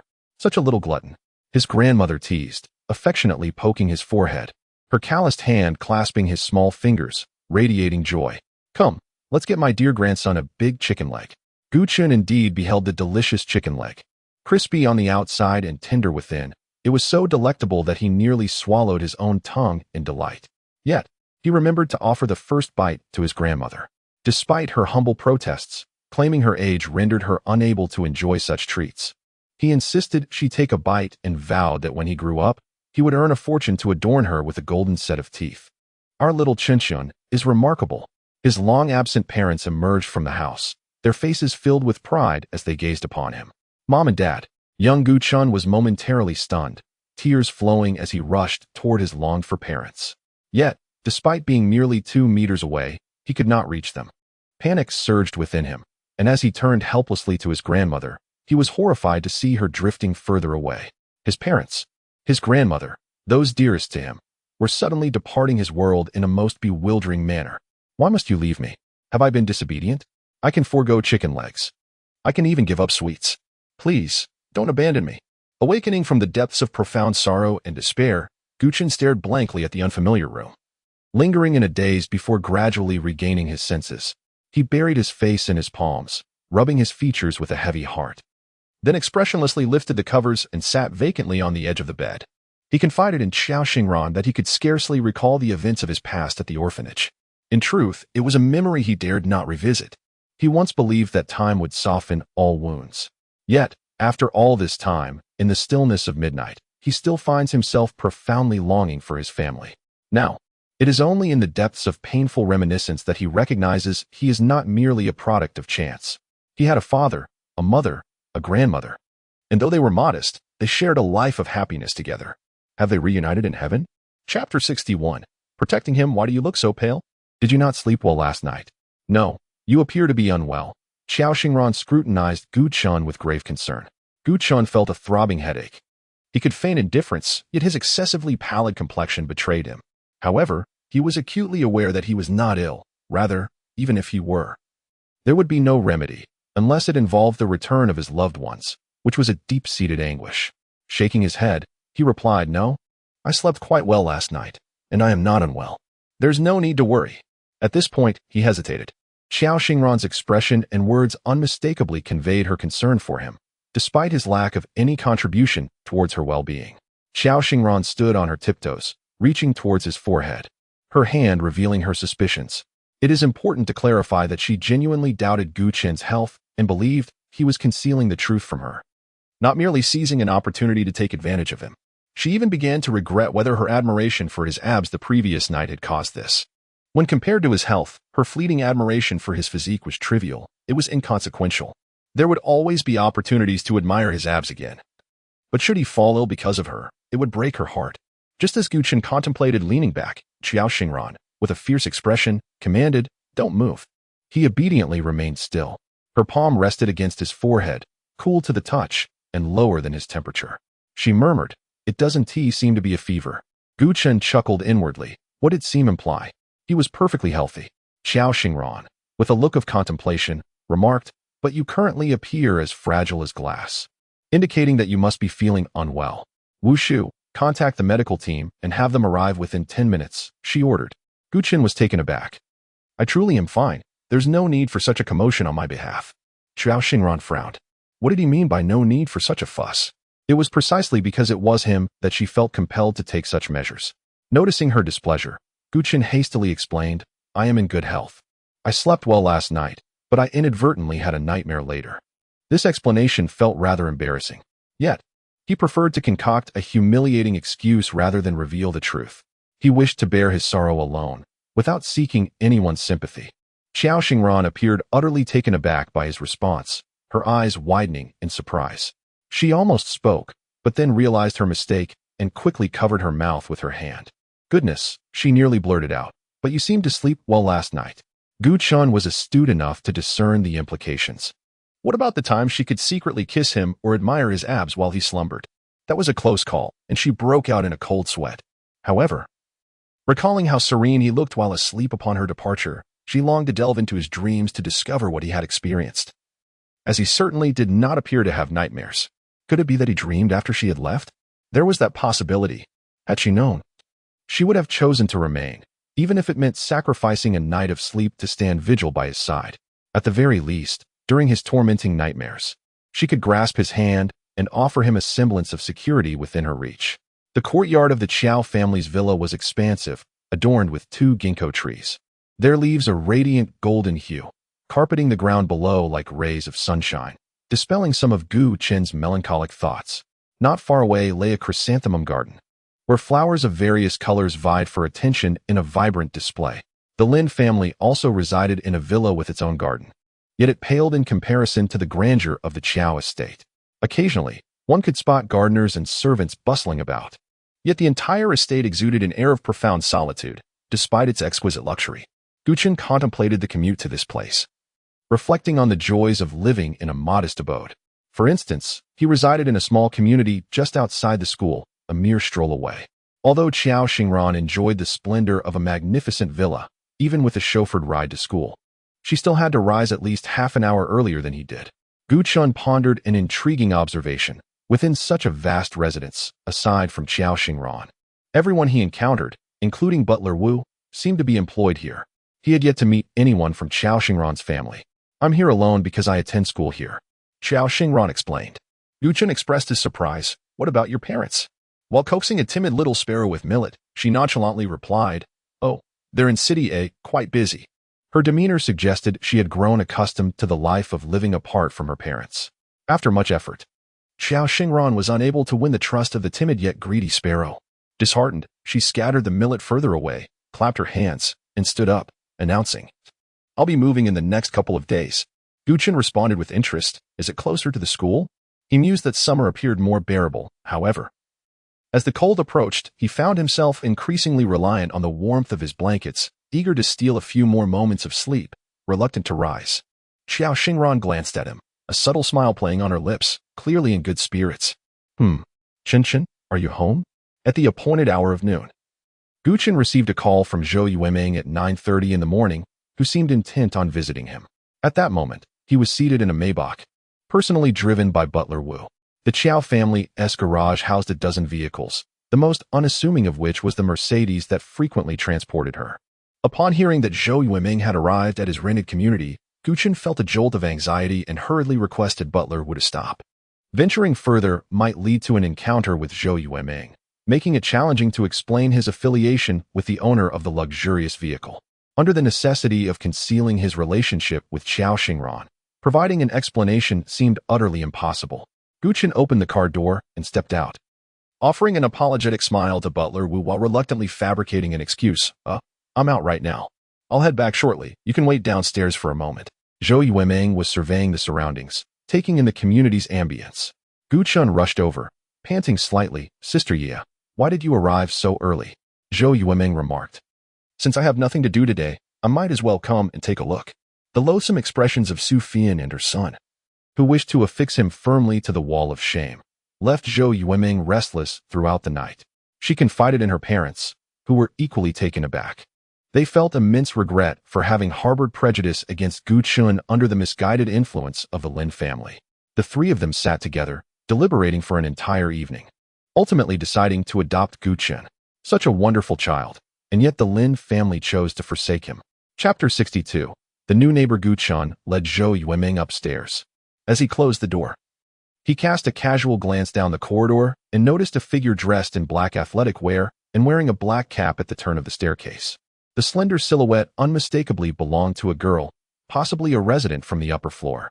Gu Chun maintained a routine of commuting between school and his rented space, keeping a low profile, thus he was unfamiliar with his neighbors above and below. The apartment was somewhat small, yet the layout appeared satisfactory, with ample natural light. Zhou Yueming surveyed her surroundings, and Gu Chun approached, smiling. I live here alone, and I am quite content with this little place. The Lin family resided in a grand 3-story villa with a garden, yet what belonged to Gu Chun was merely a 5-square-meter room on the first floor. No, to be precise, that 5 square meters did not belong to him either. Anyone could enter freely. Otherwise, how could Zhang Xuejiao easily intrude upon his space at Lin Buishuan's behest, successfully framing him for her misdeeds? You are easily satisfied, Zhou Yueming chuckled. May I take a look at your bedroom? Gu Chun readily replied, of course. With a playful smile, Zhou Yueming teased him. Are you sure you don't want to tidy up? What if I see something you would rather I didn't tea? Gu Chun, realizing her implication, couldn't help but laugh. Aside from his dinosaur-themed underwear, he had nothing to hide. With his consent, Zhou Yueming stepped into the bedroom, her curiosity piqued as she glanced around. Upon seeing the immaculate state of Gu Chun's room, she remarked, it's truly clean, even more so than mine. Whoever becomes our Chun Chun's wife in the future will certainly be fortunate. Leaning against the doorframe, Gu Chun smiled silently. His current aspiration was to gain admission to university. With his present grades, entering a prestigious institution was well within reach, provided he maintained his performance. As for becoming stronger, if he were willing to endure hardship and strive, it shouldn't be an insurmountable challenge. However, the notion of a future wife, as mentioned by Ye, felt distant. Since he had come to terms with reality and removed Cheng Mingming from his heart, he no longer dared to dream of a life filled with warmth and companionship. At that moment, someone in the neighboring apartment, which seemed to have concluded its renovations, was peering through the peephole. Clad in black athletic attire and a black cap, a petite face obscured by a large black mask was intently scrutinizing the closed door of Gu Chun's apartment, evidently displeased. What had they been doing inside for the past 15 minutes? What were they discussing? And would Gu Chun perhaps lend her new slippers to his Ye? Unfortunately, she lacked the ability to see through walls. All she could perceive was the cold, unyielding mahogany door that barred her from any insight into the interior. Indeed, Gu Chun's new neighbor was Xiao Xingran. The thought of her new slippers, which she had never worn, being donned by another girl ignited her fury. She abruptly twisted the doorknob, ready to confront Gu Chun, but as the wind seeped through the crack of the door and brushed against her face, she suddenly regained her composure. Don't act rashly. Xiao Xingran quietly closed the door, paused for a moment in contemplation, and then retrieved her phone to make a call. What instructions do you have, miss? Came the voice of Butler Wu. After a lengthy silence, he respectfully replied, Understood, Mississippi. Meanwhile, Gu Chun, completely oblivious to this exchange, was in a state of heightened anxiety. Zhou Yueming was chatting with him, her hand casually resting on the handle of the wardrobe in the master bedroom. If she were to whimsically tug on it, she would unveil an array of new clothes within. How could he possibly explain that? Oh dear. Why on earth would Xiao Xingran suddenly decide to buy him so many new garments? Did she have an excess of funds, or was she simply moved by his plight? Zhou Yueming's gaze fell upon the wardrobe, and Gu Chun's heart raced to his throat. He pondered the implications if Zhou Yueming were to open the wardrobe and discover the neatly arranged new clothes inside. Would he say that the landlord was a clothing wholesaler, with an overabundance of unsold items, who, in a hurry to travel abroad, had gifted him the suitable sizes from the warehouse? Would Zhou Yueming believe such a tale? Unlikely, especially after she had expressed skepticism when Gu Chun proudly boasted about his kind landlord who rented him this apartment for a mere 500 yuan a month. Your landlord must have ulterior motives, right? She had queried. Gu Chen weakly replied, Sister Ye, there are still many good people in this world. Zhou Yueming, with a knowing smile, stroked her smooth chin and remarked, You're still young. It's no wonder you think this way. Gu Chen. So, Sister Ye was implying he was naive? Nonetheless, just because he had reached an age where he could no longer easily trust others did not mean that goodness had vanished from the world.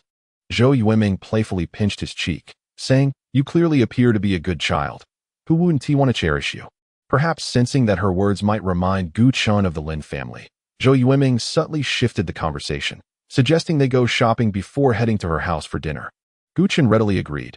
Sure, I haven't been out in ages. Let's go. Right now? All right. Zhou Yueming slung her bag over her shoulder, and they walked out one after the other. Just as they departed, a knock echoed on the door of Gu Chen's neighbor. Butler Wu stood before Qiao Xingran, who was on the balcony, her gaze fixed in the direction where Gu Chen had left with Zhou Yueming, though their figures had long vanished from her sight. She remained fixated, her spirit yearning to escape her body, to follow him closely, monitoring his every move. Should there be any indication of him being taken away? She would promptly reclaim him and bind him to her side. Without turning back, Qiao Xingran commanded, Go prepare. Yes, Butler Wu responded, retreating and seamlessly entering Gu Chen's rented apartment, effortlessly unlocking the door with a key. Little did Gu Chen dream that the ownership of the very house he resided in no longer bore the name of his landlord, but rather that of Qiao Xingran. Ever since he had been ousted from the Lin family, every aspect of his life had been under her meticulous control. His landlord had no intention of selling the house. They were merely ordinary people. Although they sympathized with Gu Chen, they would not have rented the place to him for a mere 500 yuan a month. After meeting with the high school students brought by the agent, they received a call from someone offering 5 times the price for their dilapidated little home. The individuals brought by Steward Wu meticulously arranged the tidy little house. When Qiao Xingran entered, she opened the shoe cabinet and discovered the brand new slippers Gu Chen had bought for her, still in their packaging and showing no signs of having been worn. Her mood brightened. Chapter 63. The Eyes of Qiao Xingran. Does Qiao Xingran lack X-ray vision? If she so desires, with a mere phone call, she can procure whatever she wishes in abundance. She remains unperturbed by the possibility of Gu Chen returning midway. Butler Wu has dispatched individuals to keep a vigilant watch. Even if Gu Chen contemplates returning, they will employ every means to delay him, ensuring he remains oblivious to any potential failure. In a certain men's clothing store, Chen Chun, do try on this garment. What do you think? Gu Chen gazed at the attire presented by Zhou Yueming, an epiphany striking him as he blurted out, Sister Ye, are you purchasing clothes for me? In previous times, he would not have dared to presume such affections unless the other party had made their intentions unmistakably clear. It was the extravagant generosity of Qiao Xingran that prompted this instinctive reaction in him, placing him in a nearly identical scenario. Zhou Yueming confidently asserted, Indeed. Go on and try it. Let us see if it fits. Gu Chen felt overwhelmed. He soon realized that the store Zhou Yueming had brought him to was the very same one he had visited just the day before with Qiao Xingran, where she had indulged in a shopping spree. It was also the same salesgirl from yesterday, who now looked at Zhou Yueming and Gu Chen with surprise. Perhaps her astonishment was too evident, for Zhou Yueming chuckled and clarified, No misunderstanding here. Gorgeous. He is my younger brother. The salesgirl's expression transformed into one of enlightenment, her hand covering her mouth with a smile. Your brother is quite handsome, and you, dear sister, are indeed very pretty.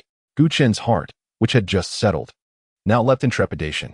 It seemed that most men harbor an aversion to shopping, perhaps due to a distaste for wastefulness or a fear of expenditure. Yet, it is unlikely that many would share Gu Chen's particular disdain for shopping.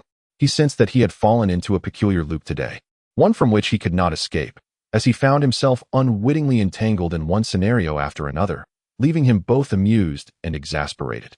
Should the salesgirl, in an attempt to establish rapport, utter something like, the girl who chose this for you yesterday must be your girlfriend, Gu Chen could simply vanish. Fortunately, the salesgirl, while recognizing him, did not mention his previous visit. He could not afford to let his guard down. Until he departed this establishment, anything was possible.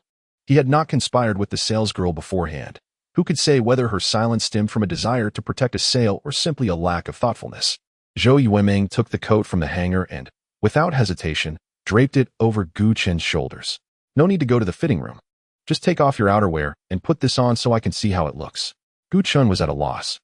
This coat was identical to one already hanging in his wardrobe, a testament to the similarity in aesthetic between Ye Ye and Xiao Xingran.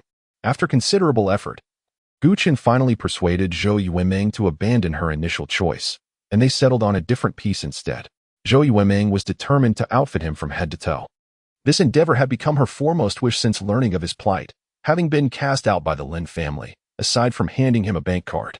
After enduring a night fraught with peril and tumult, Zhou Yueming vehemently denounced the Lin family as despicable and shameless, vowing to eradicate them completely. Yet, paradoxically, her feelings of pity and affection for him only deepened. Sunlight filtered through the pristine sheer curtains.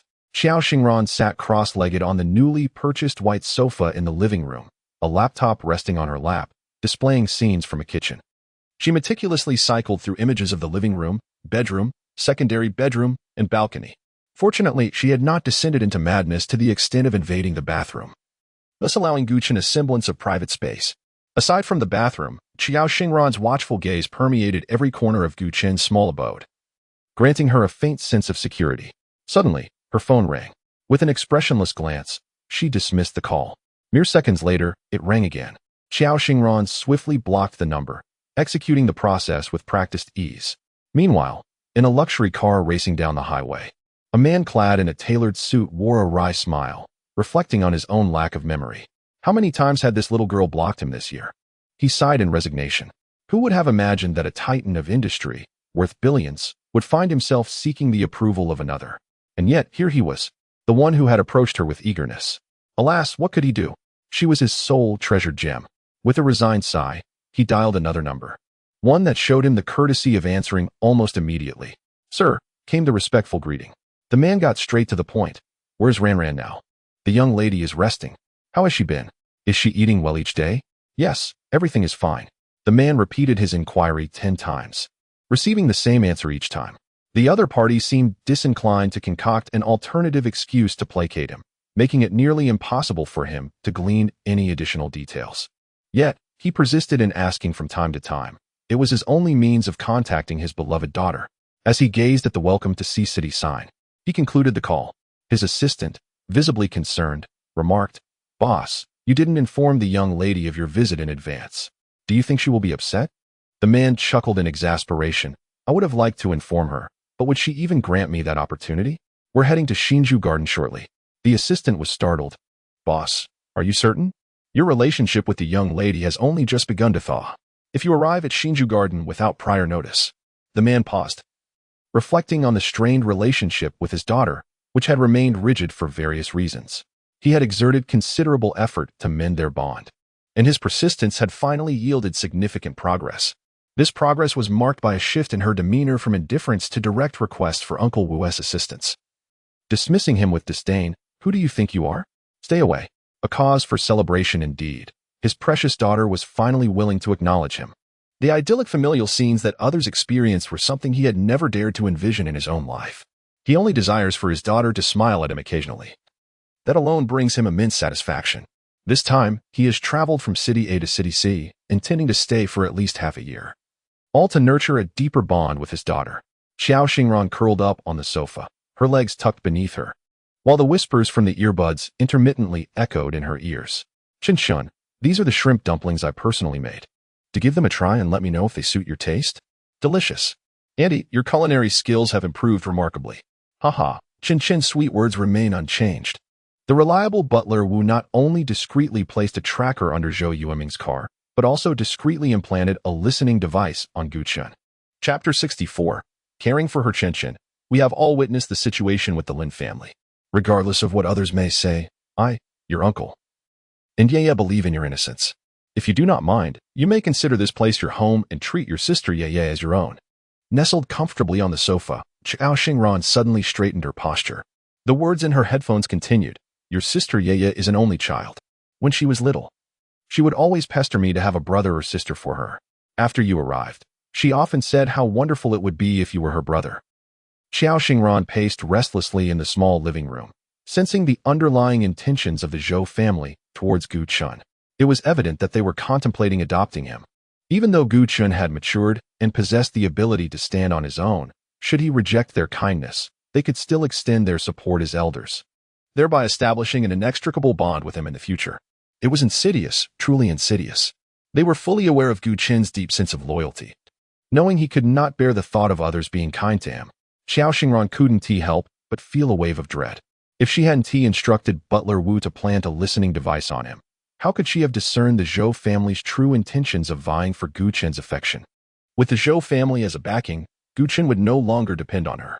She could not allow such a scenario to unfold before her eyes. At that moment, Zhou Yiming wrapped her arm around Gu Qin's shoulder. Qin, will you be my brother? Not just in words, but in a bond that will last a lifetime. What do you say? Gu Qin met Zhou Yiming's earnest gaze, his throat tightening, momentarily at a loss for words. Zhou Yiming, recalling something, smiled brightly. Rest assured. My desire for you to be my brother is not so that you will bear the burden of caring for our parents in their old age. I simply want a brother to tease. Her words were abruptly interrupted by a shrill ring, jolting Gu Qin back to reality from the overwhelming emotions he had been experiencing. Excuse me, I need to take this call. As soon as the call connected, a voice filled with distress echoed from the receiver. Gu Qin. Gu Qin's heart tightened. Xiao Xingran's voice sounded incredibly fragile, as if she were on the brink of shattering like delicate glass. I twisted my ankle. Wait for me. I'm coming right over. Gu Qin quickly bid farewell to Zhou Yiming and the others, hurrying away. Zhou's mother observed the untouched bowl in front of him, her heart aching. This child has only eaten 2 dumplings. Zhou's father remarked. He left in such a rush. One wonders what could have happened. Zhou Yiming's thoughts lingered on the fact that without any ties to the Lin family, who else could summon Gu Qin away with just a phone call? Heavy breaths filled the air as Gu Qin ran, unmistakably revealing his concern for her. Xiao Xingran's anxious heart was immediately soothed. She buried her face in a cushion, bursting with excitement and wanting to scream. Yet, she quickly regained her composure, lifting her face from the cushion, her gaze falling upon her unscathed ankle. Qin, I'll drive you. It's difficult to get a taxi from my place. Zhou Yiming grabbed her bag and rushed out after him. Gu Qin recognized the truth in her words and chose not to feign any pretense. He opened the car door and slipped inside. Zhou Yiming drove with remarkable speed and steadiness, swiftly arriving at their destination. Before Gu Qin even exited the vehicle, his gaze fell upon Xiao Xingran, seated on the flower bed with a dejected expression on her delicate face. Her striking beauty rendered her impossible to overlook in any crowd. She was impatiently dismissing a young man who attempted to offer assistance, saying, "Thank you. Someone will come to pick me up shortly. I do not require your help." Gu Qin alighted from the car and strode over purposefully. The moment Xiao Xingran spotted him, her impatience vanished in an instant. Yet, whether it was merely Gu Qin's impression or not, her expression of grievance seemed to intensify. The young man, upon noticing Gu Qin, departed with a sulky demeanor. Gu Qin approached Xiao Xingran directly, and she immediately pouted her lips, appearing pitiful as she slightly lifted one foot. Gu Qin crouched down, carefully rolling up the hem of her left pant leg, revealing a severely swollen ankle. He instinctively frowned and inquired, "What happened to you?" The effort it took for Xiao Xingran to sustain such an injury was considerable, though the pain was indeed acute. It paled in comparison to the concern emanating from Gu Qin. In the car, Zhou Yiming observed the tender demeanor of her gentle brother, then turned her attention to the extraordinarily beautiful young girl, stunned for a moment before a realization hit her, causing her lips to curl into a smirk. "So, you still play hard to get?" she teased, recalling her earlier jest about which fortunate girl might end up as his wife. Gu Qin had merely smiled wryly in response, leading her to worry he might have been heartbroken by Cheng Mingming, forsaking any thoughts of a warm family life. Clearly, her concerns were unfounded. Nevertheless, who was this enchanting young girl before them? She was simply too precious, a perfect match for him. "Can you stand?" Gu Qin asked, his voice laced with concern. Zhou Yiming exited the car, exclaiming, "Stand? Can't you see she is in pain?" "Gu Qin, carry her. I'll drive you both to the hospital." Xiao Xingran glanced up at her, and Zhou Yiming offered a gentle smile, introducing herself. "I am Zhou Yiming, Gu Qin's sister." Xiao Xingran managed a frail, yet polite smile. To her surprise, the woman who had seemed intent on vying for Gu Qin's attention suddenly appeared far less objectionable. "Hello, I am Xiao Xingran," she replied. Zhou Yiming's face broke into an incredulous smile, momentarily taken aback. "Did you say your name is?" Xiao Xingran repeated her name. Zhou Yiming stammered, You are the exceptional academic prodigy, Xiao Xingran, who consistently ranks first in your class. At that moment, Gu Chen felt as though he had aged several years.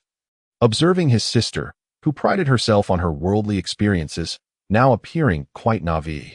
Xiao Xingran, however, held little interest in the title of a top student, despite its truth.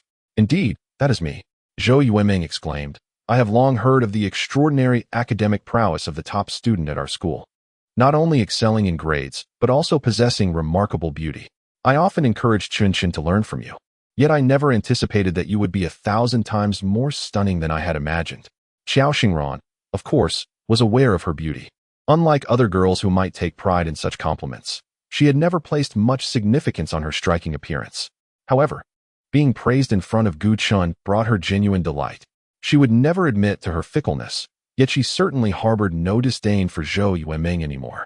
Seeing Gu Chun still crouching there in a daze, Zhou Yueming lightly tapped his shoulder with a hint of annoyance, urging him, "Why are you still lingering? Hurry up." Chapter 65. The Princess Carrie Gu Chun looked at Xiao Xingran with a troubled expression, seeking her consent. "Shall I carry you to the car?" It was not that he couldn't manage. Rather, he was concerned about her discomfort. Compared to carrying her on his back, cradling her in his arms felt far more intimate. Zhou Yueming sighed in exasperation. She realized that her brother, Gu Chen, was indeed the proverbial blockhead. If the young lady had no interest in him, why would she think to call him first when she sprained her ankle, rather than any other acquaintance? His demeanor made it hard to believe that he had ever been in a romantic relationship. Shaking her head, Zhou Yueming turned to drive, confident that her presence would make the young lady feel somewhat shy. Xiao Xingran remained silent, opting to respond to Gu Chen's offer with action as she wrapped her arms around his neck. Her sudden closeness enveloped Gu Chun in a gentle fragrance, causing his heart to race unexpectedly. He feigned nonchalance, one arm supporting Xiao Xingran's back while the other slipped beneath her legs, lifting her effortlessly. He was once again acutely aware of her lightness and softness. Upon reaching the hospital, the doctor, after examining her, expressed relief that no bones were fractured and prescribed some ointment along with medication to alleviate bruising and bleeding. Just as Gu Chun had carried her in, he naturally had to carry her out as well. The hospital buzzed with activity, and as this couple, who sought treatment yet displayed affection, passed through, they attracted many curious glances, some envious, others tinged with playful intrigue. Initially, Gu Chen felt a twinge of embarrassment and worried that Xiao Xingran might feel the same. However, upon stealing a glance at her serene expression, he began to doubt his own apprehensions. It is often said that in matters of medicine, there is no need to observe the boundaries of gender. Similarly, in urgent situations, one should not be overly concerned with the propriety of physical closeness. Zhou Yueming went to settle the bill and collect the medicine, while Gu Chen held Xiao Xingran and surveyed the area. After searching in vain for unoccupied seats, he decided to stand patiently in a corner, ensuring he did not obstruct anyone's way. With Xiao Xingran's cat-like lightness, he could easily carry her for days on end without feeling fatigued. Breathing in the scent of soap from his clothes, Xiao Xingran wished time could freeze at that moment, lingering indefinitely. Yet, she was also dreadfully concerned about Gu Chen's comfort. Spotting an empty seat in the bustling waiting area, she exclaimed, "Gu Chen, there's an available seat over there." Gu Chen moved toward the seat, but was blocked by someone after just a couple of steps. Upon recognizing him, the person froze in place. Xiao Xingran tightened her grip around Gu Chen's neck and lazily glanced at the obstruction. To her surprise, it was Cheng Mingming. Was this fate playing tricks on them? "Be careful, Gu Chen," she cautioned. Gu Chen, maintaining a stoic expression, shifted his gaze away from the astonished Cheng Mingming and her mother. In that brief moment, the seat they were heading for was claimed by another. Feeling frustrated at encountering someone he wished to avoid, Gu Chen turned and walked away with Xiao Xingran in his arms. Behind them, Cheng's mother voiced her bewilderment. "Who is that girl he is carrying?" Cheng Mingming stood frozen, as if nailed to the spot. She fixed her gaze intently on Gu Chen's retreating figure, her mind buzzing as, in an instant, all sounds faded away. It felt as though the world had lost all its colors. Within her vision, only Gu Chen's tall, elegant, yet utterly indifferent silhouette remained. With her blood rushing in reverse, she dashed forward recklessly. Cheng's mother exclaimed in surprise, "Mingming."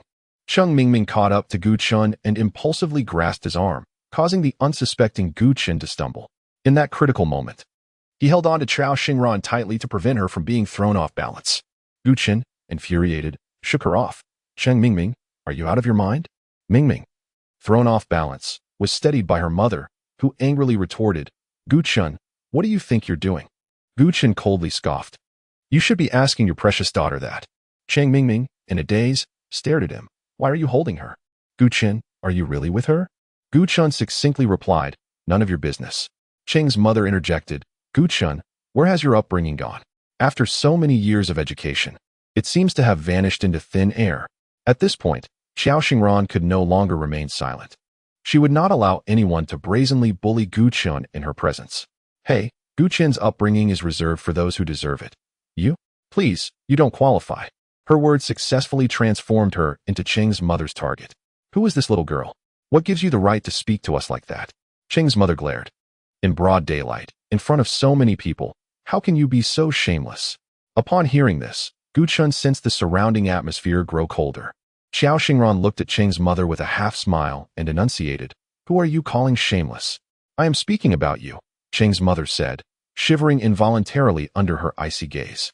Her instinct to avoid conflict urged her to pull Cheng Mingming away. "Let's go. Don't stoop to the level of these uncivilized people."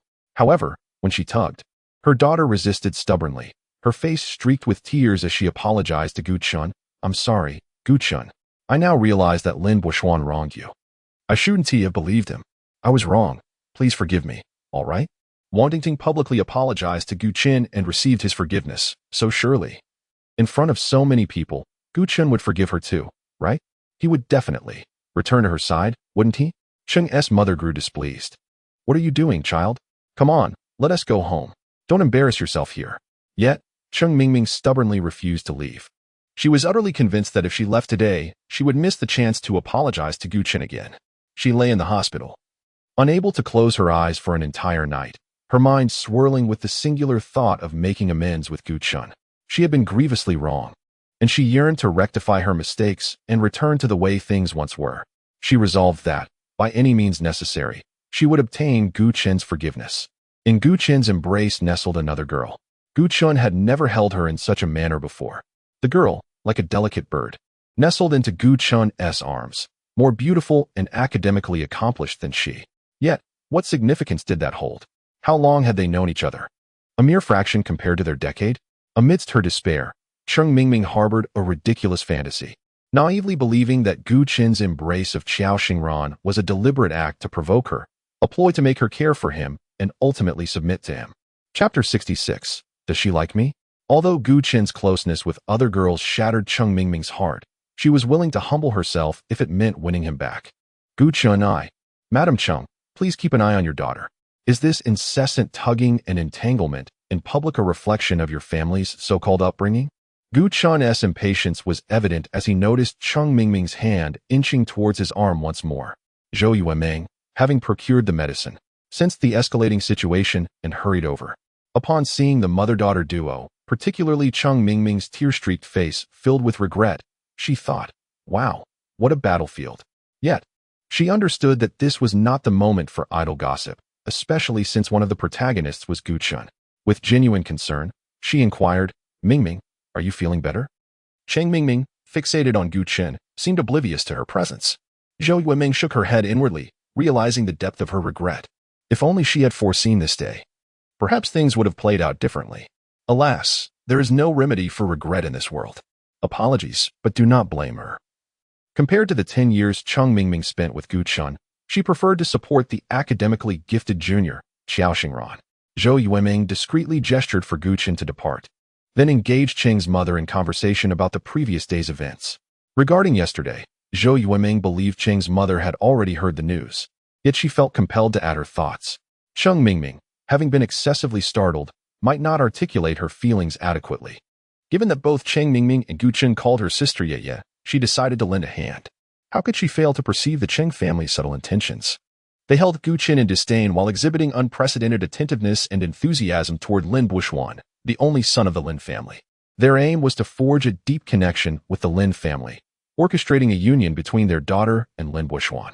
Indeed, from both appearance and family background, Cheng Mingming and Lin Buishuan seemed an ideal match, an exquisite pairing, with both families enjoying a solid rapport and mutual understanding. However, the Cheng family was merely a subordinate to the Lin family, consistently striving to curry favor with them, often displaying more enthusiasm than the Lin family themselves. As Zhou Yueming began to speak, Cheng's mother abruptly interrupted, her demeanor suddenly uneasy. "Ah, I am already aware of last night's events. Sigh, what a predicament for Mingming." Realizing that further discussion was unnecessary, Zhou Yueming ceased her words. Gu Chun, cradling Xiao Xingran, made his way toward Zhou Yueming's vehicle. Xiao Xingran gazed at his prominent Adam's apple for a moment before inquiring, "Are you feeling quite unhappy right now?" Gu Chun chuckled lightly, "Not at all. It's not that severe. I truly dislike them. Indeed, I share that sentiment." Gu Chun casually agreed, then suddenly paused. After Xiao Xingran had expressed her disdain for Su Fian yesterday, she had orchestrated a scene that left Su Fian and Lin Buishuan's mother-son duo embarrassed and financially burdened. Today, with her aversion directed at Cheng Mingming and her mother, could it be boldly inferred that misfortune awaited them as well? To his former childhood companion and revered elder. He could only think, they deserve it. Congratulations, his assumption was correct. Xiao Xingran rarely fixated on anyone, whether in affection or disdain. Once she has taken an interest in someone, that person has no choice but to wholeheartedly accept their fate. Take him, for instance, having captured the attention of Xiao Xingran. He must sincerely relish the kindness she bestows upon him, all whilst being completely unaware of her all-encompassing surveillance. In stark contrast, the unfortunate examples of Su Fian and her son, along with the impending misfortune awaiting Cheng Mingming's family, illustrate the disparate treatment one can receive when under Xiao Xingran's gaze. Gu Chun located Zhou Yueming's vehicle and, using the key provided by her, opened the door. He bent down carefully to place Xiao Xingran in the back seat. Mindful not to accidentally jostle her injured ankle, his movements exceedingly gentle and cautious. He could not help but ask, "Why didn't you call Uncle Wu? He would surely arrive before I do. If we handle this sooner, it would spare you some pain." Xiao Xingran, unwilling to let go, replied, "But you were the first person I thought of." Initially, Gu Chun did not perceive the significance of her words, but upon reflection, he found himself momentarily stunned. Zhou Yueming had labeled him a blockhead, yet that was a gross misjudgment. He was not dull-witted at all. Often, he was simply constrained by his own identity, excessively self-deprecating. When Xiao Xingran mentioned wanting to take care of him, he instinctively assumed she intended to humiliate him.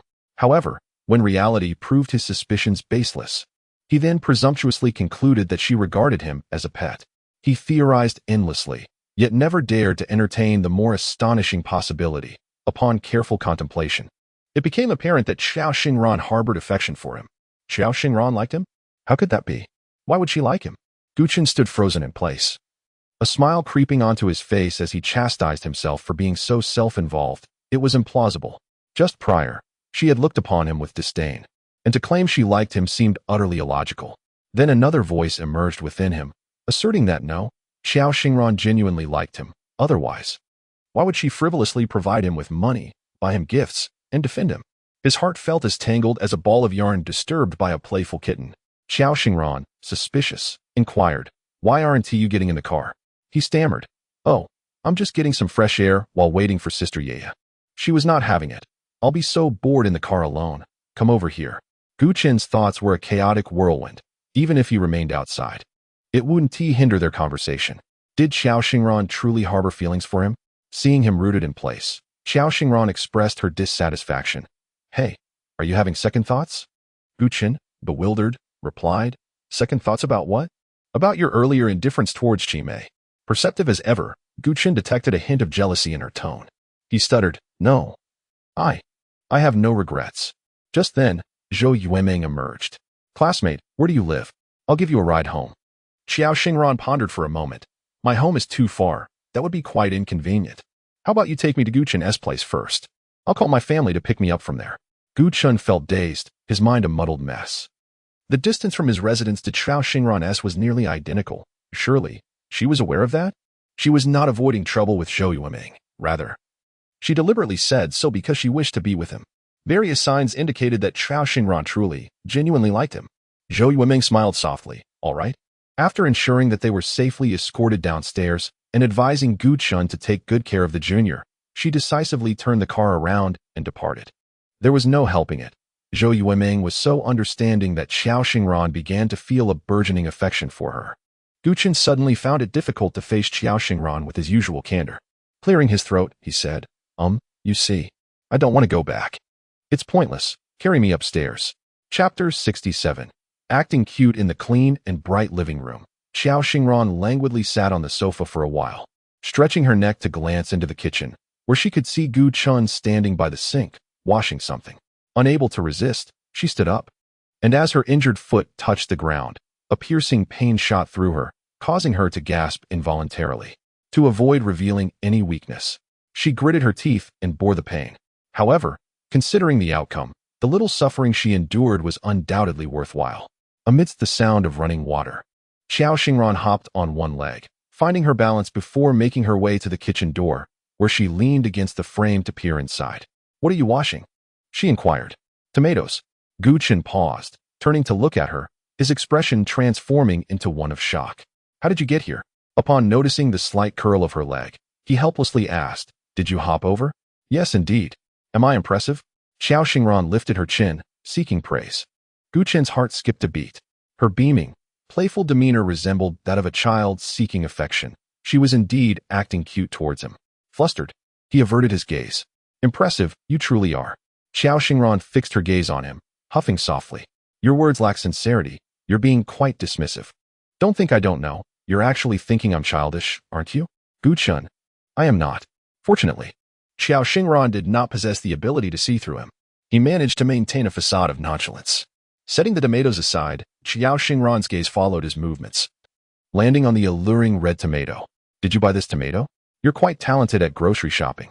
Gu Chun's emotions were a mix of confusion and warmth, giving her money, buying things for her, and her reliance on him. All these clearly conveyed one undeniable truth. Xiao Xingran indeed held affection for him. "I suppose it's not that remarkable. If it were you, you would simply select the most beautiful shape and the most vibrant color," she mused, resting her head against the door frame, lazily asking, "Gu Chun, are you a visual aesthetics enthusiast?" "Gu Chun." He approached her. "Have you forgotten what the doctor advised? For the next couple of days, you should avoid walking, refrain from movement, and rest more." Xiao Xingran naturally wrapped her arms around his, giggling, relishing the closeness. She dismissed his concerns nonchalantly. "It's just a sprained ankle, nothing serious. Why is everyone so overly cautious?"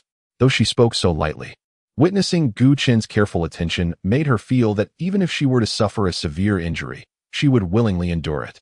If only Gu Chun possessed the ability to read minds, he would surely be taken aback by her fervent thoughts. Gu Chun guided her back to the sofa. "Don't you feel any pain?" "Of course it hurts, but does crying out in agony make it hurt any less?" she retorted. Gu Chun found himself at a loss for words. How reasonable she sounded. He too had always endured injuries and illnesses with clenched teeth.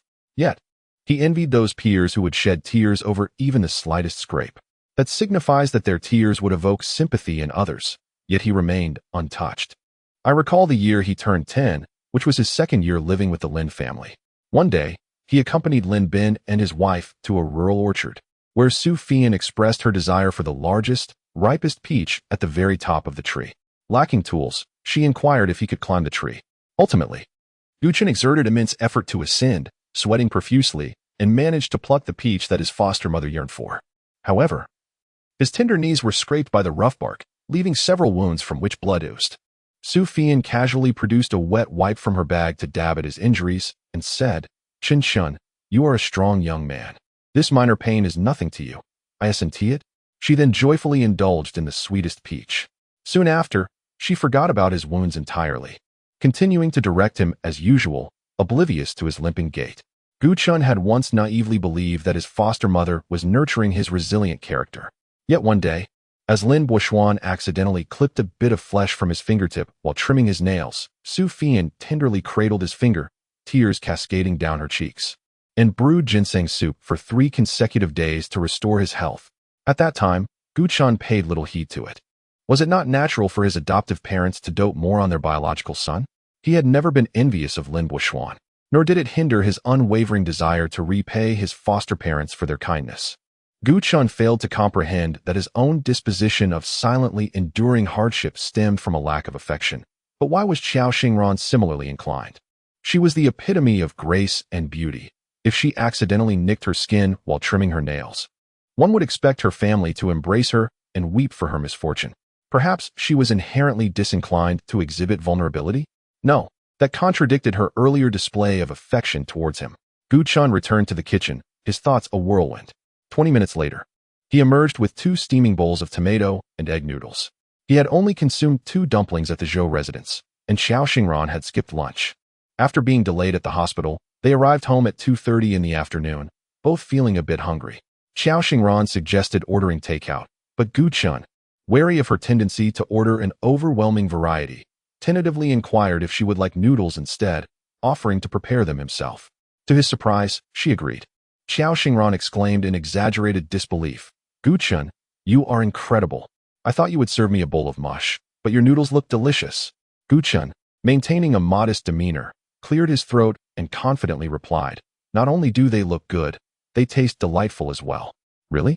Please don't let me down," Xiao Xingran eagerly stated, picking up her chopsticks and hastily grabbing 2 strands of the delicate noodles. Gu Chun, on the contrary, felt a surge of nervousness. In a moment of pride, he had forgotten that his tomato and egg noodles had already garnered approval from Lin Bin and his wife.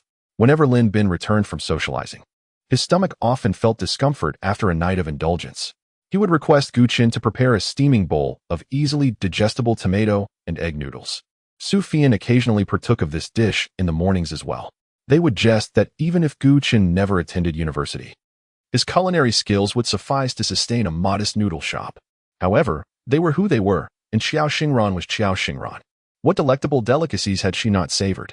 Perhaps what was considered a delightful bowl of tomato and egg noodles by Lin Bin and his wife might seem insipid and lackluster to Xiao Xingran.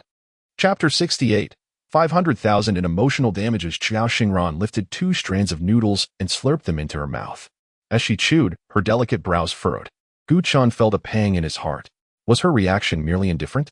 Xiao Xingran silently picked up a few more strands, slurping them down, her brow tightening further. Was it not to her liking? Gu Chun was so anxious he could barely breathe.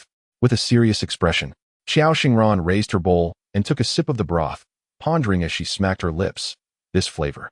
Gu Chun, as if awakening from a dream, hastily sipped the broth as well. It was neither too salty nor too bland. With a rich and unique tomato aroma, the taste was no different from usual. Xiao Xingran's expression grew increasingly grave. Why does this flavor seem a bit? Gu Chun felt a chill run down his spine and hurriedly defended himself. On my honor, I absolutely did not poison it. Xiao Xingran stared at Gu Chun in astonishment for a long moment before bursting into laughter. What are you thinking? When did I say you poisoned the noodles? Gu Chun felt embarrassed and aggrieved. But your reaction made me feel as if I had added 2 pounds of arsenic. Xiao Xingran's attention was once again captivated by the noodles before her. This taste feels familiar. Who taught you to cook? Gu Chun paused for a moment. My grandmother. He had spent the most time living with her. She cultivated a small vegetable patch and raised a few hens. The most cherished flavors of his childhood were not the grand chicken legs, but rather the tomato and egg noodles that his grandmother loved to prepare for him. Whenever she cooked, he would hover around the stove, and as he grew older, he longed for those flavors. Finally managing to replicate the taste from his memories of her cooking, Xiao Xingran responded with a puzzled "oh," and, burdened with thoughts, finished the large bowl of noodles. Miss, the gentleman has arrived in Sea City. Oh, the gentleman wishes to see you shortly. Should we prepare a few more dishes for dinner? You need not prepare mine. With that face of his, can I even eat? Uncle Wu. Xiao Xingran lifted her gaze from her phone. Since her return, she had been engrossed in a particular app for 2 hours.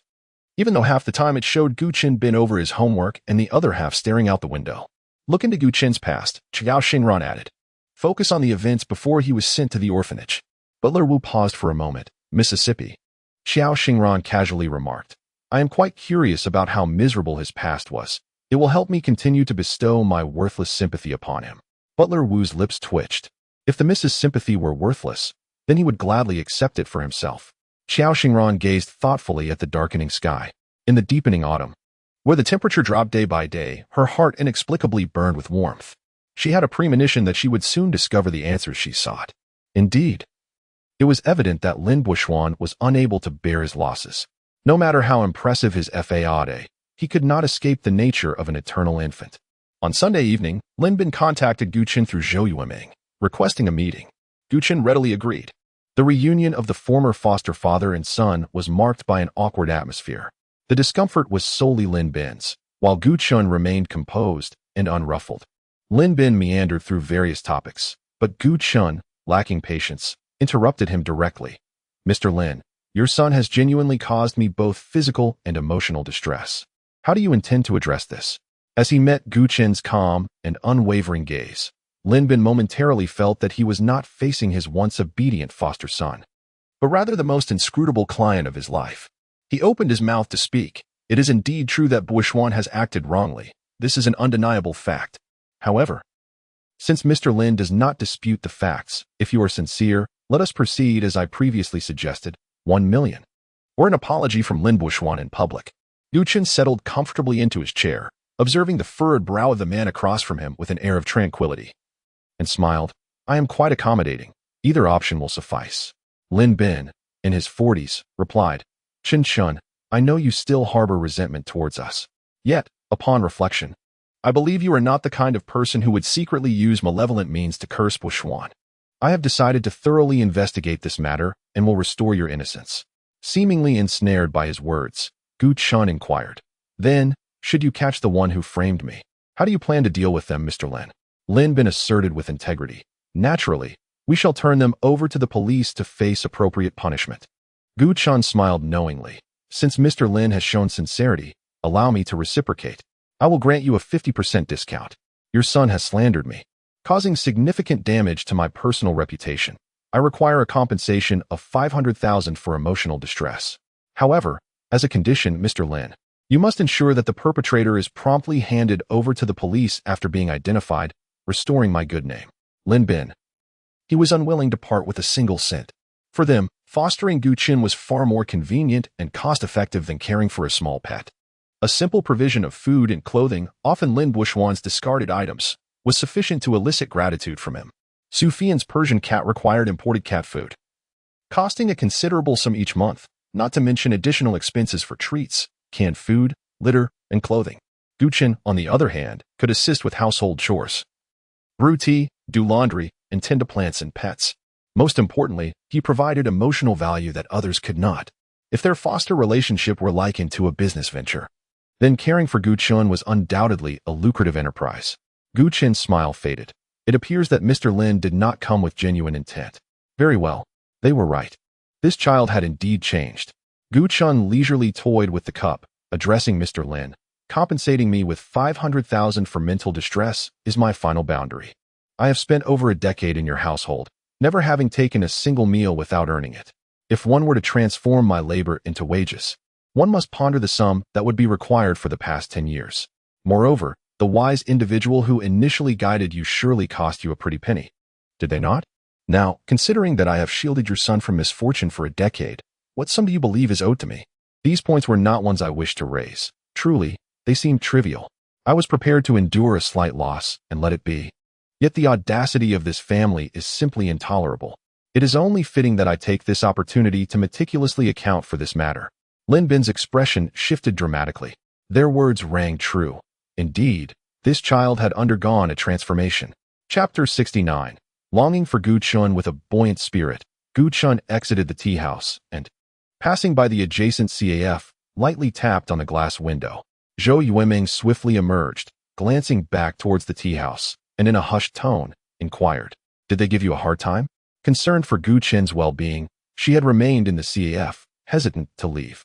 Gu Chen chuckled, Sister Yaya, you seem to have it backward. You ought to ask if I troubled him. He then recounted the outcome, a cash check of 500,000, along with a thorough investigation into the matter of the cursed adversary, culminating in a promise to expose the puppet master, thereby securing Lin Buishuan's public apology at the morning meeting. Gu Chun emerged victorious, yet Zhou Yueming appeared somewhat disheartened. That 50,000 is enough for you to sustain yourself until university graduation. But Chen Chun, I truly wish for you to be my brother. Gu Chun, with a serious demeanor, replied, But am I not already your brother? Zhou Yueming, in a tone of disappointment, responded, It's not the same. I want you to be on the same household registration as me. Gu Chun jested, Do you want me to change my surname to Zhou as well? That would not be necessary. But how can our bond deepen if you do not spend their money?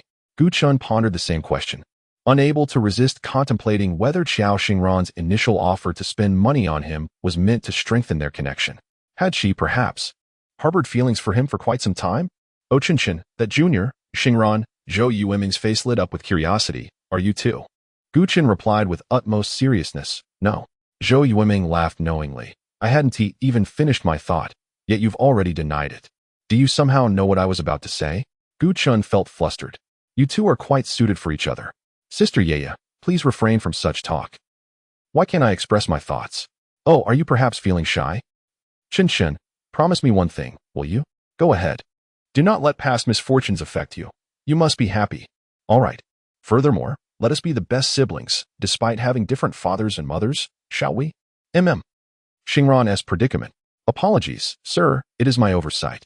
I assure you, such incidents will not occur again. Xingran appeared to be in much better spirits than before. Had something joyful transpired recently? The young lady ranked first in her grade again and has qualified for the Xing Shua competition. Lu Xingtian, upon entering the car, couldn't help but curse. That Wu fellow is becoming increasingly cunning. I can't extract any information from him. When has Xingran not been the top of her class? What is so remarkable about qualifying for the Xing Shua competition? The assistant remarked, however, the young lady's mood has improved significantly, which is a positive sign. Today, she even dined with you at the same table. Though the young lady wore a sullen expression and only took 2 bites before pushing her chair away. Lu Xingtian beamed with delight. Exactly. What a promising omen. He shifted the topic, saying, however, I still believe something delightful must have transpired with Ran Ran, which is why she has undergone such a significant transformation. Xiao Zhao, please investigate this. I would like to share in the joy. Certainly, boss. Butler Wu then reported, Miss, the sir has departed. Noticing that she had scarcely eaten in the evening, he inquired, would you like to have something more? Then please bring me a bowl of tomato and egg noodles. Tomato and egg noodles? Butler Wu was momentarily taken aback. Such down-to-earth fare seemed never to have graced their table. He wondered what had prompted the young lady to crave it so suddenly. Very well. I shall instruct the cook to prepare it immediately. Before long, a steaming bowl of tomato and egg noodles was presented to Chao Xingran. She examined it closely, aesthetically. It appeared far superior to the bowl made by Gu Chen. The rising steam wafted an enticing aroma. She lifted a few strands of noodles to her mouth. The flavor was pleasant. However, after a couple of bites, her appetite waned. Gu Chen's cooking is far more delectable, she murmured to herself. Butler Wu inquired, shall I summon classmate Gu to prepare a special bowl for you? Xiao Xingran looked up. That's a splendid idea, but whether it's noodles or not is inconsequential. I simply miss Gu Chen. Although she had lingered in his small abode until 5 in the afternoon, it was Butler Wu who eventually came to fetch her. Zhou Yueming drove Gu Chen downstairs, and while they conversed at the curb, a distinguished middle-aged man alighted from a parked Maybach. He first scrutinized Zhou Yueming with a penetrating gaze before turning to Gu Chen with a courteous smile. Classmate Gu, please accompany me. Gu Chen was taken aback. He noted the undeniable authority in Butler Wu's words despite their polite phrasing. Zhou Yueming, astonished, retorted, may I ask who you are? You can't just demand my brother to follow you without explanation. Who do you think you are? Does driving a Maybach make you impressive? As if anyone could not afford it. Butler Wu replied politely, greetings, I am the butler of our young lady. Zhou Yueming's lips twitched, she questioned. What kind of answer is that? Butler Wu, sensing her growing discomfort, promptly added, our young lady's name is Chao Xingran. Zhou Yueming exclaimed, Chao Xingran, the junior from Starbin? Oh, then Chen Chen, you should quickly go with him. Do not keep her waiting. Gu Chen remained silent. On the way, he finally emerged from his bewilderment and sheepishly remarked, it's merely a home-cooked meal. Perhaps Chao Xingran has never had it, which is why it fortuitously suited her palate. Otherwise, I could embarrass myself before the chefs at your home tonight, so they can observe the process, allowing Chao Xingran to enjoy it whenever she wishes. Butler Wu readily agreed. However, upon arrival, he found himself out of his depth, faced only with the esteemed Chao family heiress. Chao Xingran, maneuvering her wheelchair, indeed exemplified affluence. Having even arranged for a wheelchair. With the aid of a wheelchair, Chao Xingran navigated the expansive kitchen with ease. You need not follow me to learn. If I desire a meal, you simply prepare it for me, she remarked nonchalantly. Gu Chen's hand paused as he sliced the tomatoes. Despite his efforts to suppress his thoughts, her words and demeanor compelled him to ponder deeply. If they were to be together in the future, indeed, she could choose when to eat. And he would be there to cook for her. Gu Chen forcefully banished these chaotic thoughts from his mind. The recent end of his relationship left him hesitant, reluctant to embark on new endeavors. No matter how sweet and delectable the fruits of the tree may be, Could someone like him truly possess them? Xiao Xingran devoured an impressive bowl of food, her extraordinary appetite astonishing even Butler Wu. After finishing and wiping her mouth, she said, "It's quite late. Please stay over tonight." Chapter 70. Unable to compete with Xiao Xingran, Gu Qin found a reason to decline. Tomorrow is Monday, and the backpack is a trivial matter. Xiao Xingran summoned Butler Wu, who took the keys from him and drove to his rented apartment to retrieve the backpack. During this time, Gu Qin pondered, wouldn't it have been just as easy to drive him back directly? Before today, how was Miss Xiao's reasoning so different from others? After today, what exactly does she like about me? Moreover, when Butler Wu smilingly requested the keys, why did he inexplicably hand them over instead of finding another excuse to refuse? Gu Qin's mind was a tangled mess. He accepted the lemonade offered by Xiao Xingran and took a couple of sips, soon feeling drowsy and unable to stay awake. Forget it, he thought. I won't think anymore. I'll just sleep. That night, he did not dream of his family. In a hazy state, he vaguely felt a hand gently brush over his brow. Upon waking, he could still recall the warmth of that tender touch. The next day, after the morning meeting concluded, those who had uncharacteristically looked forward to it were left greatly disappointed. Lin Buxuan did not publicly apologize to Gu Qin. Yang Yiqi pulled Gu Qin aside, asking, "What is going on? Did that guy not apologize to you? A friend mentioned seeing his mother come to find you on Friday. Did you perhaps compromise?" Gu Qin replied, "No." Liang Yiqi was puzzled. Then why didn't Lin Buxuan, however? Last night his father approached me again. Liang Yiqi was furious. Is he threatening you? Saying if you pursue this matter, there will be consequences? How arrogant. Just because he has a bit of money, he thinks he can bully others? Gu Qin sighed heavily. Yes, a bit of money is indeed quite powerful. He humiliated me with 500,000, so I thought about it and decided to let it go. Liang Yiqi was indignant. How dare he use 500,000 to humiliate you? You should have thrown that money back in his face. Wait, how much was it? Gu Qin, looking despondent, replied, 500,000. Liang Yiqi was stunned, then abruptly turned to leave. Hey, where are you going? I'm going to plead with Lin Buxuan to humiliate me too. Soon, news of Lin Buxuan's family's financial compensation spread like wildfire. Upon hearing the amount, everyone became agitated, jokingly begging for Lin Buxuan's humiliation. Some even expressed their willingness to endure humiliation if it meant they could make him shout for his father, claiming they could drive the Lin family to bankruptcy. As Lin Buxuan stood at the classroom door, the previously boisterous laughter transformed into an eerie silence. His grip on the water cup tightened involuntarily. He walked in nonchalantly, casting a discreet glance in a certain direction. In front of Gu Qin's seat, several people had gathered, asking questions, including Wang Tingting, who had recently been infatuated with him to an almost obsessive degree. Upon his entrance, the gaze of others subtly drifted towards him. Those who usually played with him pretended to be busy, showing no intention of greeting him. At that moment, Wang Tingting's resounding voice broke the silence. Oh, what is the big deal? If one has erred, one must certainly apologize. Besides, we are no longer children. It is high time we learn to take responsibility for the messes we create. Are we still to act like children, shying away from our mistakes and hiding behind our parents, crying? How shameful. Lin Buxuan's knuckles turned pale. He had ample reason to suspect that Wang Tingting was subtly insinuating something about him. Ever since that day, Wang Tingting had not approached him again, although he regarded her with disdain, merely viewing her as a source of amusement. The fact that those who once revolved around him were now flocking to someone he detested made him exceedingly uncomfortable. The things he deemed worthless were better discarded in the trash. Someone nudged Wang Tingting's arm, gently whispering a warning. Your words were overheard by your crush. Doesn't he seem too pleased? Wang Tingting, perplexed, retorted, what do you mean by my crush? Isn't Lin Buxuan your crush? Nonsense, she scoffed. Let us just say my eyes were previously blind to his flaws. Now, I find him quite bothersome, and I've said nothing about him. He can think whatever he likes.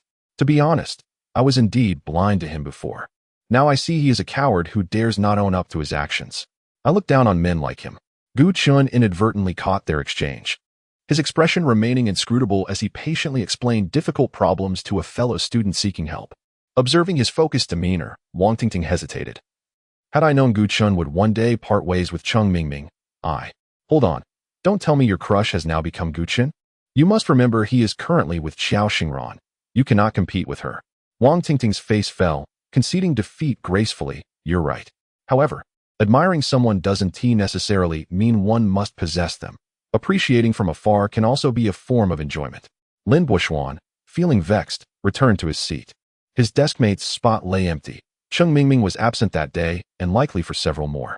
After suffering an attack from a mentally unstable individual, her physical wounds had healed.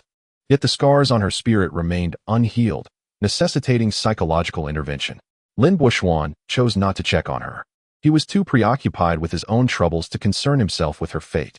Su Yan's gaze lingered on him for a fleeting moment before quickly averting. Once a star, surrounded by admirers wherever he went, he now found himself in a desolate state, devoid of attention. Not only Lin Buishuan, but even the bystander Su Yan felt an unsettling disorientation. She had once been closest to Cheng Mingming, yet now they felt like strangers. Last night, Cheng Mingming had suddenly messaged her, asking, "I realize my mistakes. I wish to return to the past. What should I do?"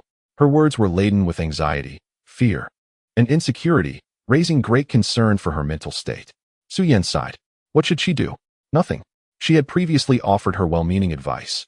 Had Cheng Mingming heeded it in time, perhaps they could have mended their broken relationship. Regrettably, she paid no heed, and now, reflecting upon it, she feels remorseful. It is too late. Exceptional young men are akin to rare, limited editions. A moment of hesitation may result in their being snatched away by another. Moreover, she callously cast him aside, and now, by Gu Chen's side, stands a girl of even greater merit, so evident that even a 3-year-old would know whom to choose. As the class bell rang, Luo Yuliang entered the classroom, announcing the qualification for the Xing Shua competition.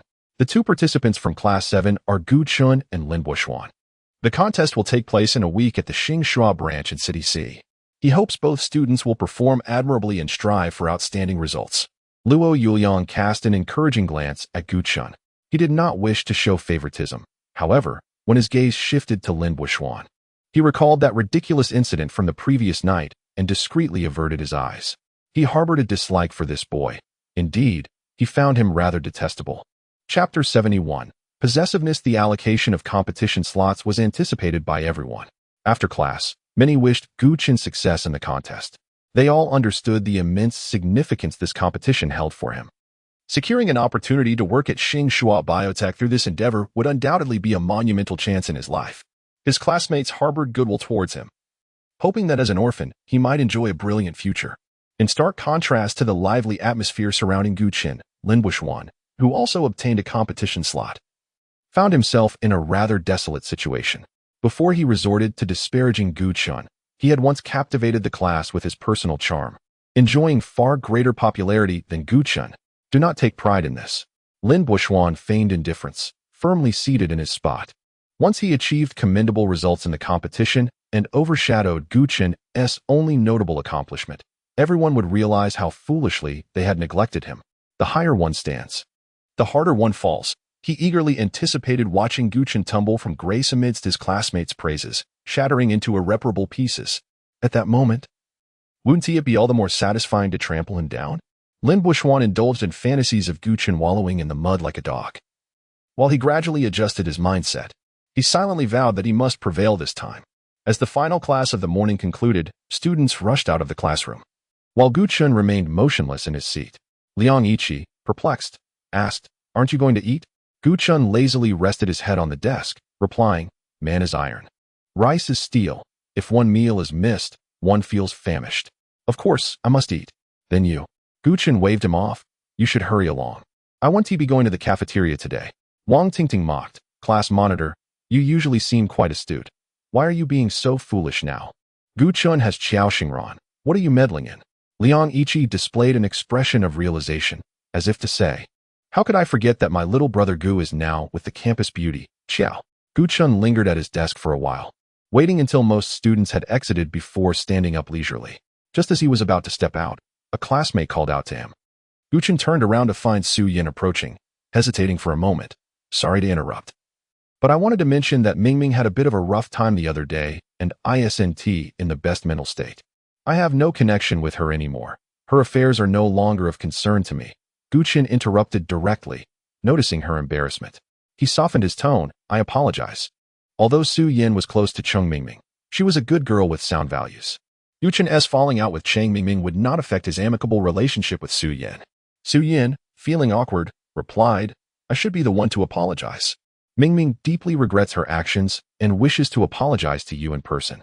However, of course, it is your choice whether or not to accept her apology." Once again, Gu Chen thought, had I known it would come to this, why would I have acted as I did? Even if Su Yan was willing to make one last effort on behalf of her friend, it would be of little consequence. A crisp sound of 2 knocks resonated through the air. Gu Chen and the others turned their gaze and discovered Xiao Xingran sitting in a wheelchair at the entrance of Class 7, tilting her head as she looked over. Su Yan inadvertently met her cool gaze, sending a shiver down her spine. The sensation was akin to having unwittingly coveted someone else's treasure, only to be caught in the act. At that moment, Su Yan felt that Cheng Mingming had even less chance. Xiao Xingran seemed to care for Gu Chen more than she had anticipated. She forced a smile, saying, "I won't disturb you," and hurriedly left, flashing a friendly smile at Xiao Xingran as she passed by. Xiao Xingran furrowed her brow, scrutinizing Su Yan's almost panicked retreat. Is she an intermediary for Cheng Mingming? Trying to reconcile you two? Gu Chen approached and pushed her away, saying she might be acting on someone else's behalf. Unable to refuse, and thus mustering the courage to speak to me, he felt a jolt of surprise, slowly realizing Xiao Xingran's possessiveness over him. A sense of melancholy enveloped Gu Chen. He would rather believe he was being overly sentimental, since he became aware of Xiao Xingran's affection for him. He had been at a loss regarding how to confront her feelings. He was but an ordinary person, and he had secretly basked in the delight of being the sole object of admiration from the aloof school beauty whom all the boys revered. However, after indulging in his vanity, he began to confront reality. Having lived for 18 years, the harsh truths of life stripped him of his former innocence. Love was not merely a matter between 2 individuals. The chasm between him and Xiao Xingran was indeed vast, even if he impulsively embarked on a passionate romance with her.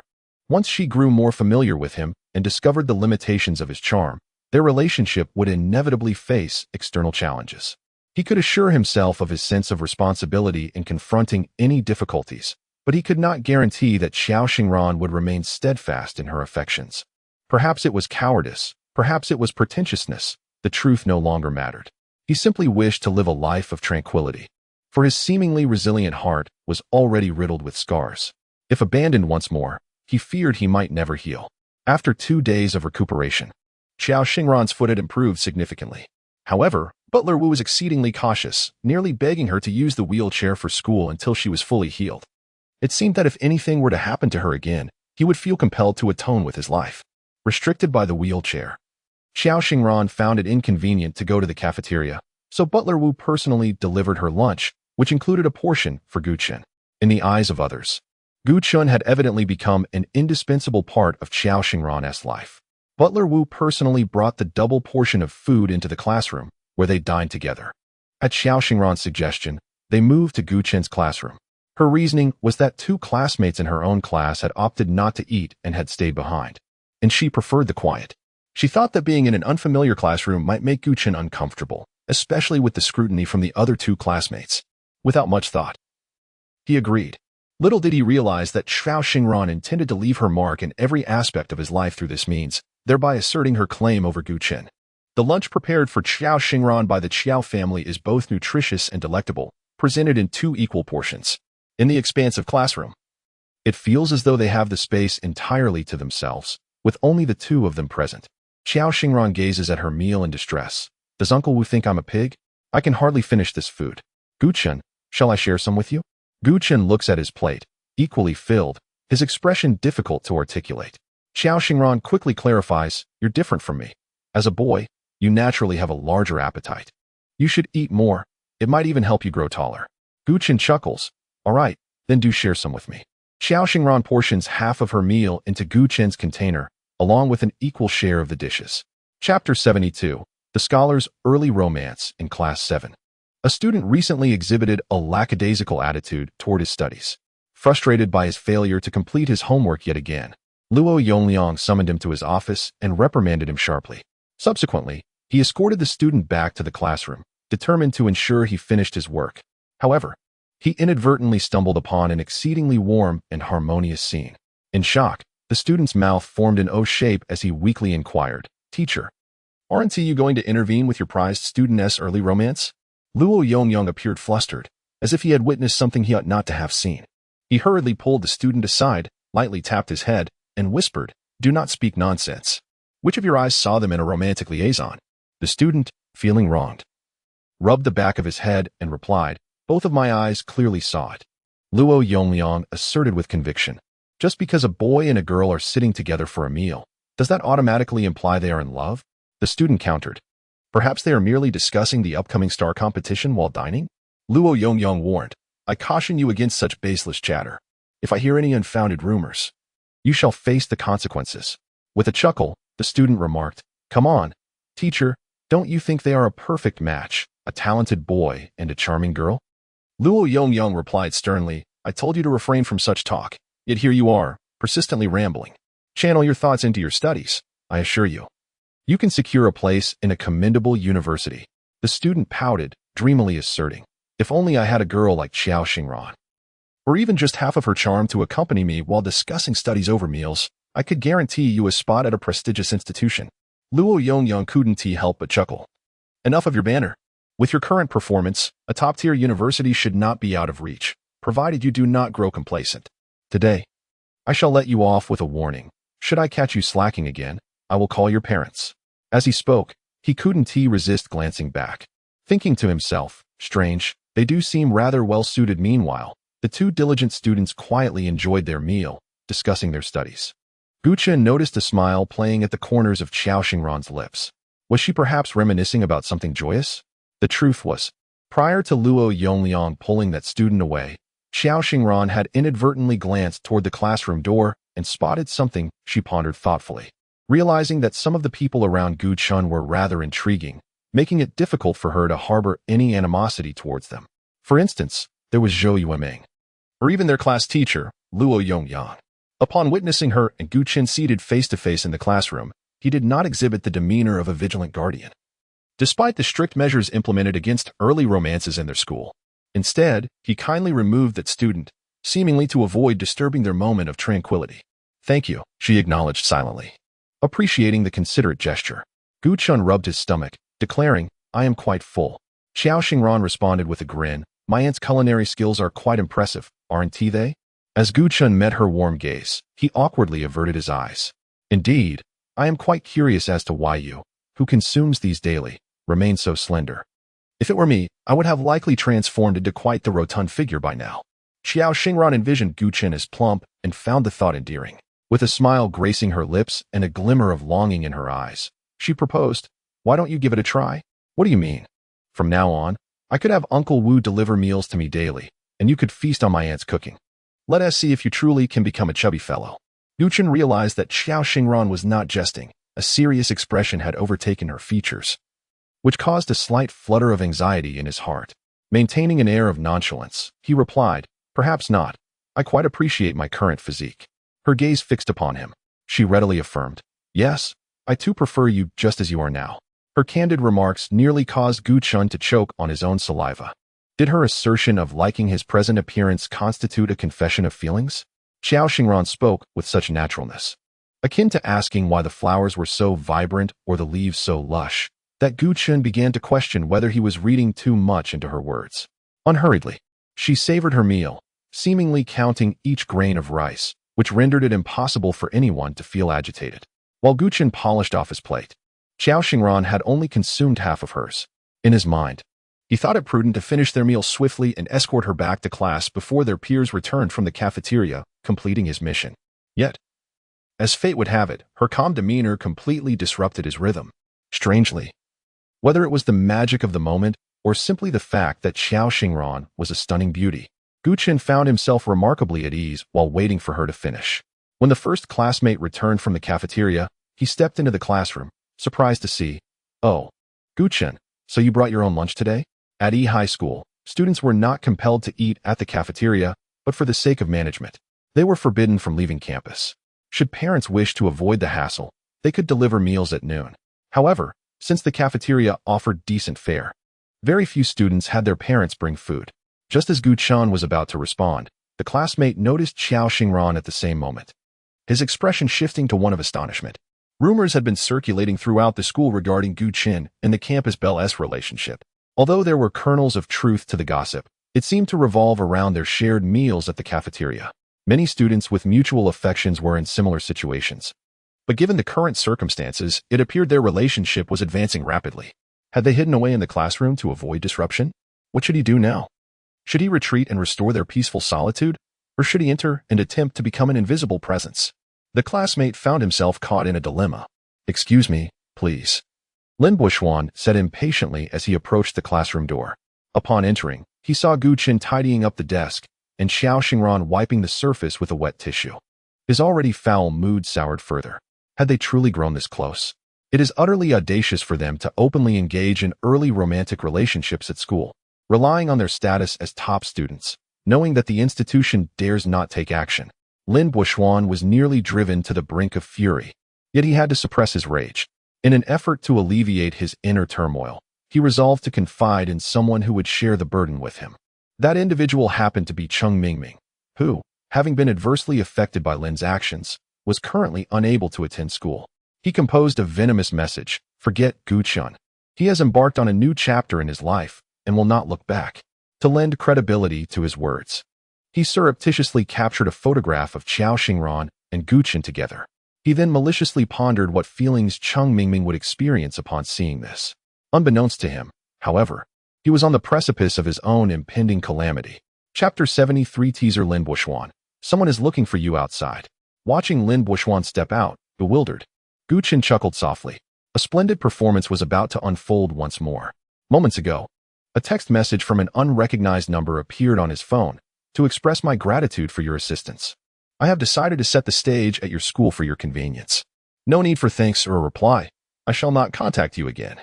Gu Qin extracted the temporary SIM card from his phone and casually discarded it into a fish pond on his way home from school. Zhang Xuejiao's ex-boyfriend only knew that he was a student from the first high school and held a personal grudge against Lin Buishuan, yet remained oblivious to the latter's true identity. Of course, he was indifferent to who Gu Qin was. Their entanglement ended there. Upon reaching the classroom door, Lin Buishuan was taken aback to find Zhang Xuejiao waiting for him. "What are you doing here?" he exclaimed. She swiftly pulled him into a secluded corner, her demeanor anxious. "Buishuan, I think I might be." Lin Buishuan, perplexed, inquired, "What do you mean you might be?" Zhang Xuejiao's expression turned bashful. "You know, that kind of might be." His eyes widened in horror, a cold sweat trickling down his spine. "You." He was struck by a mix of shock and fury, his face draining of color. Suddenly realizing the gravity of the situation, he glanced around in fear. Lowering his voice to a whisper only they could hear, "Didn't you say you were on medication? How could this happen?" Zhang Xuejiu spoke with a forlorn tone. "I did take the medication, but it doesn't guarantee 100% prevention. I never imagined such a rare occurrence would happen to me." Lin Buishuan felt as though the sky was collapsing around him. With a stern expression, he blurted out, "Are you sure it's mine?" Zhang Xuejiao, hurt, replied, "Buishuan, my first time was with you. I am devoted to you. How could you think so low of me?" His mind was in turmoil, sweat beading on his forehead. "We need to go to the hospital, quickly. We must terminate this pregnancy. This is something no one can know, especially not my parents. If they find out, it won't just be my ruin. Do you understand?" Zhang Xuejiao's face turned pale. "Buishuan, do you love me?" "Yes. Trust me. This hardship is temporary. Once I graduate from university and have the capability to stand on my own, I will confront my parents and proudly bring you into my life. But before that, we must keep this matter strictly confidential for our future." At that moment, Lin Buishuan's thoughts were solely fixated on hastily sending her to the hospital. He spoke sweetly, knowing full well he would never fulfill those promises. Zhang Xuejiao had been by his side for a decade, and he did harbor feelings for her that differed from those he felt for others. However, the disparity in their ages and statuses loomed large. How could the young master of the Lin family possibly marry his own maid? If word got out, it would lead others to speculate about his peculiar inclinations. If Zhang Xuejiao obeyed him, he would be willing to support her discreetly. Yet, should she become obstinate and cling to him, he possessed 100 ways to ensure she vanished from his world without a trace. If it were to come to light that he had an affair with his nanny, his life would be irrevocably ruined. Even his most beloved parents would be deeply disappointed in him. He would never allow such a scandal to transpire. Zhang Xuejiao, with a sultry demeanor, said, "Buishuan, I've watched you grow up. I cannot fathom who else you might trust. Rest assured, after my surgery, I will be unable to attend to you and will take a leave of absence to the countryside for a while. After listening to her prattle on for what felt like an eternity, Lin Buoxuan finally grasped her intention. She sought financial assistance from him. This recollection reminded him of the 3 million his family had just lost. The financial loss itself was inconsequential. It was the loss of adult supervision that truly mattered. Earlier that day at school, he had encountered Director Feng, who blatantly pretended not to see him. In the past, the old man would always greet him with a smile and engage in conversation. In contrast, Luo Yuliang's demeanor remained relatively unchanged. But Lin Buoxuan understood that Luo Yuliang had always sided with Guchen. Guchen, I shall pursue you relentlessly in this lifetime. This time you were merely fortunate. Will fortune favor you again next time? I will await the day you find yourself on your knees, begging me for mercy like a dog. He exhaled a breath of frustration and transferred 100,000 to Zhang Xuejiao, saying, use this money for your recovery and purchase some nutritious supplements. In addition to the substantial amount of money his parents would give him each year, they also provided him with a generous allowance, leaving him with over 1 million in his personal account. His parents never questioned how he spent this money.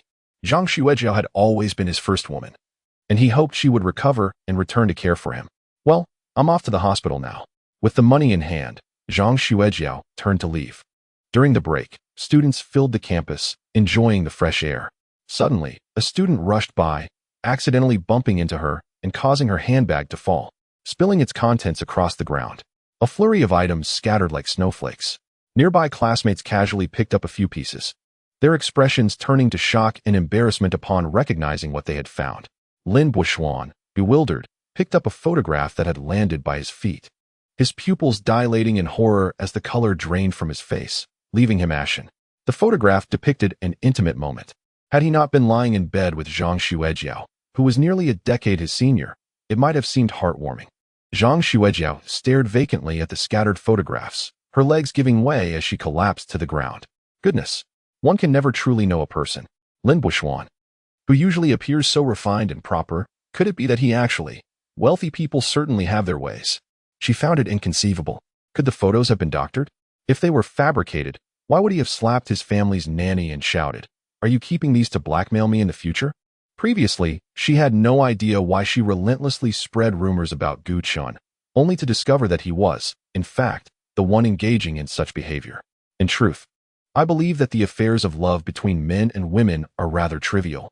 However, I cannot fathom why the mere thought of him feigning the demeanor of a gallant gentleman makes me feel nauseated. Liang Yiqi rushed into the classroom, his brows trembling in alarm. Gu Chen, have you heard about Lin Buoxuan? Gu Chen, languidly sprawled across the desk, observed Liang Yiqi's eager expression with a sense of superiority. Thinking to herself, I'm not only aware, but I have also had the privilege of viewing the trailer beforehand. That day, her unfortunate ex-boyfriend unexpectedly made an appearance. Zhang Xuejiao, having been thoroughly ensnared by her own machinations, could no longer dare to remain in Xiqing. Accustomed to spending lavishly, she found herself lacking adequate funds for a sudden departure, rendering her existence precarious. Thus, she resorted to fabricating a story about being pregnant to extract some money from Lin Buoxuan. Chapter 74. Integrity dismisses shadows of doubt. The principal and Director Feng happened to be nearby and, upon hearing the commotion, rushed over. Their faces turned pale at the sight of the scandalous photographs. Enraged, they dragged Lin Buoxuan and Zhang Xuejiao into the office and made a phone call summoning Su Fi into the school.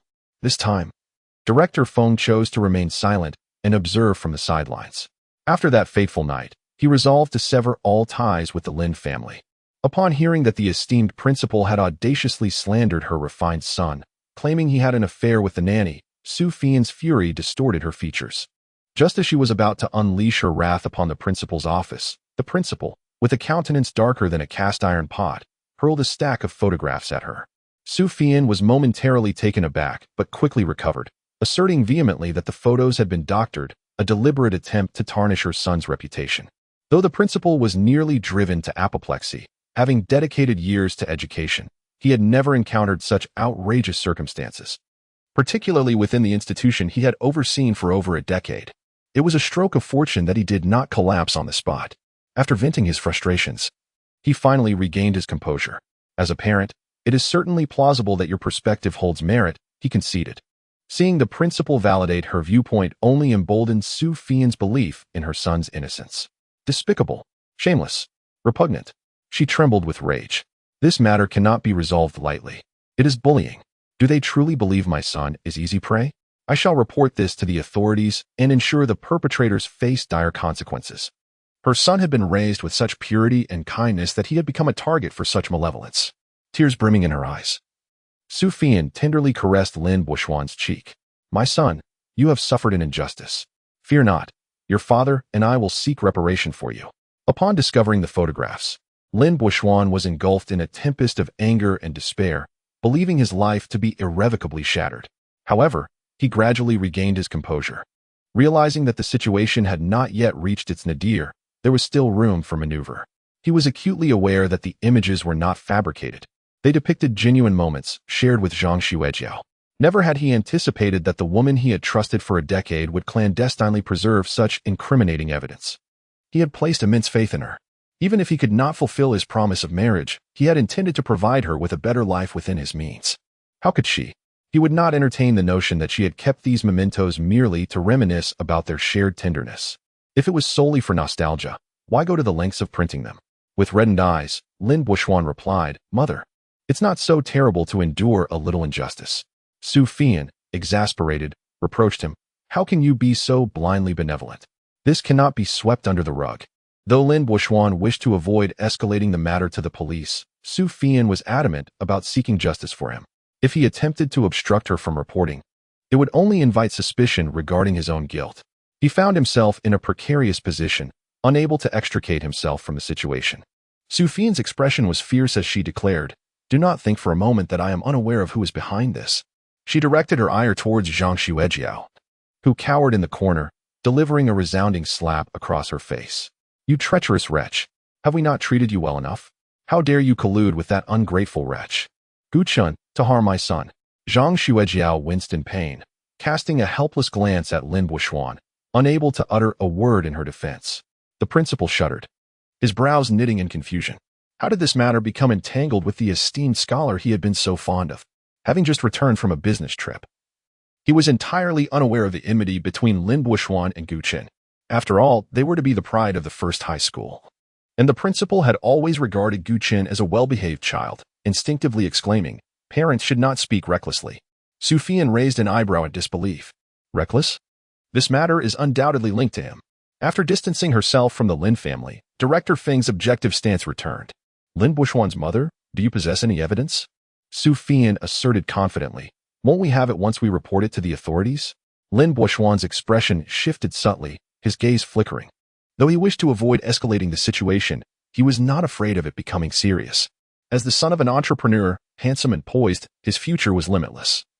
Who would believe he had an illicit affair with his caretaker? If it were proven that the photographs were authentic, he would not be intimidated.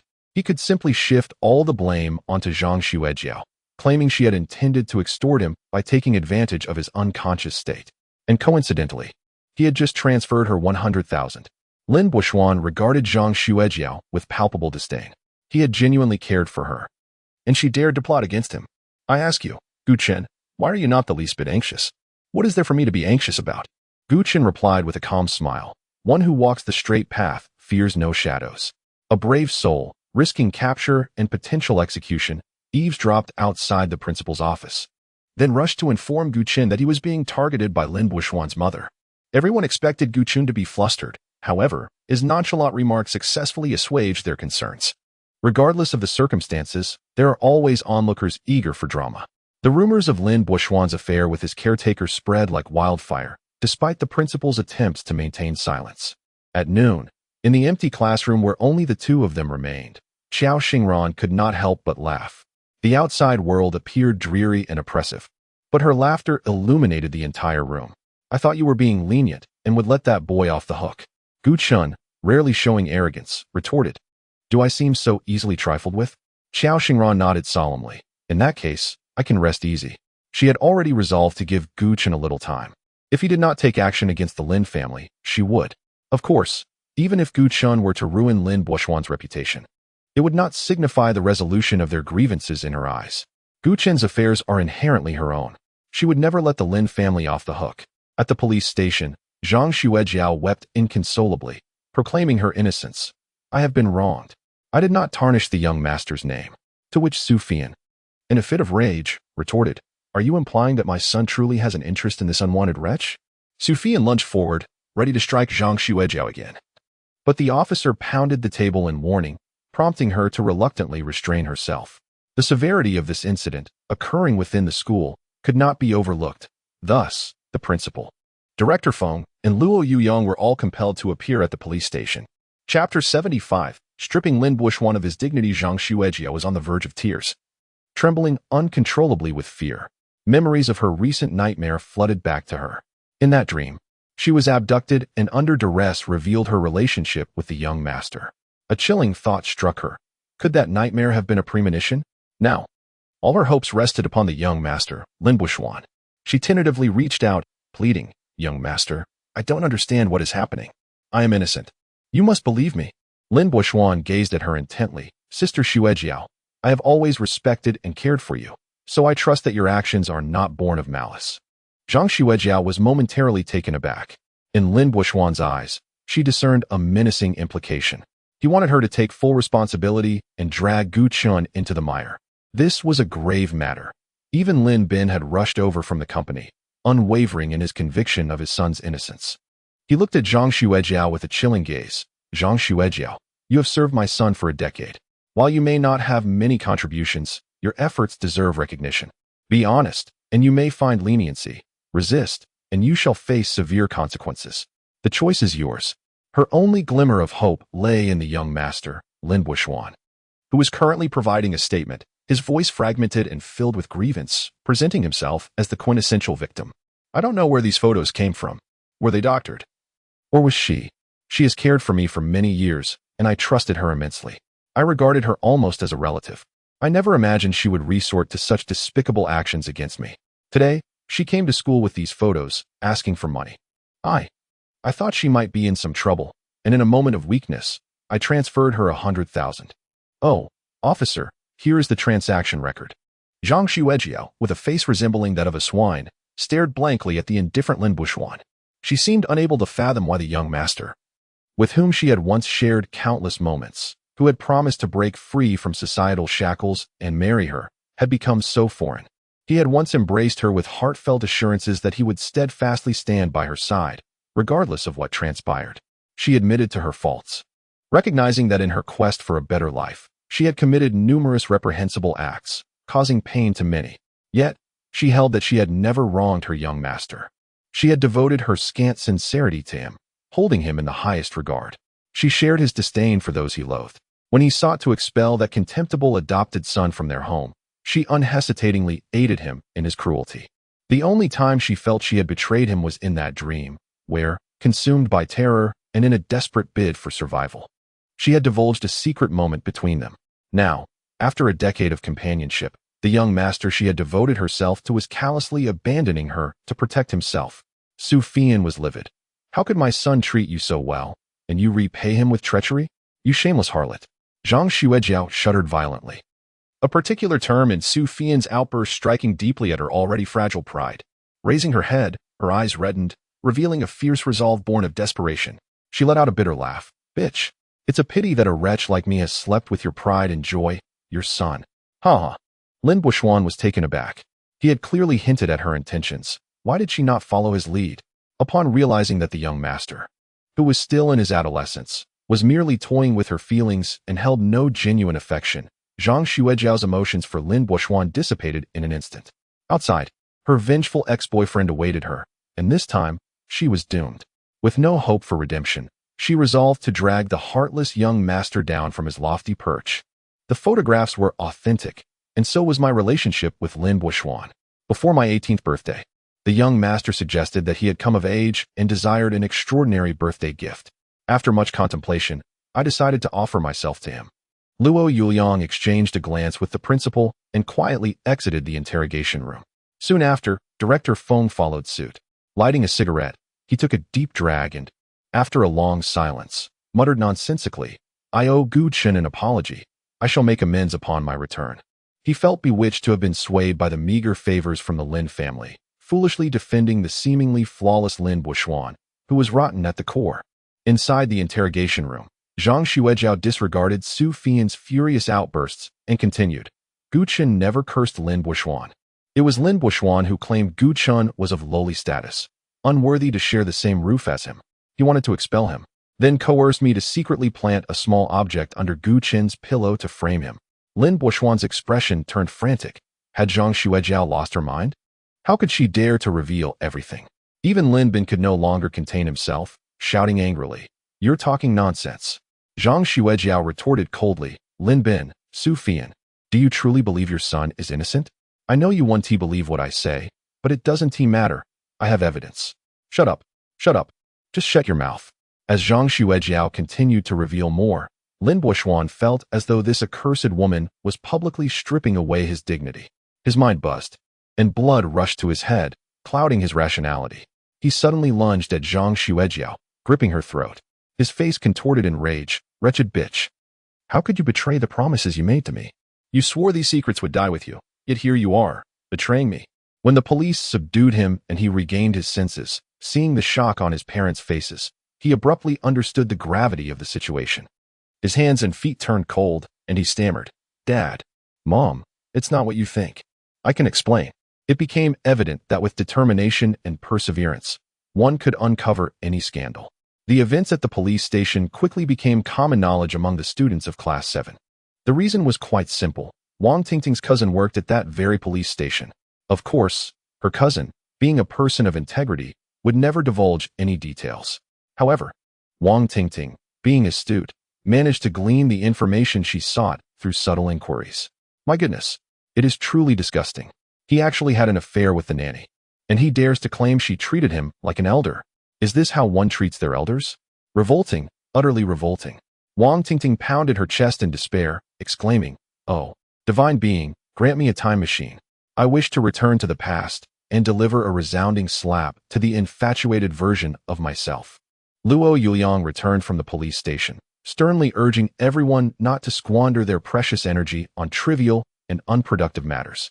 He encouraged them to focus their spirits, to study diligently, and to take responsibility for their lives as the impending college entrance examination loomed. After imparting this wisdom, he called Gu Chen over, regarding him with a complex expression. "The injustices you have endured have now been absolved." Chapter 76. Finally pausing for her, Luo Yuliang candidly recounted the events that transpired at the police station to Gu Chen. The child had a right to be informed. The developments unfolded even more favorably than Gu Chen had anticipated. He was no longer a mere 3-year-old, naive enough to attribute this fortune to divine intervention. It was Chao Xingran, quietly exerting her influence from behind the scenes. Gu Chen stood before the window, gazing at the girl sitting quietly by the window pane. Chao Xingran possessed both exquisite bone structure and flawless skin, her beauty radiating from every angle. Even a casual profile of hers, cold yet noble, could not be captured by the most skilled of artists. In that classroom filled with students, they all faded into a mosaic backdrop. At that moment, Gu Chen could see only her. So engrossed was he that he failed to notice his own racing heart. Sensing his gaze, Chao Xingran turned her head slightly. Their eyes locking, she offered him a gentle smile, one that concealed a multitude of unspoken surprises. Having lingered by the window for so long, silently observing him, he had finally paused in front of her, turning her wheelchair to face the window. She leaned her elbow on the sill and tilted her head to look at him. "I would like to have tomato and egg noodles today." Gu Chen was momentarily taken aback, unable to respond immediately. Chao Xingran's expression darkened. "Hey, do you need to think for so long over such a simple request? Didn't you promise to fulfill my wishes within reasonable limits?" Just then, a classmate, deliberately slow, walked by while drinking water. Wishing to relish the chilly demeanor of their class gem, Gu Chen, during interactions with the 7th class, he was captivated by the unexpected display of Chao Xingran's playful side. How charming it was to discover that the aloof school beauty had such an adorable aspect. It was frustrating, after all. They were the classmates who spent every day with Chao Xingran. Proximity did not guarantee favor. They were all somewhat envious. It is human nature to feel jealousy towards those nearby, while readily accepting the success of strangers. Despite Gu Chen's undeniable charm and academic prowess, there were countless others who surpassed him. Why, then, did Chao Xingran choose him? In hushed discussions, they sought a credible explanation but found none. Until that moment, one classmate, filled with excitement, believed he had uncovered the truth. Xiao Xingran loved tomato and egg noodles, and coincidentally, Gu Chun could make them. At that instant, this classmate wished to shout to the heavens. No wonder there is a saying, to win a person's heart, one must first capture their stomach. Could he learn to cook tomato and egg noodles in time? Who could have anticipated that the stoic goddess would be so easily won over by a simple bowl of tomato and egg noodles? But Gu Chun snapped back to reality. As long as you wish to eat, I will prepare it for you. Unbeknownst to him, he had inadvertently stirred something unexpected. After all, he must always uphold the spirit of the contract. Moreover, Xiao Xingran had silently aided him so much. He could only offer her a heart. Not particularly valuable, but the sole genuine token he could present. Xiao Xingran haughtily snorted. Now that's more like it. From now on, you must not keep me waiting. You must respond immediately. Before Gu Chun could react, she added in an indignant tone, if their essay next time, I shall be angry. Gu Chun was both amused and exasperated. From the moment Xiao Xingran expressed her desire for tomato and egg noodles to his response, it hardly seemed to take long at all. He smiled. All right, I'll remember that. Xiao Xingran gazed at him, momentarily entranced. The way he smiled at her was so indulgent. It made her feel, in a fleeting moment, like a playful kitten that loved to cling to him. And he, helpless but willing, gently ruffled her hair twice, as if to coax her into behaving. After school, amidst the bustling throng of students, Gu Chun confidently pushed Xiao Xingran along. During this time, they encountered Luo Yuliang, who casually suggested that he and Xiao Xingran should discuss the upcoming Xing Shua competition. They also met the principal, who, startled, inquired about Xiao Xingran's well-being and urged her to take good care of herself. Finally patting Gu Chun on the shoulder with a smile, instructing him to look after her properly. This scene was witnessed by other students, who could hardly contain their outrage. Was it not stated that male and female students should maintain distance? Had there not been multiple warnings against early romantic entanglements? The top student and one of the top few were practically making an announcement. Where was the promised strict enforcement? They called for parents, pleading. The favoritism was glaringly evident. A group of single students, who lived under the strict rules of the school and dared not act out, nearly ground their teeth in frustration. Someone indignantly remarked, "Why are they free to date without consequence?" Immediately, another retorted, "If you were the top student, you'd be fine too." Unbeknownst to anyone, a child somewhere was weeping inconsolably, possibly reluctant to do homework. Downstairs, elderly neighbors discussed the increase in retirement pensions. The distant cries of street vendors mingled in the air. Amidst the rising steam, Xiao Xingran absent-mindedly stirred her noodles with chopsticks and mused, "There's a lively atmosphere here." Gu Chun concurred, "Indeed, although I live alone, I don't feel lonely at all." Xiao Xingran looked up, contemplatively. "You don't feel bored without someone to talk to?" Gu Chun did not ponder deeply. "I've grown accustomed to it, so it's all right." After the meal, Gu Chun cleared the dishes while Xiao Xingran quietly watched him from her wheelchair. Immersed in the moment, she silently wished time would slow down, her feet comfortably propped in cozy little brown bear slippers. Everything comes with gains and losses. The apartment across had been tidied up. She could move in at any time. However, with her foot injury, she needed to wait until she healed before moving in. Fortunately, she wouldn't have to wait long. By next Monday at the latest, she would be neighbors with Gu Chun. Accustomed to solitude? No. She intended to cling to him every day. The sky above the Lin family has collapsed. Family disgrace must not be aired in public. All the household servants have been dismissed, granted leave. Su Fian, in a state of utter despair, slumped on the sofa, her meticulously applied makeup, which she maintained even in slumber, now unnoticed and forgotten. She covered her face, sobbing uncontrollably. Lin Bin, disturbed by her weeping, barked, "If you wish to cry, do so elsewhere." The sound of her tears abruptly ceased. Lin Bin, with a stoic expression, turned to Lin Buxuan, his heart heavy with anguish. "You, Lin Bin, are reluctant to accept this reality, despite the countless layers of paternal bias you may have towards Lin Buxuan. The irrefutable evidence stands firm, leaving no room for denial. The son in whom he had placed such high hopes, his innocent, naive, and kind-hearted son, has turned out to be a person of disordered personal life and moral decay." Chapter 77. The scapegoat. The Lin family's dignity today was utterly tarnished by their own son, who they had cherished as if he were a delicate jewel. With a thud, Lin Buxuan fell to his knees, the sound of his knees striking the marble floor resonating painfully. Su Fian's heart sank, and she instinctively reached out to help him up. only to be struck by the realization of his actions, leading her to cover her face in anguish and sob softly. Lin Buishuan, filled with shame, uttered, "Mom, Dad, I have wronged you. I have brought you disgrace." Lin Bin's face tightened with dismay. "How could you be so foolish? It was Zhang Xuejiao who seduced me. I knew it was wrong, yet I cannot fathom why. I truly deserve this punishment." Bowing his head, Lin Buishuan engaged in self-reproach, or rather, in a feeble attempt at justification. As their only child, he was the focus of their deep affection. Though today's turmoil had momentarily thrown him into disarray, he had already devised a means to win their forgiveness. During the lonely days apart from you, she was the one who kept me company. Her tenderness and thoughtfulness accompanied me through countless nights. I genuinely regarded her as family, as a sister. I trusted her so completely, yet she merely used me as a stepping stone. Upon hearing this, Su Fian's composure shattered, and she wept uncontrollably. "My poor son." Lin Bin's heart too softened. Had they not raised him away from home? How could he have been ensnared by such a scheming woman, leaving him defenseless against her manipulations? Ultimately, their son was a victim in this scenario. Let us not forget, he was merely 18, lacking the life experience and discernment of his parents. Su Fian stammered, "I'm sorry, my son. It was never our intention to leave you alone. Your health concerns necessitated this difficult decision to ensure your well-being." Lin Buishuan, with reddened eyes, replied, "I understand. It is not your fault. All the blame lies with me." Lin Bin closed his eyes briefly, acknowledging, "Your mother is right. Regardless of the circumstances, your mother and I owe you an apology." Lin Buishuan continued to lower his head, a flicker of confidence flashing in his eyes. Su Fian, filled with concern, helped him to his feet, saying, "Is your knee injured? Roll up your pant leg so I can see." Just then, Lin Bin's phone rang, displaying an unfamiliar number. When the name Mr. Lin echoed through the receiver, Lin Bin's expression shifted slightly. He recognized the voice, yet it sounded oddly unfamiliar now. "You haven't forgotten your promise to me, have you?"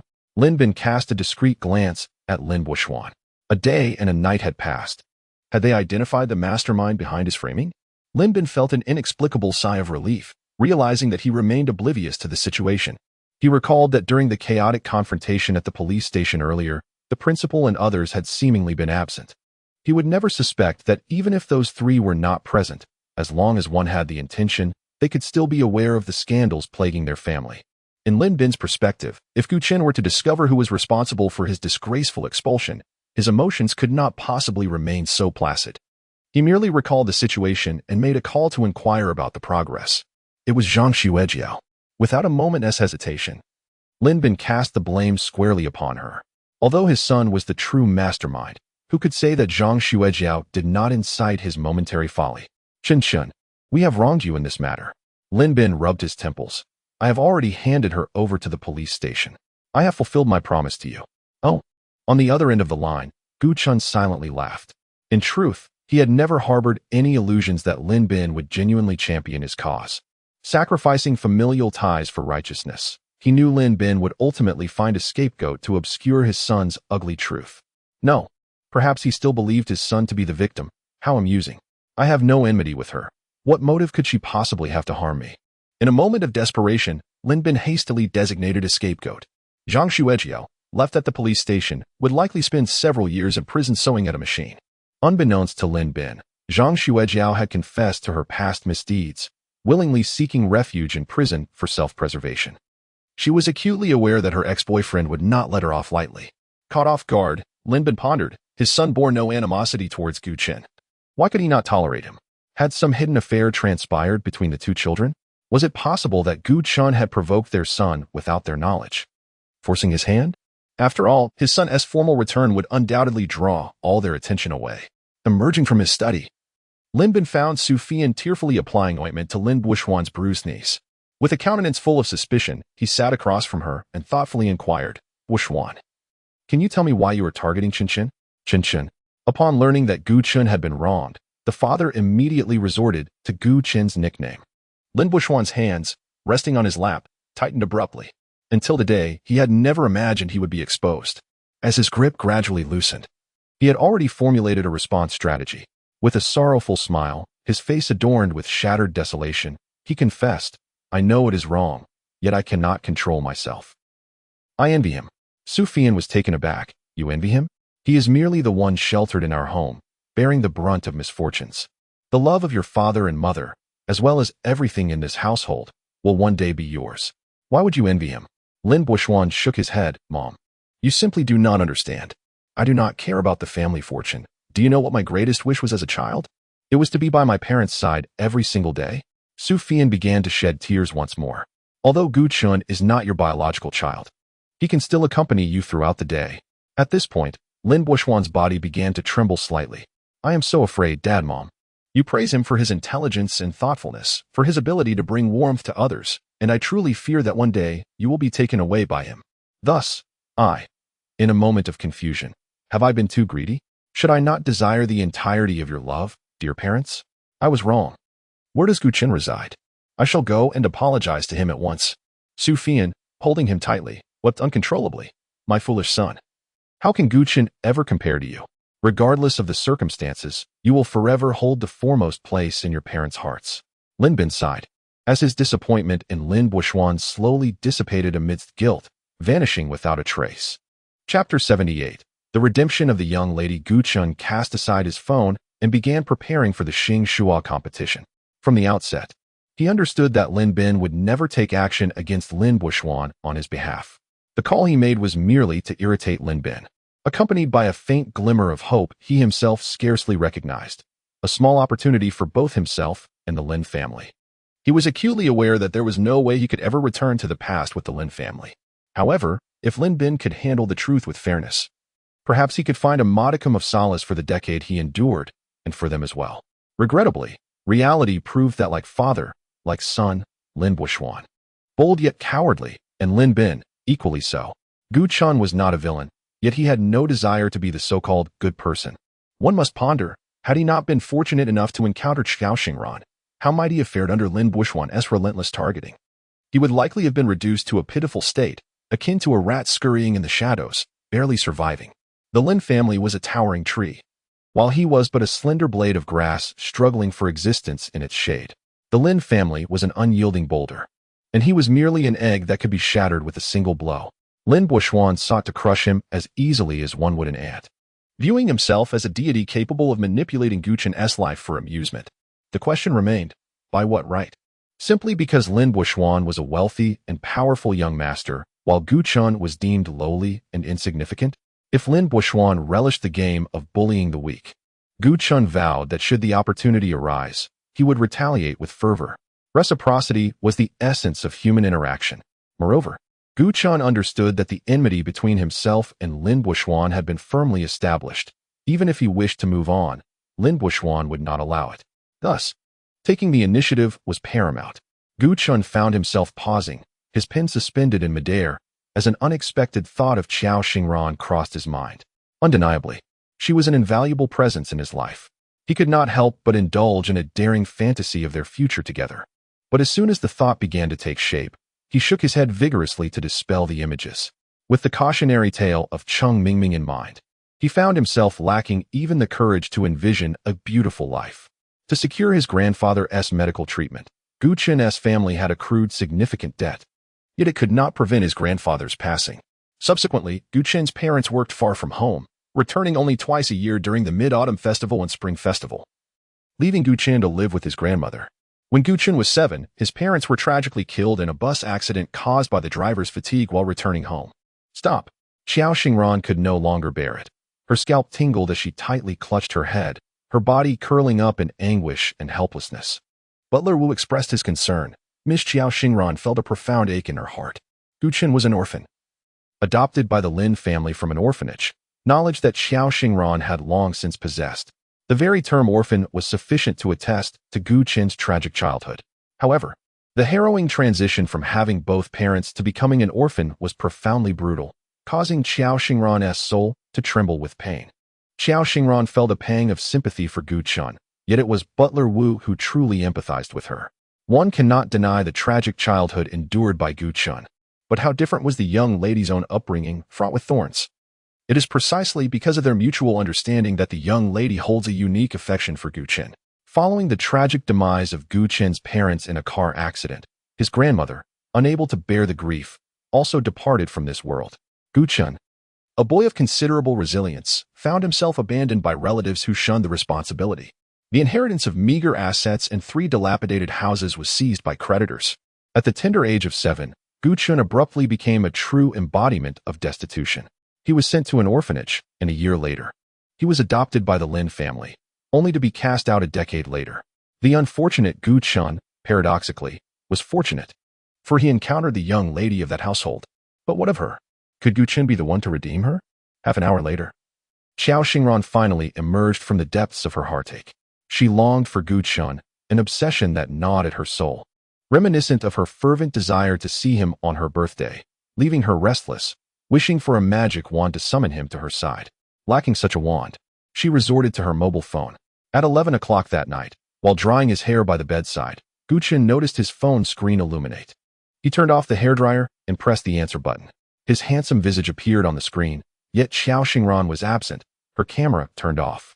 Unbeknownst to him, she had just wept for him, her eyes swollen and unsightly. Gu-chun, I would like a pancake roll tomorrow. Could you bring one for me?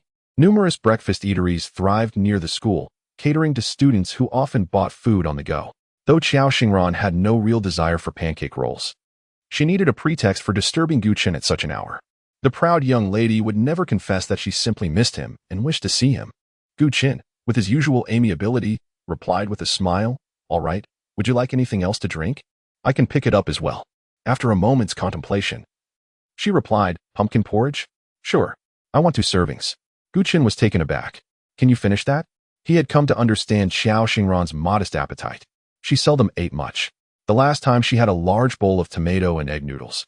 Butler Wu had exaggeratedly remarked that it shattered her lifetime record for food consumption. Xiao Xingran retorted with mock annoyance, "Can't we just have 1 serving each?" Everyone presumed that after the humiliating incident, Lin Buishuan would opt for a few days off, or perhaps even transfer schools.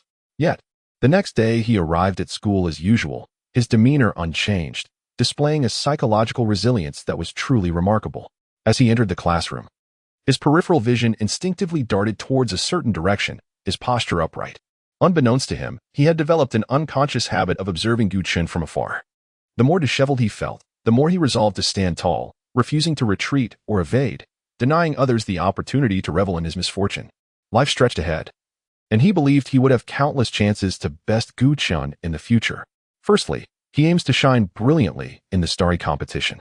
From a young age, his parents have invested considerable effort in his education, and this time they have specially engaged a remarkable mentor to guide him. What does Gu-chun possess beyond a fairly decent intellect? This time, victory is assured, once he emerges successfully in the starry competition. Attracting the attention of the higher echelons of starry, the foolish antics he once committed will fade into oblivion. At that moment, he will still be the son his parents take immense pride in. Yet, who can teach him how to master the subtle distortion of his face, marred by envy? When confronted with Gu-chun's triumph. Chapter 79. Clingy. After 2 days of meticulous care, the swelling around Xiao Xingran's ankle had subsided, and the pain had become negligible. Today, she attended school without a wheelchair. If one were to overlook the exquisitely crafted dragon head cane in her hand, she appeared to be a vibrant young lady. However, upon encountering Gu-chun, the elegant cane seemed superfluous. She nonchalantly entwined her arm around Gu-chun's, chuckling, for no cane could compare to Gu-chun, her human support. As she leaned in closer, Gu-chun stiffened momentarily. Having held hands, embraced, and shared tender moments, Xiao Xingran still felt an involuntary tension whenever she approached him. He sought to rationalize this discomfort, attributing it to his youth and innocence. Confidently, she declared, "I'll carry my breakfast. You just focus on supporting me." Gu-chun, embodying both professionalism and gentlemanly grace, replied, "It's all right, I can manage." Xiao Xingran did not press the issue further. "I warn you, make sure to support me well. If I fall, I will hold you accountable." Gu-chun pretended not to grasp the underlying implication, responding with mock fear, "You are a precious lady. I cannot afford to compensate for any mishaps." Xiao Xingran seamlessly replied, "Then you could simply offer yourself as compensation." Gu-chun chuckled awkwardly, choosing silence. "Xingran, is your foot feeling better?" For the past few days, Xiao Xingran had been using the elevator reserved for teachers.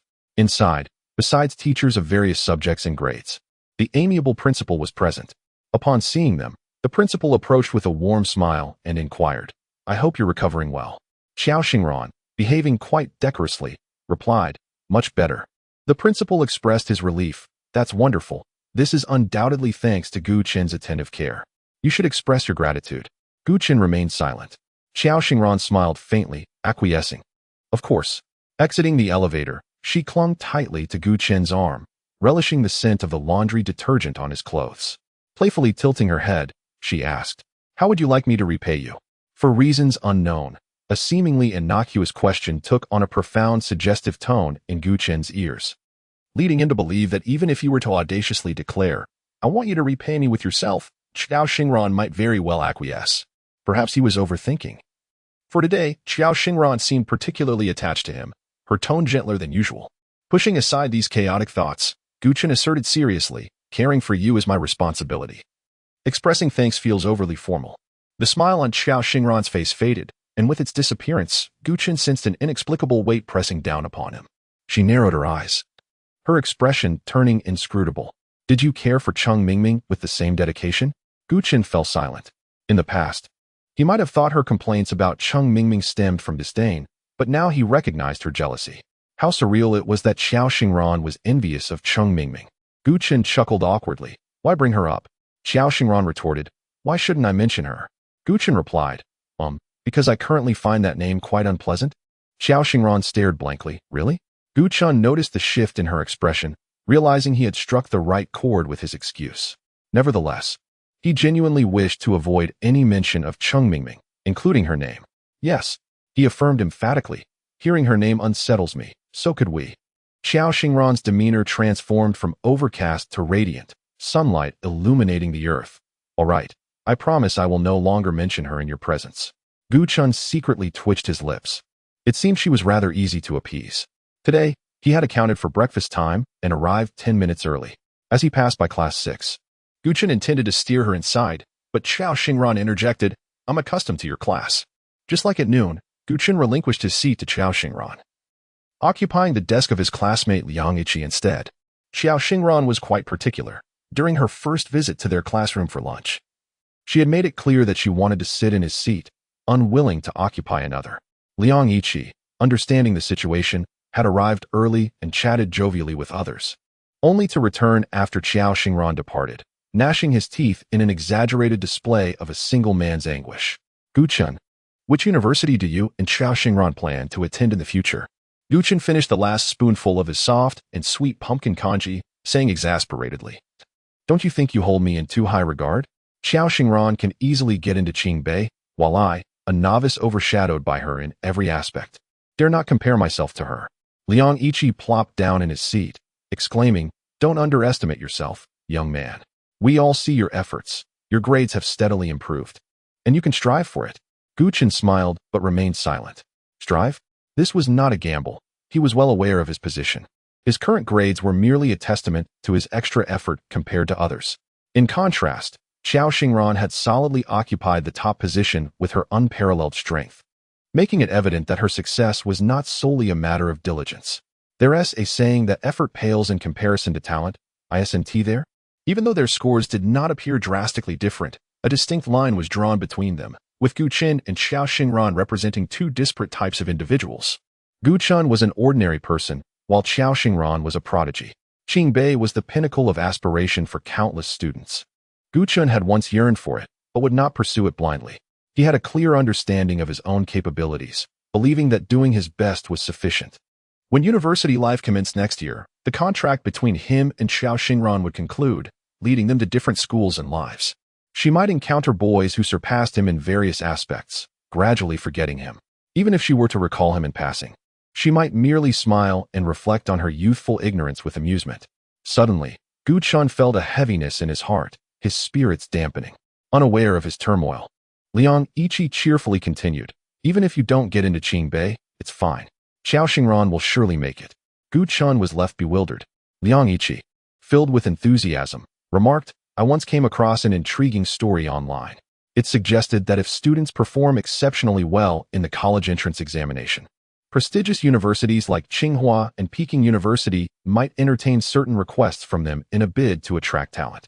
There was even a case where a girl requested that her boyfriend be admitted as well." Gu Qin chuckled in disbelief. "That's utterly absurd. Surely, you must be joking. Wang Tingting, overhearing their conversation, eagerly chimed in, I've seen that too. Why not have the campus belle give it a try? It could very well be true. Do you think we're pressuring you to live off a woman? But if there's an opportunity for an easy ride, why not seize it? Lin Buxuan, listening to their cheerful banter, felt an overwhelming sense of annoyance. Chapter 80. The future son-in-law on this day after school. Guchan did not immediately return to his rented apartment. Instead, he hurried to a bookstore near the first high school to purchase some study materials. The bookstore was bustling with students from the school, and they recognized Gu Qin, casting furtive glances his way whenever they caught sight of him. Gu Qin was inherently low-key. At first high, aside from making an appearance once a year during the award ceremony, he seldom drew attention to himself. However, thanks to Qiao Xingran, he had become somewhat of a notable figure at the school, leaving many to wonder who truly knew him. Ignoring the scrutinizing gazes, Gu Qin focused intently on browsing the shelves. As he pulled out a book he was searching for, a frown unconsciously formed on his brow. A strong gaze bore down on him, unsettling his composure. He feigned indifference and glanced over, spotting a round table surrounded by wooden benches, all occupied by people, some engrossed in reading, others diligently completing their homework. When Gu Qin looked back, he noticed several faces turned in his direction, and a couple of students were whispering to each other while stealing glances at him. For a moment, he was unable to discern the source of the unsettling scrutiny. Initially planning to linger in the bookstore and see if there were any additional materials he might want to purchase, Gu Qin had just received a check for 500,000 from Lin Bin. For a student like him, who typically did not have extravagant expenses, this was a substantial sum. He no longer needed to be frugal or compare prices. He could indulge in his desires without hesitation. Knowing his modest consumption habits meant he had little to worry about depleting his funds. As Gu Qin gathered his materials and made his way to the checkout counter, he felt increasingly uncomfortable under the weight of that lingering gaze. It was as if he were merely a book on the shelf. Someone longed to be pulled out and examined in detail, inside and out. After paying, he exited the bookstore, and the disquieting sensation that had enveloped him gradually faded. He quickened his pace toward his apartment. Alas, upon reaching a three-way intersection, a stunning girl with fair skin and long legs stumbled and fell gracefully at his feet. Guchan was momentarily taken aback. With her tear-filled, doe-like eyes, the girl looked up at him, her expression one of delicate vulnerability. Handsome, my leg hurts so much. Could you please help me up? Having been taught the virtuous tradition of benevolence since childhood, Guchan was always willing to lend a hand within his capacity. Clearly, helping this unfortunate girl was well within that realm. Yet for reasons unknown, he instinctively took a step back in response to her plea. The girl, eyes brimming with tears and a hint of reproach in her gaze, implored, Do you have no compassion? Can't you see I'm in pain and unable to rise? Her tear-streaked face was heart-wrenching, and her long, slender legs sprawled across the cold, hard pavement were strikingly pale. The alluring curves of her figure were impossible to overlook. Gu Qin stood frozen for a moment, caught in a daze. Did you think he was overwhelmed by guilt under the girl's reproach? You are mistaken. As he retreated 2 steps, he was startled by a thought that suddenly emerged in his mind. He contemplated that Qiao Xingran disapproved of his association with Cheng Mingming and certainly would not relish seeing him interact with other girls. He was astonished to realize that he had begun to care so deeply about Qiao Xingran's feelings. He said to the girl, I'll call an ambulance for you. The girl, sniffling, responded, Why go through all that trouble? Just help me up and call a cab to take me to the hospital. Guchan replied, Since you don't require an ambulance, I apologize, but I have matters to attend to and must take my leave. The girl, witnessing his seriousness, was taken aback. Hey, you can't really be leaving, can you? You're so cold-hearted. Guchan's instincts kicked in. Your voice is quite strong. It seems your injuries are not severe. Could she be attempting to feign an injury? Was it possible that she had learned of his current assets amounting to 500,000? Indeed, one must be cautious not to draw too much attention to oneself. Although Guchan absurdly entertained such thoughts, he bore no resentment towards Liang Yiqi. After all, he had only mentioned to Liang Yiqi that Lin Bin had compensated him 50,000. Yet, he was aware that when Liang Yiqi shared the news of Lin Buxuan's misfortune, he only referred to the Lin family compensating him for emotional distress without disclosing the specific amount. Everyone's focus had been on the joke rather than on the actual sum involved. Thus, the notion that the girl might be attempting to deceive him flickered through his mind, only to be humorously dismissed. Nevertheless, this did not absolve the girl of suspicion. He chose to ignore her and hastily departed. The girl, somewhat disgruntled, rose from the ground. dusted off her knees, and walked towards a car parked by the roadside, her expression shifting from grievance to submissive respect as she greeted President Liu. Lu Xingtian nodded, handing her a check. I apologize for the inconvenience. Please visit the hospital for some ointment and purchase some nutritional supplements to replenish your health. The girl accepted the six-figure check and gracefully withdrew. Lu Xingtian gazed thoughtfully in the direction Gu Chun had departed, remaining silent for a considerable time. His assistant inquired, Boss, do you think he has passed the test of beauty? Ever since learning of Gu Chen's existence, Lu Xingtian had been restless, had it not been for his assistant's intervention. He might have rushed to find Gu Chen for a discussion that very night. He mused that the greatest criterion for approving his future son-in-law was unwavering devotion to his daughter, which prompted him to instruct his assistant to find the most striking female student at the film academy to stage a performance. If Gu Chen were to fully express his compassion and ardently assist the girl, it would be regrettable. He would be dismissed by the stringent standards of Lu Xingtian. His future son-in-law's affections should be solely reserved for his precious daughter. Beyond that, he must maintain an impeccable distance from all other females, excluding family. There was no need for men to complicate matters for one another. Lu Xingtian, being a man himself, was reluctant to impose such stringent standards. Yet he understood his daughter all too well. Gu Chen's indifferent demeanor, devoid of any pretense, inadvertently pleased Lu Xingtian. Was he an orphan? That was inconsequential. As long as Lu Xingtian wished, he could bestow upon him numerous enviable identities. Lu Xingtian averted his gaze, secretly grinding his teeth. Who would believe it? The formidable president, revered in his domain, would actually envy and resent a lonely orphan. Having encountered countless individuals, Lu Xingtian possessed a wealth of information about Gu Chen's life. Yet he could not discern what set this young man apart. What merit did he possess that could capture the affection of his cherished daughter? He leaned back in his chair with palpable irritation. I require his complete dossier. The information you provided me contains only details from his time in the orphanage. Chapter 81. The wager. Gu Chen was blissfully unaware that he had merely walked closer to Chaoxingran, while his unfortunate life, which he preferred not to revisit, was being dissected repeatedly. He maintained a positive outlook, striving to make the most of each day. However, there were moments when one must embrace a sense of resignation. Some perplexing dilemmas that troubled him lacked perfect solutions, and he chose to entrust them to the passage of time. Should time fail to resolve them, he would devise a plan later. To ensure that this cohort of competitors could participate in the contest in optimal condition, leaving no room for regret, the school had arranged for an exceptional teacher to provide them with supplementary lessons. A classroom was designated specifically for this purpose, allowing students to choose their seats freely. The participants eligible for this contest were all top performers in their grade. Naturally, Gu Chen shared a desk with Chaoxingran. Thus, this additional class became the most anticipated moment for Chaoxingran. On this particular day, Gu Chen arrived at the classroom before Chaoxingran. As he perused his notes, someone stood before him. Even without looking up, he sensed an inexplicable aversion toward this individual. When he finally raised his gaze, he realized the identity of the person before him. It was Lin Buoxuan.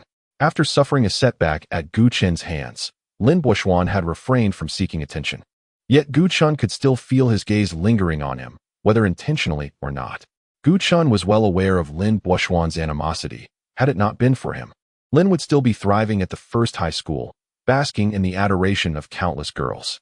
Following the incident with Zhang Xuejiao, however, Lin's status had plummeted, transforming him from a sought-after heartthrob into an overlooked weed. Even many of the girls who once adored him now regarded him with the same disgust one might feel upon accidentally stepping in dog feces. His reputation had been irrevocably tarnished. To Lin Buoxuan, Gu Chen's existence was akin to a thorn embedded in his flesh, rendering him restless. Yet what could he do? Despite Lin's calculated attempts to undermine him, he ultimately ended up hurting himself. Gu Chen smiled, as refreshing as a spring breeze. What wisdom do you offer today, Master Lin? Do you think the 50,000 in emotional damages your father compensated me was insufficient, and you wish to bestow another 50,000 upon me? Though few in number. Those present in the classroom were acutely aware of the discord between Gu Chen and Lin Buoxuan. These top scholars were not particularly gossipy. Yet the tension became palpable as Lin Buoxuan approached Gu Chen's desk. A shadow darkened Lin Buoxuan's expression, his nails digging into his palm, oblivious to the pain. He understood that Gu Chen was deliberately provoking him. Any hint of embarrassment or anger on his part would signify defeat. Feigning nonchalance, he declared, Gu Chen, This time I will surely surpass you. Gu Chen responded with a disinterested "oh," a smile lingering on his lips. I wish you all the best in your endeavors. Lin Buxuan's dismissive tone ignited a fierce competitive spirit within him. You don't seem to believe that? Gu Chen scoffed lightly. My apologies, but I only believe in facts.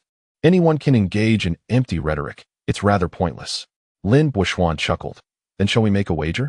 If I defeat you, you shall publicly declare in front of the entire class that you are Lin Buxuan's vanquished foe. What do you say? Gu Chen chuckled. And if you were to lose? Lin Buxuan replied with unwavering confidence. I cannot possibly lose. Gu Chen scrutinized him for a prolonged moment, mocking, when you orchestrated Zhang Xuejiao's successful framing of me, did you also presume I would succumb to despair, forever unable to rise again? Lin Buxuan's expression abruptly shifted. He had executed that plan flawlessly. Yet how could Gu Chen be aware of it when only Zhang Xuejiao and his parents knew? Observing Lin Buxuan's uncertainty, Gu Chen, with a glint of cunning in his eyes, pressed on, Lin Buxuan, there is no wall in this world that does not let the wind through. Lin Buxuan was taken aback. It couldn't be Zhang Xuejiao. She had not emerged from the police station that day. Did his parents divulge the truth to Gu Chen? Knowing the animosity between him and Gu Chen, they still wished to welcome Gu Chen back after realizing his innocence? Infuriated, he pondered when they had met Gu Chen behind his back. Anger surged in Lin Buxuan's eyes. Gu Chen sensed he had successfully sown discord and resumed his studies nonchalantly. Lin Buxuan pressed on aggressively. Gu Chen, are you afraid? Is that why you dare not wager with me? Very well, since you are so insistent. I shall indulge you in this game, Gu Chen replied, meeting his gaze. If I lose, I will proclaim thrice before the class that I am Lin Buxuan's defeated subordinate. Conversely, if you lose, you must publicly confess to having framed me. Lin Buxuan glared at him with a menacing intensity for a long while. It seemed that if he were to lose, the consequences would be dire. His reputation was already in tatters. If his classmates learned of his past actions against Gu Chen, their disdain would only deepen. Nevertheless, Lin Buxuan, emboldened by the challenge, was confident in his victory. Little did he know that Gu Chen, equally cautious, accepted the challenge with the assurance of his own triumph. Neither considered the possibility of a draw. They both believed only one would emerge victorious. Very well. I accept your terms, he said. What do you promise me? Lin Buxuan leaned closer to Gu Chen, his eyes sparkling with the fervor of a gambler. I promise that if I lose, I shall admit in front of the entire class that I once framed you. Let the wager commence. We shall see. Their exchange was conducted in hushed tones, futile for their classmates who strained to listen. Lin Buxuan clapped his hands, requesting the presence of witnesses among their peers. Regardless of the impending conflict, it would not affect them, and the others were eager to oblige. Once Lin Buxuan departed, a smile crept onto Gu Chen's lips. He leisurely withdrew his hand from his pocket, as the phone within had become uncomfortable. He had discreetly recorded the conversation with Lin Buxuan. Should Lin Buxuan falter once more, Gu Chen would honor the wager on his behalf. Aren't you afraid of losing? Yang Yiqi, feeling anxious, inquired how he knew. Do you look down upon me? Yet, I am determined to triumph over him this time. However, Gu Chen disdainfully mused that Lin Buxuan would never win against him in this lifetime. Liang Yiqi did not doubt Gu Chen's prowess. Rather, he had heard that Lin Buxuan was exceptionally self-assured. Since Lin Buxuan had not been a classmate for long, the true extent of his abilities remained elusive to everyone, making Liang Yiqi's concern quite understandable. Gu Chen patted his shoulder, offering reassurance. Rest assured, I will undoubtedly prevail. It is said that the world is unpredictable. Gu Chen was not Xiao Xingran, who possessed extraordinary strength to consistently secure first place. How could he be so certain of defeating Lin Buxuan? This conviction stemmed from his clear understanding of the source of Lin Buxuan's confidence in besting him. Chapter 82. Mimicking a cat's meow, Lin Buxuan stumbled upon extraordinary fortune. Inadvertently befriending an insider from Xing Shuo, the very individual responsible for the core aspects of the upcoming competition. This insider, in a flagrant breach of protocol, provided him with the examination questions. Thus, Lin Buxuan felt an unfounded confidence that he could surpass not only Gu Chen, but also the unparalleled academic prodigy Xiao Xingran. Strangely, Lin Buxuan hesitated to provoke Xiao Xingran further, yet he harbored a relentless desire to trample upon Gu Chen's dignity, seeking every opportunity to crush him repeatedly. Unbeknownst to him, the core insider was, in fact, aligned with Xiao Xingran. This oblivious fool, upon acquiring the so-called internal test paper, exhibited a conspicuously lackadaisical attitude during class. Lately, it seemed that everyone had developed an insatiable penchant for gambling. Gu Chun, feeling frustrated, packed his bag and exited the classroom. He was certain he could best Lin Buishuan, but had unwittingly lost another bet. In her boredom, Xiao Xingran sought amusement and intentionally set a trap for Lin Buishuan. After enthusiastically sharing her plan with Gu Qin, he reacted incredulously, wondering if Lin Buishuan was foolish enough to believe it. Xiao Xingran quipped, "Oh, I didn't realize you held such a high opinion of him." Gu Qin replied, "Regardless, I refuse to believe it. Lin Bin is astute. Their biological offspring should possess at least a modicum of intelligence." Xiao Xingran scoffed, "Shall we wager? I bet the fellow is irredeemably foolish." Gu Qin wagered that Lin Buishuan would not fall for it. As fate would have it, Xiao Xingran emerged victorious. Lin Buishuan had failed to live up to the shrewd lineage of Lin Bin. "While I deem him both foolish and dim-witted, we cannot dismiss another possibility," Xiao Xingran said, shaking her head triumphantly. "What do you think it is? If you guess correctly, I shall absolve you of your punishment." Their wager, proposed by Xiao Xingran, was that if Gu Qin won, she would grant him 1 million. If she won, he would have to meow like a cat twice. This grossly disproportionate wager certainly seemed an opportunity for Gu Qin to exploit her. Alas, it turned out to be a boon he could not seize, for he lost. The prospect of barking like a dog felt demeaning, yet meowing like a cat did not evoke the same sentiment. It was perplexing how Xiao Xingran conceived the idea of making him mimic a cat. However, the thought of a grown man attempting to meow in a high-pitched tone was rather embarrassing. Did she imagine everyone would cower like Lin Buishuan, retreating behind their parents in cowardice? Gu Chun was a man of versatility. If he had to meow, then so be it. He reasoned that even if she laughed at him for a few days, it wasn't the end of the world. Nonetheless, Xiao Xingran, being perceptive, offered him a chance for clemency, which he could not afford to disregard. "Of course, it's because you, the academic genius, are so astute," Gu Chun flattered. Xiao Xingran, raising her chin with pride, replied, "Naturally. Very well, you guessed correctly. I shall grant you mercy, but I am quite curious to hear your cat's meow. Do me a favor and give me a couple of examples." Gu Qin responded, feeling aggrieved. "But you've already pardoned me, haven't you?"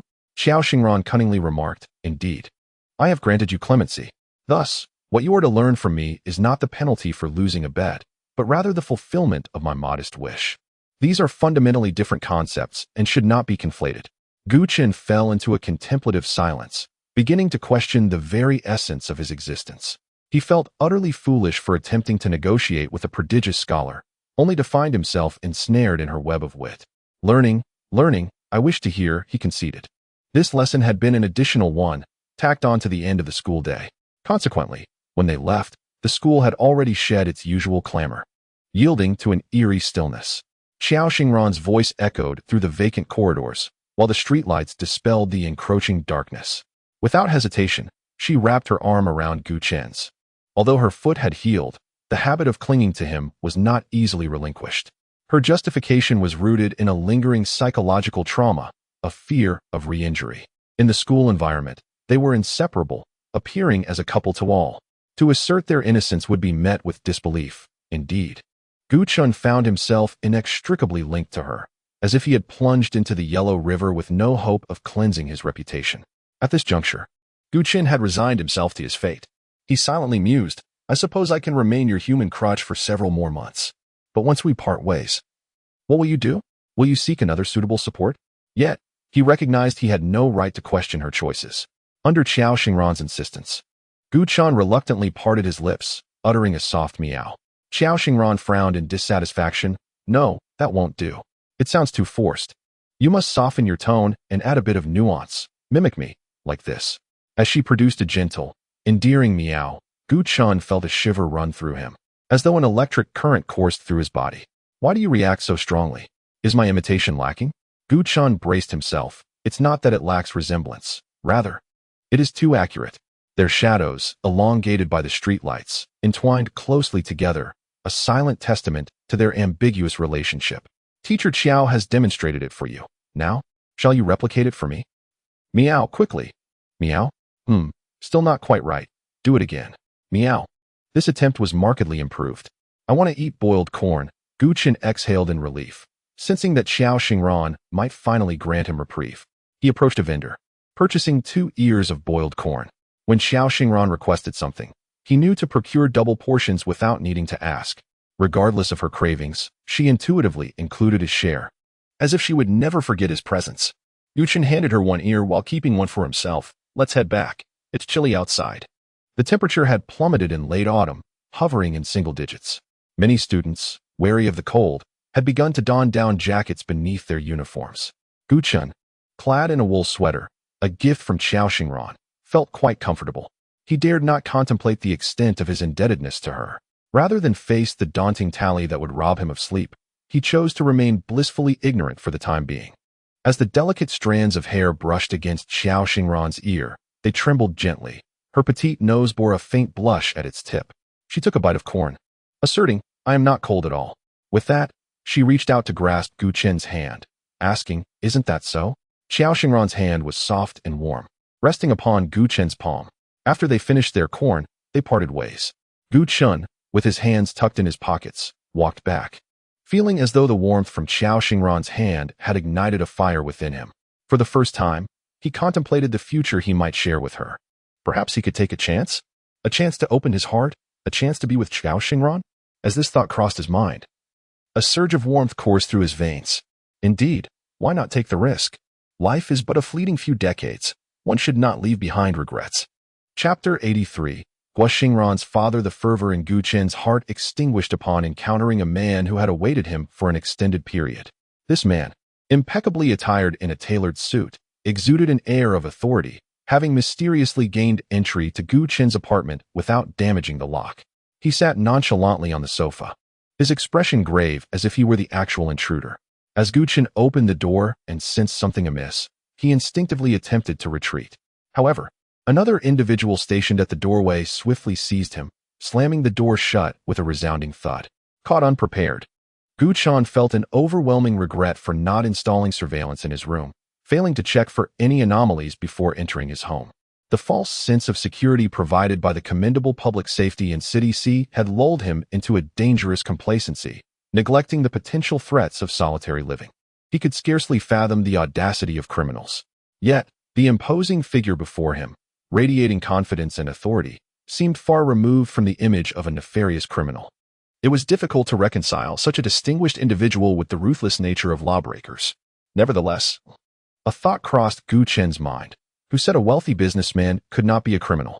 He quickly regained his composure, regarding the man with a steady gaze. May I inquire what brings you here? He was certain that this individual was not there to rob him. It was evident that he sought something pertaining to Gu Chen himself. Yet, he had no prior acquaintance with this man, leaving him unable to discern his intentions. Gu Chen. The man smiled with an air of calmness, introducing himself with poise. Hello, I apologize for this unconventional introduction. My name is Lu Xingtian. Perplexed, Gu Chen pondered who Lu Xingtian might be. The name sounded vaguely familiar. He approached confidently, taking a seat opposite him. So, can you now answer my question? His assistant observed. This fellow possesses quite the audacity.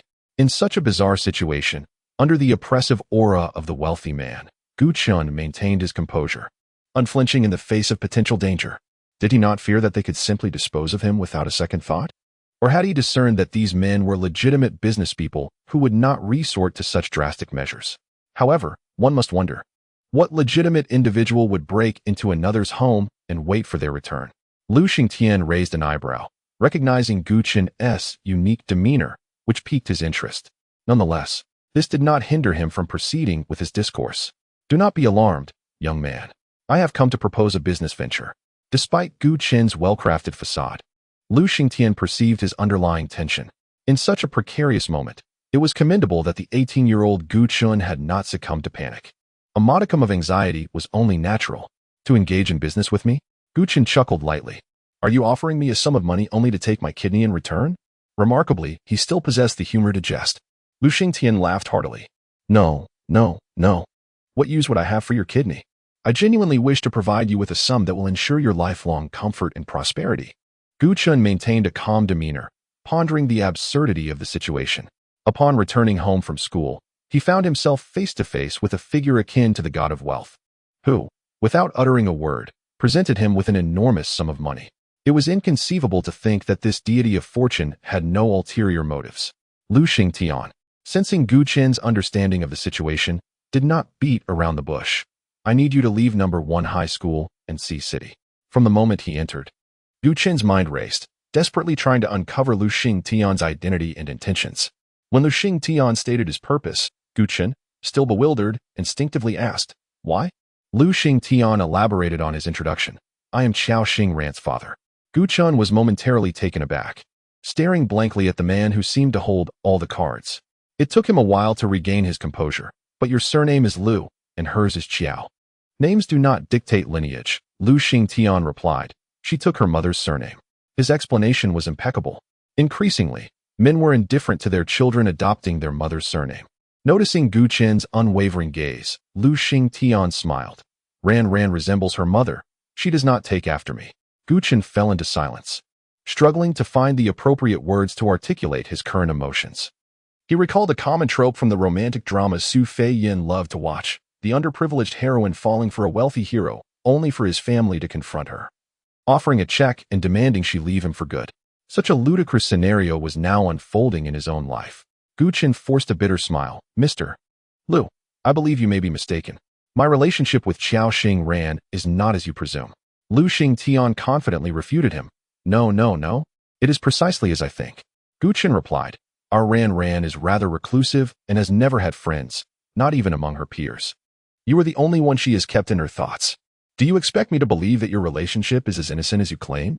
Moreover, I cannot fathom how you could maintain a normal student relationship with her while being together every day." Gu Chen found himself at a loss for words. He had indeed wavered that evening, longing to be brave and impulsive, yet fate seemed to delight in mocking him. When he was taken in by the Lin family, he believed he had found a home. Yet, after 10 years, he was cast aside as easily as before. Qiao Xingran had always been the one to warm his heart unilaterally, and just when he was prepared to reciprocate, her father appeared at his doorstep. "I am sorry, Mr. Lu. I cannot acquiesce to your request. Since you have come here, it is clear you are well informed about my circumstances. I am a student on the brink of my college entrance examinations. If I were to leave, no amount of money could compensate for the irrevocable regrets it would instill in my life. I must take responsibility for my own future." At last, Lu Xingtian exhibited the haughty demeanor often portrayed by wealthy characters in films. "Young man, my visit is a sign of my utmost respect for you. But do you truly believe I am here to negotiate? I am here to inform you." Fury bubbled within Gu Chen as he clenched his fists. Does wealth and power grant one the freedom to act without restraint? Indeed, it does. This world is a source of profound despair. Just when his life had begun to regain tranquility, must it once again be shattered by forces beyond his control. It is entirely his weakness that renders him susceptible to manipulation time and again. Of course, I am not one to dismiss reason. I am fully aware of what you have articulated. Thus, prior to your arrival, I have meticulously arranged everything for you. The educational resources in City A are among the finest in the nation. You should consider moving there. I can facilitate your acquisition of residency in City A, enabling you to attend the best high school. With a residency permit in City A and your academic achievements, you would undoubtedly be eligible for admission to prestigious institutions such as Tsinghua and Peking University. Chapter 84. Bound again at this juncture, Lu Xingtian cast a nearly beguiling gaze upon Gu Chen. "Moreover, I shall bestow upon you a substantial fortune, enough to ensure a lifetime of opulence. Where else could you find such a remarkable opportunity?" Observing Gu Chen's silence and reluctance to express his stance, Lu Xingtian spoke earnestly.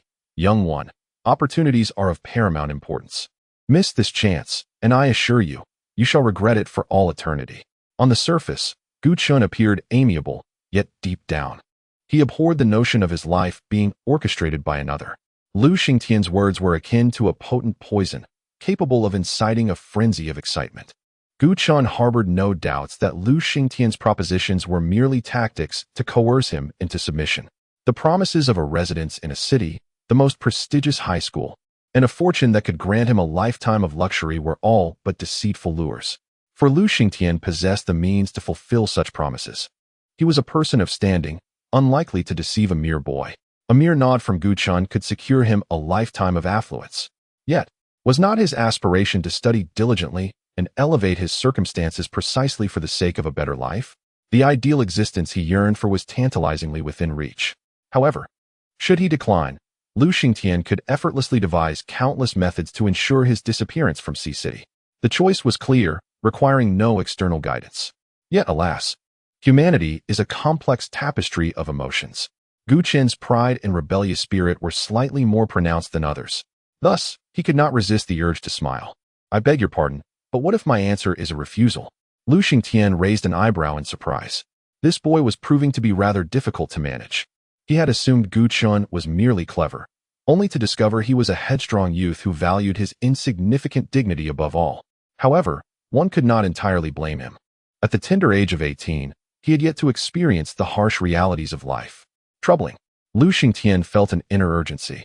If he failed to sway Gu Qin tonight, and word reached Ran Ran, his fate would be sealed.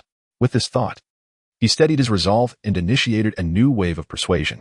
He clasped his hands over his knees, directing a commanding gaze toward Gu Qin. Exuding an aura of strategic mastery, Gu Qin, you are an astute child, and you must understand better than I that relinquishing this opportunity could yield a lifetime of prosperity. Conversely, clinging to it may not guarantee a lifelong companionship with Ran Ran. Gu Qin's pupils constricted slightly. The old man possessed an astute perception. Was he not concerned about this very issue, hence his feigned ignorance of Qiao Xingran's affections? A subtle smile graced Gu Qin's lips as he turned the tables. Since you believe I may not be able to walk hand in hand with your daughter for a lifetime, why not simply await the outcome? After all, we are still young, rife with uncertainties. Your eager insistence for me to let go, while offering a substantial fortune, only reinforces the likelihood that we may indeed share a future together. Lu Xingtian.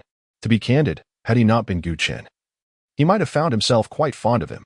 Lu Xingtian, ever the astute strategist, deftly countered, young man. You are still quite inexperienced and cannot fathom the profound emotions a father harbors for his children. How exceptional is my daughter?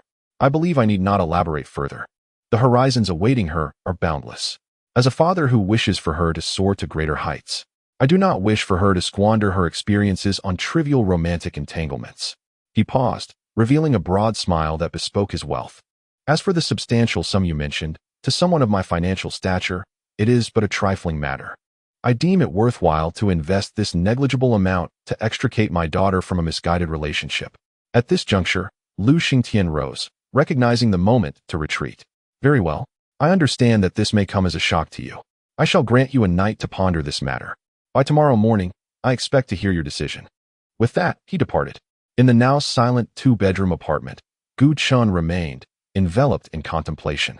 Just 2 minutes after Lu Xingtian's exit, he stood up with a grave expression, opened the door, and stepped out. His movements were so swift that by the time the startled neighbor rushed to intervene, he had already dashed down the stairs. As he gazed at the desolate hallway, Qiao Xingran's fear reached an unprecedented peak in her 18 years of life. She stumbled back inside, clutching her phone, and shouted, "Uncle Wu, stop Gu Qin." After issuing the command, she collapsed onto the plush white carpet, utterly drained. Today marked her official move, directly across from Gu Qin, with the intention of surprising him the following morning. In her compact space, she envisioned the delightful prospect of attending school together with Gu Qin while simultaneously monitoring his every move through surveillance software. This daily ritual became an engrossing source of joy for her. However, as she nestled comfortably on the soft sofa, savoring a cup of warm floral tea, her heart soared until she opened the monitoring app, only to be taken aback by the sight of another individual in Gu Qin's room, someone she recognized. At that moment, regret flooded Qiao Xingran. She lamented her decision to endure her anger and observe the unfolding events, all in an attempt to discern Lu Xingtian's true intentions and Gu Qin's choices in the face of temptation. She had not anticipated that Gu Qin's decision would manifest so swiftly. Instead of choosing her, a potential lifelong companion, he opted for a life of opulence and glory. The instant Gu Qin flung open his door and raced down the stairs, Qiao Xingran felt her heart shatter into pieces. Just as Gu Qin exited the community gates, a car abruptly halted before him. The door swung open, and a pair of strong hands reached out, pulling him inside without hesitation. As consciousness began to fade, an alarming thought struck him. Am I being kidnapped? No, that couldn't be. This unexpected abduction felt eerily familiar. Could it be Qiao Xingran? Time slipped away, and after an indeterminate duration, Gu Qin's awareness gradually returned from the depths of darkness. He opened his eyes, only to find himself enveloped in a shroud of darkness. After a considerable time for his eyes to adjust, he finally discerned his surroundings, and a sudden pang of dread struck his heart. This was none other than the opulent bedroom where Qiao Xingran had previously held him captive. Thus, the notion he had clung to, that his captor was Qiao Xingran, was utterly misguided. It was indeed peculiar, for he had been getting along splendidly with Qiao Xingran, leaving no justification for such an abduction. If Qiao Xingran was not the one behind his captivity, then who could it be? The answer swiftly emerged in Gu Chen's mind, accompanied by a seething resentment. Truly, like father, like daughter. Wait, that phrase sounds rather odd. Regardless, it was evident that this father-daughter duo had an unsettling penchant for kidnapping. Was there no law to be found? Chapter 85. Mind your own business. Gu Chen was convinced that his abductor was Qiao Xingran's father, Lu Xingtian. Yet, at this very moment, Lu Xingtian was in the presidential suite of his opulent five-star hotel, issuing commands to his assistant. Go, have that ungrateful brat captured. Deliver him to City A overnight. Once he finds himself in unfamiliar territory, he will have ample time to contemplate his choices. He must not continue to associate with Ran. Although she is yet to regain her memories, who knows when they might impulsively journey to Gu Chen's hometown. Rather than allowing Ran to recover her memories, Lu Xingtian preferred that she remain blissfully oblivious to her past. Standing before the grand floor-to-ceiling windows, he gazed out at the nightscape of City C, lost in melancholic contemplation. Alas, the plight of a father knows no bounds. Before obtaining detailed information about Gu Chen, Lu Xingtian's attitude was one of disdain. Who was this boy? And by what right did he captivate his precious daughter? Yet, if his daughter truly harbored feelings for him, acceptance would be a reluctant possibility. However, upon learning that Gu Chen hailed from a certain village and had endured considerable hardships, Lu Xingtian was struck by a revelation. He finally understood the reason for his daughter's unique affection. Panic and unease enveloped him. He feared that his daughter might use Gu Chen as a catalyst to recover her memories and recall the painful past. Resolutely, he decided to distance this ticking time bomb from his daughter. An hour later, he received a nervous call from his assistant. Boss, Gu Chen is missing. Lu Xingtian exclaimed. Damn it, did we alert the prey? Has he sensed danger and fled? In his heart, he genuinely wished to keep Gu Chen away from his daughter, intending sincerely to offer him a life of luxury. How ungrateful. Boss, he shouldn't have gone far. Shall I send a few more brothers to search for him? No. Return immediately. We must leave City C at once. Lu Xingtian's cold sweat poured down as his voice trembled, devoid of the commanding presence he usually exuded. He had planned to send Gu Chen out of City C under the cover of night, but fate had turned the tables, with him now escaping the city. In a rush, Lu Xingtian dashed outside, only to retreat moments later with a forced smile on his face. Ran, why are you still awake at this hour? Qiao Xingran entered, her expression inscrutable. I am not the only one awake. Where are you heading at such a late hour? Lu Xingtian, sweating profusely, stammered, I was feeling a bit hungry and thought to find something to eat. Her piercing gaze bore into him, rendering him anxious and restless. Realizing he could not evade her scrutiny, Lu Xingtian settled onto the sofa, requesting 2 cups of freshly brewed coffee from the front desk. In the rich aroma of the coffee, the father and daughter sat across from each other, strangers in a way that belied their familial bond. Lu Xingtian self-deprecatingly mused. I always suspected that boy wasn't as foolish as he seemed. He figured out to seek you for support rather quickly, didn't he? Qiao Xingran suppressed her fury and calmly stated, You have wronged him. He did not come looking for me. Had he informed her of Lu Xingtian's threat immediately, the outcome would have been vastly different. Did he believe that, as his daughter, she could not defy her father's will and protect him? Or did he doubt the enduring nature of her feelings for him? Regardless of the reasons, what drove Qiao Xingran to the brink of madness was that Gu Chen had not chosen her. How could he think of silently exiting her world? It was utterly outrageous. Fortunately, virtue triumphed over vice, and Gu Chen ultimately fell into her grasp. He remained oblivious to the fact that as long as she did not let go, he could never escape her. She would rather bind him for a lifetime than return to a time when she had to live without him. Upon hearing this, Lu Xingtian was taken aback. Qiao Xingran had always spoken plainly. If she claimed Gu Chen did not seek her out, then he certainly had not approached Lu Xingtian either. So where had that insufferable boy gone? Did their daughter know about tonight's events? Unable to fathom the situation, Lu Xingtian felt as though a tumult of anxiety was clawing at his heart. Yet Qiao Xingran did not prolong his discomfort. Why did you allow Gu Chen to distance himself from me? Lu Xingtian exhaled silently. It appeared she was aware of everything. This led him to ponder a new question. If Gu Chun had not sought her out, how did she come to know? It seemed he did not understand his precious daughter well enough. Or perhaps he underestimated her feelings for Gu Chun. Ran dad. Before Lu Xingtian could articulate his defense, Xiao Xingran interrupted. Let me rephrase my question. What are you afraid of? Lu Xingtian was taken aback. Ran, I. Xiao Xingran chuckled lightly, her beautiful eyes devoid of warmth, instilling a profound fear in Lu Xingtian. She enunciated each word with precision. Are you afraid I might remember the time when you were rumored to be involved with a young model? When you quarreled with Xiao Yi over divorce, leaving me forgotten on the street, which led to me being abducted and nearly sold into a mountain as a child bride.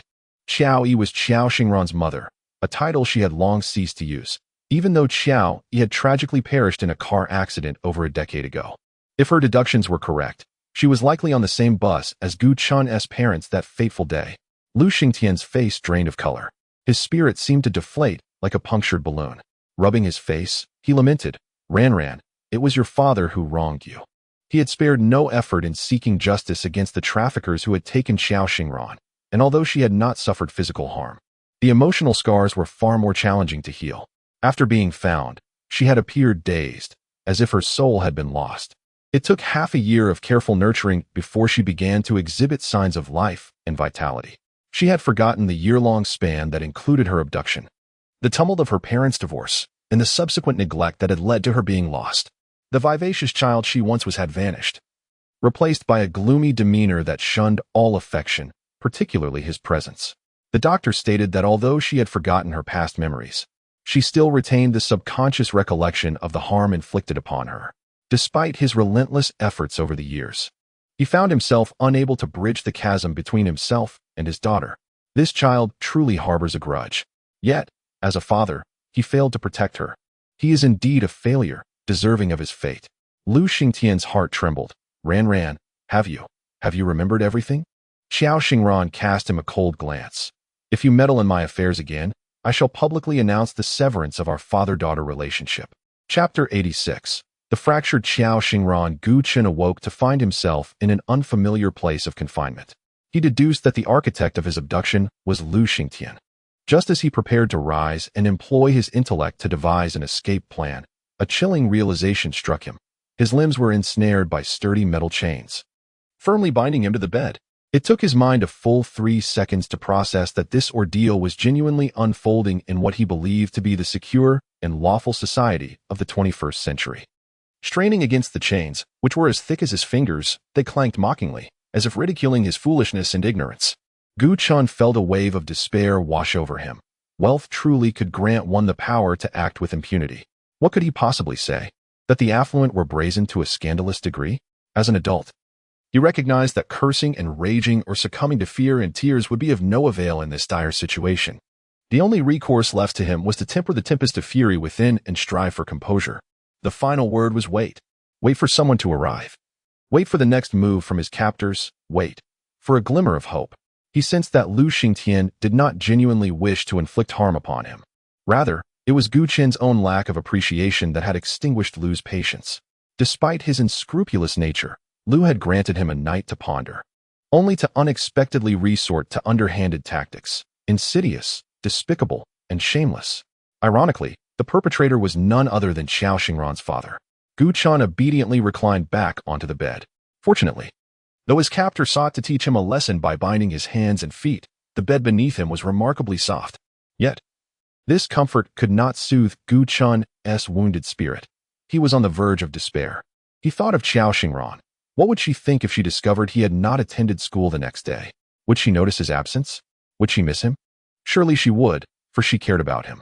It was inconceivable that he could depart from her life without a trace, eliciting no reaction whatsoever. He wondered how her father would mask his disappearance from her. Perhaps, in due time, she would gradually adapt to life without him, and eventually forget him altogether. Yet, there seemed to be no inherent flaw in the scenario. After all, he harbored little confidence that she would cherish him for a lifetime. Yuming would undoubtedly be anxious in her search for him. And then there was teacher Luo, who held high hopes for him. Gu Chun yearned to excel under his guidance, so that one day, when others spoke of him, Luo could proudly declare, I had a student who, though orphaned, persevered, and gained admission to a prestigious university, Liang Ichi would suddenly find himself a solitary figure. He wondered who would be chosen as his new deskmate during the next monthly exam. Oh, he wouldn't forget the wager he had made with Lin Buishuan. Would that arrogant fellow assume he was destined to lose and deliberately vanish to evade punishment? Gu Chen's thoughts spiraled into chaos as time passed, until he suddenly heard the sound of a door creaking open. In an instant, he jolted, turning his gaze toward the entrance. In the dimness, a figure gradually emerged, strikingly upright. At first glance, there was an unmistakable familiarity about him. Anxious thoughts raced through his mind, repeatedly urging himself to identify who this person was. Before he could utter a word, the figure spoke first. Gu, you are awake. Did you sleep well last night? Gu Chen felt as though he had been struck by lightning. That voice, Butler Wu. Uncle Wu? His mind momentarily faltered. You. I. Overwhelmed by shock, he found himself at a loss for words. The butler turned on the light, bathing the room in a bright glare that stung Gu Chen's eyes. He instinctively shut them, taking a considerable amount of time to readjust before he could open them again. Butler Wu remained unchanged, a faint, humble smile gracing his features. Finally gathering his thoughts, Gu Chen incredulously asked, Uncle Wu, did you bring me here? Butler Wu nodded. Yes. Gu Chen, filled with indignation, retorted. Why are you treating me this way? Is it because of Lu Xingtian? Butler Wu was indeed a loyal aide to Qiao Xingran. Yet if he was under Lu Xingtian's employ, it was only natural for him to follow his directives. Butler Wu maintained his silence, still smiling. Did Qiao Xingran know of this? Gu Chen softened his tone, recalling his previously cordial interactions with Qiao Xingran and Butler Wu, convinced he had not offended either of them. He appealed to Butler Wu's sense of reason, saying, Uncle Wu, could you kindly convey a message to Mr. Lu for me? I wish to speak with him. With a sense of resignation, Gu Chen added, I feel I have no choice. The smile on Butler Wu's face remained, appearing rather insufferable. So it seems, Gu. You've come to a decision? Gu Chen's mind was preoccupied with thoughts of how to free himself from the metallic shackles binding him, making him oblivious to the subtle probing in Butler Wu's words. He replied, Mr. Lu mentioned granting me a night to consider. As a prominent businessman, he should not be one to break his promises. However, since he is so eager, I can provide him with an answer ahead of time. Butler Wu chuckled. If I understand correctly, you are prepared to acquiesce to my master's arrangements? Gu Chen thought simply. When faced with an overwhelming force, why resist? Lu Xingtian possessed countless means to compel compliance. Why should he willingly suffer further indignity? Regardless of the sincerity or pretense, the priority was to have the chains removed. Even if he had to submit to Lu Xingtian's authority and ultimately relocate to City A, it would still afford him the opportunity to connect with Qiao Xingran and others. Far better than being confined here. Thus, Gu Chen nodded in affirmation. However, as he did so, he felt as though his dignity and principles lay shattered at his feet. Helplessly, he gazed at the ceiling, lamenting the absurdity of this surreal life.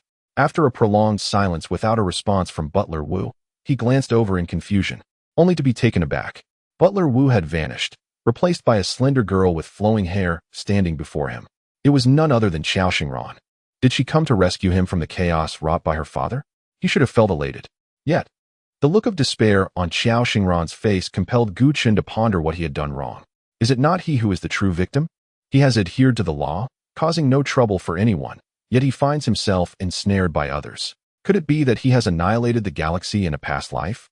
Qiao Xingran gazed intently at him, her eyes reflecting a disquieting unfamiliarity that sent shivers down Gu Chen's spine. Gu Chen, do you intend to leave me? In truth, her question lacked rationale. For although they had grown closer, they had never truly been together. Gu Chen felt a profound sense of injustice. All he desired was to lead a peaceful life. I did not. Yet when Lu Xingtian approached you, you wavered. Chapter 87. The incident of being loved by Yandere. As Qiao Xingran gazed into Gu Chen's eyes, an emotion surged within them, one that was both foreign and frightening to him. It was only later that he came to understand what it truly was. Possessiveness, a pathological possessiveness. This revelation struck him like a bolt of lightning when he discovered that it was not Lu Xingtian, but rather Qiao Xingran herself who had bound him.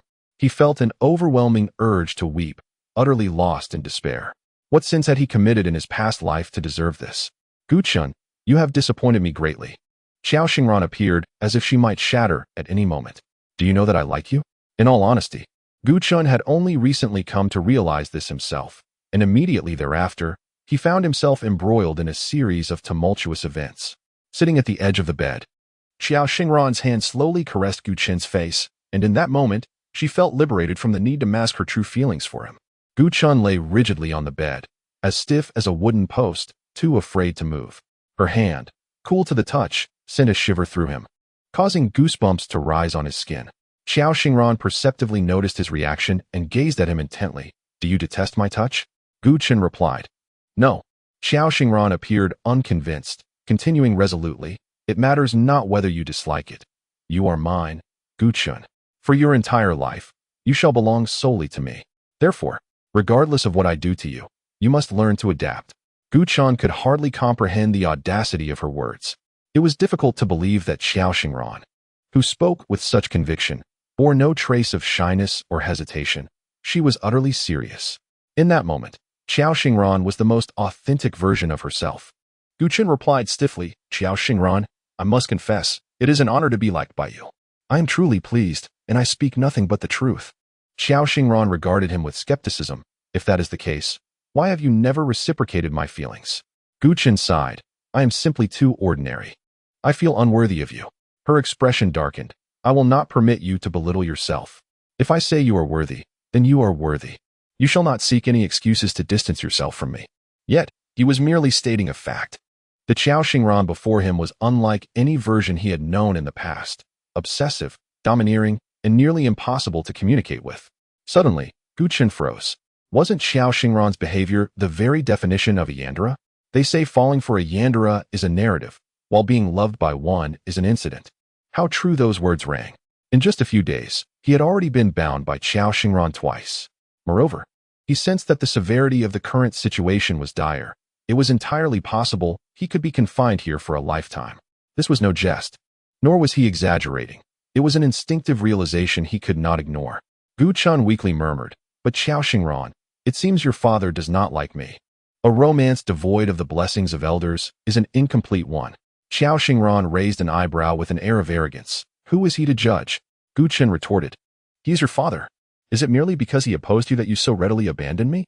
The more Xiao Xingran pondered, the more her anger intensified. "Am I, in your eyes, someone who can be so easily discarded?" Gu Chen swallowed hard, attempting to smooth her ruffled feathers. "No. You've misunderstood me. I never intended to forsake you." This was the truth. Although Lu Xingtian's proposition was extraordinarily tempting, the mere thought of potentially never seeing Xiao Xingran again pierced his heart with an emptiness that was undeniable. He realized that if he chose a lifetime of wealth and splendor, it would be overshadowed by an enduring sense of regret. Unbeknownst to him, Xiao Xingran had quietly infiltrated his heart. Xiao Xingran's hand lingered near his lips, her gaze fixed on him with irritation. "Stop evading.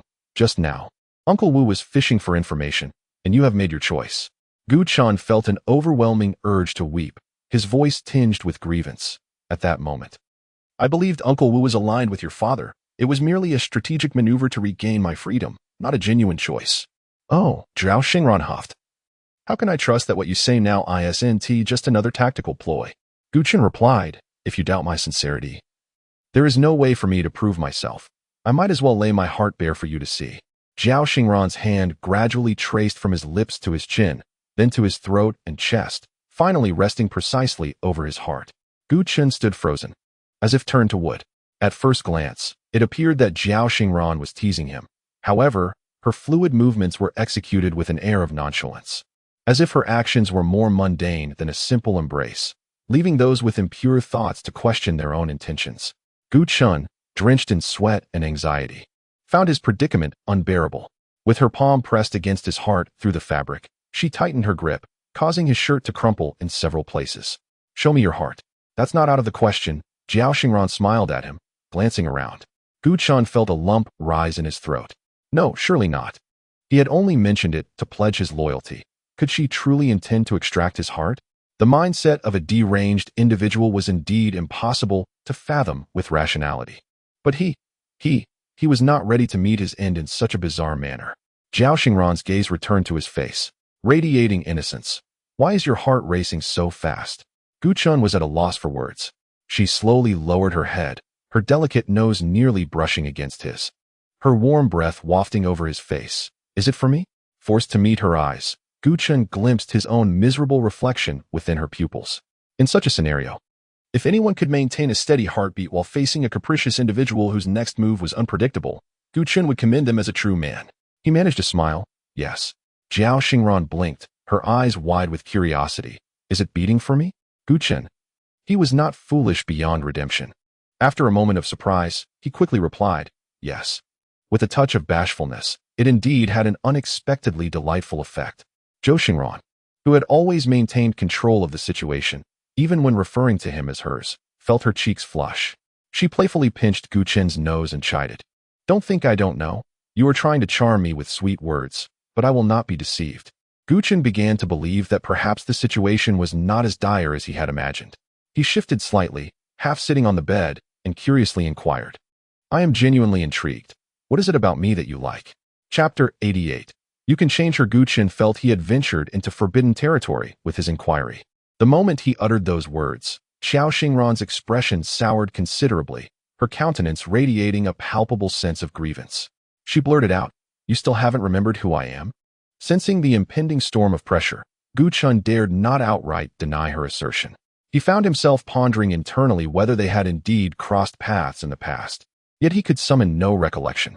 Yet Zhao Xingran's distress felt genuine, devoid of any pretense. With a tone steeped in sorrow, she lamented, Gu Chen, you cannot treat me this way. Gu Chen faltered. I'm sorry. Had he erred? Indeed, his transgression lay in the failure of his memory, erasing Zhao Xingran from his mind entirely. Zhao Xingran continued her lament.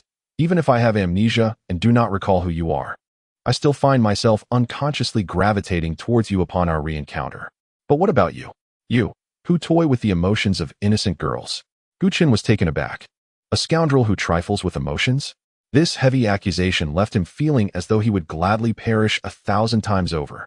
When had their lives intertwined? Could it truly have been in the orphanage? The memories eluded him, and just as despair began to settle in, Zhao Xingran's expression shifted, her demeanor inexplicably softening. Uncle Wu will take good care of you. I promise to visit whenever I can. You must be good.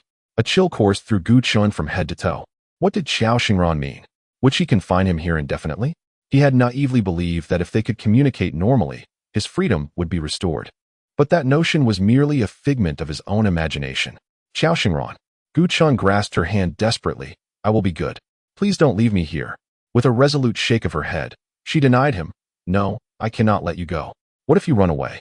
Gu Chen, you once promised to treat me well for a lifetime. You must keep your word. I am not just an ordinary girl who can be easily dismissed. You cannot let me down. Stay here with me. Wouldn't it be nice to be together every day? I promise I will come to see you whenever I have time. Fearing she might scare Gu Chen away, she had restrained her true self in their interactions.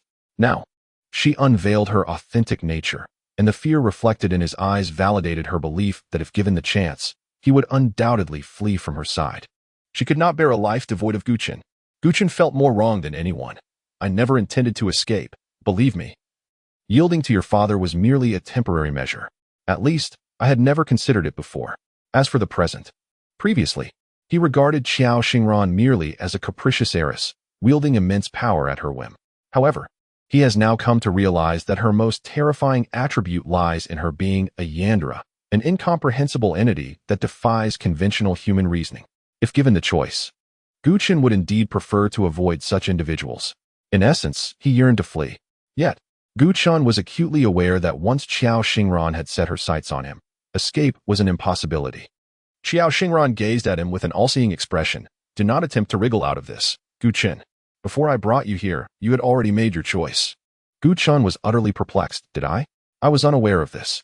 Shortly after Lu Xingtian's departure, in an effort to halt his evasion, Zhao Xingran coldly remarked, You chased after him. Had I not witnessed it with my own eyes, how long were you planning to continue your denial? Gu Chen, bewildered for quite some time, finally sought to clarify. He wasn't pursuing Lu Xingtian. Rather, he had suddenly remembered he needed to buy daily necessities and had hurried out, fearing the supermarket would close. He froze abruptly, casting a strange look at Zhao Xingran.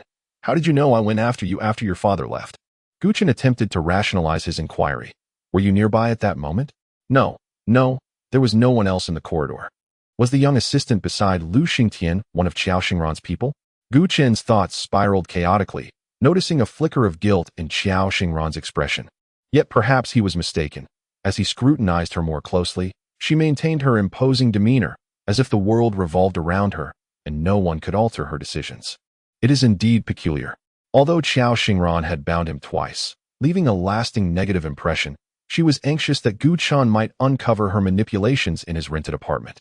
She was quite aware of her tarnished image in his eyes. What positive perception could she possibly hold?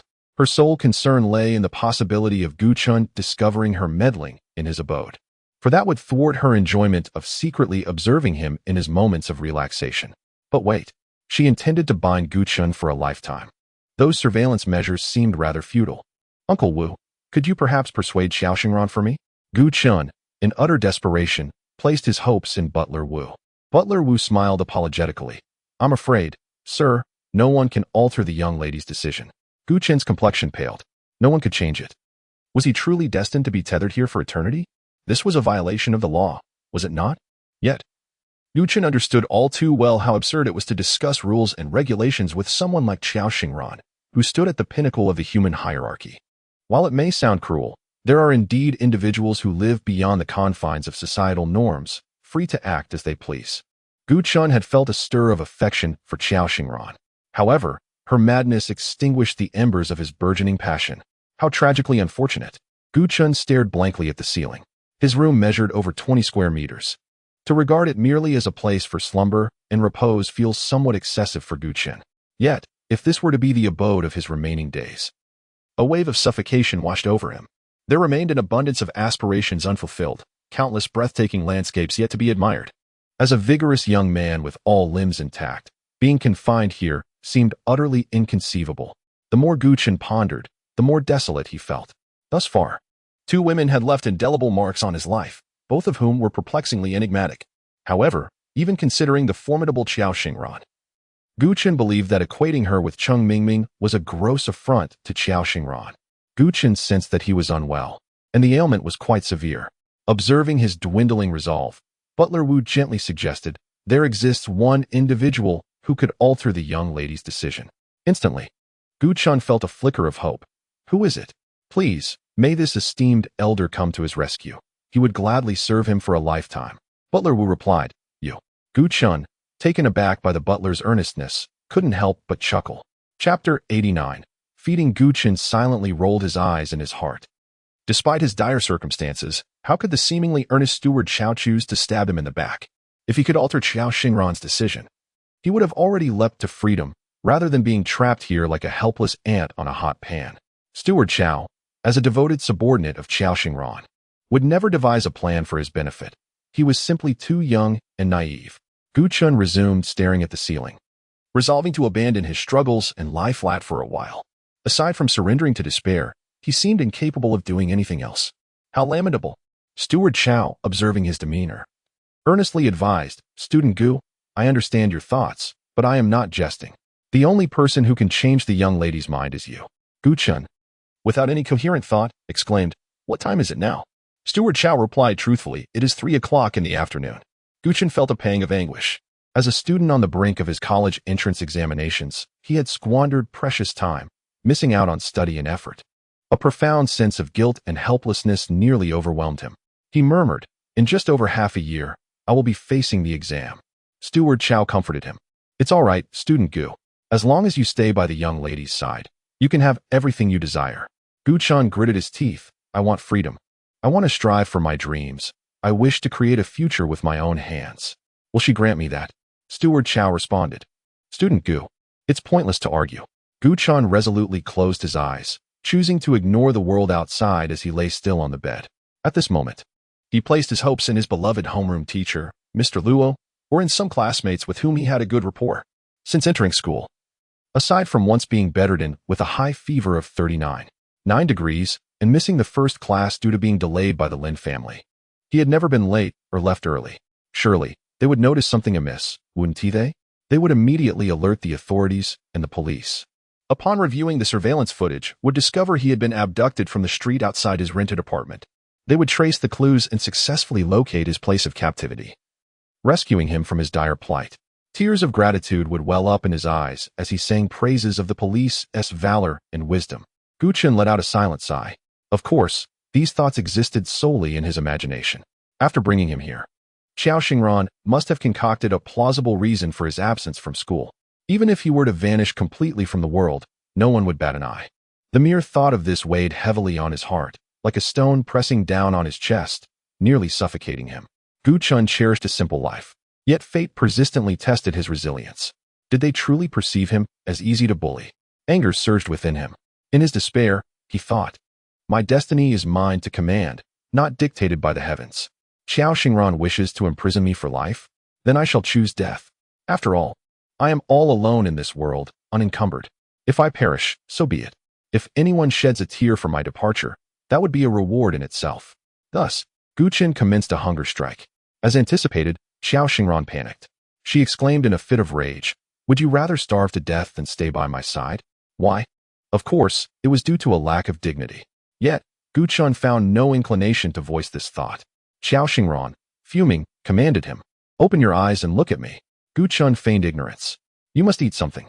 Gu Chen regarded her as if she were mere air. Suddenly, his lips were pressed against something soft, and he jolted in shock, his eyes widening as he beheld Xiao Xingran's features, so close they were almost indistinguishable. His mind sizzled like a drop of water hitting hot oil. Had he just been forcefully kissed? Oh no, Xiao Xingran was feeding him. Gu Chen froze in astonishment for 2 seconds, struggling desperately, the metallic chains binding his wrists and ankles clinking loudly. Xiao Xingran executed her surprise attack flawlessly, successfully feeding him the first bite of food. Unintentionally, he swallowed it. Gu Chen felt a surge of despair. He was aware that Xiao Xingran was a Yandere, but he never anticipated her madness would be so ruthlessly unrelenting. Gu Chen, exasperated, demanded, "What are you doing?" Xiao Xingran's eyes shimmered with a chilling obsession. "You can continue your hunger strike, and that means I can feed you every day." Gu Chen's face flushed with embarrassment. Why was she not following the usual script? He retorted in frustration, "You are not playing fair. You ambushed me. I won't let you succeed next time." Xiao Xingran replied with pride, "Now that you are in my grasp, your life and death are no longer your own. If I cannot feed you, I can arrange for nutritional injections. As long as I live, you will accompany me." Gu Chen thought of the vegetative state patients who lay in bed for years, shuddering at the thought. A person without consciousness might as well lie there, but he was a living, healthy individual. Being confined to a bed every day felt worse than death. It was a torment akin to slow slicing. Xiao Xingran watched him with satisfaction. "Are you afraid now? Then obediently eat your meals. If you lose weight, I will be heartbroken." Gu Chen was on the verge of a breakdown. When Xiao Xingran was absent, Butler Wu entered to continue his persuasive efforts. "Gu Chen," the young lady left in a very low mood this time. "I know she is treating you unfairly. So I wish." Hearing this, Gu Chen's eyes brightened. Was Butler Wu finally showing signs of conscience, unwilling to let him suffer further? Perhaps seeking to help him escape while Xiao Xingran was away? "Let me advise you. You are unwittingly living in a state of fortune." Gu Chen's light dimmed at those words.